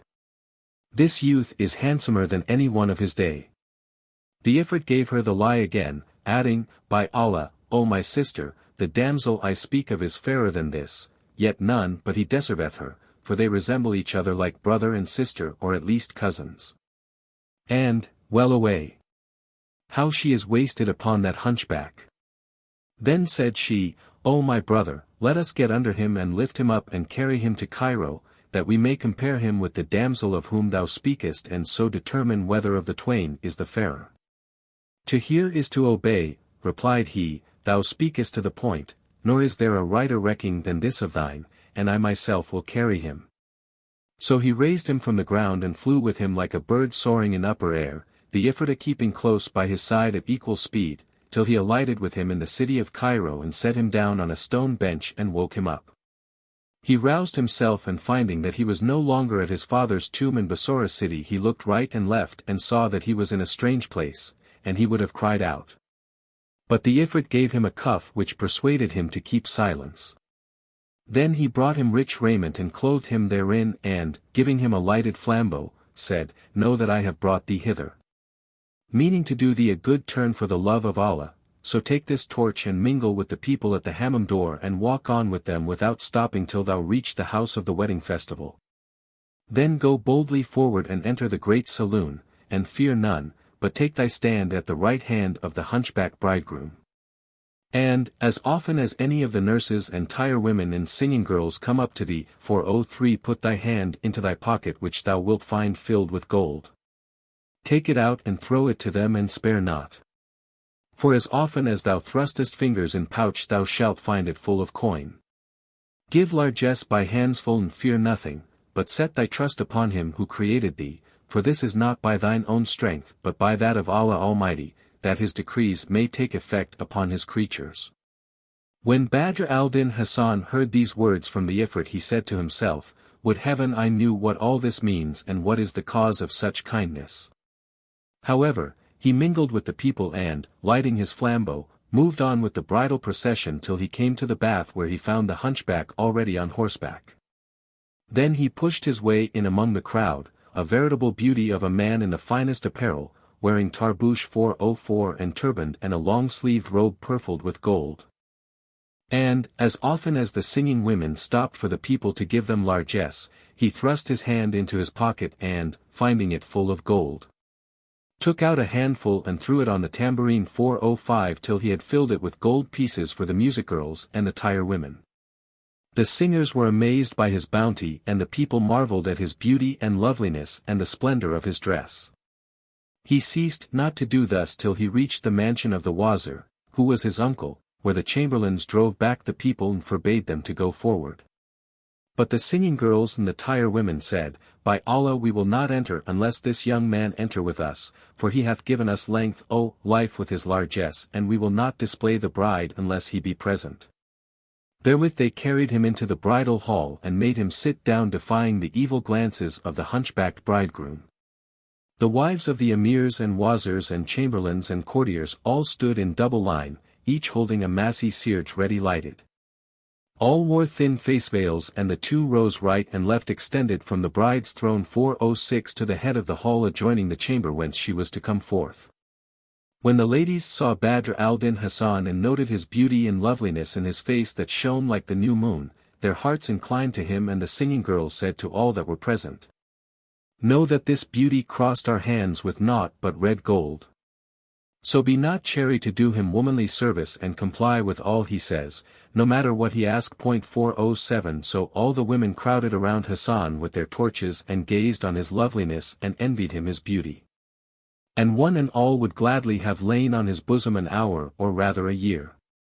Their hearts were so troubled that they let fall their veils from before their faces and said, "Happy she who belongeth to this youth or to whom he belongeth."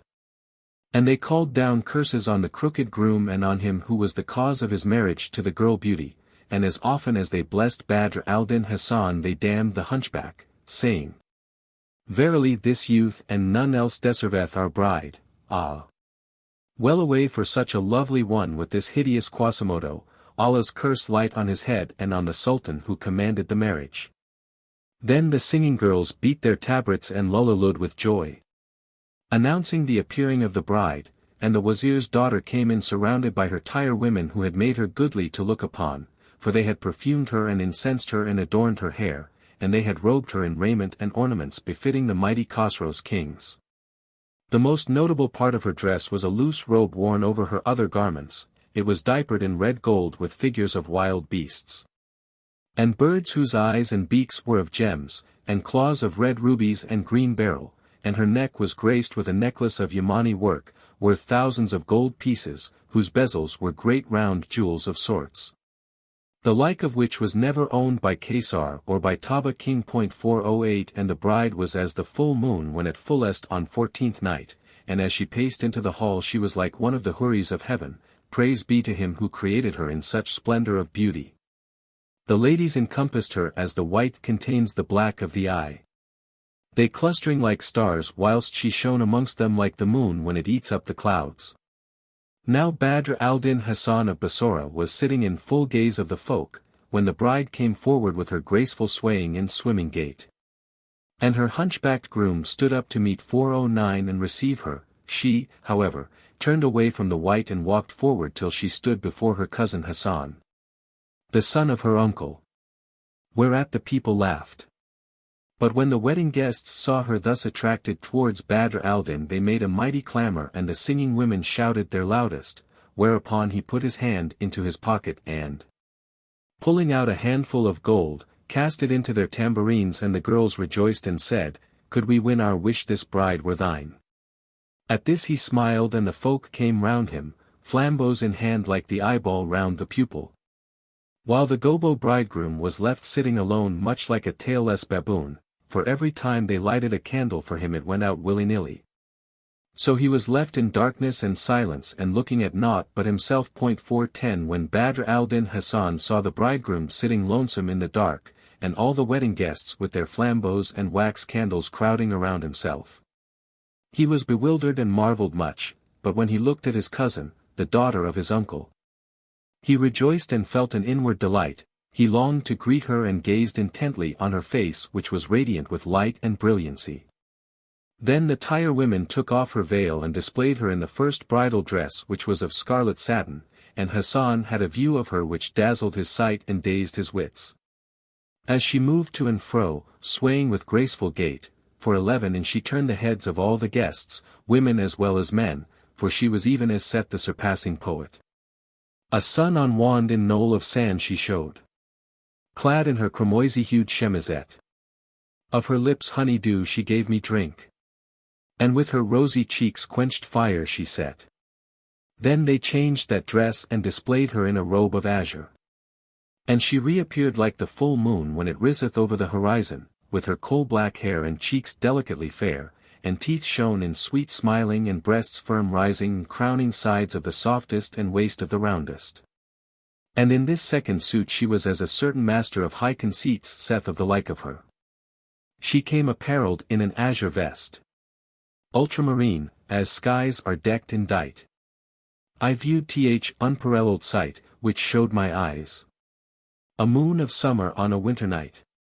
Then they changed that suit for another and, veiling her face in the luxuriance of her hair, loosed her lovelocks, so dark, so long that their darkness and length outvied the darkest nights. And she shot through all hearts with the magical shaft of her eye babes. They displayed her in the third dress and she was as said of her the sayer. Veiling her cheeks with hair a morn she comes, and I her mischiefs with the cloud compare, saying, thou veilest morn with night. Ah, no, quoth she, I shroud full moon with darkling air. Then they displayed her in the fourth bridal dress and she came forward shining like the rising sun and swaying to and fro with lovesome grace and supple ease like a gazelle fawn. And she clave all hearts with the arrows of her eyelashes, even as saith one who described a charmer like her. The sun of beauty she to sight appears, and, lovely coy, she mocks all loveliness. And when he fronts her favour and her smile, a morn, the son of day in clouds must dress.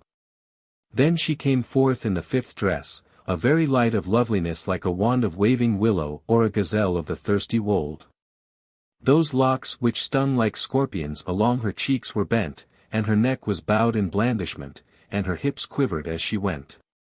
As saith one of the poets describing her in verse, she comes like fullest moon on happy night, taper of waist, with shape of magic might. She hath an eye whose glances quell mankind, and ruby on her cheeks reflects his light. Enveils her hips the blackness of her hair. Beware of curls that bite with viper bite. Her sides are silken soft, the while the heart, mere rock behind that surface lurks from sight. From the fringed curtains of her eyne she shoots shafts which at farthest range on mark alight. When round her neck or waist I throw my arms, her breasts repel me with their hardened height. Ah, how her beauty all excels! Ah, how that shape transcends the graceful waving bough! Then they adorned her with the sixth toilette, a dress which was green. And now she shamed in her slender straightness the nut-brown spear. Her radiant face dimmed the brightest beams of full moon and she outdid the bending branches in gentle movement and flexile grace. Her loveliness exalted the beauties of earth's four quarters and she broke men's hearts by the significance of her semblance. For she was even as saith one of the poets in these lines. A damsel, 'twas the tirer's art had decked with snares and sleight. 412. And robed in rays as though the sun from her had borrowed light. She came before us wondrous clad in chemisette of green, as veiled by its leafy screen pomegranate hides from sight. And when he said, how cayest thou the manner of thy dress? She answered us in pleasant way with double meaning dight. We call this garment creveker, and rightly is it height. For many a heart wide this we broke 413 and conquered many a sprite. Then they displayed her in the seventh dress, colored between safflower 414 and saffron, even as one of the poets saith. In vest of saffron pale and safflower red, musked, sandaled ambergreased, she came to front. Rise! Cried her youth, go forth and show thyself. Sit, said her hips, we cannot bear the brunt. And when I craved about, her beauty said, do, and said her pretty shame, don't. Thus they displayed the bride in all her 7 toilettes before Hassan al-Basri, wholly neglecting the gobbo who sat moping alone. And, when she opened her eyes 4:15 she said, O Allah, make this man my goodman and deliver me from the evil of this hunchbacked groom. As soon as they had made an end of this part of the ceremony they dismissed the wedding guests who went forth, women, children and all, and none remained save Hassan and the hunchback. Whilst the tire women led the bride into an inner room to change her garb and gear and get her ready for the bridegroom. Thereupon Quasimodo came up to Badr al-Din Hassan and said, O my lord, thou hast cheered us this night with thy good company and overwhelmed us with thy kindness and courtesy, but now why not get thee up and go? Bismillah, he answered, in Allah's name so be it. And rising, he went forth by the door, where the Ifrit met him and said, Stay in thy stead, O Badr al-Din, and when the hunchback goes out to the closet of ease go in without losing time and seat thyself in the alcove. And when the bride comes say to her, 'Tis I am thy husband, for the king devised this trick only fearing for thee the evil eye, and he whom thou sawest is but a syce, a groom, one of our stablemen. Then walk boldly up to her and unveil her face. For jealousy hath taken us of this matter. While Hassan was still talking with the Ifrit behold, the groom fared forth from the hall and entering the closet of ease sat down on the stool. Hardly had he done this when the Ifrit came out of the tank for 16 wherein the water was, in semblance of a mouse and squeaked out, Zeke. Quoth the hunchback, What ails thee? And the mouse grew and grew till it became a coal-black cat and caterwauled, Meo. Meo, for 17 then it grew still more and more till it became a dog and barked out, Oh. Oh. When the bridegroom saw this he was frightened and exclaimed, Out with thee. O unlucky one, for 18 but the dog grew and swelled till it became an ass-colt that brayed and snorted in his face, Hawk. Hawk, for 19 whereupon the hunchback quaked and cried, Come to my aid, O people of the house. But behold. The ass-colt grew and became big as a buffalo and walled the way before him and spake with the voice of the sons of Adam, saying, Woe to thee, O thou bunchback, thou stinkard. O thou filthiest of grooms.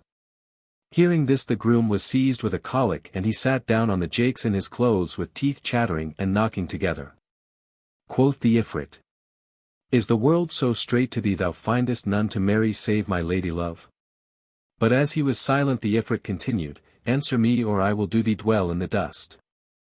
By Allah, replied the gobbo, O king of the buffaloes. This is no fault of mine, for they forced me to wed her, and verily I wot not that she had a lover amongst the buffaloes, but now I repent, first before Allah and then before thee. Said the Ifrit to him. I swear to thee that if thou fare forth from this place, or thou utter a word before sunrise, I assuredly will wring thy neck. When the sun rises wend thy went and never more return to this house. So saying. The Ifrit took up the gobbo bridegroom and set him head downwards and feet upwards in the slit of the privy for 20 and said to him, I will leave thee here but I shall be on the lookout for thee till sunrise, and, if thou stir before then, I will seize thee by the feet and dash out thy brains against the wall, so look out for thy life. Thus far concerning the hunchback, but as regards Badr al-Din Hassan of Bassorah he left the gobbo and the Ifrit jangling and wrangling and, going into the house, sat him down in the very middle of the alcove, and behold, in came the bride attended by an old woman who stood at the door and said, O father of uprightness! For 21 arise and take what God giveth thee. Then the old woman went away and the bride, Sit al-Huzn or the lady of beauty height, entered the inner part of the alcove broken-hearted and saying in herself, By Allah I will never yield my person to him, no, not even were he to take my life. But as she came to the further end she saw Badr al-Din Hassan and she said, Dearling! Art thou still sitting here? By Allah I was wishing that thou wert my bridegroom or, at least, that thou and the hunchbacked horse-groom were partners in me. He replied, O beautiful lady, how should the syce have access to thee? And how should he share in thee with me? Then, quoth she, who is my husband, thou or he? Sit al-Huzn, rejoined Hassan, we have not done this for mere fun. 422 But only as a device to ward off the evil eye from thee, for when the tire women and singers and wedding guests saw thy beauty being displayed to me, they feared fascination, and thy father hired the horse-groom for 10 dinars and a porringer of meat to take the evil eye off us, and now he hath received his hire and gone his gate.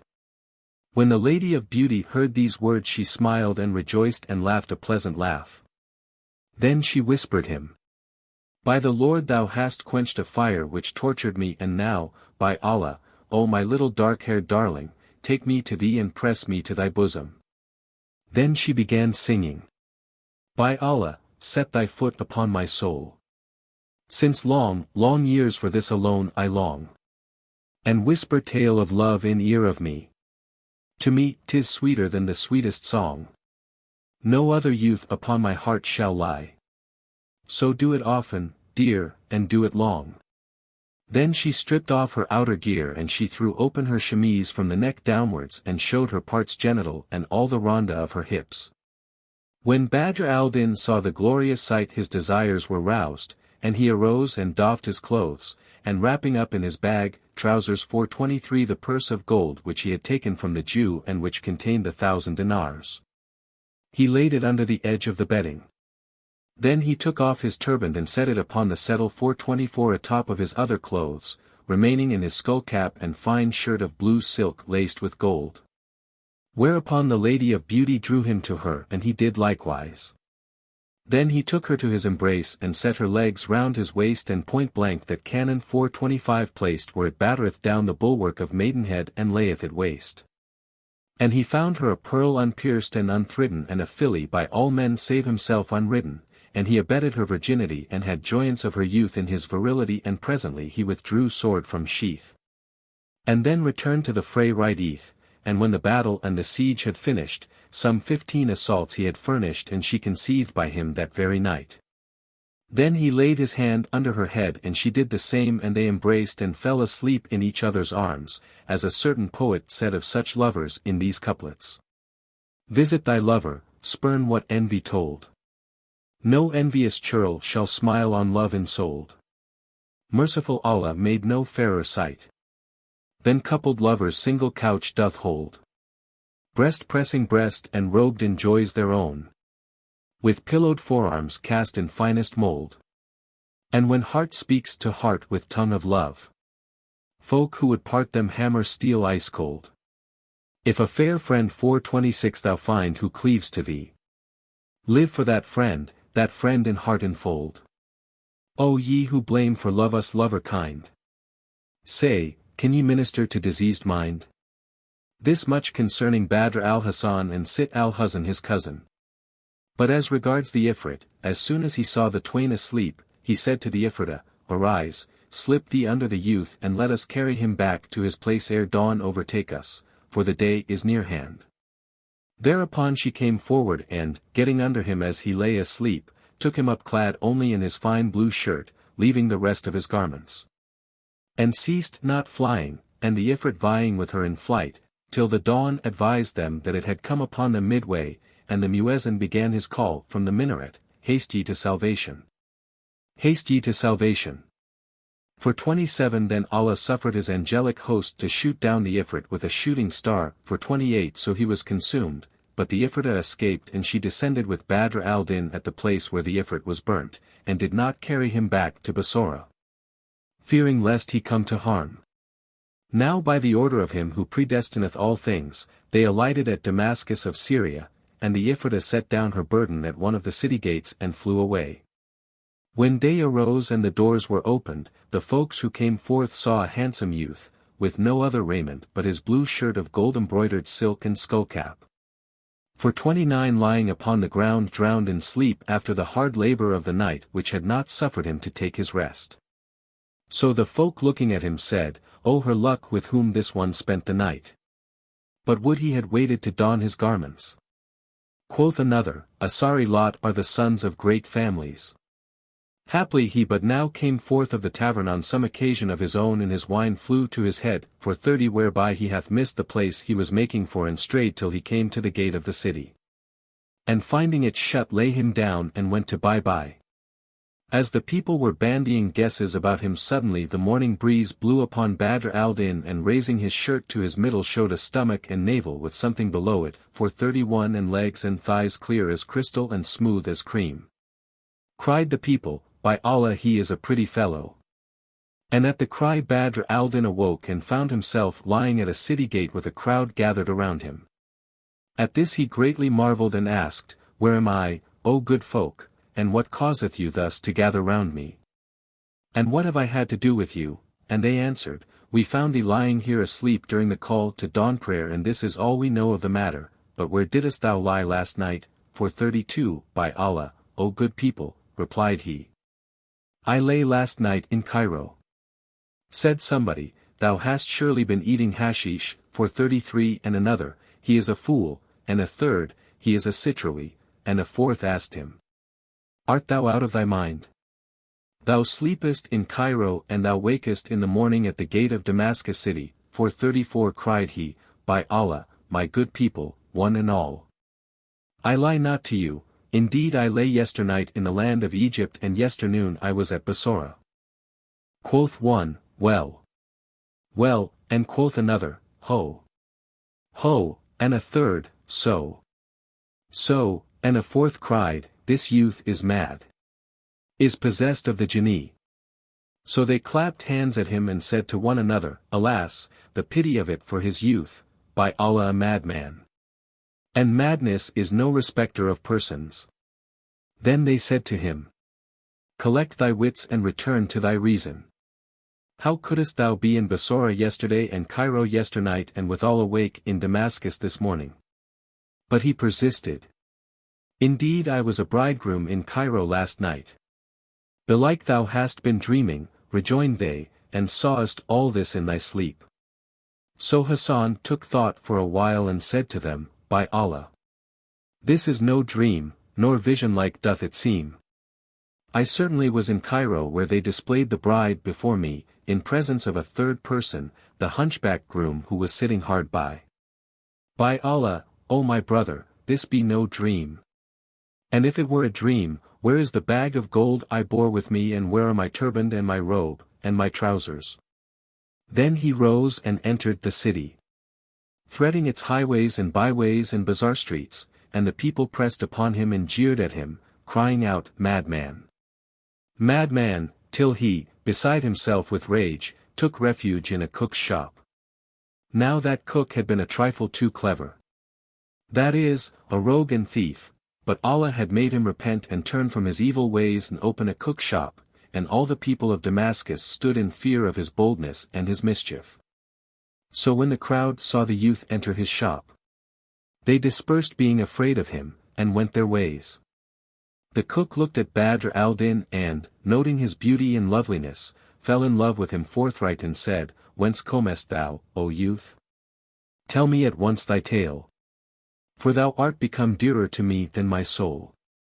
So Hassan recounted to him all that had befallen him from beginning to end, but in repetition there is no fruition, and the cook said, O my lord Badr al-Din, doubtless thou knowest that this case is wondrous and this story marvellous, therefore, O my son, hide what hath betided thee, till Allah dispel what ills be thine, and tarry with me here the meanwhile.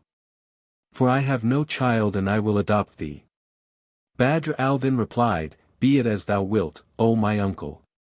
Whereupon the cook went to the bazaar and bought him a fine suit of clothes and made him don it, then fared with him to the Qazi, and formally declared that he was his son. So Badr al-Din Hassan became known in Damascus city as the cook's son, and he sat with him in the shop to take the silver. And on this wise he sojourned there for a time. Thus far concerning him, but as regards his cousin, the Lady of Beauty. When morning dawned she awoke and missed Badr al-Din Hassan from her side, but she thought that he had gone to the privy, and she sat expecting him for an hour or so, when behold, entered her father Shams al-Din Muhammad, Wazir of Egypt. Now he was disconsolate by reason of what had befallen him through the Sultan, who had entreated him harshly and had married his daughter by force to the lowest of his menials, and he too a lump of a groom bunchbacked withal. And he said to himself, I will slay this daughter of mine if of her own free will she have yielded her person to this accursed carle. So he came to the door of the bride's private chamber and said, Ho! Sit al-Huzn. She answered him. Here am I. Here am I, 435 O my lord, and came out unsteady of gait after the pains and pleasures of the night, and she kissed his hand, her face showing redoubled brightness and beauty for having lain in the arms of that gazelle, her cousin. When her father, the Wazir, saw her in such case, he asked her, O thou accursed, art thou rejoicing because of this horse-groom? And Sit al-Huzn smiled sweetly and answered, By Allah! Don't ridicule me, enough of what passed yesterday when folk laughed at me, and even me with that groom fellow who is not worthy to bring my husband's shoes or slippers, nay who is not worth the paring of my husband's nails. By the Lord! Never in my life have I night a night so sweet as yesternight, so don't mock by reminding me of the gobo. When her parent heard her words he was filled with fury, and his eyes glared and stared. So that little of them showed save the whites, and he cried, Fie upon thee! What words are these? 'Twas the hunchbacked horse-groom who passed the night with thee. Allah upon thee, replied the Lady of Beauty, do not worry me about the gobo. Allah damn his father, 436 and leave jesting with me, for this groom was only hired for 10 dinars and a porringer of meat, and he took his wage and went his way. As for me, I entered the bridal chamber, where I found my true bridegroom sitting. After the singer women had displayed me to him, the same who had crossed their hands with red gold, till every pauper that was present waxed wealthy, and I passed the night on the breast of my bonny man, a most lively darling. With his black eyes and joined eyebrows, 437 when her parent heard these words the light before his face became night, and he cried out at her saying, O thou whore! What is this thou tellest me? Where be thy wits? O my father, she rejoined. Thou breakest my heart, enough for thee that thou hast been so hard upon me. Indeed my husband who took my virginity is but just now gone to the draught-house, and I feel that I have conceived by him. 438 The Wazir rose in much marvel and entered the privy, where he found the hunchbacked groom with his head in the hole, and his heels in the air. At this sight he was confounded and said, This is none other than he, the rascal hunchback. So he called to him, Ho hunchback! The gobo grunted out, Tagam! Tagam! 439 thinking it was the Ifrit spoke to him, so the Wazir shouted at him and said, Speak out, or I'll strike off thy pate with this sword. Then quoth the hunchback, By Allah, O Shaykh of the Ifrits! Ever since thou settest me in this place, I have not lifted my head, so Allah upon thee, take pity and entreat me kindly. When the Wazir heard this he asked, What is this thou sayest? I'm the bride's father and no Ifrit. Enough for thee that thou hast well nigh done me die. Answered Quasimodo, Now go thy ways before he come upon thee who hath served me thus. Could ye not marry me to any save the lady-love of buffaloes and the beloved of Ifrits? Allah curse her and curse him who married me to her and was the cause of this my case. And Scheherazade perceived the dawn of day, and ceased to say her permitted say. When it was the 23rd night, said she, It hath reached me, O auspicious king, that the hunchbacked groom spake to the bride's father saying, Allah curse him who was the cause of this my case. Then said the Wazir to him, Up and out of this place. Am I mad, cried the groom, that I should go with thee without leave of the Ifrit whose last words to me were, When the sun rises, arise and go thy gait. So hath the sun risen or no? For I dare not budge from this place till then. Asked the Wazir, Who brought thee hither? And he answered, I came here yesternight for a call of nature and to do what none can do for me, when lo! A mouse came out of the water, and squeaked at me and swelled and waxed gross till it was big as a buffalo. And spoke to me words that entered my ears. Then he left me here and went away. Allah curse the bride and him who married me to her. The Wazir walked up to him and lifted his head out of the cesspool hole, and he fared forth running for dear life and hardly crediting that the sun had risen, and repaired to the Sultan, to whom he told all that had befallen him with the Ifrit. But the Wazir returned to the bride's private chamber, sore troubled in spirit about her, and said to her, "O my daughter, explain this strange matter to me." Quoth she, "'Tis simply this. The bridegroom to whom they displayed me yestereve lay with me all night, and took my virginity, and I am with child by him. He is my husband, and if thou believe me not, there are his turban, twisted as it was, lying on the settle, and his dagger and his trousers beneath the bed, with a something, I wot not what, wrapped up in them." When her father heard this, he entered the private chamber and found the turban which had been left there by Badr al-Din Hassan, his brother's son, and he took it in hand and turned it over, saying, "This is the turban worn by Wazirs, save that it is of Mosul stuff." 440. So he opened it and, finding what seemed to be an amulet sewn up in the fez, he unsewed the lining and took it out. Then he lifted up the trousers wherein was the purse of the 1,000 gold pieces, and, opening that also, found in it a written paper. This he read, and it was the sale receipt of the Jew in the name of Badr al-Din Hassan, son of Nur al-Din Ali, the Egyptian, and the 1,000 dinars were also there. No sooner had Shams al-Din read this than he cried out with a loud cry and fell to the ground fainting, and as soon as he revived and understood the gist of the matter, he marveled and said, "There is no God, but the God, whose all might is over all things. Knowest thou, O my daughter, who it was that became the husband of thy virginity?"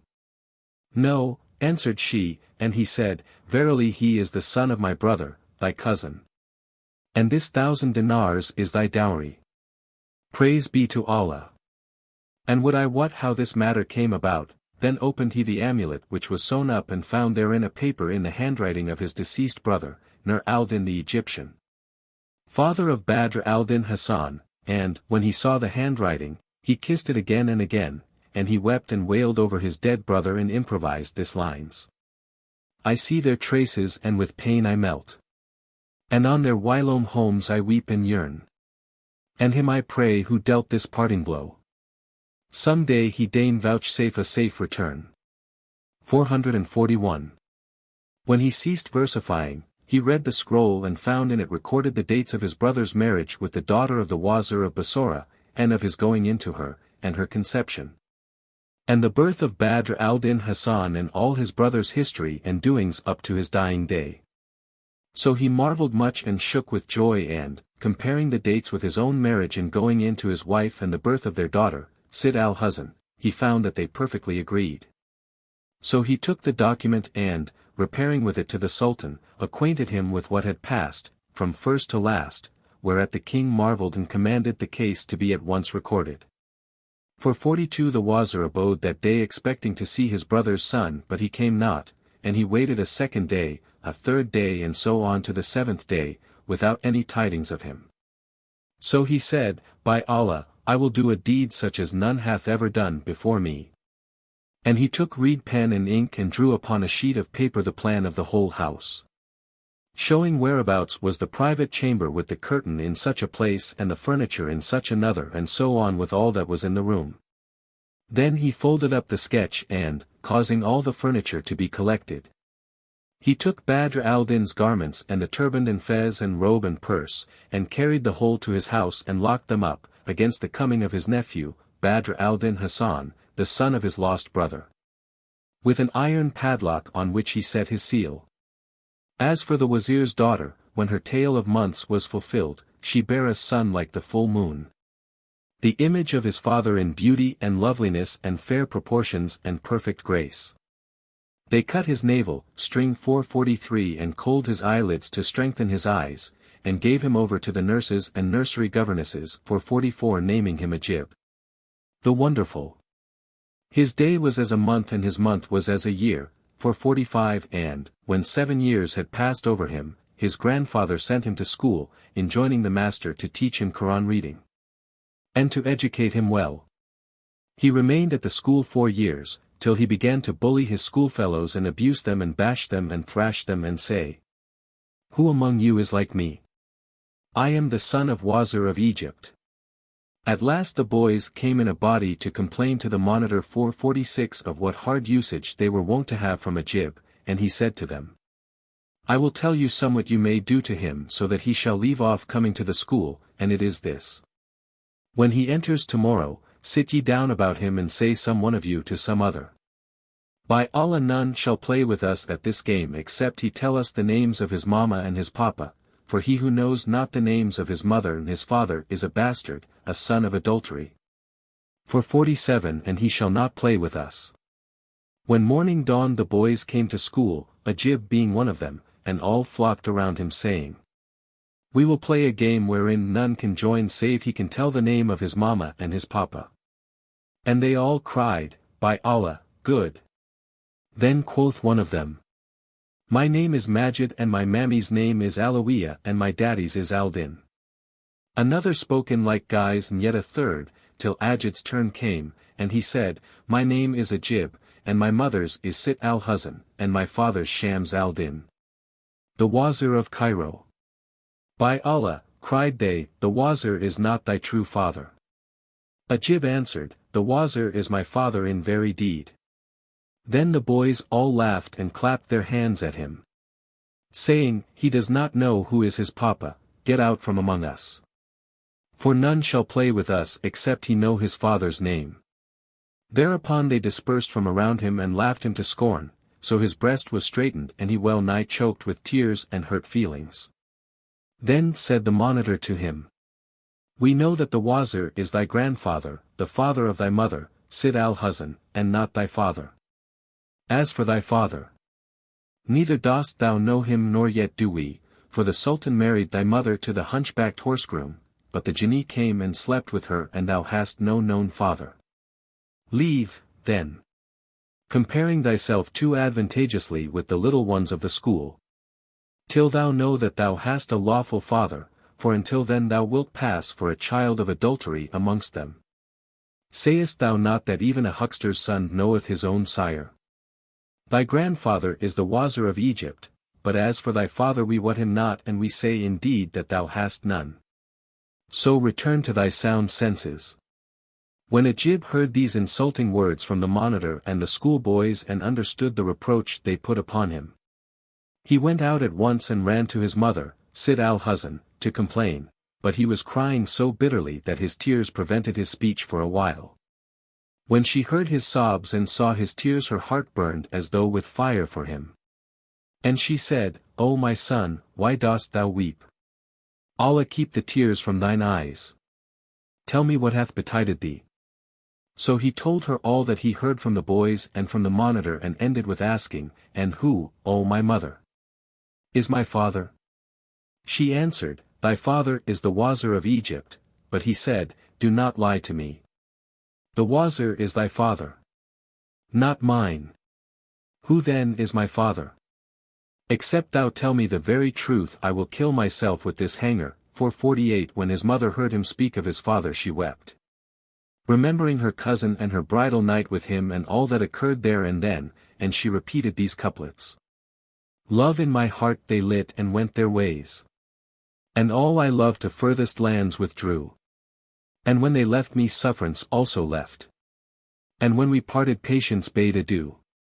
They fled and flying with my joys they fled. In very constancy my spirit flew. They made my eyelids flow with severance tears. And to the parting pang these drops are due. And when I long to see reunion day, my groans prolonging sore for ruth I sue. Then in my heart of hearts their shapes I trace. And love and longing care and cark renew. O ye, whose names cling round me like a cloak, whose love yet closer than a shirt I drew. Beloved ones, how long this hard despite? How long this severance and this coy shy flight? Then she wailed and shrieked aloud and her son did the like. And behold, in came the Wazir whose heart burnt within him at the sight of their lamentations, and he said, What makes you weep? So the Lady of Beauty acquainted him with what had happened between her son and the schoolboys. And he also wept, calling to mind his brother and what had passed between them and what had betided his daughter and how he had failed to find out what mystery there was in the matter. Then he rose at once and, repairing to the audience hall, went straight to the king and told his tale and craved his permission 449 to travel eastward to the city of Bassorah and ask after his brother's son. Furthermore, he besought the Sultan to write for him letters patent, authorizing him to seize upon Badr al-Din, his nephew and son-in-law, wheresoever he might find him. And he wept before the king, who had pity on him and wrote royal autographs to his deputies in all climes 450 and countries and cities, whereat the Wazir rejoiced and prayed for blessings on him. Then, taking leave of his sovereign, he returned to his house, where he equipped himself and his daughter and his adopted child Ajib, with all things meet for a long march. And set out and travelled the first day and the second and the third and so forth till he arrived at Damascus city. He found it a fair place abounding in trees and streams, even as the poet said of it. When I night and dayed in Damascus town, time swear such another he ne'er should view. And careless we slept under wing of night, till dappled morn gone her smiles renew. And dewdrops on branch in their beauty hung, like pearls to be dropped when the zephyr blew. And the lake 451 was the page where birds read and note. And the cloud set points to what breezes wrote. The Wazir encamped on the open space called Al-Hassa, 452 and, after pitching tents, said to his servants, a halt here for 2 days. So they went into the city upon their several occasions, this to sell and that to buy. This to go to the Hammam and that to visit the cathedral mosque of the Banu Umayyah, the Umayyads, whose like is not in this world. 453 Ajib also went, with his attendant eunuch, for solace and diversion to the city, and the servant followed with a quarter-staff 454 of almond wood so heavy that if he struck a camel therewith the beast would never rise again. 455 When the people of Damascus saw Ajib's beauty and brilliancy in perfect grace and symmetry, for he was a marvel of comeliness and winning loveliness, softer than the cool breeze of the north, sweeter than limpid waters to a man in drouth, and pleasanter than the health for which sick man sueth, a mighty many followed him, whilst others ran on before, and sat down on the road until he should come up, that they might gaze on him, till, as destiny had decreed, the eunuch stopped opposite the shop of Ajib's father, Badr al-Din Hassan. Now his beard had grown long and thick and his wits had ripened during the 12 years which had passed over him, and the cook and ex-rogue having died, the so-called Hassan of Bassorah had succeeded to his goods and shop. For that he had been formally adopted before the Qazi and witnesses. When his son and the eunuch stepped before him he gazed on Ajib and, seeing how very beautiful he was, his heart fluttered and throbbed, and blood drew to blood and natural affection spake out and his bowels yearned over him. He had just dressed a conserve of pomegranate grains with sugar, and heaven implanted love wrought within him. So he called to his son Ajib and said, O my lord, O thou who hast gotten the mastery of my heart and my very vitals and to whom my bowels yearn, say me, wilt thou enter my house and solace my soul by eating of my meat? Then his eyes streamed with tears which he could not stay, for he bethought him of what he had been and what he had become.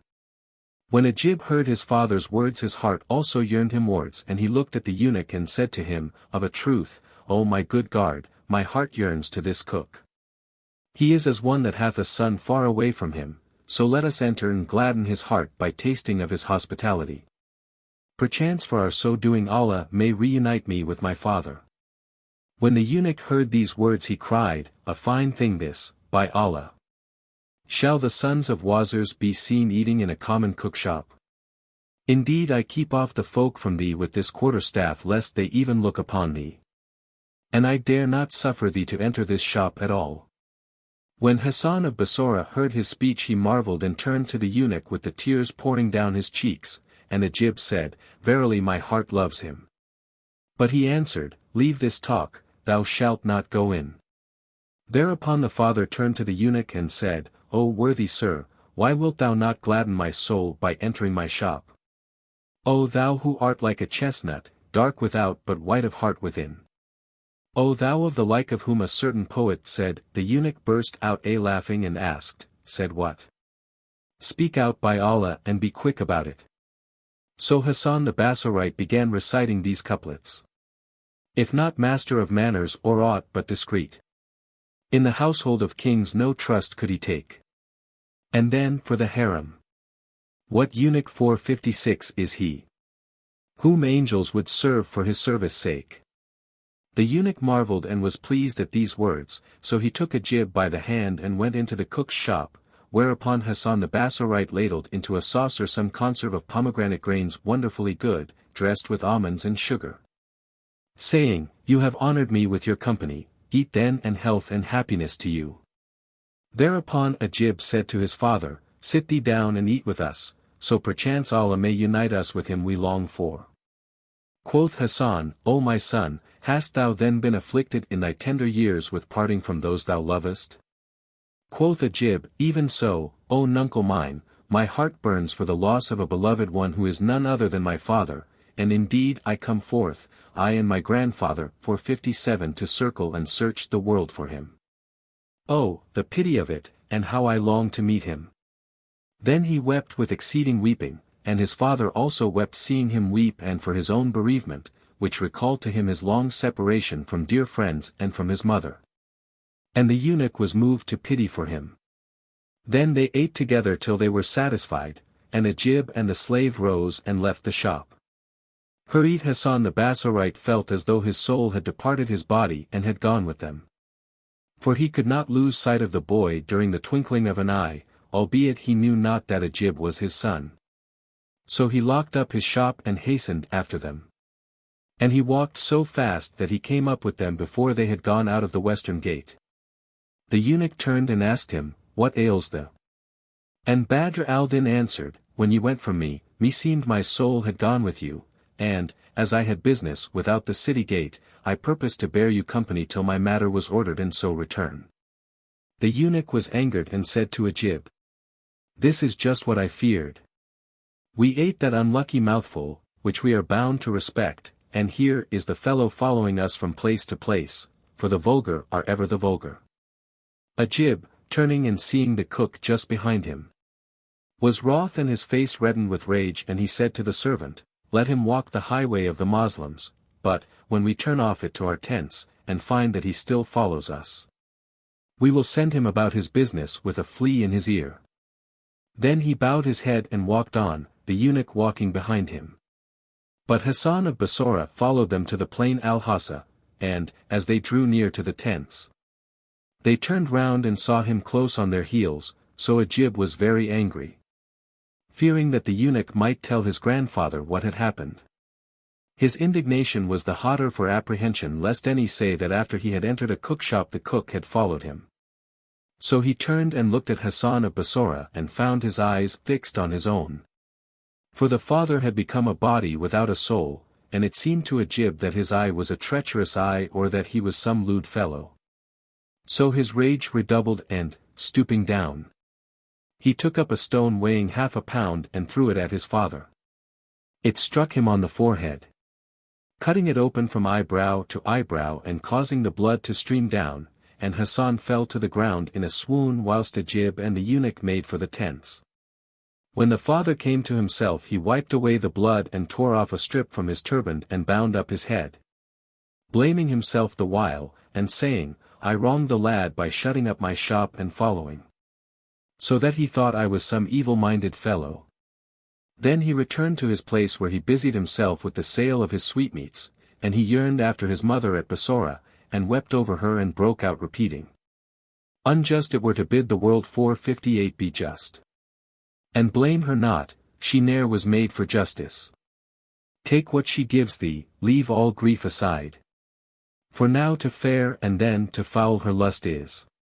So Hassan of Bassora set himself steadily to sell his sweetmeats, but the Wazir, his uncle, halted in Damascus 3 days and then marched upon Emesa, and passing through that town he made inquiry there and at every place where he rested.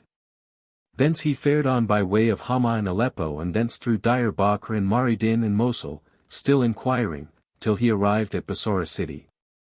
Here, as soon as he had secured a lodging, he presented himself before the Sultan, who entreated him with high honor and the respect due to his rank, and asked the cause of his coming. The Wazir acquainted him with his history and told him that the minister Nur al-Din was his brother, whereupon the Sultan exclaimed, "Allah have mercy upon him," and added, "My good Sahib, 459.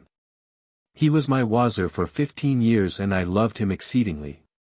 Then he died leaving a son who abode only a single month after his father's death, since which time he has disappeared and we could gain no tidings of him. But his mother, who is the daughter of my former minister, is still among us. When the Wazir Shams al-Din heard that his nephew's mother was alive and well, he rejoiced and said, "O king, I much desire to meet her." The king on the instant gave him leave to visit her, so he betook himself to the mansion of his brother, Nur al-Din, and cast sorrowful glances on all things in and around it and kissed the threshold. Then he bethought him of his brother, Nur al-Din Ali, and how he had died in a strange land far from kith and kin and friends. And he wept and repeated these lines. I wander mid these walls, my Layla's walls. And kissing this and other wall I roam. 'Tis not the walls or roof my heart so loves, but those who in this house had made their home. Then he passed through the gate into a courtyard and found a vaulted doorway builded of hardest syenite 460 inlaid with sundry kinds of multicolored marble. Into this he walked and wandered about the house and, throwing many a glance around, saw the name of his brother, Nur al-Din, written in gold wash upon the walls. So he went up to the inscription and kissed it and wept and thought of how he had been separated from his brother and had now lost him forever, and he recited these couplets. I ask of you from every rising sun. And eke I ask when flasheth levin light. Restless I pass my nights in passion pain. Yet ne'er I plain me of my painful plight. My love, if longer last this parting throe, little by little shall it waste my sprite. And thou wouldst bless these eyne with sight of thee. One day on earth, I crave none other sight. Think not another could possess my mind. Nor length nor breadth for other love I find. Then he walked on till he came to the apartment of his brother's widow, the mother of Badr al-Din Hassan, the Egyptian.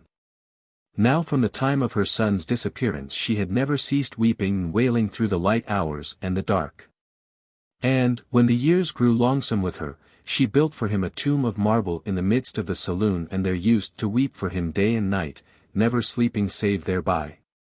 When the Wazir drew near her apartment, he heard her voice and stood behind the door while she addressed the sepulchre in verse and said. Answer, by Allah! Sepulchre, are all his beauties gone? Hath changed the power to blight his charms, that beauty's paragon? Thou art not earth, O sepulchre. Nor art thou sky to me. How comes it, then, in thee I see conjoint the branch and moon? While she was bemoaning herself after this fashion, behold, the Wazir went in to her and saluted her and informed her that he was her husband's brother. And, telling her all that had passed between them, laid open before her the whole story, how her son Badr al-Din Hassan had spent a whole night with his daughter full 10 years ago but had disappeared in the morning. And he ended with saying, My daughter conceived by thy son and bare a male child who is now with me, and he is thy son and thy son's son by my daughter. When she heard the tidings that her boy, Badr al-Din, was still alive and saw her brother-in-law, she rose up to him and threw herself at his feet and kissed them, reciting these lines. Allah be good to him that gives glad tidings of thy steps. In very sooth for better news mine ears would never sue. Were he content with worn-out robe, upon his back I'd throw a heart to pieces rent and torn when heard the word adieu. Then the Wazir sent for Ajib and his grandmother stood up and fell on his neck and wept, but Shams al-Din said to her, This is no time for weeping, this is the time to get thee ready for traveling with us to the land of Egypt. Haply Allah will reunite me and thee with thy son and my nephew. Replied she, hearkening and obedience. And, rising at once, collected her baggage and treasures and her jewels, and equipped herself and her slave girls for the march, whilst the Wazir went to take his leave of the Sultan of Bassorah, who sent by him presents and rarities for the Sultan of Egypt. Then he set out at once upon his homeward march and journeyed till he came to Damascus city where he alighted in the usual place and pitched tents, and said to his suite, We will halt a night here to buy presents and rare things for the Sultan. Now Ajib bethought him of the past so he said to the eunuch, O lake, I want a little diversion. Come, let us go down to the great bazaar of Damascus for 61 and see what hath become of the cook whose sweetmeats we ate and whose head we broke, for indeed he was kind to us and we entreated him scurvily. The eunuch answered, Hearing is obeying. So they went forth from the tents.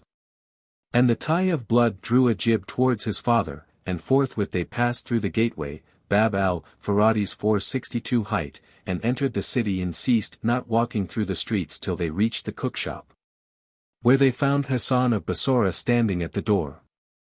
It was near the time of mid-afternoon prayer 463 and it so fortuned that he had just dressed a confection of pomegranate grains. When the twain drew near to him and Ajib saw him, his heart yearned towards him, and noticing the scar of the blow, which time had darkened on his brow, he said to him, Peace be on thee, O man, for 64 know that my heart is with thee. But when Badr al-Din looked upon his son his vitals yearned and his heart fluttered, and he hung his head earthwards and sought to make his tongue give utterance to his words, but he could not.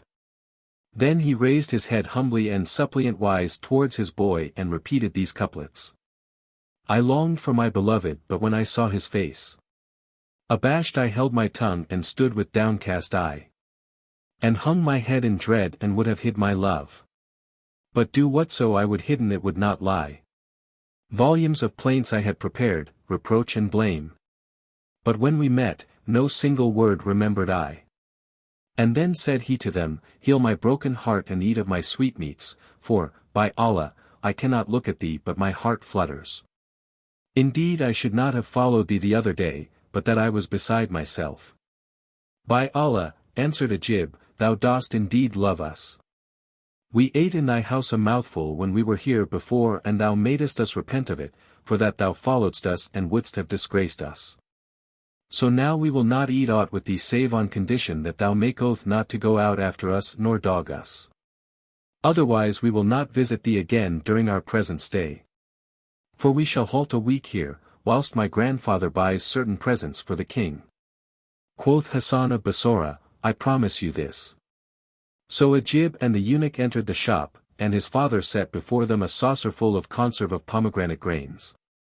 Said Ajib, Sit thee down and eat with us, so haply shall Allah dispel our sorrows.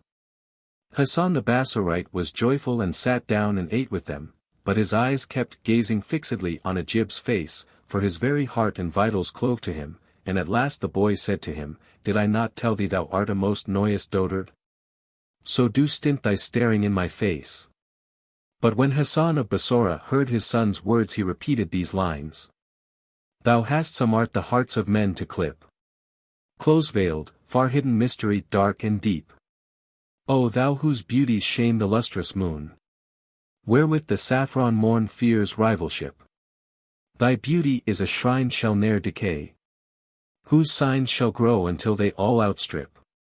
465.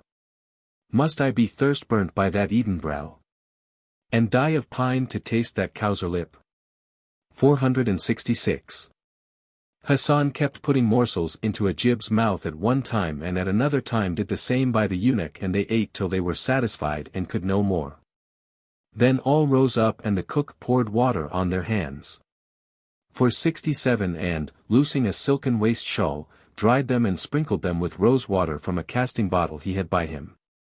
Then he went out and presently returned with a gugglet of sherbet flavored with rose water, scented with musk and cooled with snow, and he set this before them saying, Complete your kindness to me. So Ajib took the gugglet and drank and passed it to the eunuch, and it went round till their stomachs were full and they were surfeited with a meal larger than their wont. Then they went away and made haste in walking till they reached the tents, and Ajib went in to his grandmother, who kissed him and, thinking of her son, Badr al-Din Hassan, groaned aloud and wept and recited these lines. I still had hoped to see thee and enjoy thy sight. For in thine absence life has lost its kindly light. I swear my vitals what none other love but thine. By Allah! Who can read the secrets of the sprite? Then she asked Ajib, O my son, where hast thou been? And he answered, In Damascus city, whereupon she rose and set before him a bit of scone and a saucer of conserve of pomegranate grains, which was too little sweetened, and she said to the eunuch, Sit down with thy master. Said the servant to himself, By Allah, we have no mind to eat, I cannot bear the smell of bread, but he sat down and so did Ajib. Though his stomach was full of what he had eaten already and drunken. Nevertheless he took a bit of the bread and dipped it in a pomegranate conserve and made shift to eat it, but he found it too little sweetened, for he was cloyed and surfeited. So he said, Faugh, what be this wild beast 468 stuff? O my son, cried his grandmother, dost thou find fault with my cookery? I cooked this myself and none can cook it as nicely as I can save thy father, Badr al-Din Hassan. By Allah, O my lady! Ajib answered, This dish is nasty stuff, for we saw but now in the city of Bassorah a cook who so dresseth pomegranate grains that the very smell openeth a way to the heart and the taste would make a full man long to eat, and as for this mess compared with his, 'tis not worth either much or little. When his grandmother heard his words she waxed wroth with exceeding wrath and looked at the servant, and Scheherazade perceived the dawn of day and ceased to say her permitted say. When it was the 24th night, she said, It hath reached me, O auspicious king, that when Ajib's grandmother heard his words, she waxed wroth and looked at the servant and said, Woe to thee! Dost thou spoil my son for 69 and dost take him into common cookshops? The eunuch was frightened and denied, saying, We did not go into the shop, we only passed by it. By Allah, cried Ajib, but we did go in and we ate till it came out of our nostrils, and the dish was better than thy dish. Then his grandmother rose and went and told her brother-in-law, who was incensed against the eunuch, and sending for him asked him, Why didst thou take my son into a cookshop? And the eunuch being frightened answered, We did not go in. But Ajib said, We did go inside and ate conserve of pomegranate grains till we were full, and the cook gave us to drink of iced and sugared sherbet. At this the Wazir's indignation redoubled and he questioned the castrato but, as he still denied. The Wazir said to him, If thou speak sooth, sit down and eat before us. So he came forward and tried to eat. But could not and threw away the mouthful crying, O my lord! I am surfeited since yesterday. By this the Wazir was certified that he had eaten at the cook's and bade the slaves throw him 470 which they did. Then they came down on him with a rib basting which burned him till he cried for mercy and help from Allah. Saying, O my master, beat me no more and I will tell thee the truth, whereupon the Wazir stopped the bastinado and said, Now speak thou sooth. Quoth the eunuch. Know then that we did enter the shop of a cook while he was dressing conserve of pomegranate grains and he set some of it before us, by Allah. I never ate in my life its like. Nor tasted aught nastier than this stuff which is now before us. 471 Badr al-Din Hassan's mother was angry at this and said, Needs thou must go back to the cook and bring me a saucer of conserved pomegranate grains from that which is in his shop and show it to thy master, that he may say which be the better and the nicer, mine or his. Said the unsexed, I will. So on the instant she gave him a saucer and a half dinar and he returned to the shop and said to the cook, O Shaykh of all cooks, for 72 we have laid a wager concerning thy cookery in my lord's house. For they have conserve of pomegranate grains there also, so give me this half dinar's worth and look to it, for I have eaten a full meal of stick on account of thy cookery. And so do not let me eat aught more thereof. Hassan of Bassorah laughed and answered, By Allah, none can dress this dish as it should be dressed save myself and my mother. And she at this time is in a far country. Then he ladled out a saucerful, and, finishing it off with musk and rosewater, put it in a cloth which he sealed 473 and gave it to the eunuch, who hastened back with it. No sooner had Badr al-Din Hassan's mother tasted it and perceived its fine flavor and the excellence of the cookery, than she knew who had dressed it, and she screamed and fell down fainting. The Wazir, sorely started, sprinkled rosewater upon her and after a time she recovered and said, If my son be yet of this world. None dressed this conserve of pomegranate grains but he, and this cook is my very son Badr al-Din Hassan, there is no doubt of it nor can there be any mistake. For only I and he knew how to prepare it and I taught him. When the Wazir heard her words he joyed with exceeding joy and said, Oh, the longing of me for a sight of my brother's son. I wonder if the days will ever unite us with him. Yet it is to Almighty Allah alone that we look for bringing about this meeting. Then he rose without stay or delay and, going to his suite, said to them, Be off, some 50 of you with sticks and staves to the cook's shop and demolish it, then pinion his arms behind him with his own turban, saying, It was thou madest that foul mess of pomegranate grains, and drag him here perforce but without doing him a harm. And they replied, It is well. Then the Wazir rode off without losing an instant to the palace and, foregathering with the viceroy of Damascus, showed him the Sultan's orders. After careful perusal he kissed the letter, and placing it upon his head said to his visitor, Who is this offender of thine? Quoth the Wazir, A man who is a cook. So the viceroy at once sent his apparitors to the shop, which they found demolished and everything in it broken to pieces, for whilst the Wazir was riding to the palace his men had done his bidding. Then they awaited his return from the audience. And Hassan of Bassora, who was their prisoner, kept saying, I wonder what they have found in the conserve of pomegranate grains to bring things to this pass, for 74 when the Wazir returned to them. After his visit to the viceroy who had given him formal permission to take up his debtor and depart with him, on entering the tents he called for the cook. They brought him forward pinioned with his turban, and when Badr al-Din Hassan saw his uncle, he wept with excessive weeping and said, O my lord, what is my offence against thee? Art thou the man who dressed that conserve of pomegranate grains? Asked the Wazir. And he answered, Yes. Didst thou find in it aught to call for the cutting off of my head? Quoth the Wazir, That were the least of thy deserts. Quoth the cook, O my lord, wilt thou not tell me my crime and what aileth the conserve of pomegranate grains? Presently, replied the Wazir and called aloud to his men, saying, Bring hither the camels.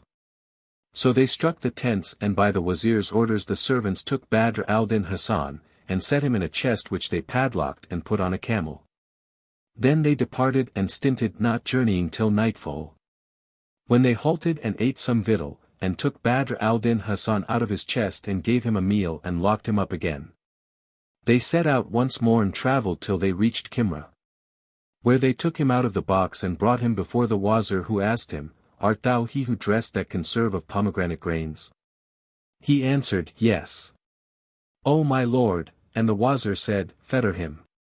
So they fettered him and returned him to the chest and fared on again till they reached Cairo and lighted at the quarter called Al-Radaniya. 475 Then the Wazir gave order to take Badr al-Din Hassan out of the chest and sent for a carpenter and said to him, Make me a cross of wood 476 for this fellow.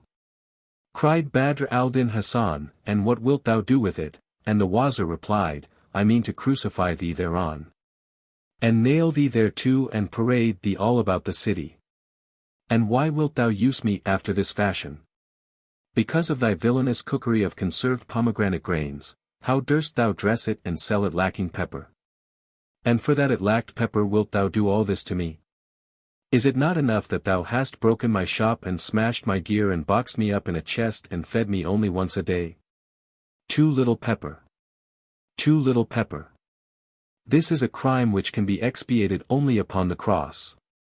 Then Badr al-Din Hassan marvelled and fell a mourning for his life, whereupon the Wazir asked him, Of what thinkest thou? And he answered him, Of maggoty heads like thine, 477 For an thou had 1 ounce of sense thou hadst not treated me thus.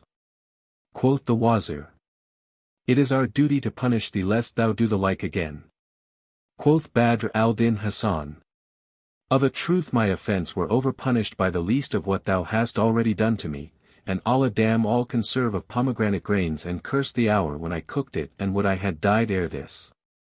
But the Wazir rejoined, There is no help for it, I must crucify a man who sells conserve of pomegranate grains lacking pepper. All this time the carpenter was shaping the wood and Badr al-Din looked on, and thus they did till night. When his uncle took him and clapped him into the chest, saying, The thing shall be done tomorrow. Then he waited until he knew Badr al-Din Hassan to be asleep, when he mounted, and taking the chest up before him, entered the city and rode on to his own house, where he alighted and said to his daughter, Sit al-Huzn, praised be Allah who hath reunited thee with thy husband, the son of thine uncle. Up now, and order the house as it was on thy bridal night. So the servants arose and lit the candles, and the Wazir took out his plan of the nuptial chamber, and directed them what to do till they had set everything in its stead. So that whoever saw it would have no doubt but it was the very night of the marriage. Then he bade them put down Badr al-Din Hasan's turban on the settle, as he had deposited it with his own hand. And in like manner his bag trousers and the purse which were under the mattress, and told daughter to undress herself and go to bed in the private chamber as on her wedding night, adding, When the son of thine uncle comes in to thee, say to him, Thou hast loitered while going to the privy, and call him to lie by thy side and keep him in converse till daybreak, when we will explain the whole matter to him. Then he bade take Badr al-Din Hasan out of the chest. After loosing the fetters from his feet and stripping off all that was on him save the fine shirt of blue silk in which he had slept on his wedding night, so that he was well nigh naked and trouserless. All this was done whilst he was sleeping on utterly unconscious. Then, by doom of destiny, Badr al-Din Hasan turned over and awoke, and, finding himself in a lighted vestibule, said to himself, Surely I am in the mazes of some dream. So he rose and went on a little to an inner door and looked in, and lo! He was in the very chamber wherein the bride had been displayed to him, and there he saw the bridal alcove and the settle and his turban and all his clothes. When he saw this he was confounded and kept advancing with one foot, and retiring with the other, saying, Am I sleeping or waking? And he began rubbing his forehead and saying, for indeed he was thoroughly astounded, by Allah. Verily this is the chamber of the bride who was displayed before me. Where am I then? I was surely but now in a box. Whilst he was talking with himself, Sit al-Huzn suddenly lifted the corner of the chamber curtain and said, O my lord! Wilt thou not come in? Indeed thou hast loitered long in the water closet. When he heard her words and saw her face he burst out laughing and said, Of a truth this is a very nightmare among dreams.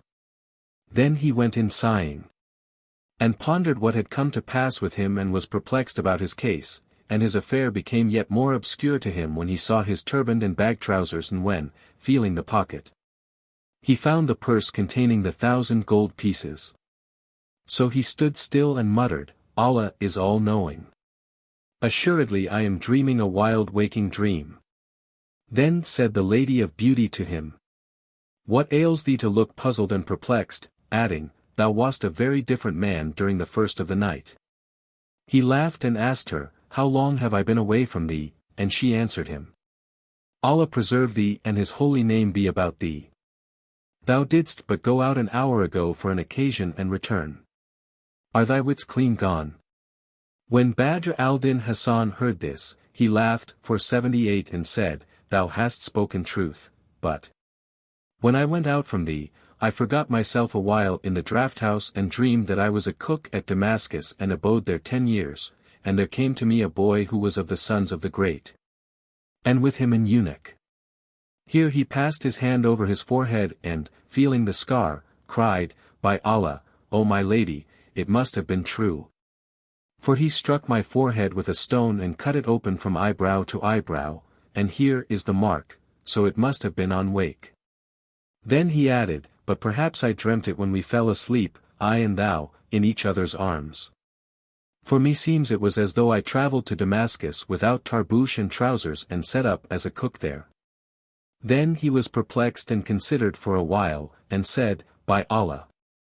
I also fancied that I dressed a conserve of pomegranate grains and put too little pepper in it. By Allah, I must have slept in an amaracent and have seen the whole of this in a dream, but how long was that dream?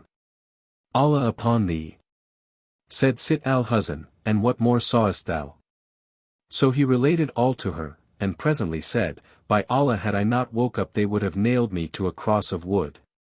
Wherefore, asked she, and he answered, For putting too little pepper in the conserve of pomegranate grains, and meseemed they demolished my shop and dashed to pieces my pots and pans.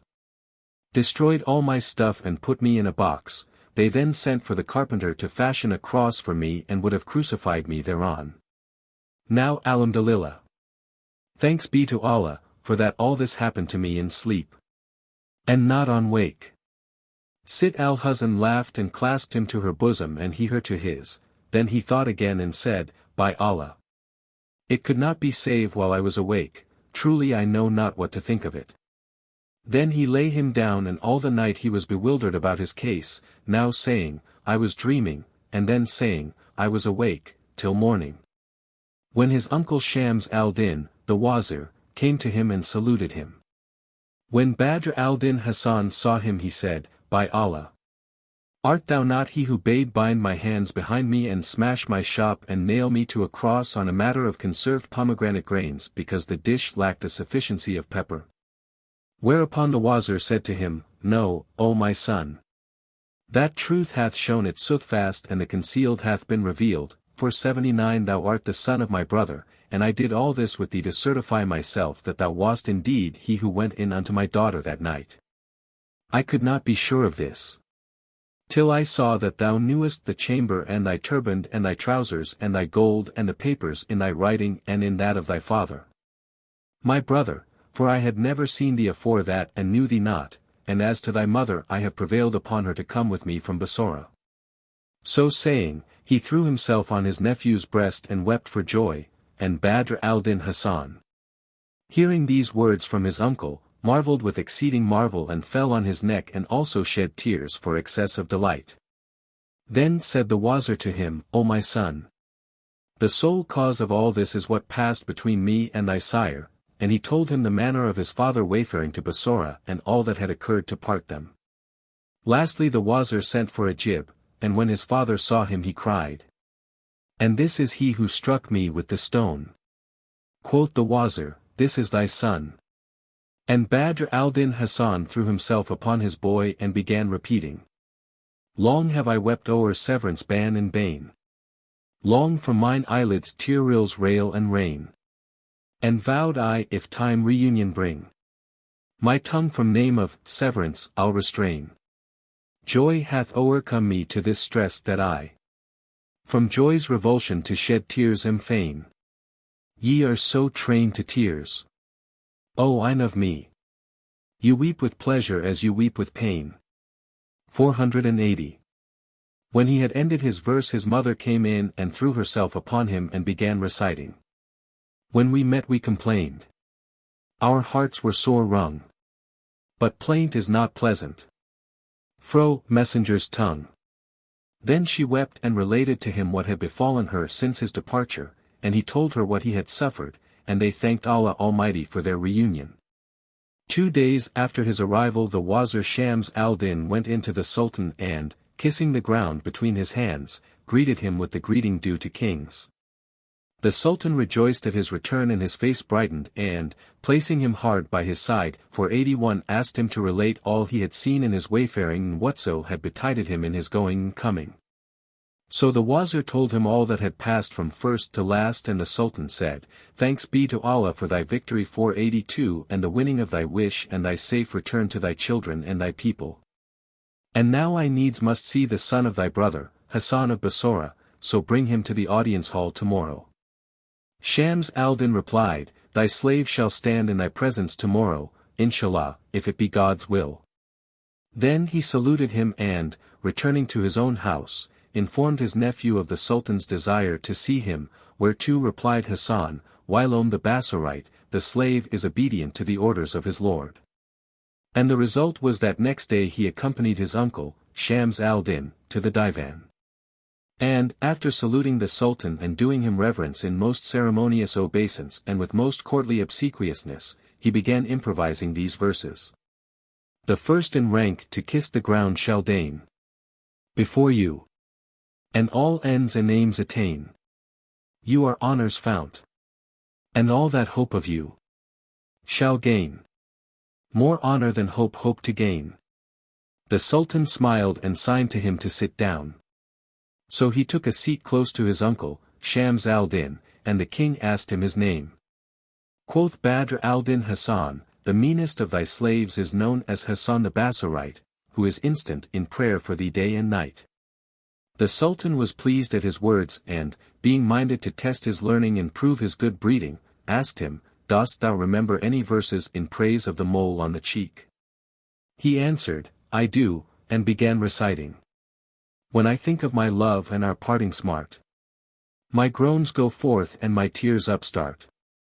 He's a mole that reminds me in color and charms. Oh, the black O, the eye and the grain 483 of the heart. The king admired and praised the two couplets and said to him, quote something else, Allah bless thy sire and may thy tongue never tire. So he began. That cheek mole's spot they evened with a grain of musk, nor did they hear the simile strain. Nay, marvel at the face comprising all beauty, nor falling short by single grain. The king shook with pleasure 484 and said to him, Say more. Allah bless thy days. So he began. O you whose mole on cheek enthroned recalls a dot of musk upon a stone of ruby. Grant me your favors. Be not stone at heart. Core of my heart whose only sustenance you be. Quoth the king, Fair comparison, O Hassan, 485 Thou hast spoken excellently well and hast proved thyself accomplished in every accomplishment. Now explain to me how many meanings be there in the Arabic language 486 for the word call or mole. He replied, Allah keep the king. 7 and 50 and some by tradition say 50. Said the Sultan, Thou sayest sooth, presently adding, Hast thou knowledge as to the points of excellence in beauty? Yes, answered Badr al-Din Hassan, beauty consisteth in brightness of face, clearness of complexion, shapeliness of nose, gentleness of eyes, sweetness of mouth, cleverness of speech, slenderness of shape and seemliness of all attributes. But the acme of beauty is in the hair and, indeed, Al-Shihab the Hijazi hath brought together all these items in his doggerel verse of the meter Rajaz 487 and it is this. Say thou to skin, be soft, to face, be fair. And gaze. Nor shall they blame howso thou stare. Fine nose in beauty's list is high esteemed. Nor less an eye full, bright and debonair. Eke did they well to laud the lovely lips, which e'en the sleep of me will never spare. A winning tongue, a stature tall and straight. 488. A seemly union of gifts rarest rare. But beauty's acme in the hair one views it. So hear my strain and with some few excuse it. The Sultan was captivated by his converse and, regarding him as a friend, asked, What meaning is there in the saw, Shahryar is foxier than the fox? And he answered, Know, O king, whom Almighty Allah keep. That the legist Shahryar 489 was wont, during the days of the plague, to make a visitation to Al-Najaf. And, whenever he stood up to pray, there came a fox which would plant himself facing him and which, by mimicking his movements, distracted him from his devotions. Now when this became longsome to him, one day he doffed his shirt and set it upon a cane and shook out the sleeves, then placing his turban on the top and girding its middle with a shawl, he stuck it up in the place where he used to pray. Presently up trotted the fox according to his custom and stood over against the figure, whereupon Shahryar came behind him, and took him. Hence the sayer saith, Shahryar foxier than the fox. When the Sultan heard Badr al-Din Hassan's explanation he said to his uncle, Shams al-Din, Truly this the son of thy brother is perfect in courtly breeding and I do not think that his like can be found in Cairo. At this Hassan arose and kissed the ground before him and sat down again as a Mameluke should sit before his master. When the Sultan had thus assured himself of his courtly breeding and bearing and his knowledge of the liberal arts and belles lettres, he joyed with exceeding joy and invested him with a splendid robe of honor and promoted him to an office whereby he might better his condition. For 90 then Badr al-Din Hassan arose and, kissing the ground before the king, wished him continuance of glory and asked leave to retire with his uncle, the Wazir Shams al-Din. The Sultan gave him leave and he issued forth and the two returned home, where food was set before them and they ate what Allah had given them. After finishing his meal Hassan repaired to the sitting chamber of his wife, the Lady of Beauty, and told her what had passed between him and the Sultan. Whereupon quoth she, he cannot fail to make thee a cup companion and give thee largesse in excess and load thee with favours and bounties. So shalt thou, by Allah's blessing, dispread, like the greater light, the rays of thy perfection wherever thou be, on shore or on sea. Said he to her, I purpose to recite a qasida, an ode, in his praise, that he may redouble in affection for me. Thou art right in thine intent, she answered, so gather thy wits together and weigh thy words, and I shall surely see my husband favoured with his highest favour. Thereupon Hassan shut himself up and composed these couplets on a solid base and abounding in inner grace and copies them out in a handwriting of the nicest taste. They are as follows. Mine is a chief who reached most haught estate, treading the pathways of the good and great. His justice makes all regions safe and sure, and against froward foes bars every gate. Bold lion, hero, saint, e'en if you call seraph or sovereign 491 he with all may rate. The poorest suppliant rich from him returns. All words to praise him were inadequate. He to the day of peace is saffron morn, and murky night in furious warfare's bait. Bow 'neath his gifts our necks, and by his deeds, as king of freeborn 492 souls he joys his state. Allah increase for us his term of years, and from his lot avert all risks and fears. When he had finished transcribing the lines, he dispatched them, in charge of one of his uncle's slaves, to the Sultan, who perused them and his fancy was pleased, so he read them to those present and all praised them with the highest praise. Thereupon he sent for the writer to his sitting chamber and said to him, Thou art from this day forth my boon companion and I appoint to thee a monthly solde of 1,000 dirhams, over and above that I bestowed on thee aforetime.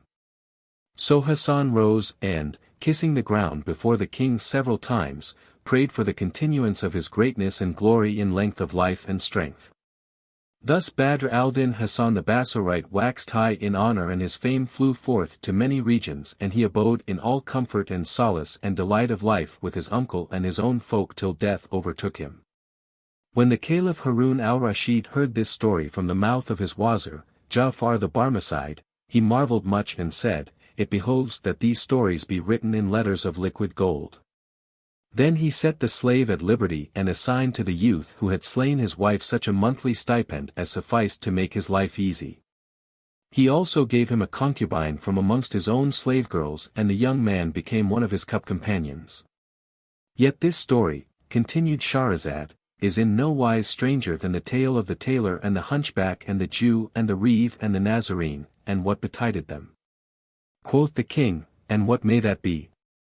So Scheherazade began, in these words, 493. The Hunchback's Tale. It hath reached me, O auspicious king, that there dwelt during times of yore, and years and ages long gone before, in a certain city of China, 494 a tailor who was an open-handed man that loved pleasuring in merrymaking. And who was wont, he and his wife, to solace themselves from time to time with public diversions and amusements.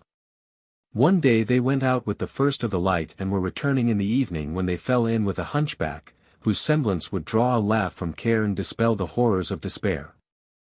So they went up to enjoy looking at him and invited him to go home with them and converse and carouse with them that night.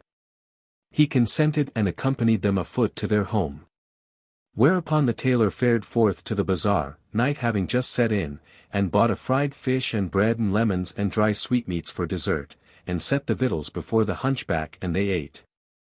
Presently the tailor's wife took a great fit of fish and gave it in a gobbet to the gobo, stopping his mouth with her hand and saying, By Allah, thou must down with it at a single gulp, and I will not give thee time to chew it. So he bolted it. But therein was a stiff bone which stuck in his gullet and, his hour being come, he died. And Scheherazade perceived the dawn of day and ceased saying her permitted say. When it was the 25th night, she said, It hath reached me, O auspicious king, that when the tailor's wife gave the hunchback that mouthful of fish which ended his term of days he died on the instant. Seeing this the tailor cried aloud, There is no majesty and there is no might save in Allah. Alas, that this poor wretch should have died in so foolish fashion at our hands, and the woman rejoined, Why this idle talk? Hast thou not heard his saying who said? Why then waste I my time in grief, until I find no friend to bear my weight of woe? How sleep upon a fire that flames unquenched? Upon the flames to rest were hard enow.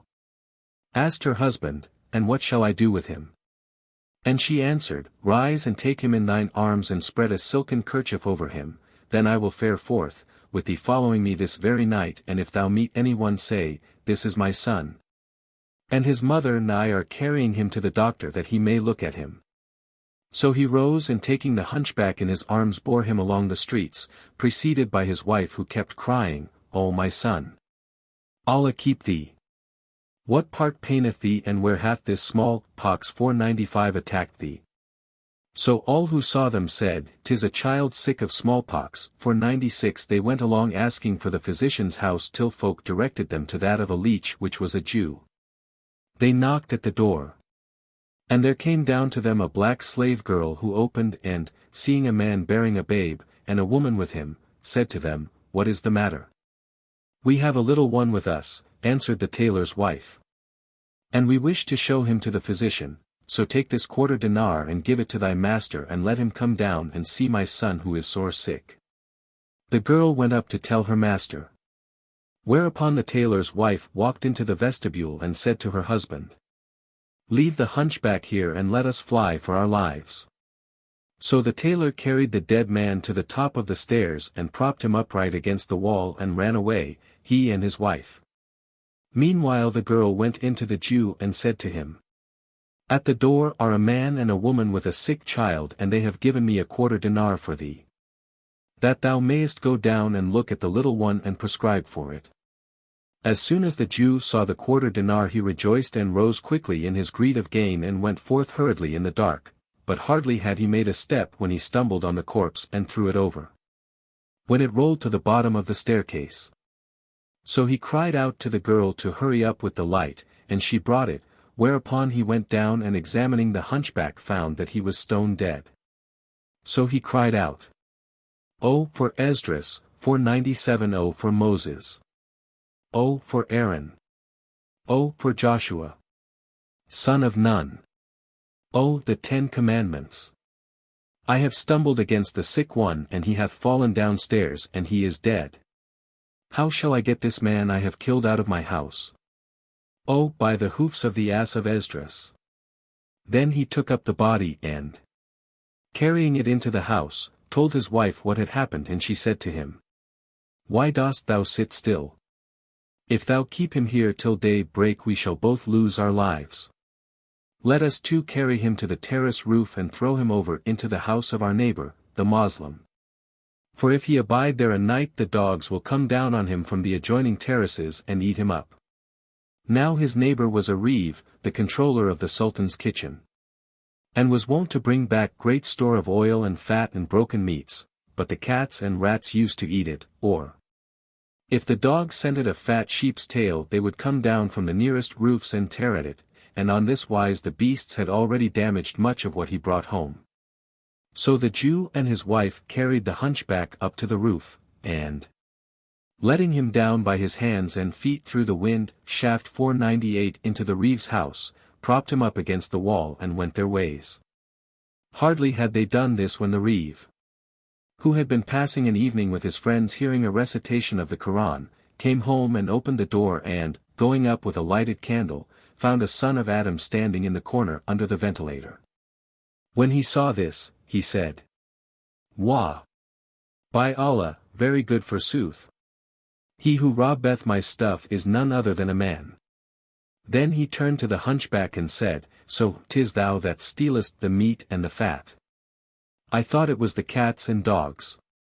And I kill the dogs and cats of the quarter and sin against them by killing them. And all the while 'tis thou comest down from the house terrace through the wind shaft.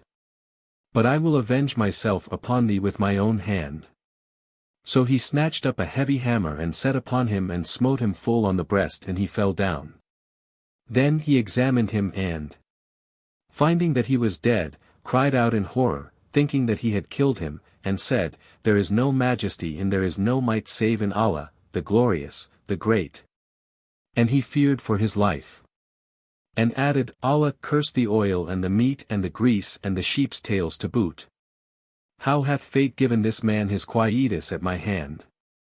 Then he looked at the body and seeing it was that of a gobo, said, Was it not enough for thee to be a hunchback for 99, but thou must likewise be a thief and prig flesh and fat? O thou veiler, 500 deign to veil me with thy curtain of concealment. So he took him up on his shoulders, and, going forth with him from his house about the latter end of the night, carried him to the nearest end of the bazaar, where he set him up on his feet against the wall of a shop at the head of a dark lane. And left him and went away.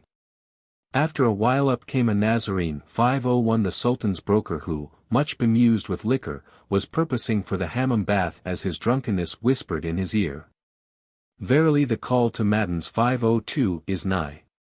He came plodding along and staggering about till he drew near the hunchback and squatted down to make water 503 over against him, when he happened to glance around and saw a man standing against the wall. Now some person had snatched off the Christian's turban 504 in the first of the night, so when he saw the hunchback hard by he fancied that he also meant to steal his headdress. Thereupon he clenched his fist and struck him on the neck, felling him to the ground, and called aloud to the watchman of the bazaar, and came down on the body in his drunken fury and kept on belaboring and throttling the corpse. Presently the Charlie came up and, finding a Nazarene kneeling on a Moslem and frapping him, asked, What harm hath this one done? And the broker answered, The fellow meant to snatch off my turban. Get up from him, quoth the watchman. So he arose and the Charlie went up to the hunchback and finding him dead, exclaimed, By Allah, good indeed. A Christian killing a Mahometan. Then he seized the broker and, tying his hands behind his back, carried him to the governor's house 505, and all the while the Nazarene kept saying to himself, O Messiah! O Virgin! How came I to kill this fellow? And in what a hurry he must have been to depart this life when he died of a single blow. Presently, as his drunkenness fled, came dolour in its stead. So the broker and the body were kept in the governor's place till morning morrowed. When the wali came out and gave order to hang the supposed murderer and commanded the executioner 506 make proclamation of the sentence. Forthwith they set up a gallows under which they made the Nazarene stand and the torch-bearer, who was hangman, threw the rope round his neck and passed one end through the pulley, and was about to hoist him up 507 when lo! The Reeve, who was passing by, saw the broker about to be hanged, and, making his way through the people, cried out to the executioner, Hold! Hold! I am he who killed the hunchback. Asked the governor, What made thee kill him? And he answered, I went home last night and there found this man who had come down the ventilator to steal my property, so I smote him with a hammer on the breast and he died forthright. Then I took him up and carried him to the bazaar and set him up against the wall in such a place near such a lane, adding, Is it not enough for me to have killed a Moslem without also killing a Christian? So hang none other but me. When the governor heard these words he released the broker and said to the torch-bearer, Hang up this man on his own confession. So he loosed the cord from the Nazarene's neck and threw it round that of the Reeve and, making him stand under the gallows tree, was about to string him up when behold, the Jewish physician pushed through the people and shouted to the executioner, Hold! Hold! It was I and none else killed the hunchback. Last night I was sitting at home when a man and a woman knocked at the door carrying this gobo who was sick, and gave my handmaid a quarter dinar, bidding her hand me the fee and tell me to come down and see him. Whilst she was gone the man and the woman brought him into the house and, setting him on the stairs, went away, and presently I came down and not seeing him, for I was in the dark, stumbled over him and he fell to the foot of the staircase and died on the moment. Then we took him up, I and my wife, and carried him on to the top terrace, and, the house of this Reeve being next door to mine, we let the body down through the ventilator. When he came home and found the hunchback in his house, he fancied he was a thief and struck him with a hammer, so that he fell to the ground. And our neighbor made certain that he had slain him. Now is it not enough for me to have killed one Moslem unwittingly, without burdening myself with taking the life of another Moslem wittingly? When the governor heard this he said to the hangman, "Set free the Reeve and hang the Jew." Thereupon the torch-bearer took him and slung the cord round his neck when behold, the tailor pushed through the people, and shouted to the executioner, "Hold! Hold! It was I and none else killed the hunchback, and this was the fashion thereof. I had been out a-pleasuring yesterday and, coming back to supper, fell in with this gobo, who was drunk and drumming away and singing lustily to his tambourine. So I accosted him and carried him to my house and bought a fish, and we sat down to eat. Presently my wife took a fit of fish and, making a gobbet of it, 508 crammed it into his mouth, but some of it went down the wrong way or stuck in his gullet and he died on the instant. So we lifted him up, I and my wife, and carried him to the Jew's house where the slave girl came down and opened the door to us and I said to her, Tell thy master that there are a man and a woman and a sick person for thee to see. I gave her a quarter dinar and she went up to tell her master, and, whilst she was gone, I carried the hunchback to the head of the staircase and propped him up against the wall, and went off with my wife. When the Jew came down he stumbled over him and thought that he had killed him. Then he asked the Jew, Is this the truth? And the Jew answered, Yes. Thereupon the tailor turned to the governor, and said, Leave go the Jew and hang me. When the governor heard the tailor's tale he marveled at the matter of this hunchback and exclaimed, Verily this is an adventure which should be recorded in books. Then he said to the hangman, Let the Jew go and hang the tailor on his own confession. The executioner took the tailor and put the rope around his neck and said, I am tired of such slow work, we bring out this one and change him for that other. And no one is hanged after all. Now the hunchback in question was, they relate, jester to the Sultan of China who could not bear him out of his sight, so when the fellow got drunk and did not make his appearance that night or the next day till noon, the Sultan asked some of his courtiers about him and they answered, O our lord, the governor hath come upon him dead and hath ordered his murderer to be hanged, but, as the hangman was about to hoist him up there came a second and a third and a fourth and each one said, It is I. And none else killed the hunchback, and each gave a full and circumstantial account of the manner of the jester being killed. When the king heard this he cried aloud to the chamberlain in waiting, Go down to the governor and bring me all four of them. So the chamberlain went down at once to the place of execution, where he found the torch-bearer on the point of hanging the tailor and shouted to him, Hold! Hold! Then he gave the king's command to the governor who took the tailor, the Jew, the Nazarene and the Reeve, the hunchback's body being borne on men's shoulders, and went up with one and all of them to the king. When he came into the presence, he kissed the ground and acquainted the ruler with the whole story which it is needless to relate for, as they say, there is no avail in a thrice-told tale. The Sultan hearing it marveled and was moved to mirth and commanded the story to be written in letters of liquid gold, saying to those present, Did ye ever hear a more wondrous tale than that of my hunchback? Thereupon the Nazarene broker came forward and said, O king of the age, with thy leave I will tell thee a thing which happened to myself and which is still more wondrous and marvelous and pleasurable and delectable than the tale of the hunchback. Quoth the king, Tell us what thou hast to say. So he began in these words. The Nazarene broker's story. O king of the age, I came to this thy country with merchandise and destiny stayed me here with you, but my place of birth was Cairo, in Egypt, where I also was brought up. For I am one of the Copts and my father was a broker before me. When I came to man's estate he departed this life and I succeeded to his business. One day, as I was sitting in my shop, behold, there came up to me a youth as handsome as could be, wearing sumptuous raiment and riding a fine ass. 509 When he saw me he saluted me, and I stood up to do him honor, then he took out a kerchief containing a sample of sesame and asked, How much is this worth per ardab? 510 Whereto I answered, 100 dirhams. Quoth he, Take porters and gaugers and meatsmen and come tomorrow to the Khan al-Jawali. 5:11 By the gate of Victory Quarter where thou wilt find me. Then he fared forth leaving with me the sample of sesame in his kerchief, and I went the round of my customers and ascertained that every ardab would fetch 120 dirhams. Next day I took 4 meetsmen and walked with them to the Khan, where I found him awaiting me. As soon as he saw me he rose and opened his magazine, when we measured the grain till the store was empty, and we found the contents 50 ardabs, making 5,000 pieces of silver.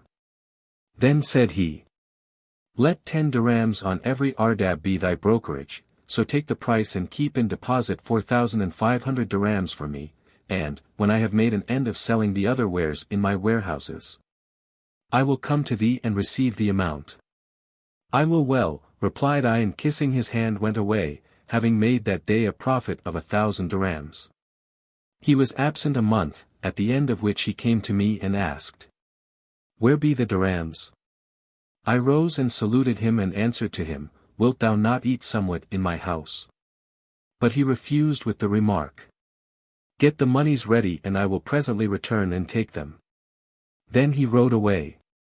So I brought out the dirhams and sat down to await him, but he stayed away for another month, when he came back and said to me, "Where be the dirhams?" I rose and saluting him asked, "Wilt thou not eat something in my house?" But he again refused, adding, "Get me the monies ready and I will presently return and take them." Then he rode off. So I brought out the dirhams and sat down to await his return, but he stayed away from me a third month, and I said, "Verily this young man is liberality in incarnate form." At the end of the month he came up, riding a mare mule and wearing a suit of sumptuous raiment. He was as the moon on the night of fullness, and he seemed as if fresh from the baths. With his cheeks rosy bright, and his brow flower white, and a mole spot like a grain of ambergris delighting the sight, even as was said of such an one by the poet. Full moon with sun in single mansion. In brightest sheen and fortune rose and shone. With happy splendor changing every sprite. Hail to what guerdons prayer with blissful boon. Their charms and grace have gained perfection's height. All hearts have conquered and all wits have won. Laud to the Lord for works so wonder strange. And what th Almighty wills his hand hath done. When I saw him I rose to him and invoking blessings on him asked, "O my Lord, wilt thou not take thy monies?" "Whence the hurry?" 5:12 Quoth he, "Wait till I have made an end of my business and then I will come and take them." Again he rode away and I said to myself, "By Allah, when he comes next time needs must I make him my guest, for I have traded with his dirhams and have gotten large gains thereby." At the end of the year he came again, habited in a suit of clothes more sumptuous than the former.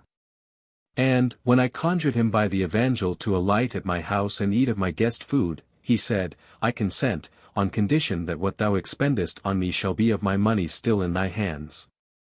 I answered, "So be it," and made him sit down whilst I got ready what was needful of meat and drink and else besides, and set the tray before him, with the invitation, Bismillah.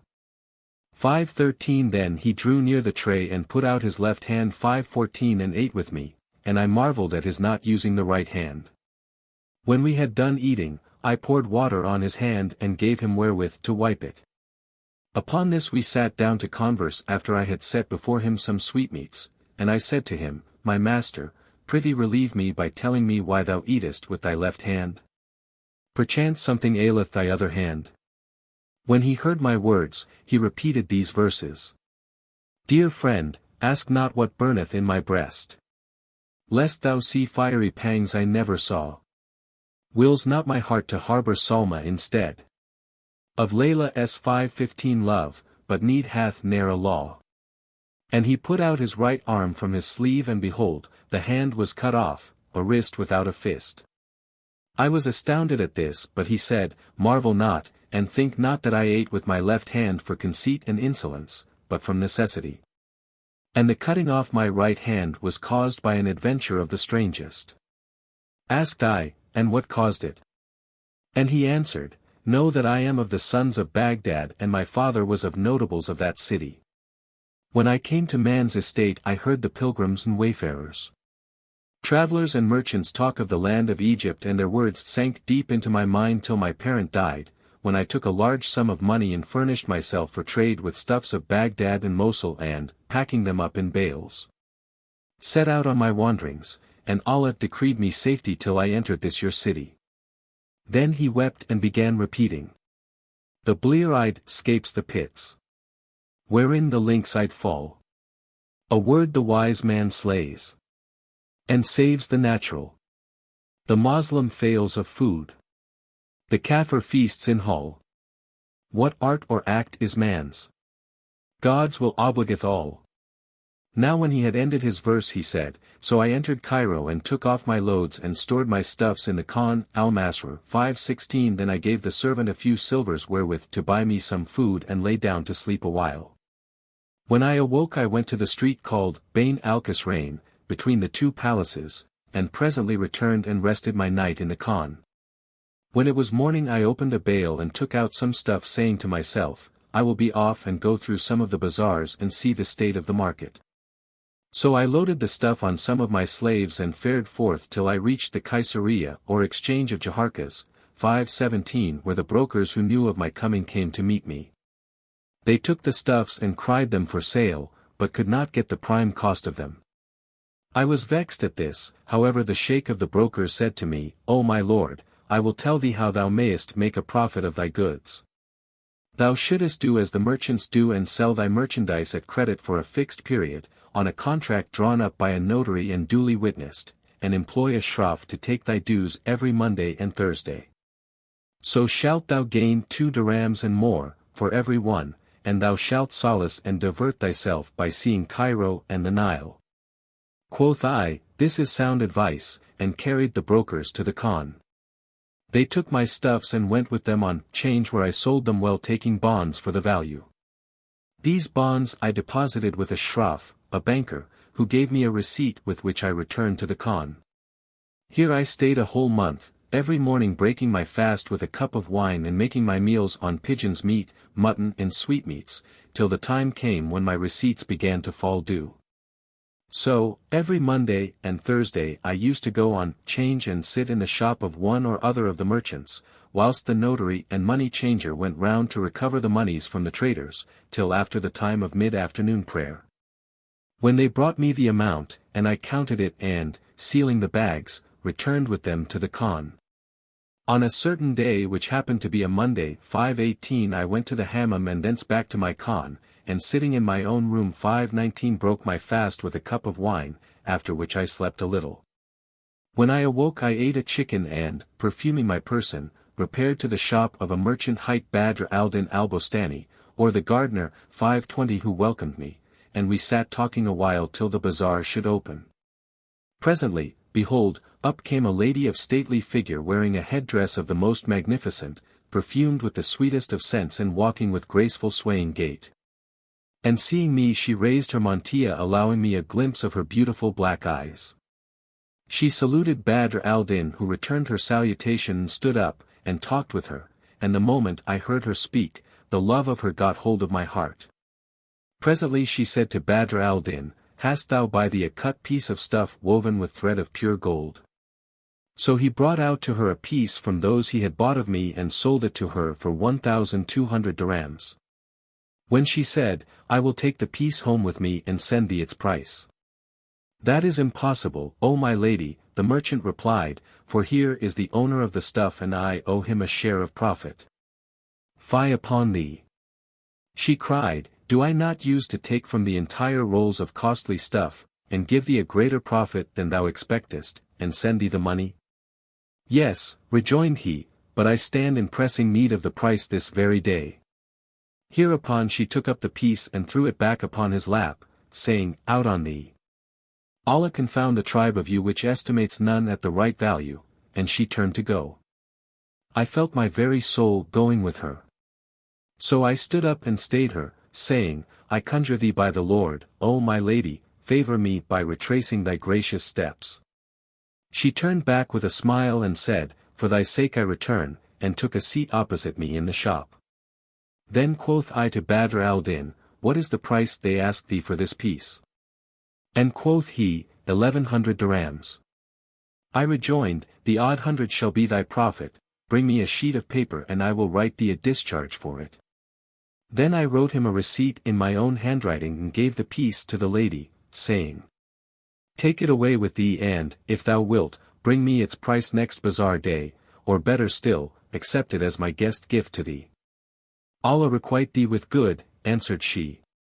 And make thee my husband and lord and master of all I have. 521 And Allah favored her prayer. I saw the gates of paradise swing open before me and said, O my lady, let this piece of stuff be now thine and another like it is ready for thee. Only let me have one look at thy face. So she raised her veil and I saw a face the sight of which bequeathed to me 1,000 sighs. And my heart was so captivated by her love that I was no longer ruler of my reason. Then she let fall her face veil and taking up the piece of stuff said, O my Lord, make me not desolate by thine absence, and turned away and disappeared from my sight. I remained sitting on change till past the hour of afternoon prayer, lost to the world by the love which had mastered me.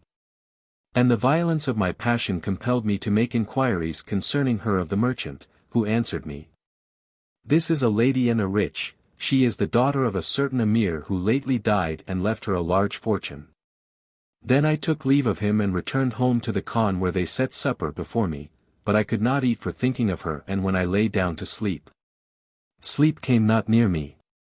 So I watched till morning, when I arose and donned a change of raiment and drank a cup of wine and, after breaking my fast on some slight matter, I went to the merchant's shop where I saluted him and sat down by him. Presently up came the lady as usual, followed by a slave girl and wearing a dress more sumptuous than before, and she saluted me without noticing Badr al-Din and said in fluent graceful speech, Never heard I voice softer or sweeter. Send one with me to take the 1,200 dirhams, the price of the piece. Why this hurry? Asked I and she answered. May we never lose thee, 522 and handed me the money. Then I sat talking with her and presently I signed to her in dumb show, whereby she understood that I longed to enjoy her person. 523 And she rose up in haste with a show of displeasure. My heart clung to her and I went forth from the bazaar and followed on her track. As I was walking suddenly a black slave girl stopped me and said, O my master, come speak with my mistress. 524 At this I was surprised and replied, There is none who knows me here, but she rejoined, O my lord, how soon hast thou forgotten her? My lady is the same who was this day at the shop of such a merchant. Then I went with her to the shroffs, where I found the lady who drew me to her side and said, O my beloved, thine image is firmly stamped upon my fancy, and love of thee hath gotten hold of my heart. From the hour I first saw thee nor sleep nor food nor drink hath given me aught of pleasure. I replied, The double of that suffering is mine and my state dispenseth me from complaint. Then said she, O my beloved, at thy house, or at mine? I am a stranger here and have no place of reception save the khan. So by thy favor it shall be at thy house. So be it. But this is Friday 5:25 night and nothing can be done till tomorrow after public prayers. Go to the mosque and pray, then mount thine ass, and ask for the Habaniyah 5:26 quarter, and, when there, look out for the mansion of Al-Nakib 527 Barakat, popularly known as Abu Shama the Syndic, for I live there, so do not delay as I shall be expecting thee. I rejoiced with still greater joy at this, and took leave of her and returned to my khan, where I passed a sleepless night.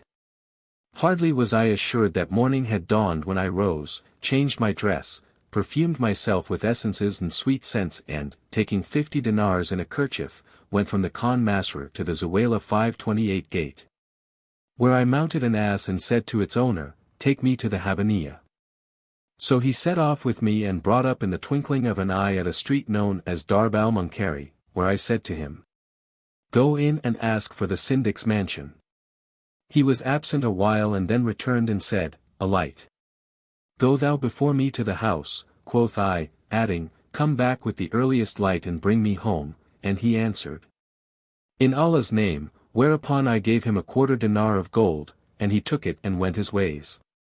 Then I knocked at the door and out came 2 white slave girls, both young, high-bosomed virgins, as they were moons, and said to me, Enter. For our mistress is expecting thee and she hath not slept the night long for her delight in thee. I passed through the vestibule into a saloon with 7 doors. Floored with party-colored marbles and furnished with curtains and hangings of colored silks, the ceiling was cloisonné with gold and corniced with inscriptions 529 emblazoned in lapis lazuli, and the walls were stuccoed with sultani gypsum 530 which mirrored the beholder's face. Around the saloon were latticed windows overlooking a garden full of all manner of fruits, whose streams were railing and rilling and whose birds were trilling and shrilling, and in the heart of the hall was a jetting fountain at whose corners stood birds fashioned in red gold crusted with pearls and gems and spouting water crystal clear. When I entered and took a seat.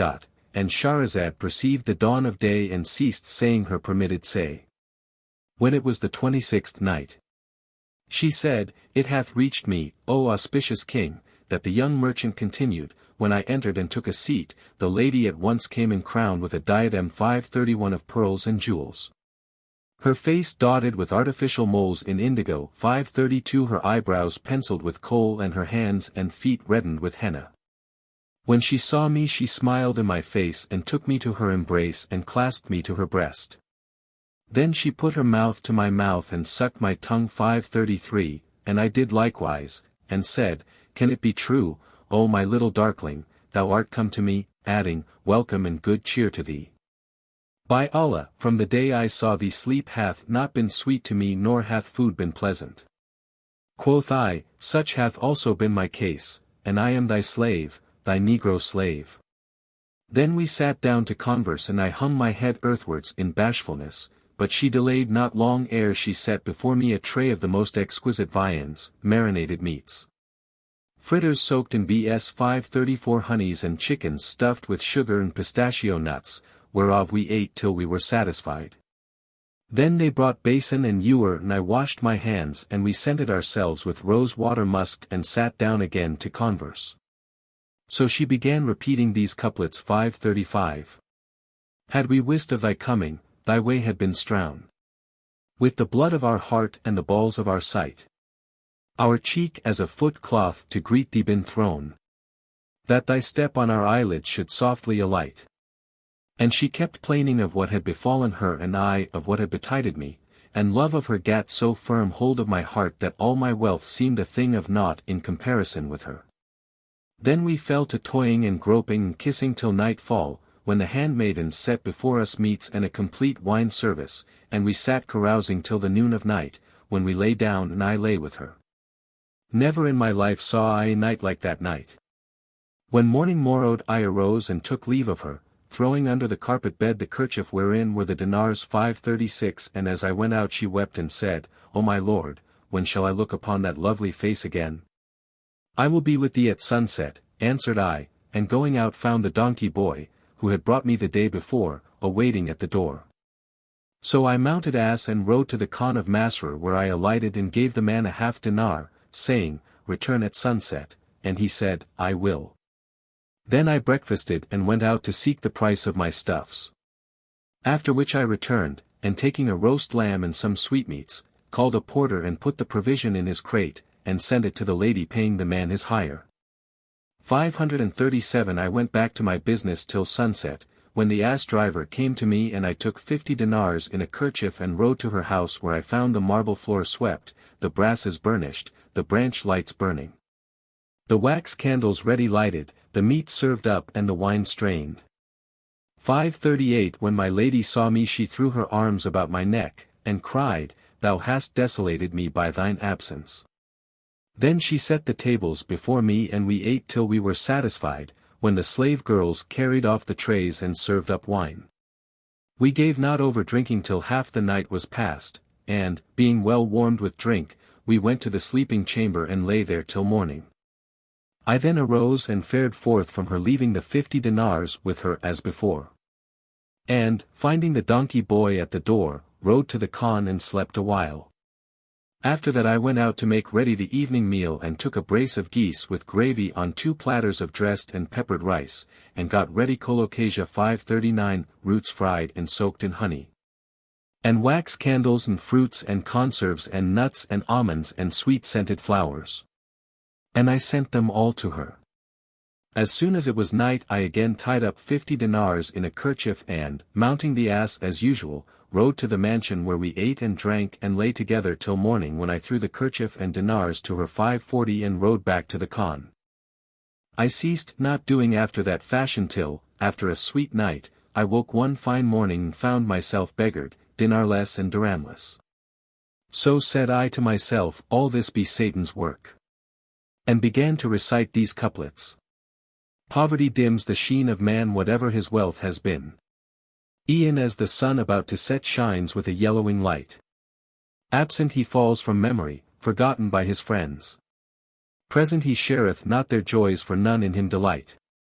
He walks the market shunned of all, too glad to hide his head. In desert places tears he sheds and moans his bitter plight. By Allah, mid his kith and kin a man, however good, waylaid by want and penury, is but a stranger wight. I fared forth from the Khan and walked down, between the palaces, street till I came to the Zuwaylah port, where I found the people crowding and the gateway blocked for the much folk. And by the decree of destiny I saw there a trooper against whom I pressed unintentionally, so that my hand came upon his bosom pocket and I felt a purse inside it. I looked, and seeing a string of green silk hanging from the pocket knew it for a purse.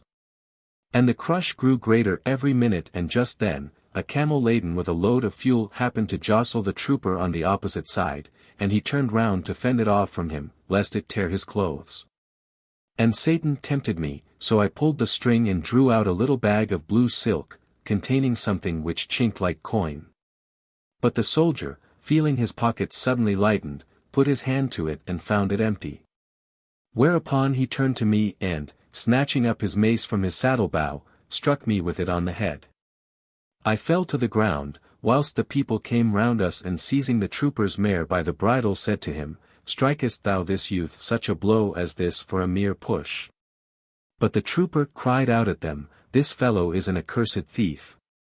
Whereupon I came to myself and stood up, and the people looked at me and said, "Nay, he is a comely youth, he would not steal anything," and some of them took my part and others were against me, and question and answer waxed loud and warm. The people pulled at me and would have rescued me from his clutches. But as fate decreed, behold, the governor, the chief of police, and the watch 541 entered the Zuwaylah gate at this moment, and, seeing the people gathered together around me and the soldier, the governor asked, "What is the matter?" "By Allah, O Amir," answered the trooper, "this is a thief. I had in my pocket a purse of blue silk lined with 20 good gold pieces, and he took it, whilst I was in the crush." Quoth the governor, "Was any one by thee at the time?" And quoth the soldier, "No." Thereupon the governor cried out to the chief of police, who seized me, and on this wise the curtain of the Lord's protection was withdrawn from me. Then he said, "Strip him," and, when they stripped me, they found the purse in my clothes. The wali took it, opened it and counted it, and, finding in it 20 dinars as the soldier had said, waxed exceeding wroth and bade his guard bring me before him. Then said he to me, "Now, O youth, speak truly, didst thou steal this purse?" 542 At this I hung my head to the ground and said to myself, "If I deny having stolen it, I shall get myself into terrible trouble." So I raised my head and said, "Yes, I took it." When the governor heard these words he wondered and summoned witnesses, who came forward and attested my confession. All this happened at the Zuwaylah gate.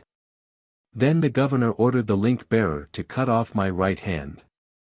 And he did so, after which he would have struck off my left foot also, but the heart of the soldier softened and he took pity on me and interceded for me with the governor that I should not be slain. 543 Thereupon the wali left me and went away, and the folk remained round me and gave me a cup of wine to drink.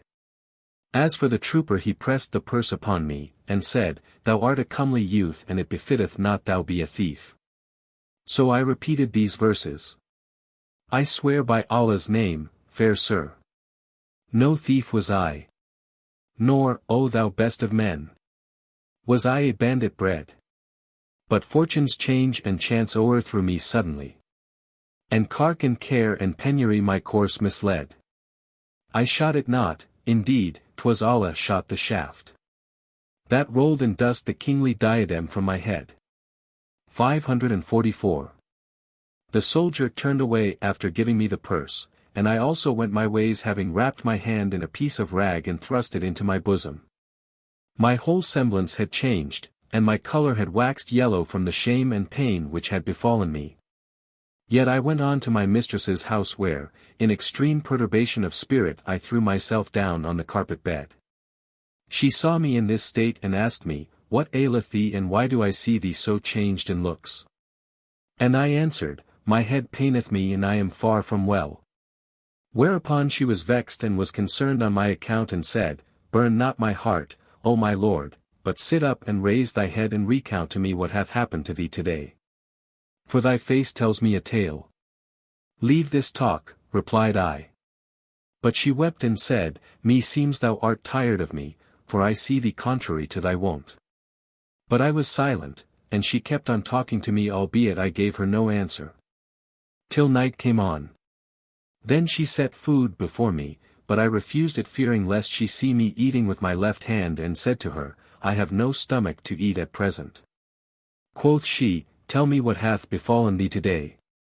And why art thou so sorrowful and broken in spirit and heart? Quoth I, Wait a while, I will tell thee all at my leisure. Then she brought me wine, saying, Down with it. This will dispel thy grief, thou must indeed drink and tell me of thy tidings. I asked her, Perforce must I tell thee, and she answered, Yes. Then said I, If it needs must be so. Then give me to drink with thine own hand. She filled and drank, 545 and filled again and gave me the cup which I took from her with my left hand and wiped the tears from my eyelids and began repeating. When Allah willeth aught befall a man. Who hath of ears and eyes and wits full share. His ears he deafens and his eyes he blinds. And draws his wits e'en as we draw a hair 546. Till, having wrought his purpose, he restores man's wits. That warned more circumspect he fare. When I ended my verses I wept, and she cried out with an exceeding loud cry, What is the cause of thy tears? Thou burnest my heart. What makes thee take the cup with thy left hand?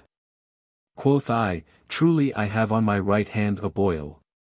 And quoth she, Put it out and I will open it for thee. 547, It is not yet time to open it, I replied, So worry me not with thy words, for I will not take it out of the bandage at this hour. Then I drank off the cup, and she gave not over plying me with drink until drunkenness overcame me and I fell asleep in the place where I was sitting, whereupon she looked at my right hand and saw a wrist without a fist. So she searched me closely and found with me the purse of gold and my severed hand wrapped up in the bit of rag. 548 With this such sorrow came upon her as never overcame any and she ceased not lamenting on my account till the morning. When I awoke I found that she had dressed me a dish of broth of 4 boiled chickens, which she brought to me together with a cup of wine. I ate and drank and laying down the purse, would have gone out, but she said to me, Whither away? And I answered, Where my business calleth me, and said she, Thou shalt not go, sit thee down. So I sat down and she resumed. Hath thy love for me so overpowered thee that thou hast wasted all thy wealth and hast lost thine hand on my account? I take thee to witness against me and also Allah be my witness that I will never part with thee. But will die under thy feet, and soon thou shalt see that my words are true. Then she sent for the Qazi and witnesses and said to them, Write my contract of marriage with this young man.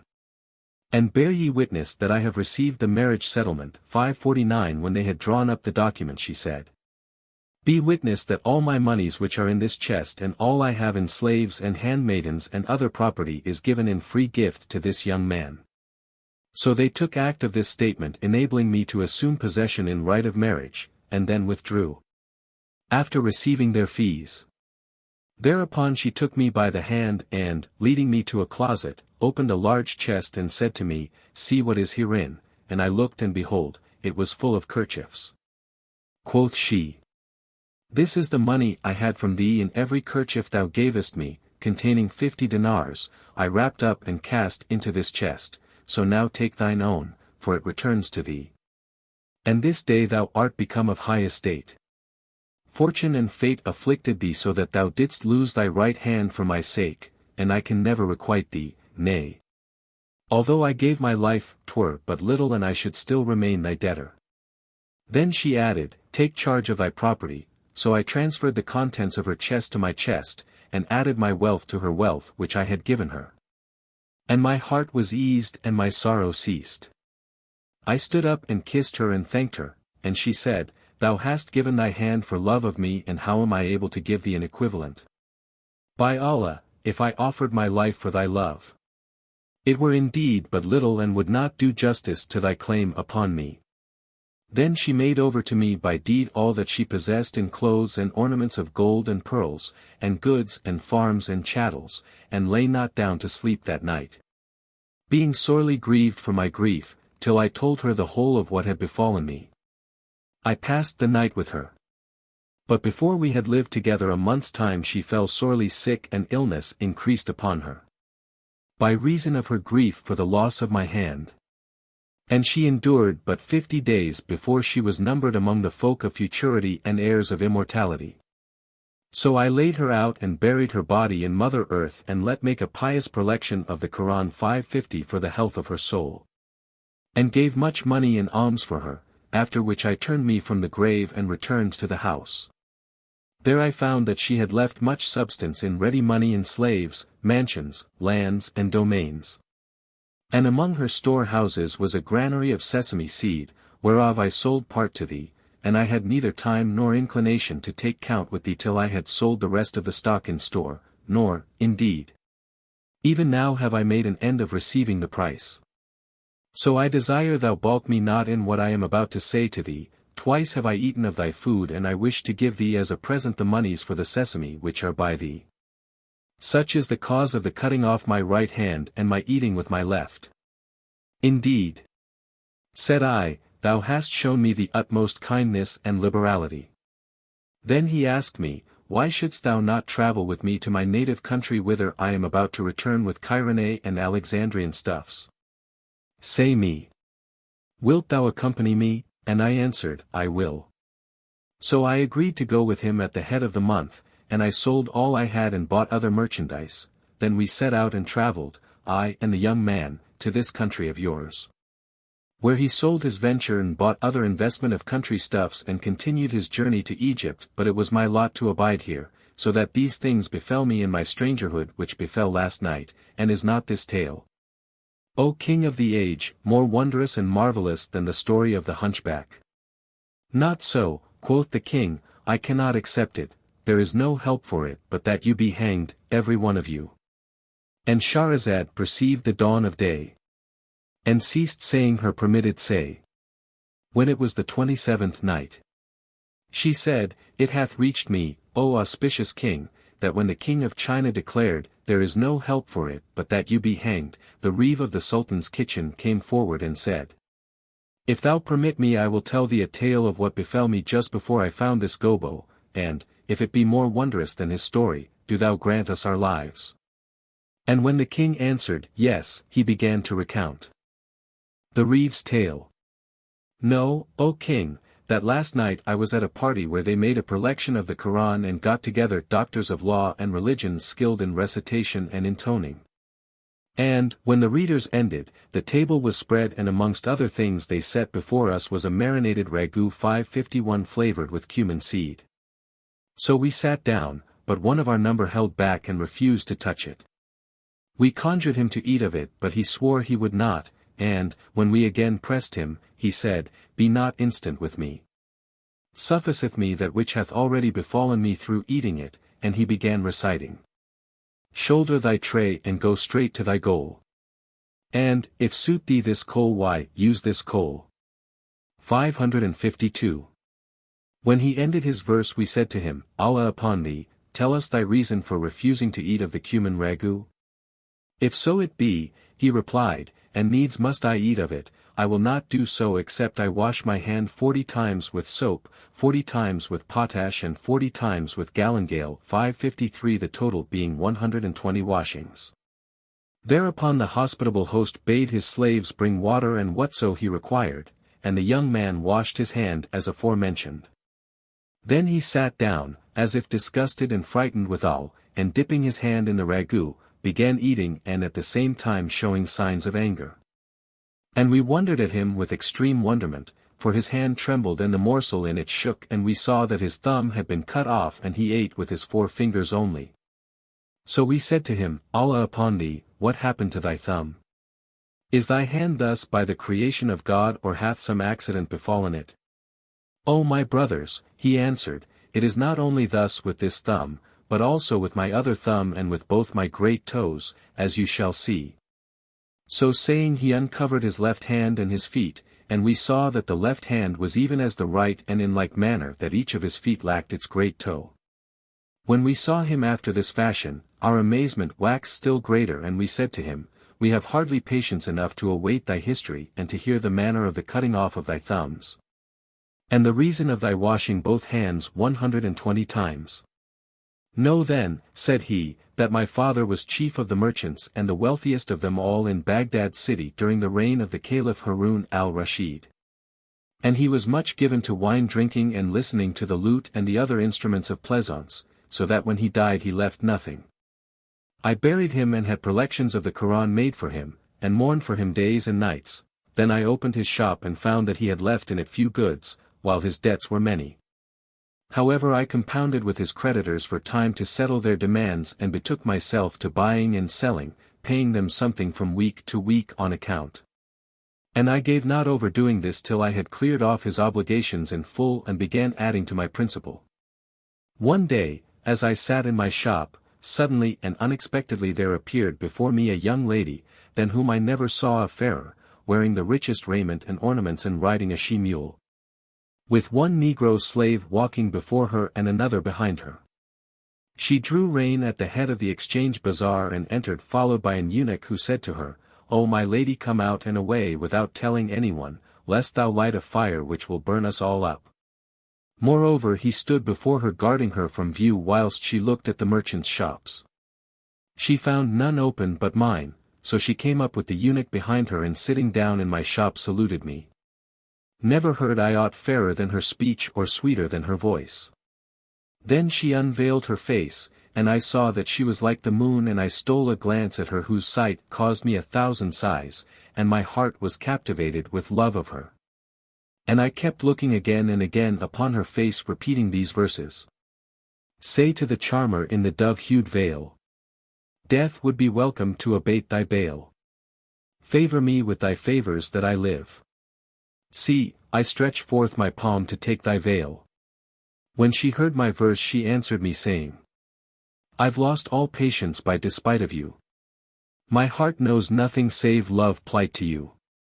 If aught I sight save charms so bright of you, my parting end not in the sight of you. I swear I'll ne'er forget the right of you, and fain this breast would soar to height of you. You made me drain the love cup, and I life. A love cup tender for delight of you. Take this my form where'er you go, and when you die, entomb me in the sight of you. Call on me in my grave, and hear my bones sigh their responses to the shright of you. And were I asked of God what wouldst thou see? I answer, first his will then thy decree. When she ended her verse she asked me, O youth, hast thou any fair stuffs by thee? And I answered, O my lady, thy slave is poor, but have patience till the merchants open their shops, and I will suit thee with what thou wilt. Then we sat talking, I and she, and I was drowned in the sea of her love.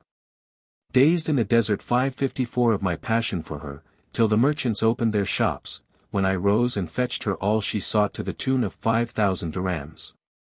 She gave the stuff to the eunuch and, going forth by the door of the exchange, she mounted mule and went away, without telling me whence she came, and I was ashamed to speak of such trifle.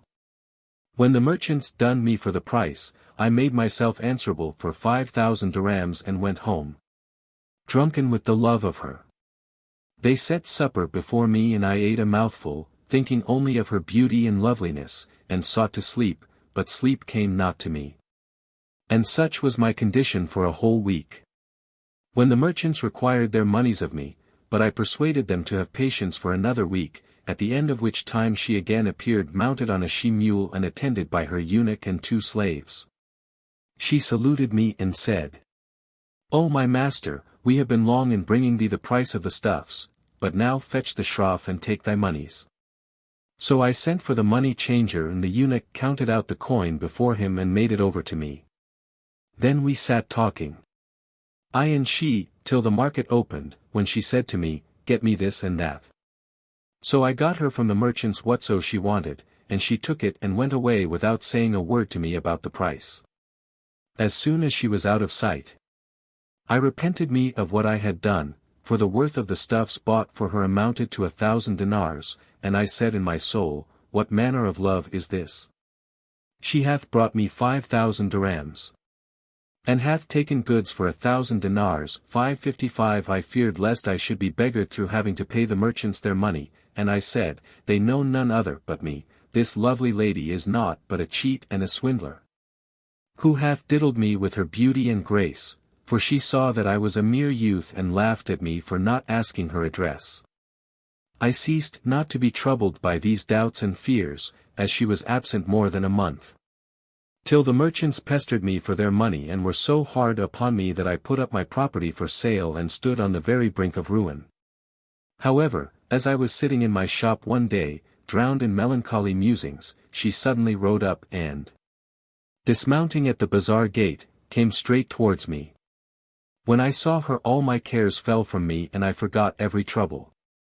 She came close up to me and greeted me with her sweet voice and pleasant speech and presently said, "Fetch me the shroff and weigh thy money, 556." So she gave me the price of what goods I had gotten for her and more, and fell to talking freely with me, till I was like to die of joy and delight. Presently she asked me, "Hast thou a wife?" And I answered, "No, indeed, I have never known woman," and began to shed tears. Quoth she, "Why weepest thou?" Quoth I, "It is nothing." Then giving the eunuch some of the gold pieces, I begged him to go between 557 in the matter, but he laughed and said, "She is more in love with thee than thou with her, she hath no occasion for the stuff she hath bought of thee and did all this only for the love of thee, so ask of her what thou wilt and she will deny thee nothing." When she saw me giving the dinars to the eunuch, she returned and sat down again, and I said to her, "Be charitable to thy slave and pardon him what he is about to say." Then I told her what was in my mind and she assented and said to the eunuch, "Thou shalt carry my message to him," adding to me, "And do thou whatso the eunuch biddeth thee."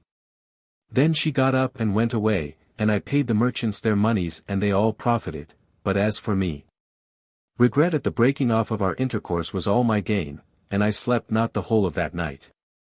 However, before many days passed her eunuch came to me, and I entreated him honorably and asked him after his mistress.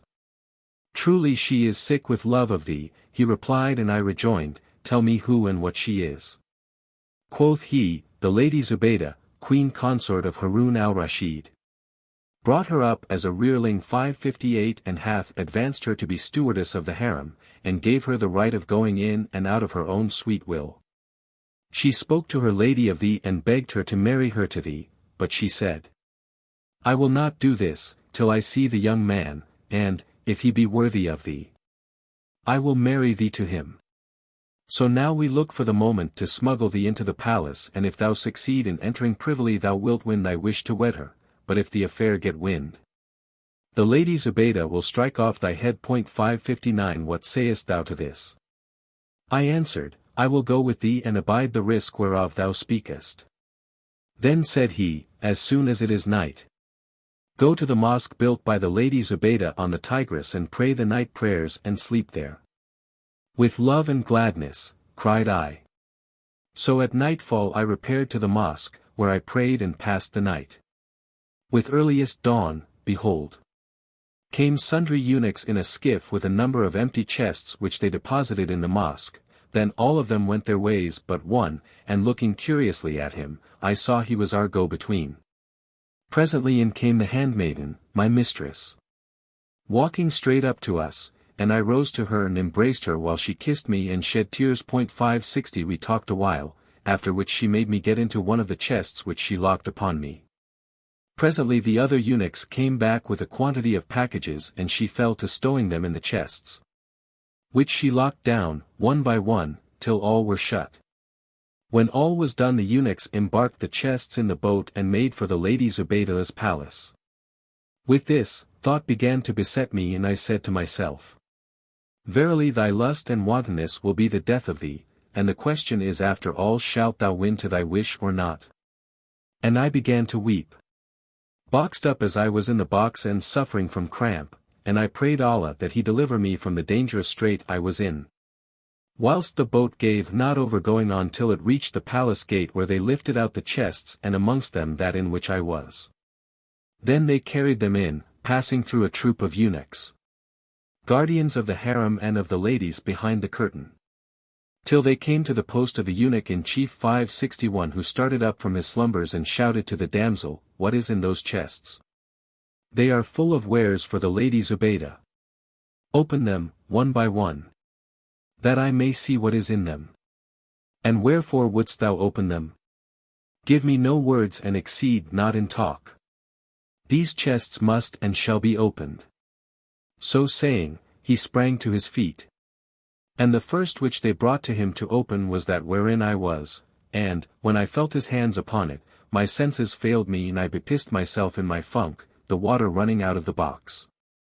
Then said she to the eunuch in chief, O steward! Thou wilt cause me to be killed and thyself too, for thou hast damaged goods worth 10,000 dinars.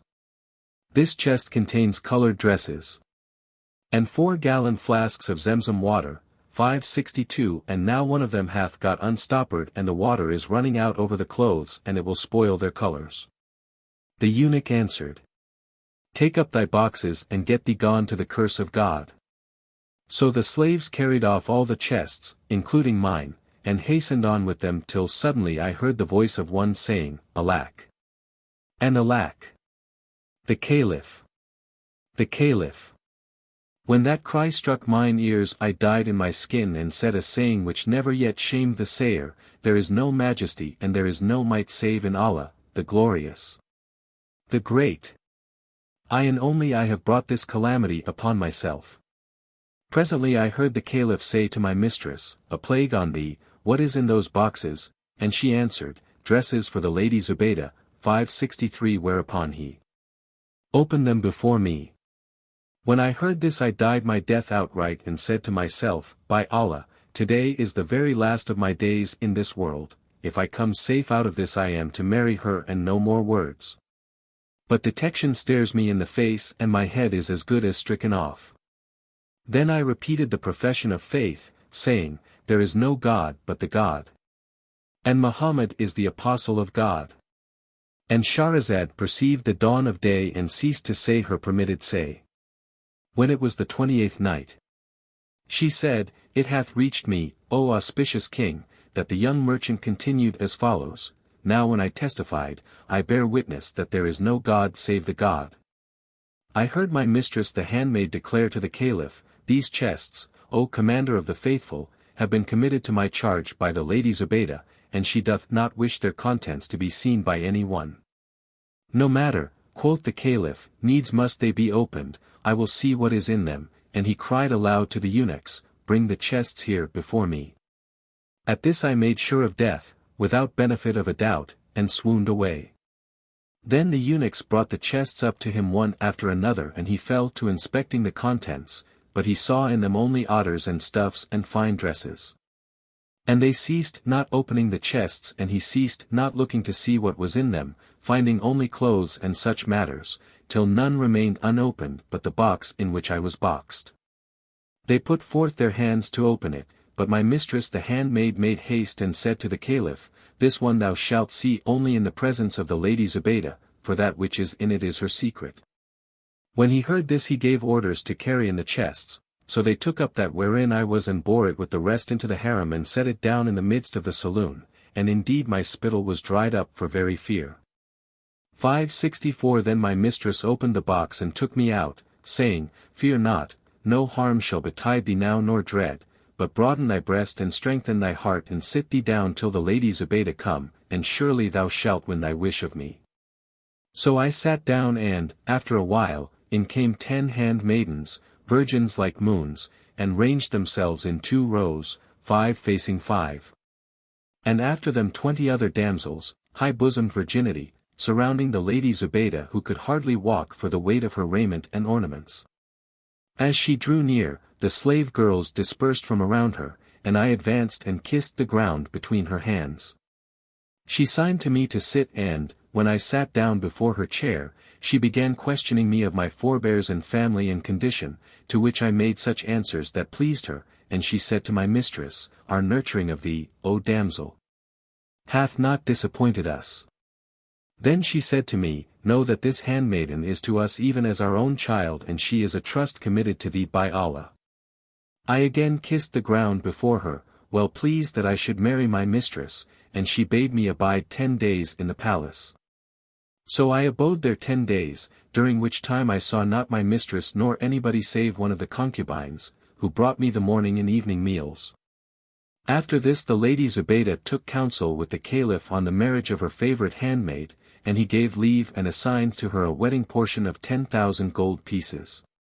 So the Lady Zubaydah sent for the Qazi and witnesses who wrote our marriage contract, after which the women made ready sweetmeats and rich viands and distributed them among all the Odas 565 of the harem. Thus they did other 10 days, at the end of which time my mistress went to the baths. 566 Meanwhile, they set before me a tray of food whereon were various meats, and among those dishes, which were enough to daze the wits, was a bowl of cumin ragout containing chicken's breasts, fricandoed 567 and flavored with sugar, pistachios, musk and rose water. Then, by Allah, fair sirs, I did not long hesitate, but took my seat before the ragout and fell to and ate of it till I could no more. After this I wiped my hands, but forgot to wash them. And sat till it grew dark, when the wax candles were lighted and the singing women came in with their tambourines and proceeded to display the bride in various dresses and to carry her in procession from room to room all round the palace, getting their palms crossed with gold. Then they brought her to me and disrobed her. When I found myself alone with her on the bed I embraced her, hardly believing in our union. But she smelt the strong odors of the ragout upon my hands and forthwith cried out with an exceeding loud cry, at which the slave girls came running to her from all sides. I trembled with alarm, unknowing what was the matter, and the girls asked her, What aileth thee, O our sister? She answered them, Take this mad man away from me, I had thought he was a man of sense. Quoth I to her, What makes thee think me mad? Quoth she, Thou madman, what made thee eat of cumin ragout and forget to wash thy hand? By Allah, I will requite thee for thy misconduct. Shall the like of thee come to bed with the like of me with unclean hands? 568 Then she took from her side a plaited scourge and came down with it on my back and the place where I sit till her forearms were benumbed and I fainted away from the much beating. When she said to the handmaids, Take him and carry him to the chief of police, that he may strike off the hand wherewith he ate of the cumin ragout, and which he did not wash. When I heard this I said, There is no majesty and there is no might save in Allah. Wilt thou cut off my hand, because I ate of a cumin ragout and did not wash? The handmaidens also interceded with her and kissed her hand saying, O our sister, this man is a simpleton, punish him not for what he hath done this nonce. But she answered, By Allah, there is no help but that I dock him of somewhat, especially the offending member. Then she went away and I saw no more of her for 10 days, during which time she sent me meat and drink by a slave girl who told me that she had fallen sick from the smell of the cumin ragout. After that time she came to me and said, O black of face, 569 I will teach thee how to eat cumin ragout without washing thy hands. Then she cried out to the handmaids, who pinioned me. And she took a sharp razor and cut off my thumbs and great toes, even as you see, O fair assembly. Thereupon I swooned away, and she sprinkled some powder of healing herbs upon the stumps, and when the blood was staunched, I said, "Never again will I eat of cumin ragout without washing my hands 40 times with potash and 40 times with galangale and 40 times with soap." And she took of me an oath and bound me by a covenant to that effect.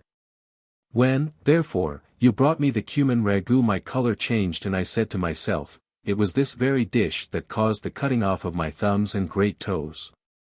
And, when you forced me, I said, needs must I fulfill the oath I have sworn. And what befell thee after this? Asked those present, and he answered, when I swore to her, her anger was appeased and I slept with her that night. We abode thus a while till she said to me one day, verily the palace of the Caliph is not a pleasant place for us to live in, and none ever entered it save thyself, and thou only by grace of the Lady Zubaydah. Now she hath given me 50,000 dinars, adding, take this money and go out and buy us a fair dwelling house. So I fared forth and bought a fine and spacious mansion, whither she removed all the wealth she owned and what riches I had gained in stuffs and costly rarities. Such is the cause of the cutting off of my thumbs and great toes. We ate, continued the Reeve, and were returning to our homes when there befell me with the hunchback that thou wottest of. This then is my story, and peace be with thee. Quoth the king. This story is on no wise more delectable than the story of the hunchback, nay, it is even less so, and there is no help for the hanging of the whole of you. Then came forward the Jewish physician and kissing the ground said, O king of the age, I will tell thee an history more wonderful than that of the hunchback.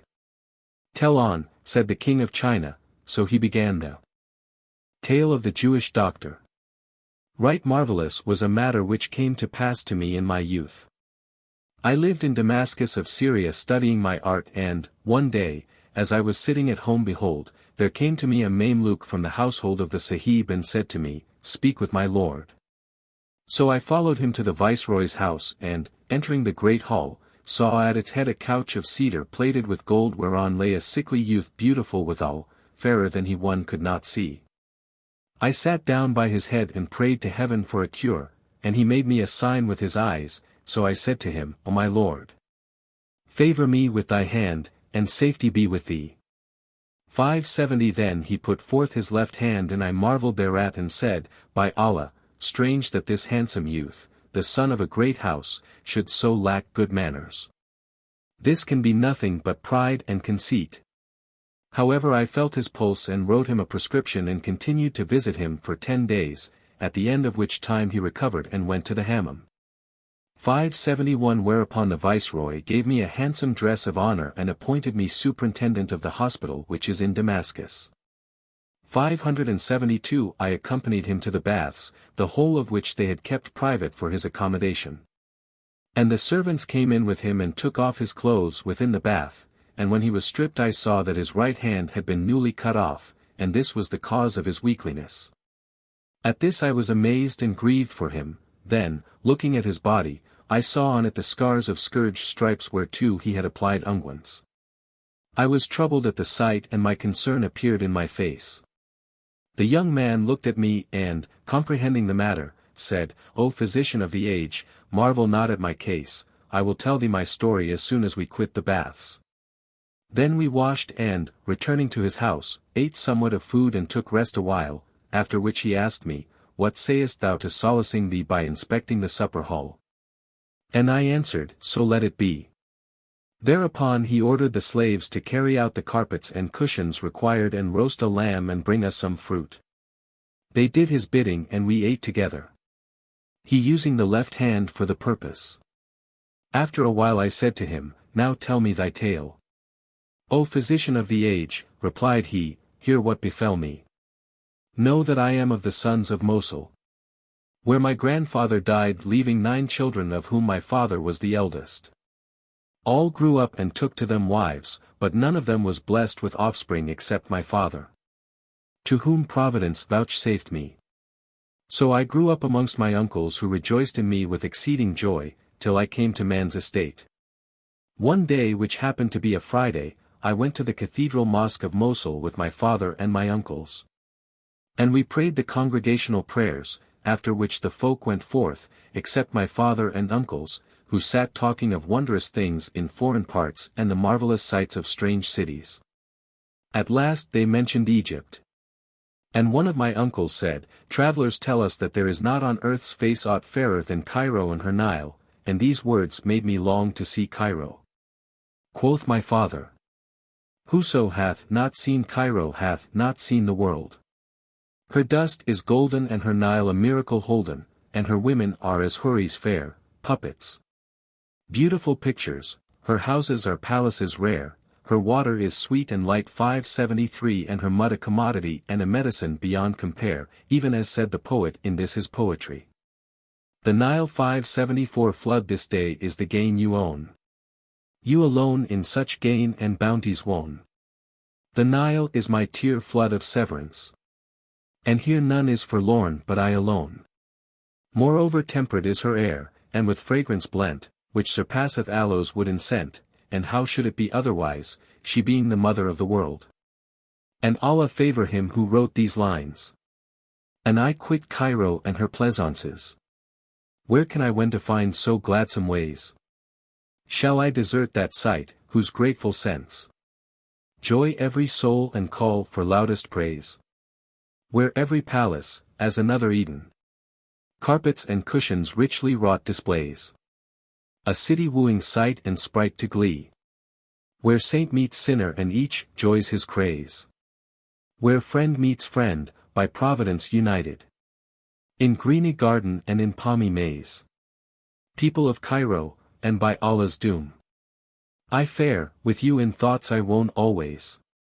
Whisper not Cairo in the ear of Zephyr. Lest for her like of garden scents he reave her. 575.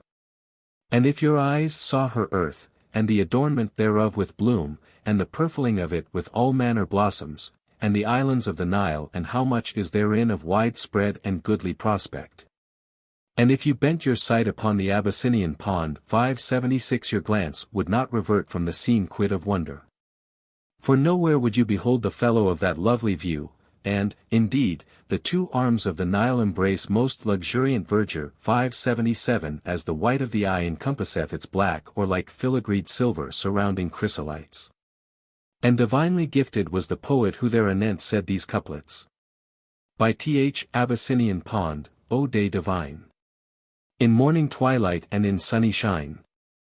The water prisoned in its verdurous walls. Like saber flashes before shrinking eyne.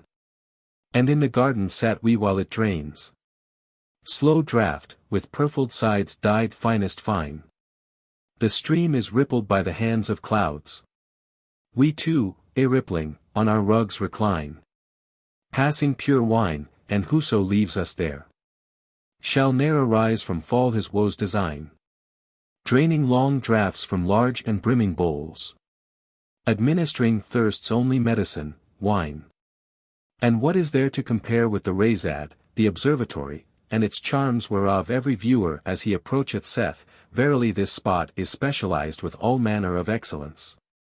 And if thou speak of the night of Nile full 578 give the rainbow and distribute it, 579 and if thou behold the garden at eventide, with the cool shade sloping far and wide, a marvel thou wouldst see and wouldst incline to Egypt in ecstasy. And wert thou by Cairo's riverside 580 when the sun is sinking and the stream dons mail coat and habergeon 581 over its other vestments, thou wouldst be quickened to new life by its gentle zephyrs and by its all-sufficient shade. So spake he and the rest fell to describing Egypt and her Nile. As I heard their accounts, my thoughts dwelt upon the subject and when, after talking their fill, all arose and went their ways, I lay down to sleep that night, but sleep came not because of my violent longing for Egypt. And neither meat pleased me nor drink. After a few days my uncles equipped themselves for a trade journey to Egypt. And I wept before my father till he made ready for me fitting merchandise, and he consented to my going with them, saying however, let him not enter Cairo, but leave him to sell his wares at Damascus. So I took leave of my father and we fared forth from Mosul and gave not over travelling till we reached Aleppo 582 where we halted certain days. Then we marched onwards till we made Damascus, and we found her a city as though she were a paradise, abounding in trees and streams and birds and fruits of all kinds. We alighted at one of the khans, where my uncles tarried a while selling and buying, and they bought and sold also on my account, each dirham turning a profit of 5 on prime cost, which pleased me mightily. After this they left me alone and set their faces Egyptwards, whilst I abode at Damascus, where I had hired from a jeweller, for 2 dinars a month, a mansion 583 whose beauties would beggar the tongue. Here I remained, eating and drinking and spending what monies I had in hand till, one day, as I was sitting at the door of my house, behold, there came up a young lady clad in costliest raiment. Never saw my eyes richer. I winked 584 at her, and she stepped inside without hesitation and stood within. I entered with her and shut the door upon myself and her. Whereupon she raised her face veil and threw off her mantilla, when I found her like a pictured moon of rare and marvellous loveliness, and love of her gat hold of my heart. So I rose and brought a tray of the most delicate eatables and fruits and whatso befitted the occasion, and we ate and played, and after that we drank till the wine turned our heads. Then I lay with her the sweetest of nights, and in the morning I offered her 10 gold pieces, when her face lowered and her eyebrows wrinkled, and shaking with wrath she cried, Fie upon thee, O my sweet companion! Dost thou deem that I covet thy money? Then she took out from the bosom of her shift 585 15 dinars and, laying them before me, said, By Allah! Unless thou take them I will never come back to thee. So I accepted them, and she said to me, O my beloved! Expect me again in 3 days' time, when I will be with thee between sunset and supper tide, and do thou prepare for us with these dinars the same entertainment as yesternight. So saying, she took leave of me and went away, and all my senses went with her. On the 3rd day she came again, clad in stuff weft with gold wire, and wearing raiment and ornaments finer than before. I had prepared the place for her ere she arrived, and the repast was ready, so we ate and drank and lay together, as we had done, till the morning, when she gave me other 15 gold pieces and promised to come again after 3 days. Accordingly, I made ready for her, and, at the appointed time, she presented herself more richly dressed than on the first and second occasions, and said to me, O my lord, am I not beautiful? Yea, by Allah thou art. Answered I, and she went on, Wilt thou allow me to bring with me a young lady fairer than I, and younger in years, that she may play with us and thou, and she may laugh and make merry and rejoice her heart? For she hath been very sad this long time past, and hath asked me to take her out and let her spend the night abroad with me. Yea, by Allah! I replied, and we drank till the wine turned our heads and slept till the morning, when she gave me other 15 dinars, saying, Add something to thy usual provision on account of the young lady who will come with me. Then she went away, and on the 4th day I made ready the house as usual, and soon after sunset behold, she came, accompanied by another damsel carefully wrapped in her mantilla. They entered and sat down. And when I saw them I repeated these verses. How dear is our day and how lucky our lot! When the cynic's away with his tongue malign. When love and delight and the swimming of head send cleverness trotting, the best boon of wine. When the full moon shines from the cloudy veil, and the branchlet sways in her greens that shine. When the red rose mantles in freshest cheek, and Narcissus 586 opeth his love's sick eyne. When pleasure with those I love is so sweet. When friendship with those I love is complete. I rejoiced to see them, and lighted the candles after receiving them with gladness and delight. They doffed their heavy outer dresses, and the new damsel uncovered her face when I saw that she was like the moon at its full. Never beheld I aught more beautiful. Then I rose and set meat and drink before them, and we ate and drank. And I kept giving mouthfuls to the newcomer, crowning her cup and drinking with her till the first damsel, waxing inwardly jealous, asked me, By Allah, is she not more delicious than I? Whereto I answered, Ay, by the Lord. It is my wish that thou lie with her this night, for I am thy mistress, but she is our visitor. Upon my head be it.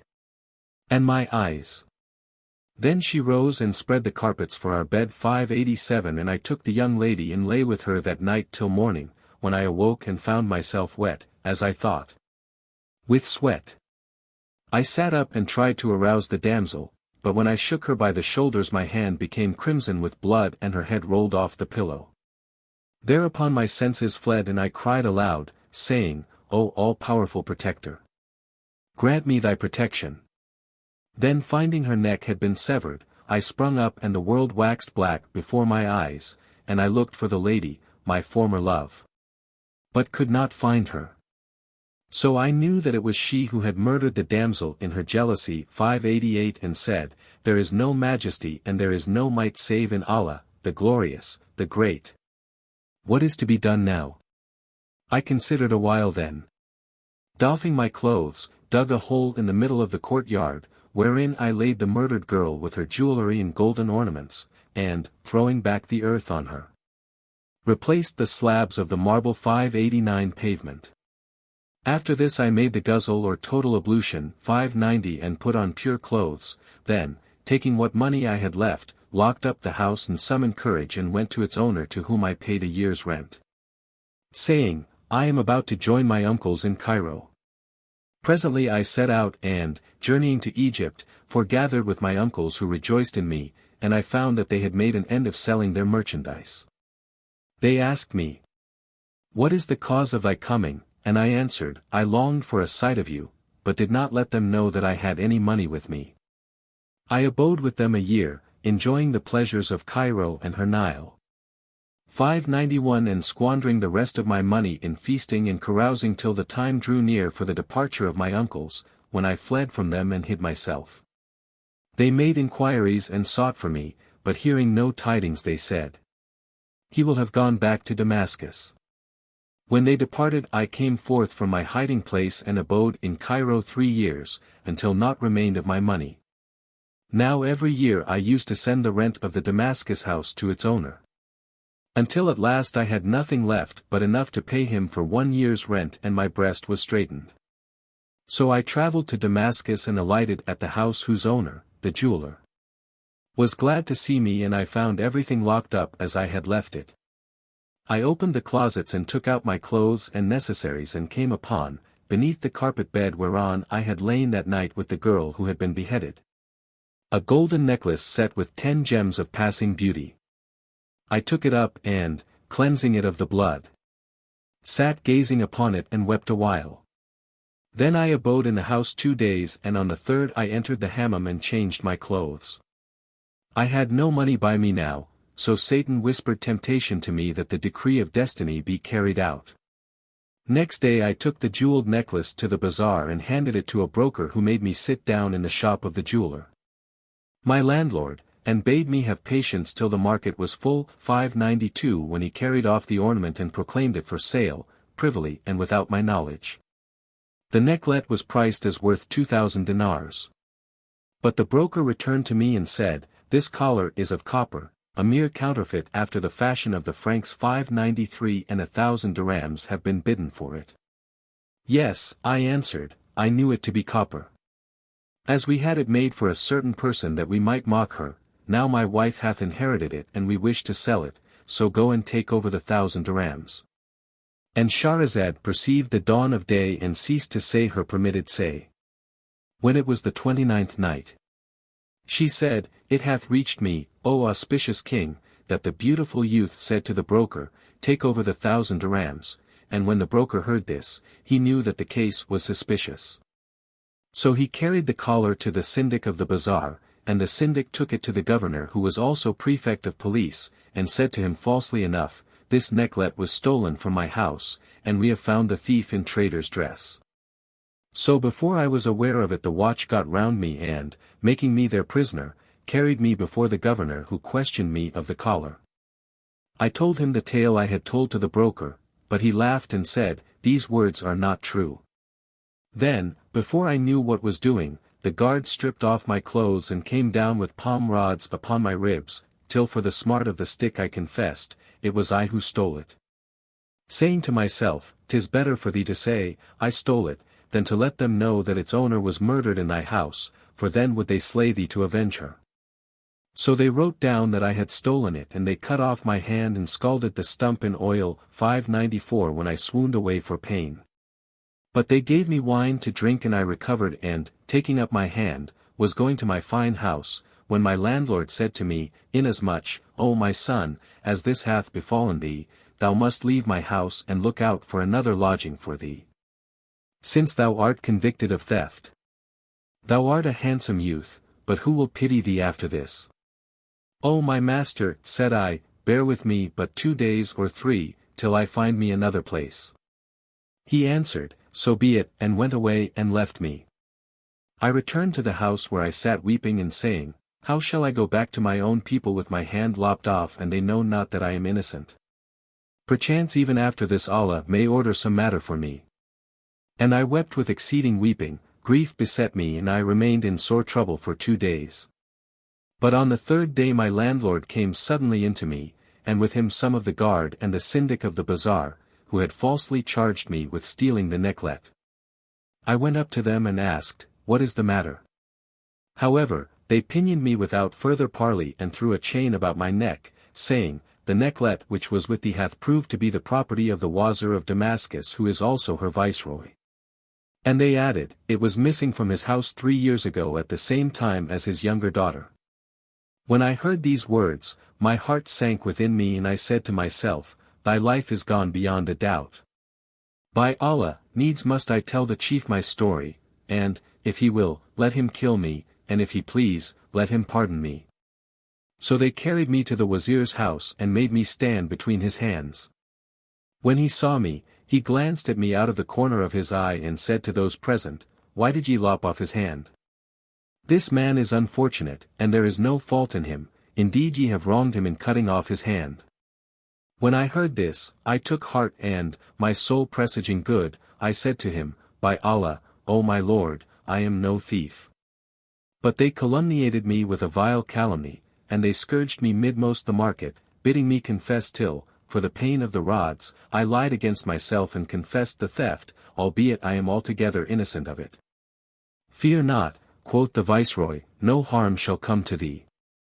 Then he ordered the syndic of the bazaar to be imprisoned and said to him, give this man the blood money for his hand, and, if thou delay I will hang thee and seize all thy property.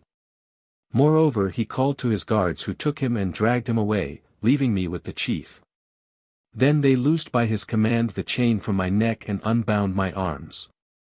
And he looked at me, and said, O my son, be true with me, and tell me how this necklace came to thee. And he repeated these verses. Truth best befits thee, albeit truth shall bring thee to burn on the threatened fire. By Allah, O my Lord, answered I will tell thee nothing but the truth. Then I related to him all that had passed between me and the first lady, and how she had brought me the second and had slain her out of jealousy, and I detailed for him the tale to its full. When he heard my story, he shook his head and struck his right hand upon the left, 595 and putting his kerchief over his face wept a while and then repeated. I see the woes of the world abound. And worlding sick with spleen and teen. There's one who the meeting of two shall part. And who part not are few and far between. Then he turned to me and said, Know, O my son, that the elder damsel who first came to thee was my daughter whom I used to keep closely guarded. When she grew up, I sent her to Cairo and married her to her cousin, my brother's son. After a while he died and she came back, but she had learnt wantonness and ungraciousness from the people of Cairo. 596 So she visited thee 4 times and at last brought her younger sister. Now they were sisters german and much attached to each other. And, when that adventure happened to the elder, she disclosed her secret to her sister who desired to go out with her. So she asked thy leave and carried her to thee. After which she returned alone and, finding her weeping, I questioned her of her sister, but she said, I know nothing of her. However, she presently told her mother privily of what had happened and how she had cut off her sister's head and her mother told me. Then she ceased not to weep and say, By Allah, I shall cry for her till I die. Nor did she give over mourning till her heart broke and she died, and things fell out after that fashion. See then, O my son, what hath come to pass. And now I desire thee not to thwart me in what I am about to offer thee, and it is that I purpose to marry thee to my youngest daughter, for she is a virgin and born of another mother. 597 And I will take no dower of thee but, on the contrary, will appoint thee an allowance, and thou shalt abide with me in my house in the stead of my son. So be it, I answered, and how could I hope for such good fortune? Then he sent at once for the Qazi and witnesses, and let write my marriage contract with his daughter, and I went in to her. Moreover, he got me from the syndic of the bazaar a large sum of money, and I became in high favor with him. During this year news came to me that my father was dead, and the Wazir dispatched a courier, with letters bearing the royal sign manual, to fetch me the money which my father had left behind him, and now I am living in all the solace of life. Such was the manner of the cutting off my right hand. I marveled at his story, continued the Jew, and I abode with him 3 days, after which he gave me much wealth, and I set out and travelled eastward till I reached this your city, and the sojourn suited me right well. So I took up my abode here, and there befell me what thou knowest with the hunchback. Thereupon the king of China shook his head 598 and said, This story of thine is not stranger and more wondrous and marvellous and delectable than the tale of the hunchback, and so needs must I hang the whole number of you. However, there yet remains the tailor, who is the head of all the offence, and he added, O tailor, if thou canst tell me anything more wonderful than the story of the hunchback, I will pardon you all your offences. Thereupon the man came forward and began to tell the tale of the tailor. Know, O king of the age, that most marvellous was that which befell me but yesterday, before I foregathered with the hunchback. It so chanced that in the early day I was at the marriage feast of one of my companions, who had gotten together in his house some 20 of the handicraftsmen of this city. Amongst them tailors and silk spinners and carpenters and others of the same kidney. As soon as the sun had risen, they set food 599 before us that we might eat, when behold, the master of the house entered, and with him a foreign youth and a well-favored of the people of Baghdad, wearing clothes as handsome could be. And he was of right comely presence, save that he was lame of one leg. He came and saluted us, and we stood up to receive him, but when he was about to sit down he espied amongst us a certain man which was a barber. Whereupon he refused to be seated and would have gone away. But we stopped him, and our host also stayed him, making oath that he should not leave us, and asked him, What is the reason of thy coming in and going out again at once? Whereto he answered, By Allah, O my lord, do not hinder me, for the cause of my turning back is yon barber of bad omen, 600 yon black o face, yon ne'er do well. When the housemaster heard these words he marvelled with extreme marvel, and said, How cometh this young man, who haileth from Baghdad, to be so troubled and perplexed about this barber? Then we looked at the stranger and said, Explain the cause of thine anger against the barber. O fair company, quoth the youth. There befell me a strange adventure with this barber in Baghdad, which is my native city. He was the cause of the breaking of my leg and of my lameness, and I have sworn never to sit in the same place with him, nor even tarry in any town where he happens to abide, and I have bidden adieu to Baghdad and travelled far from it and came to stay in this your city, yet I have hardly passed one night before I meet him again. But not another day shall go by ere I fare forth from here. Said we to him, Allah upon thee, tell us the tale, and the youth replied, the barber changing colour from brown to yellow as he spoke, Know, O fair company, that my father was one of the chief merchants of Baghdad. And Almighty Allah had blessed him with no son but myself. When I grew up and reached man's estate, my father was received into the mercy of Allah, whose name be exalted, and left me money in eunuchs, servants and slaves, and I used to dress well and diet well. Now Allah had made me a hater of womankind, and one day, as I was walking along a street in Baghdad, a party of females met me face to face in the footway, so I fled from them and, entering an alley which was no thoroughfare, sat down upon a stone bench at its other end.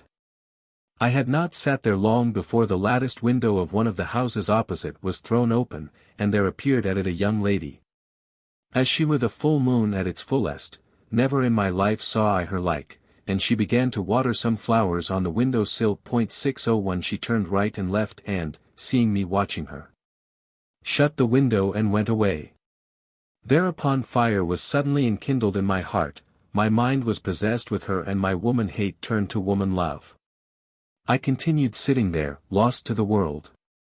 Till sunset, when lo! The Qazi of the city came riding by with his slaves before him and his eunuchs behind him. And dismounting entered the house in which the damsel had appeared. By this I knew that he was her father, so I went home sorrowful and cast myself upon my carpet bed in grief. Then my handmaids flocked in and sat about me, unknowing what ailed me, but I addressed no speech to them, and they wept and wailed over me. Presently in came an old woman who looked at me and saw with a glance what was the matter with me, so she sat down by my head and spoke me fair, saying, "O my son, tell me all about it and I will be the means of thy union with her." 602 So I related to her what had happened and she answered, "O my son, this one is the daughter of the Qazi of Baghdad who keepeth her in the closest seclusion, and the window where thou sawest her is her floor, whilst her father occupies the large saloon in the lower story. She is often there alone and I am wont to visit at the house, so thou shalt not win to her save through me. Now set thy wits to work and be of good cheer." With these words she went away and I took heart at what she said and my people rejoiced that day, seeing me rise in the morning safe and sound. By and by the old woman returned looking chopfallen 603 and said, "O my son, do not ask me how I fared with her." When I told her that, she cried at me, "If thou hold not thy peace, O hag of ill omen, and leave not such talk, I will entreat thee as thou deservest and do thee die by the foulest of deaths." But needs must I have at her a second time. 604 When I heard this it added ailment to my ailment and the neighbors visited me and judged that I was not long for this world, but after some days. The old woman came to me and, putting her mouth close to my ear, whispered, "O my son, I claim from thee the gift of good news." With this my soul returned to me and I said, "Whatever thou wilt shall be thine." Thereupon she began.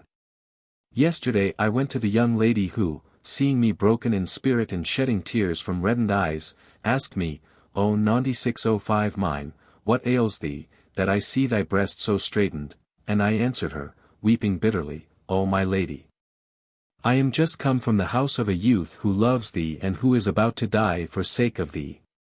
Quoth she, and her heart was softened, 'And who is this youth of whom thou speakest?' And quoth I, 'He is to me as a son and the fruit of my vitals. He saw thee, some days ago, at the window watering thy flowers and espying thy face and wrists he fell in love at first sight. I let him know what happened to me the last time I was with thee. Whereupon his ailment increased, he took to the pillow and he is not now but a dead man, and no doubt whatever of it.' At this she turned pale and asked, 'All this for my sake?' And I answered, 'Aye. By Allah, 606 What wouldst thou have me do?' Said she, 'Go back to him and greet him for me and tell him that I am twice more heartsick than he is. And on Friday, before the hour of public prayer, bid him here to the house. And I will come down and open the door for him. Then I will carry him up to my chamber and foregather with him for a while, and let him depart before my father return from the mosque.'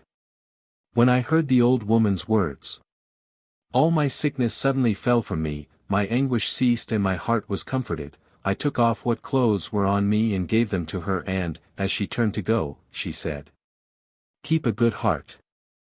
I have not a jot of sorrow left.' I replied, 'My household and intimates rejoiced in my recovery and I abode thus till Friday, when behold, the old woman came in and asked me how I did. To which I answered that I was well and in good case. Then I donned my clothes and perfumed myself and sat down to await the congregation going into prayers, that I might betake myself to her. But the old woman said to me, 'Thou hast time and to spare, so thou wouldst do well to go to the hammam and have thy hair shaven off, especially after thy ailment, so as not to show traces of sickness.' 'This were the best way,' answered I have just now bathed in hot water. But I will have my head shaved.' Then I said to my page, 'Go to the bazaar and bring me a barber. A discreet fellow and one not inclined to meddling or impertinent curiosity or likely to split my head with his excessive talk.' 607 The boy went out at once and brought back with him this wretched old man, this Shaykh of ill omen. When he came in he saluted me and I returned his salutation, Then quoth he, of a truth I see thee thin of body, and quoth I have been ailing. He continued, Allah drive far away from thee thy woe and thy sorrow and thy trouble and thy distress. Allah grant thy prayer, said I. He pursued, all gladness to thee, O my master. For indeed recovery is come to thee. Dost thou wish to be pulled or to be blooded? Indeed it was a tradition of Ibn Abbas 608, Allah accept of him, that the apostle said, Whoso cutteth his hair on a Friday, the Lord shall avert from him 70 calamities, and again is related of him also that he said, Cupping on a Friday keepeth from loss of sight and a host of diseases. Leave this talk, I cried, come. Shave me my head at once for I can't stand it. So he rose and put forth his hand in most leisurely way and took out a kerchief and unfolded it. And lo! It contained an astrolabe 609 with 7 parallel plates mounted in silver. Then he went to the middle of the court and raised head and instrument towards the sun's rays and looked for a long while. When this was over, he came back and said to me, Know that there have elapsed of this our day, which be Friday. And this Friday be the 10th of the month Safar in the 653rd year since the Hijrah or flight of the Apostle, on whom be the bestest of blessings and peace, and the 7320th year of the era of Alexander. 8 degrees and 6 minutes. Furthermore the ascendant of this our day is, according to the exactest science of computation, the planet Mars, and it so happeneth that Mercury is in conjunction with him, denoting an auspicious moment for hair cutting, and this also maketh manifest to me that thou desires union with a certain person and that your intercourse will not be propitious.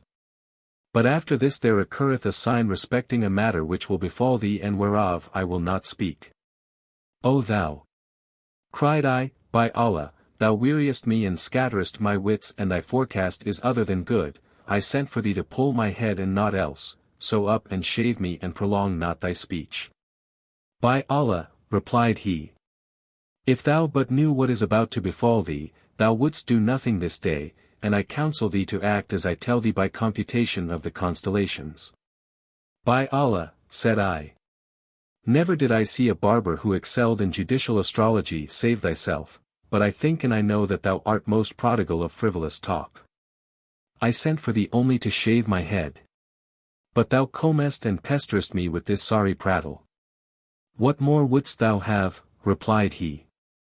Allah hath bounteously bestowed on thee a barber who is an astrologer, one learned in alchemy and white magic, 610 syntax, grammar, and lexicology, the arts of logic, rhetoric and elocution, mathematics, arithmetic and algebra, astronomy, astromancy and geometry, theology, the traditions of the Apostle and the commentaries on the Quran.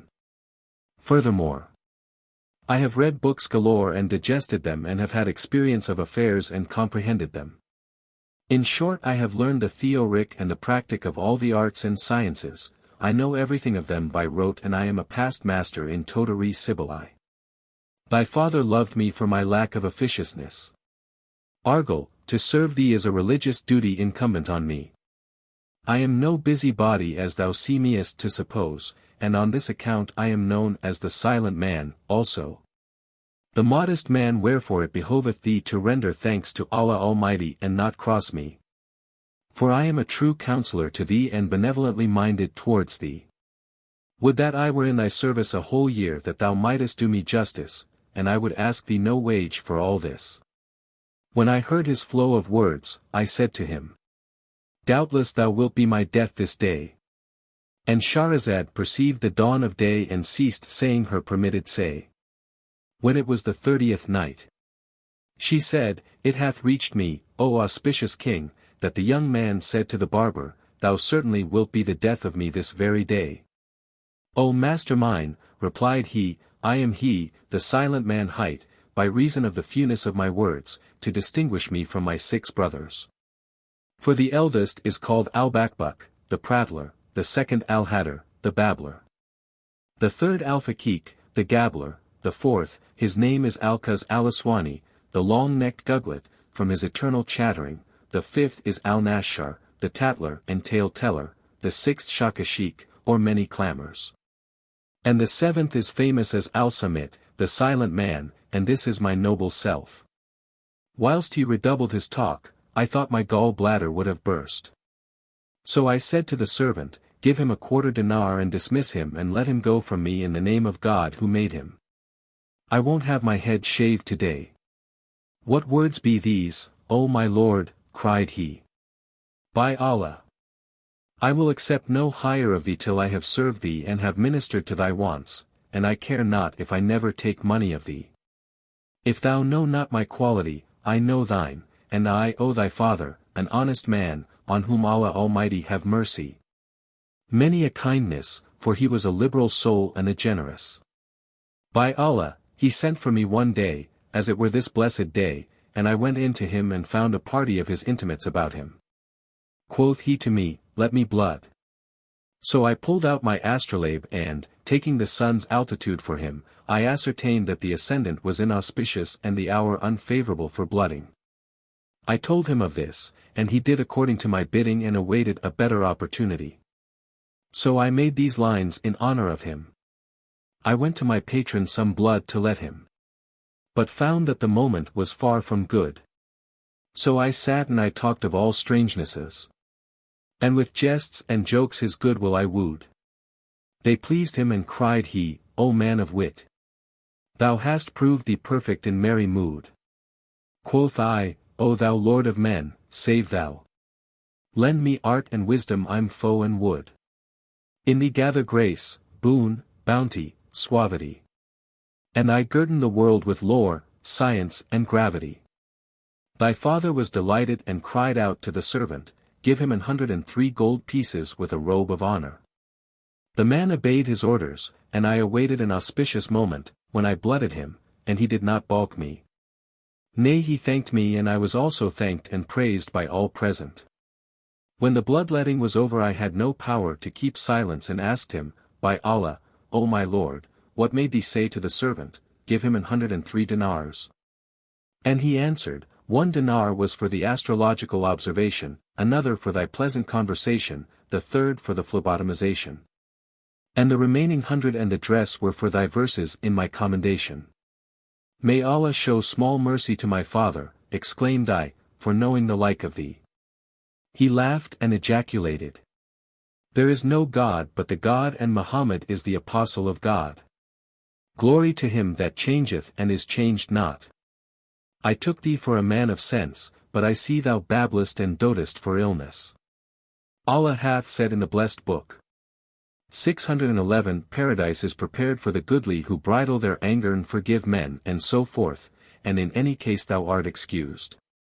Yet I cannot conceive the cause of thy hurry and flurry, and thou must know that thy father and thy grandfather did nothing without consulting me. And indeed it hath been said truly enough, let the adviser be prized, and, there is no vice in advice, and it is also said in certain saws, whoso hath no counselor elder than he, will never himself an elder be, 6:12 and the poet says. Whatever needful thing thou undertake, consult th experienced and contraire him not. And indeed thou shalt never find a man better versed in affairs than I, and I am here standing on my feet to serve thee. I am not vexed with thee, why shouldest thou be vexed with me? But whatever happen I will bear patiently with thee in memory of the much kindness thy father shewed me. By Allah, cried I, O thou with tongue long as the tail of a jackass, thou persistest in pestering me with thy prate and thou becomest more longsome in thy long speeches, when all I want of thee is to shave my head and wend thy way. Then he lathered my head saying, I perceive thou art vexed with me, but I will not take it ill of thee, for thy wit is weak and thou art but a laddie. It was only yesterday I used to take thee on my shoulder 6:13 and carry thee to school. O my brother, said I, for Allah's sake do what I want and go thy gait. And I rent my garments. 6:14 When he saw me do this he took the razor and fell to sharpening it and gave not over stropping it until my senses were well nigh leaving me. Then he came up to me and shaved part of my head, then he held his hand and then he said, O my Lord, haste is Satan's gate whilst patience is of Allah the Compassionate. But thou, O my master, I ken thou knowest not my rank.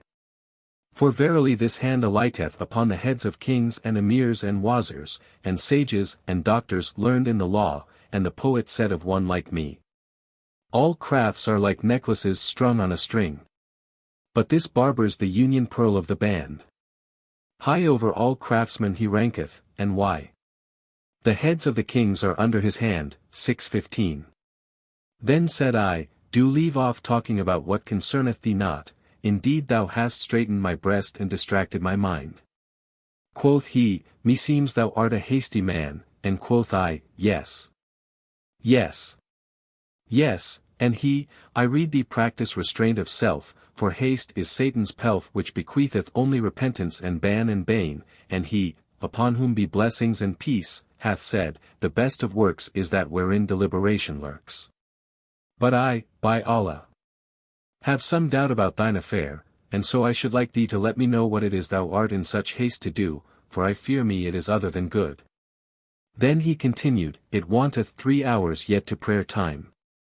But I do not wish to be in doubt upon this matter, nay, I must know the moment exactly, for truly, a guess shot in times of doubt, oft brings harm about.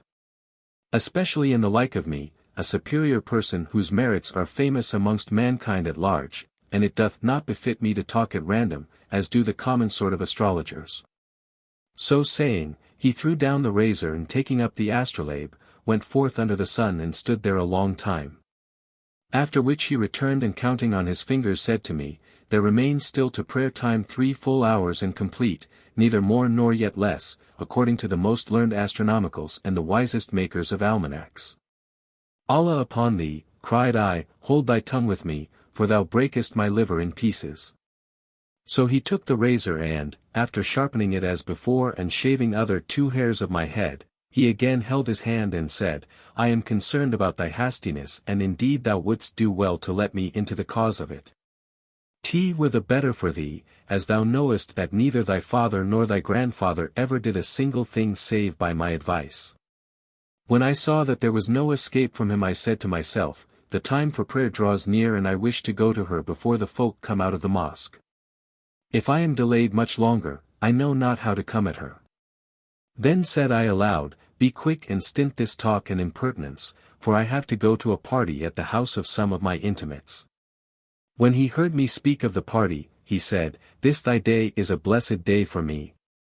In very sooth it was but yesterday I invited a company of my friends and I have forgotten to provide anything for them to eat. This very moment I was thinking of it, alas, how I shall be disgraced in their eyes.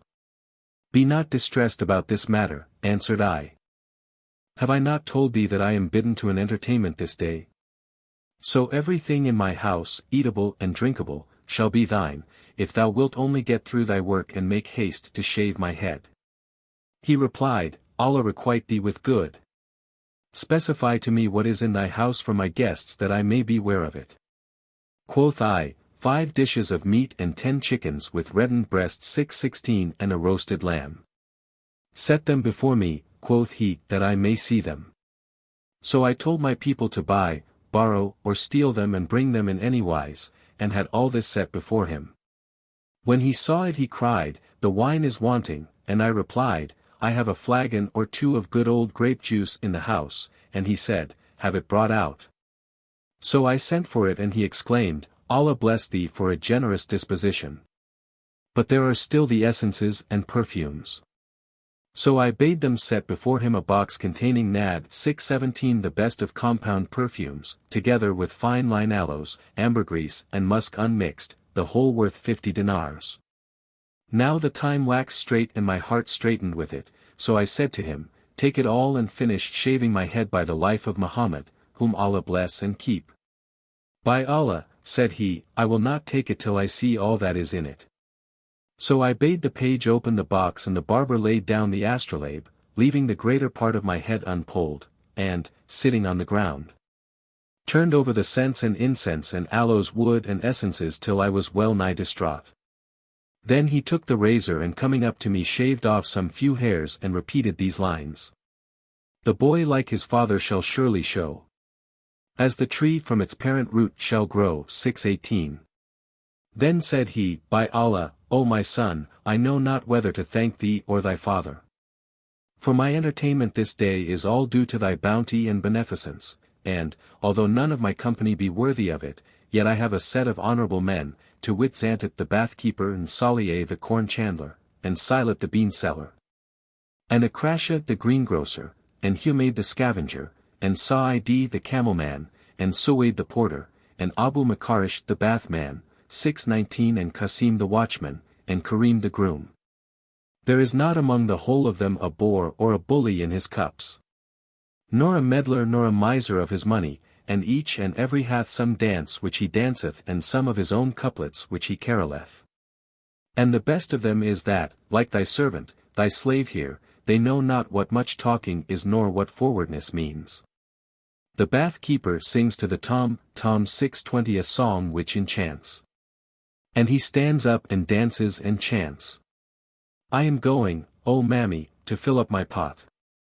As for the corn-chandler, he brings more skill to it than any. He dances and sings. O keener 621 O sweetheart, thou fallest not short. And he leaves no one's vitals sound for laughing at him.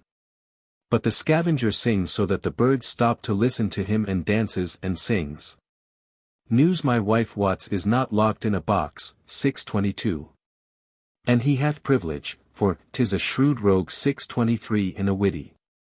And speaking of his excellence I am wont to say, my life for the scavenger. Right well I love him. Like a waving bough he is sweet to my sight. Fate joined us one night, when to him quoth I, the while I grew weak and love gained more might. Thy love burns my heart. And no wonder, quoth he, when the drawer of dung turns a stoker white 624. And indeed each is perfect in whatso can charm the wit with joy and jollity, adding presently, but hearing is not seeing. And indeed if thou make up thy mind to join us and put off going to thy friends, 'twill be better for us and for thee. The traces of illness are yet upon thee and haply thou art going among folk who be mighty talkers, men who commune together of what concerneth them not. Or there may be amongst them some forward fellow who will split thy head, and thou half thy size from sickness. This shall be for some other day, answered I, and laughed with heart angered. Finish thy work and go, in Allah Almighty's guard, to thy friends, for they will be expecting thy coming. O my lord, replied he, I seek only to introduce thee to these fellows of infinite mirth, the sons of men of worth, amongst whom there is neither procacity nor dicacity nor loquacity. For never, since I grew to years of discretion, could I endure to consort with one who asketh questions concerning what concerneth him not, nor have I ever frequented any save those who are, like myself, men of few words. In sooth if thou were to company with them or even to see them once, thou wouldst forsake all thy intimates. Allah fulfill thy joyance with them, said I, needs must I come amongst them some day or other. But he said, would it were this very day, for I had set my heart upon thy making one of us. Yet if thou must go to thy friends today, I will take these good things, wherewith thou hast honoured and favoured me, to my guests and leave them to eat and drink and not wait for me. Whilst I will return to thee in haste and accompany thee to thy little party, for there is no ceremony between me and my intimates to prevent my leaving them. Fear not, I will soon be back with thee and wend with thee whithersoever thou wendiest. There is no majesty and there is no might save in Allah, the glorious, the great. I shouted, go thou to thy friends and make merry with them, and do let me go to mine and be with them this day, for they expect me. But the barber cried, I will not let thee go alone, and I replied, the truth is none can enter where I am going save myself. He rejoined, I suspect that today thou art for an assignation with some woman, else thou hadst taken me with thee. Yet am I the right man to take, one who could aid thee to the end thou wishest. But I fear me thou art running after strange women and thou wilt lose thy life. For in this our city of Baghdad one cannot do anything in this line, especially on a day like Friday, our governor is an angry man and a mighty sharp blade. Shame on thee, thou wicked, bad, old man, cried I, be off. What words are these thou givest me? O cold of wit, 625 cried he, thou sayest to me what is not true and thou hidest thy mind from me, but I know the whole business for certain and I seek only to help thee this day with my best endeavor.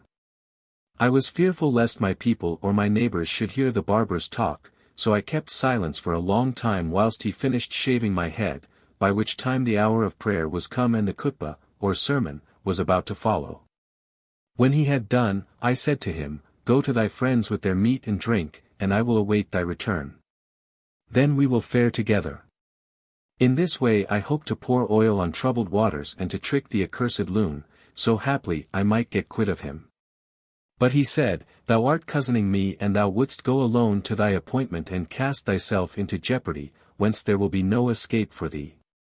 Now by Allah. And again by Allah. Do not go till I return, that I may accompany thee and watch the issue of thine affair. So be it, I replied, do not be long absent. Then he took all the meat and drink I had given him and the rest of it and went out of my house. But the accursed carle gave it in charge of a porter to carry to his home but hid himself in one of the alleys. As for me I rose on the instant, for the muezzins had already called the salam of Friday, the salutation to the apostle. 6:26 And I dressed in haste and went out alone and, hurrying to the street, took my stand by the house wherein I had seen the young lady. I found the old woman on guard at the door awaiting me, and went up with her to the upper story, the damsel's apartment. Hardly had I reached it when behold, the master of the house returned from prayers and entering the great saloon, closed the door.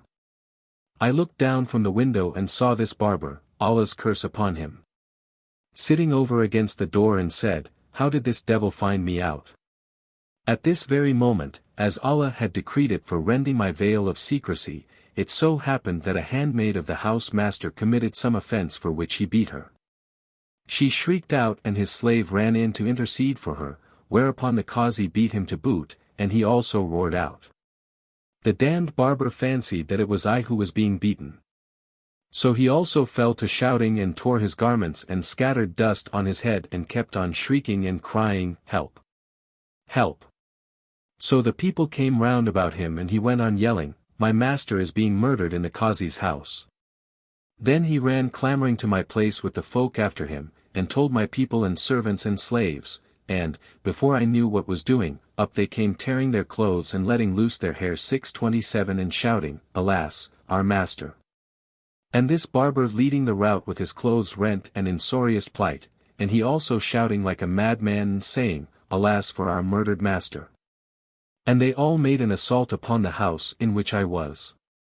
The Qazi, hearing the yells and the uproar at his door, said to one of his servants, See what is the matter, and the man went forth and returned and said, O my master, at the gate there are more than 10,000 souls what with men and women. And all crying out, Alas for our murdered master, and they keep pointing to our house.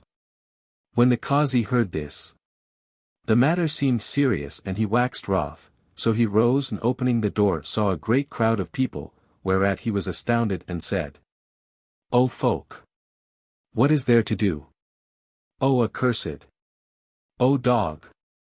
O hog! My servants replied, 'Tis thou who hast killed our master. Quoth he, O good folk! And what hath your master done to me that I should kill him? And Scheherazade perceived the dawn of day and ceased saying her permitted say.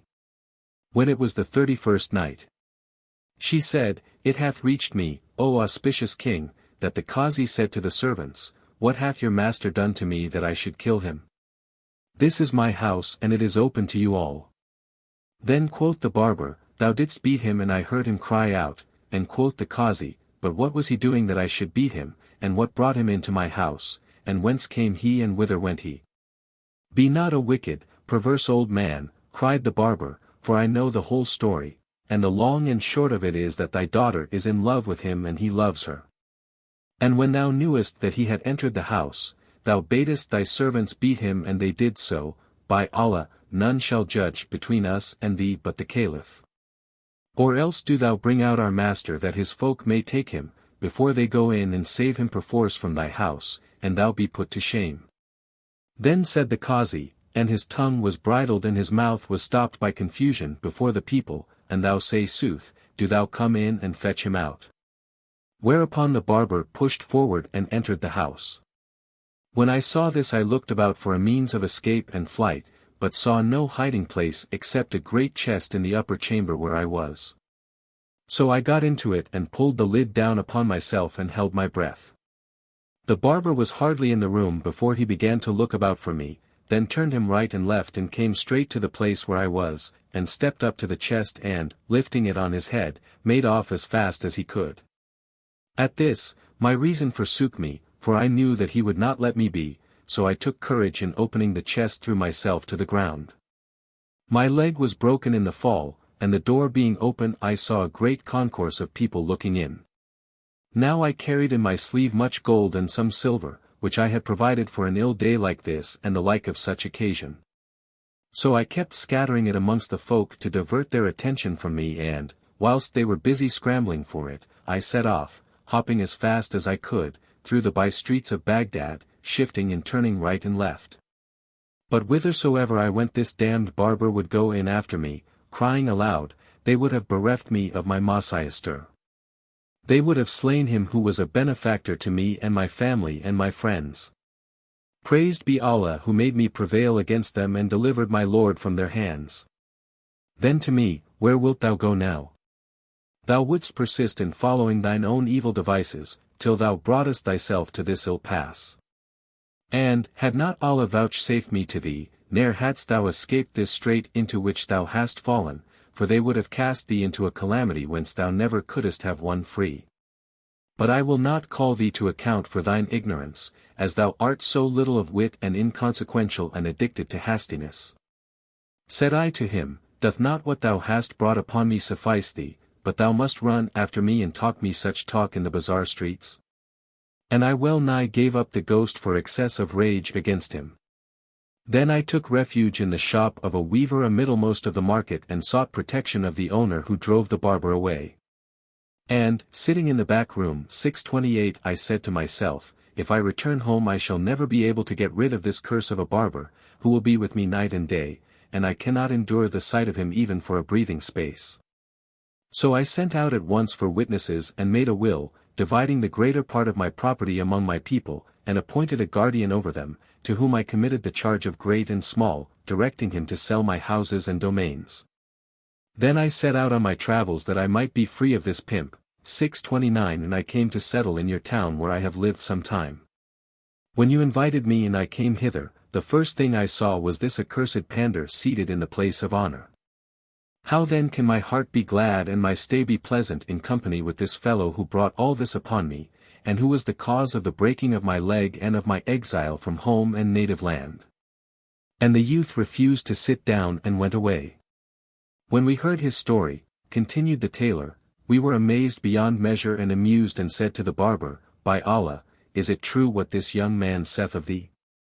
By Allah, replied he, I dealt thus by him of my courtesy and sound sense and generosity. Had it not been for me he had perished and none but I was the cause of his escape. Well it was for him that he suffered in his leg and not in his life. Had I been a man of many words, a meddler, a busybody, I had not acted thus kindly by him. But now I will tell you a tale which befell me, that you may be well assured I am a man sparing of speech in whom is no forwardness and a very different person from those 6 brothers of mine, and this it is. The barber's tale of himself. I was living in Baghdad during the times of Al-Mustansir Billah 630 son of Al-Mustazi Billah the then caliph, a prince who loved the poor and needy and companied with the learned and pious. One day it happened to him that he was wroth with 10 persons, highwaymen who robbed on the caliph's highway, and he ordered the prefect of Baghdad to bring them into the presence on the anniversary of the great festival.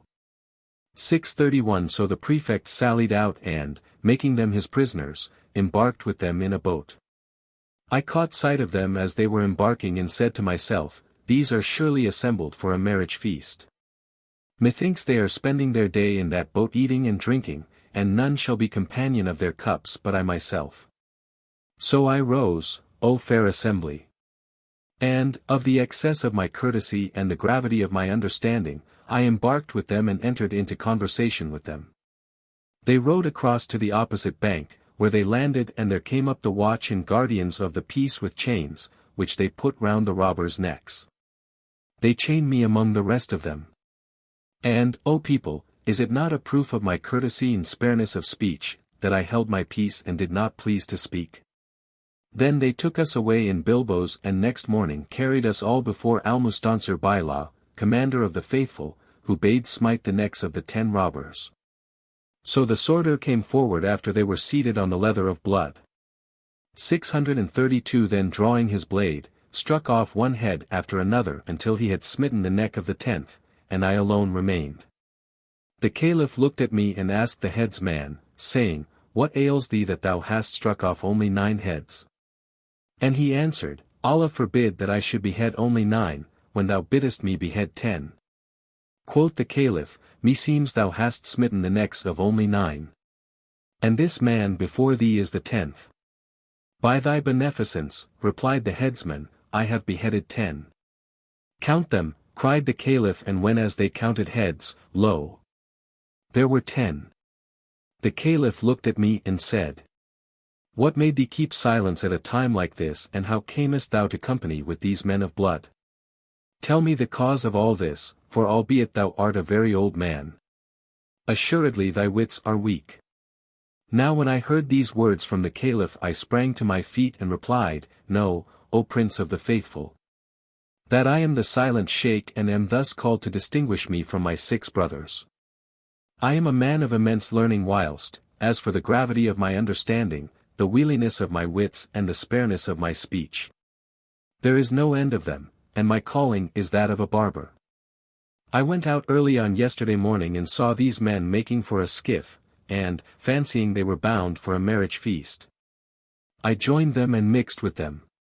After a while up came the watch and guardians of the peace, who put chains round their necks and round mine with the rest, but, in the excess of my courtesy, I held my peace and spake not a word, nor was this other but generosity on my part. They brought us into thy presence. And thou gavest an order to smite the necks of the 10, yet did I not make myself known to thee and remain silent before the sworder. Purely of my great generosity and courtesy which led me to share with them in their death. But all my life long have I dealt thus nobly with mankind. And they requite me the foulest and evilest requital. When the Caliph heard my words and knew that I was a man of exceeding generosity and of very few words, one in whom is no forwardness, as this youth would have it whom I rescued from mortal risk and who hath so scurvily repaid me, he laughed with excessive laughter till he fell upon his back. Then said he to me, O silent man! Do thy 6 brothers favor thee in wisdom and knowledge and spareness of speech? I replied, Never were they like me. Thou puttiest reproach upon me, O commander of the faithful, and it becomes thee not to even my brothers with me, for of the abundance of their speech and their deficiency of courtesy and gravity, each one of them hath gotten some maim or other. One is a monocular, another palsied, a third stone blind, a fourth cropped of ears and nose and a 5th shorn of both lips, while the 6th is a hunchback and a cripple. And conceive not, O commander of the faithful, that I am prodigal of speech, but I must perforce explain to thee that I am a man of greater worth and fewer words than any of them.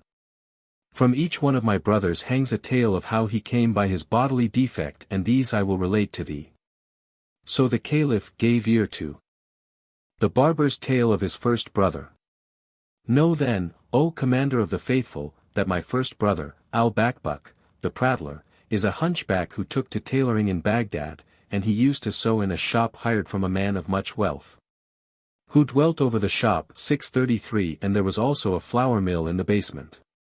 One day as my brother, the hunchback, was sitting in his shop a-tailoring, he chanced to raise his head and saw a lady like the rising full moon at a balconied window of his landlord's house, engaged in looking out at the passers-by. 634 When my brother beheld her, his heart was taken with love of her, and he passed his whole day gazing at her and neglected his tailoring till eventide. Next morning he opened his shop and sat him down to sew. But, as often as he stitched a stitch, he looked to the window and saw her as before, and his passion and infatuation for her increased. On the 3rd day as he was sitting in his usual place gazing on her, she caught sight of him and, perceiving that he had been captivated with love of her, laughed in his face. 635 And he smiled back at her. Then she disappeared and presently sent her slave girl to him with a bundle containing a piece of red flowered silk. The handmaid accosted him and said, My lady salameth to thee and desireth thee, of thy skill and good will, to fashion for her a shift of this piece and to sew it handsomely with thy best sewing. He replied, Hearkening and obedience. And shaped for her a chemise and finished sewing it the same day. When the morning morrowed the girl came back and said to him, My lady salameth to thee and asks how thou hast passed yesternight. For she hath not tasted sleep by reason of her heart being taken up with thee. Then she laid before him a piece of yellow satin and said, My lady biddeth thee cut her 2 pair of petticoat trousers out of this piece and sew them this very day. Hearkening and obedience, replied he, greet her for me with many greetings and say to her, Thy slave is obedient to thine order, so command him as thou wilt. Then he applied himself to cutting out and worked hard at sewing the trousers. And after an hour the lady appeared at the lattice and saluted him by signs, now casting down her eyes, then smiling in his face, and he began to assure himself that he would soon make a conquest. She did not let him stir till he had finished the 2 pair of trousers, when she withdrew and sent the handmaid to whom he delivered them, and she took them and went her ways. When it was night, he threw himself on his carpet bed, and lay tossing about from side to side till morning, when he rose and sat down in his place. Presently the damsel came to him and said, My master calleth for thee. Hearing these words he feared with exceeding fear, but the slave girl, seeing his affright, said to him, No evil is meant to thee, naught but good awaiteth thee. My lady would have thee make acquaintance with my lord. So my brother the tailor, rejoicing with great joy, went with her. And when he came into the presence of his landlord, the lady's husband, he kissed the ground before him, and the master of the house returned his greeting and gave him a great piece of linen saying, Shape me shirts out of this stuff and sew them well. And my brother answered, To hear is to obey. Thereupon he fell to work at once, snipping, shaping and sewing till he had finished 20 shirts by supper time, without stopping to taste food. The house master asked him, How much the wage for this? And he answered, 20 dirhams. So the gentleman cried out to the slave girl, Bring me 20 dirhams, and my brother spake not a word, but the lady signed, Take nothing from him, whereupon my brother said, By Allah I will take naught from thy hand. And he carried off his tailor's gear and returned to his shop, although he was destitute even to a red cent. 636 Then he applied himself to do their work, eating, in his zeal and diligence, but a bit of bread and drinking only a little water for 3 days. At the end of this time came the handmaid and said to him, What hast thou done?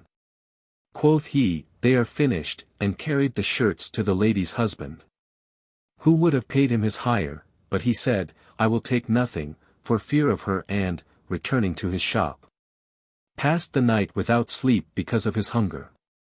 Now the dame had informed her husband how the case stood, my brother knowing naught of this, and the two had agreed to make him tailor for nothing, the better to mock and laugh at him. Next morning he went to his shop, and, as he sat there, the handmaid came to him and said, Speak with my master. So he accompanied her to the husband, who said to him, I wish thee to cut out for me 5 long-sleeved robes. 637 So he cut them out. 638 And took the stuff and went away. Then he sewed them and carried them to the gentleman, who praised his sewing and offered him a purse of silver. He put out his hand to take it, but the lady signed to him from behind her husband not to do so, and he replied, O my lord, there is no hurry. We have time enough for this. Then he went forth from the house meaner and meeker than a donkey, for verily 5 things were gathered together in him, viz., love, beggary, hunger, nakedness and hard labor. Nevertheless he heartened himself with the hope of gaining the lady's favors. When he had made an end of all their jobs, they played him another trick and married him to their slave girl, but on the night when he thought to go into her, they said to him, Lie this night in the mill, and tomorrow all will go well. My brother concluded that there was some good cause for this and night alone in the mill. Now the husband had set on the miller to make the tailor turn the mill, so when night was half spent the man came in to him and began to say, This bull of ours hath become useless and standeth still instead of going round, he will not turn the mill this night, and yet we have great store of corn to be ground. However, I'll yoke him perforce and make him finish grinding it before morning, as the folk are impatient for their flour. So he filled the hoppers with grain and, going up to my brother with a rope in his hand, tied it round his neck and said to him, "Gee up! Round with the mill! Thou, O bull, wouldst do nothing but grub and stale and dung." Then he took a whip and laid it on the shoulders and calves of my brother, who began to howl and bellow, but none came to help him, and he was forced to grind the wheat till hard upon dawn, when the house master came in and, seeing my brother still tethered to the yoke and the man flogging him, went away. At day-break the miller returned home and left him still yoked and half dead, and soon after in came the slave girl who unbound him, and said to him, "I and my lady are right sorry for what hath happened and we have borne thy grief with thee." But he had no tongue wherewith to answer her from excess of beating and mill turning. Then he retired to his lodging and behold, the clerk who had drawn up the marriage deed came to him 6:39 and saluted him, saying, "Allah give thee long life. May thy espousal be blessed. This face telleth of pleasant doings and dalliance and kissing and clipping from dusk to dawn. Allah grant the liar no peace, O thou thousandfold cuckold." My brother replied, "By Allah, I did nothing but turn the mill in the place of the bull all night till morning." "Tell me thy tale," quoth he, and my brother recounted what had befallen him and he said, "Thy star agrees not with her star, but an thou wilt I can alter the contract for thee," adding, "where lest another cheat be not in store for thee." And my brother answered him, "See if thou have not another contrivance."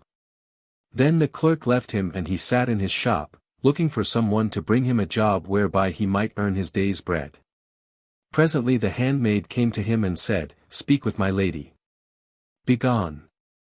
"O my good girl," replied he, "there shall be no more dealings between me and thy lady."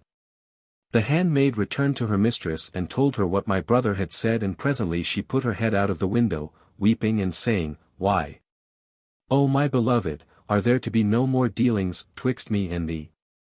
But he made her no answer. Then she wept and conjured him, swearing that all which had befallen him in the mill was not sanctioned by her and that she was innocent of the whole matter. When he looked upon her beauty and loveliness and heard the sweetness of her speech, the sorrow which had possessed him passed from his heart, he accepted her excuse and he rejoiced in her sight. So he saluted her and talked with her and sat tailoring a while, after which the handmaid came to him and said, "My mistress greeteth thee and informeth thee that her husband purposeth to lie abroad this night in the house of some intimate friends of his, so, when he is gone, do thou come to us and spend the night with my lady in delightsomest joyance till the morning." Now her husband had asked her, "How shall we manage to turn him away from thee?" And she answered, "Leave me to play him another trick and make him a laughing stock for all the town." But my brother knew naught of the malice of women. As soon as it was dusk, the slave girl came to him and carried him to the house. And when the lady saw him she said to him, "By Allah, O my lord, I have been longing exceedingly for thee." "By Allah," cried he, "kiss me quick before thou give me aught else." 6:40 Hardly had he spoken, when the lady's husband came in from the next room 6:41 and seized him, saying, "By Allah, I will not let thee go till I deliver thee to the chief of the town watch." My brother humbled himself to him, but he would not listen to him and carried him before the prefect, who gave him 100 lashes with a whip and, mounting him on a camel, promenaded him round about the city, whilst the guards proclaimed aloud, "This is his reward who violateth the harems of honorable men." Moreover, he fell off the camel and broke his leg and so became lame. Then the prefect banished him from the city, and he went forth unknowing whither he should wend, but I heard of him and fearing for him went out after him and brought him back secretly to the city and restored him to health and took him into my house where he still liveth. The caliph laughed at my story and said, "Thou hast done well, O Samit, O silent man, O spare of speech," and he bade me take a present and go away. But I said, I will accept not of thee except I tell thee what befell all my other brothers, and do not think me a man of many words. So the Caliph gave ear to the barber's tale of his second brother. Know, O Commander of the Faithful, that my second brother's name was Al-Haddar, that is the babbler, and he was the paralytic. Now it happened to him one day, as he was going about his business, that an old woman accosted him and said, Stop a little, my good man, that I may tell thee of somewhat which, if it be to thy liking, thou shalt do for me, and I will pray Allah to give thee good of it. My brother stopped, and she went on, I will put thee in the way of a certain thing, so thou not be prodigal of speech. On with thy talk, quoth he. And she, What sayest thou to handsome quarters and a fair garden with flowing waters, flowers blooming, and fruit growing, and old wine going, and a pretty young face whose owner thou mayest embrace from dark till dawn? If thou do whatso I bid thee, thou shalt see something greatly to thy advantage. And is all this in the world? Asked my brother. And she answered, Yes, and it shall be thine, so thou be reasonable and leave idle curiosity in many words, and do my bidding. I will indeed, O my lady, said he. How is it thou hast preferred me in this matter before all men, and what is it that so much pleaseth thee in me? Quoth she, Did I not bid thee be spare of speech? Hold thy peace and follow me. Know, that the young lady, to whom I shall carry thee, loveth to have her own way and hateth being thwarted and all who gainsay, so, if thou humour her, thou shalt come to thy desire of her. And my brother said, I will not cross her in anything. Then she went on, and my brother followed her, and hungering after what she described to him till they entered a fine large house, handsome and choicely furnished, full of eunuchs and servants and showing signs of prosperity from top to bottom. And she was carrying him to the upper story when the people of the house said to him, What dost thou here? But the old woman answered them, Hold your peace and trouble him not, he is a workman and we have occasion for him. Then she brought him into a fine great pavilion, with a garden in its midst, never eyes saw a fairer, and made him sit upon a handsome couch.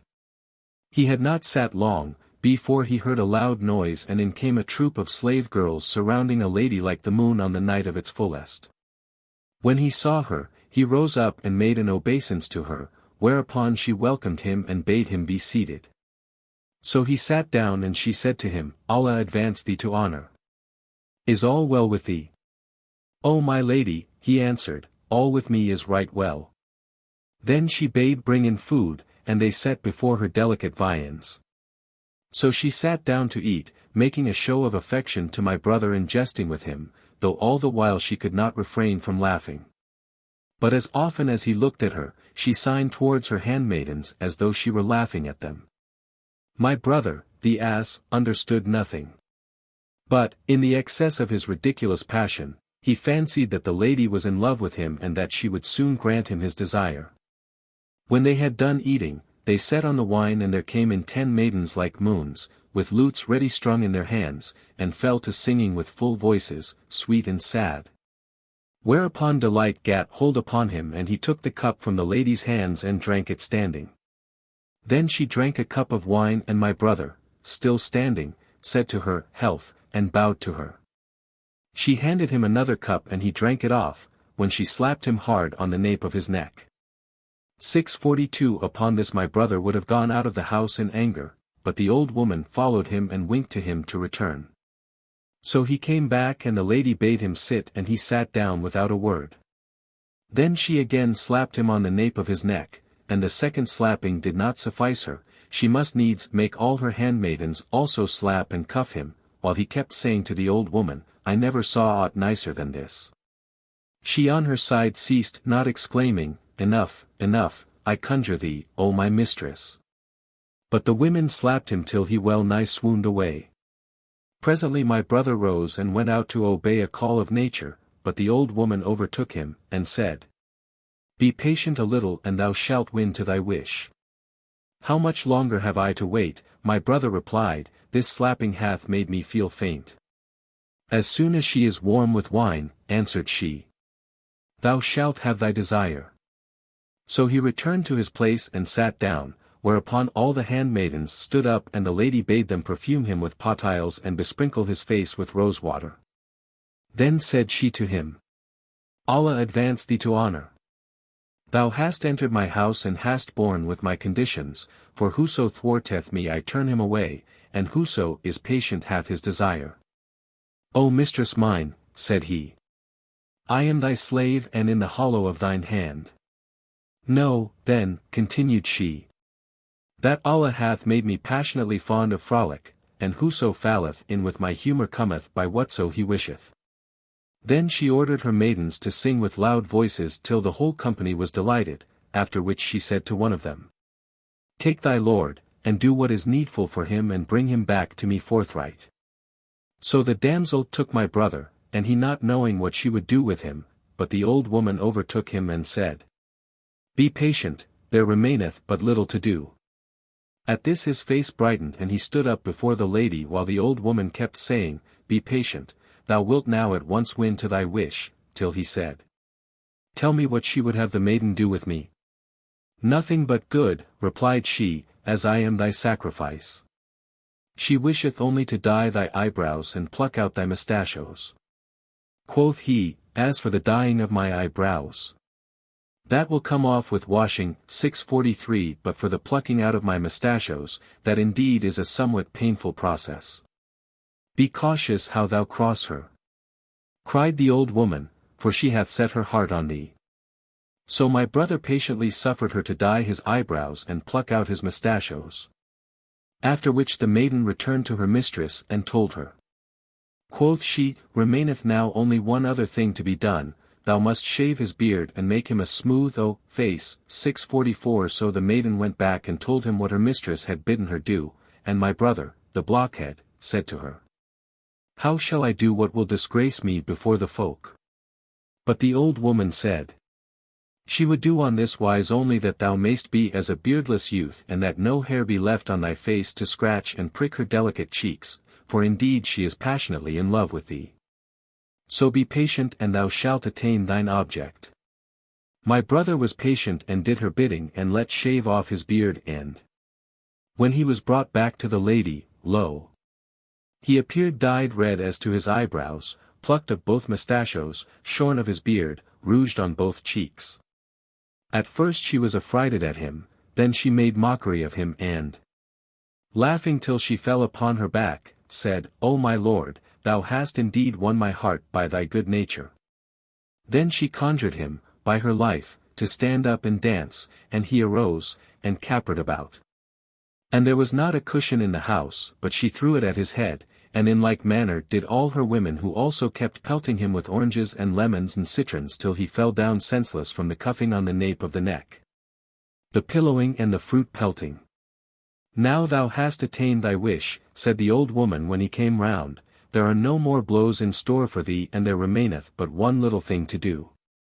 It is her wont, when she is in her cups, to let no one have her until she put off her dress and trousers and remain stark naked. 645 Then she will bid thee doff thy clothes and run, and she will run before thee as if she were flying from thee, and do thou follow her from place to place till thy prickle stands at fullest point. When she will yield to thee. 646 Adding, strip off thy clothes at once. So he rose, well nigh lost in ecstasy and, doffing his raiment, showed himself mother naked. And Scheherazade perceived the dawn of day and ceased to say her permitted say. When it was the 32nd night, she said, It hath reached me, O auspicious king, that when the old woman said to the barber's second brother, Doff thy clothes, he rose, well nigh lost in ecstasy. And, stripping off his raiment, showed himself mother naked. Whereupon the lady stripped also and said to my brother, If thou want anything run after me till thou catch me. Then she set out at a run and he ran after her while she rushed into room after room and rushed out of room after room, my brother scampering after her in a rage of desire like a veritable madman, with yards standing terribly tall. After much of this kind she dashed into a darkened place, and he dashed after her, but suddenly he trod upon a yielding spot, which gave way under his weight. And, before he was aware where he was, he found himself in the midst of a crowded market, part of the bazaar of the leather sellers who were crying the prices of skins and hides and buying and selling. When they saw him in his plight, naked, with standing yard, shorn of beard and mustachios, with eyebrows dyed red, and cheeks ruddied with rouge, they shouted and clapped their hands at him, and set to flogging him with skins upon his bare body till a swoon came over him. Then they threw him on the back of an ass and carried him to the chief of police. Quoth the chief, "What is this?" Quoth they, "This fellow fell suddenly upon us out of the Wazir's house 647 in this state." So the prefect gave him 100 lashes and then banished him from Baghdad. However, I went out after him and brought him back secretly into the city and made him a daily allowance for his living, although, were it not for my generous humor, I could not have put up with the like of him. Then the caliph gave ear to the barber's tale of his third brother. My third brother's name was Al-Fakik, the gabbler, who was blind. One day fate and fortune drove him to a fine large house, and he knocked at the door, desiring speech of its owner that he might beg somewhat of him. Quoth the master of the house, "Who is at the door?" But my brother spake not a word, and presently he heard him repeat with a loud voice, "Who is this?" Still he made no answer, and immediately heard the master walk to the door and open it and say, "What dost thou want?" My brother answered, "Something for Allah Almighty's sake." 648, "Art thou blind?" asked the man, and my brother answered, "Yes." Quoth the other, "Stretch me out thy hand." So my brother put out his hand thinking that he would give him something.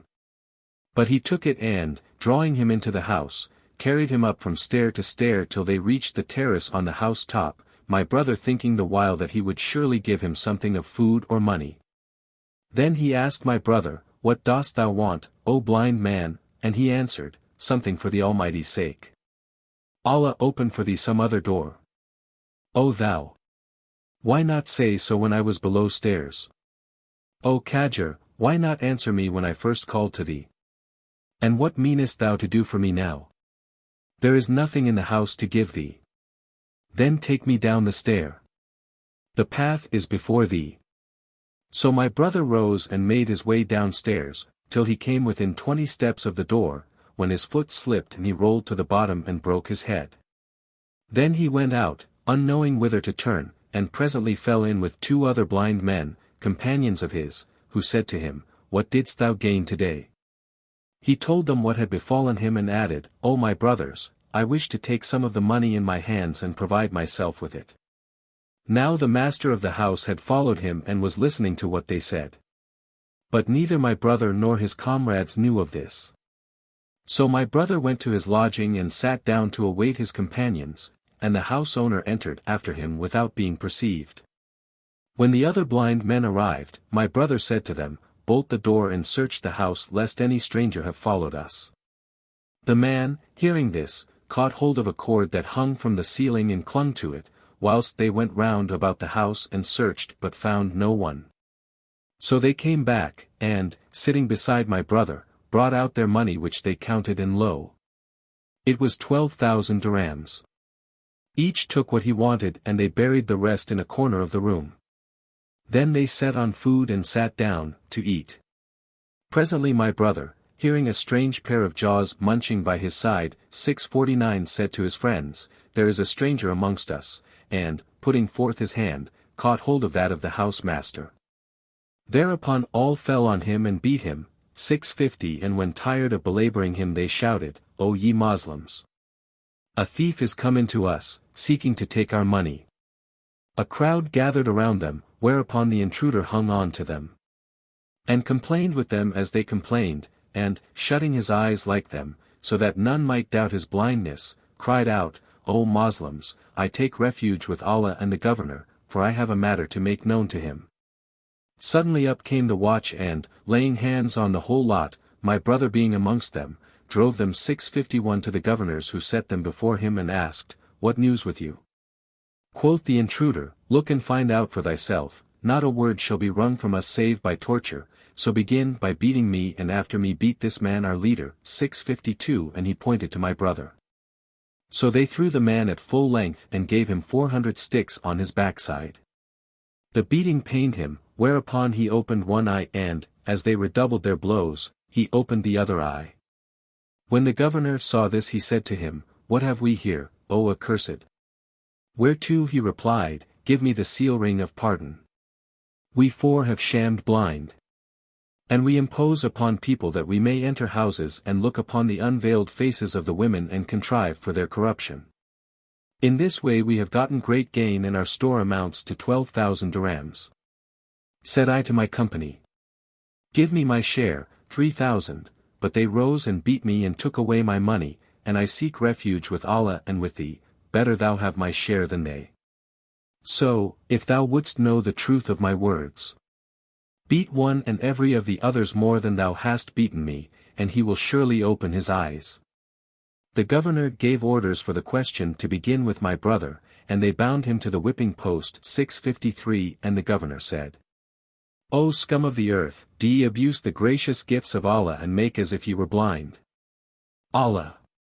Allah, cried my brother, by Allah, there is none among us who can see. Then they beat him till he swooned away, and the governor cried, leave him till he come to, and then beat him again. After this he caused each of the companions to receive more than 300 sticks. Whilst the sham Abraham kept saying to them, open your eyes or you will be beaten afresh. At last the man said to the governor, dispatch someone with me to bring thee the money, for these fellows will not open their eyes, lest they incur disgrace before the folk. So the governor sent to fetch the money and gave the man his pretended share, 3,000 dirhams, and, keeping the rest for himself, banished the 3 blind men from the city. But I, O commander of the faithful, went out and overtaking my brother questioned him of his case, whereupon he told me of what I have told thee, so I brought him secretly into the city. And appointed him, in the strictest privacy, an allowance for meat and drink. The caliph laughed at my story and said, give him a gift and let him go, but I said, by Allah, I will take naught till I have made known to the commander of the faithful what came to pass with the rest of my brothers, for truly I am a man of few words and spare of speech. Then the caliph gave ear to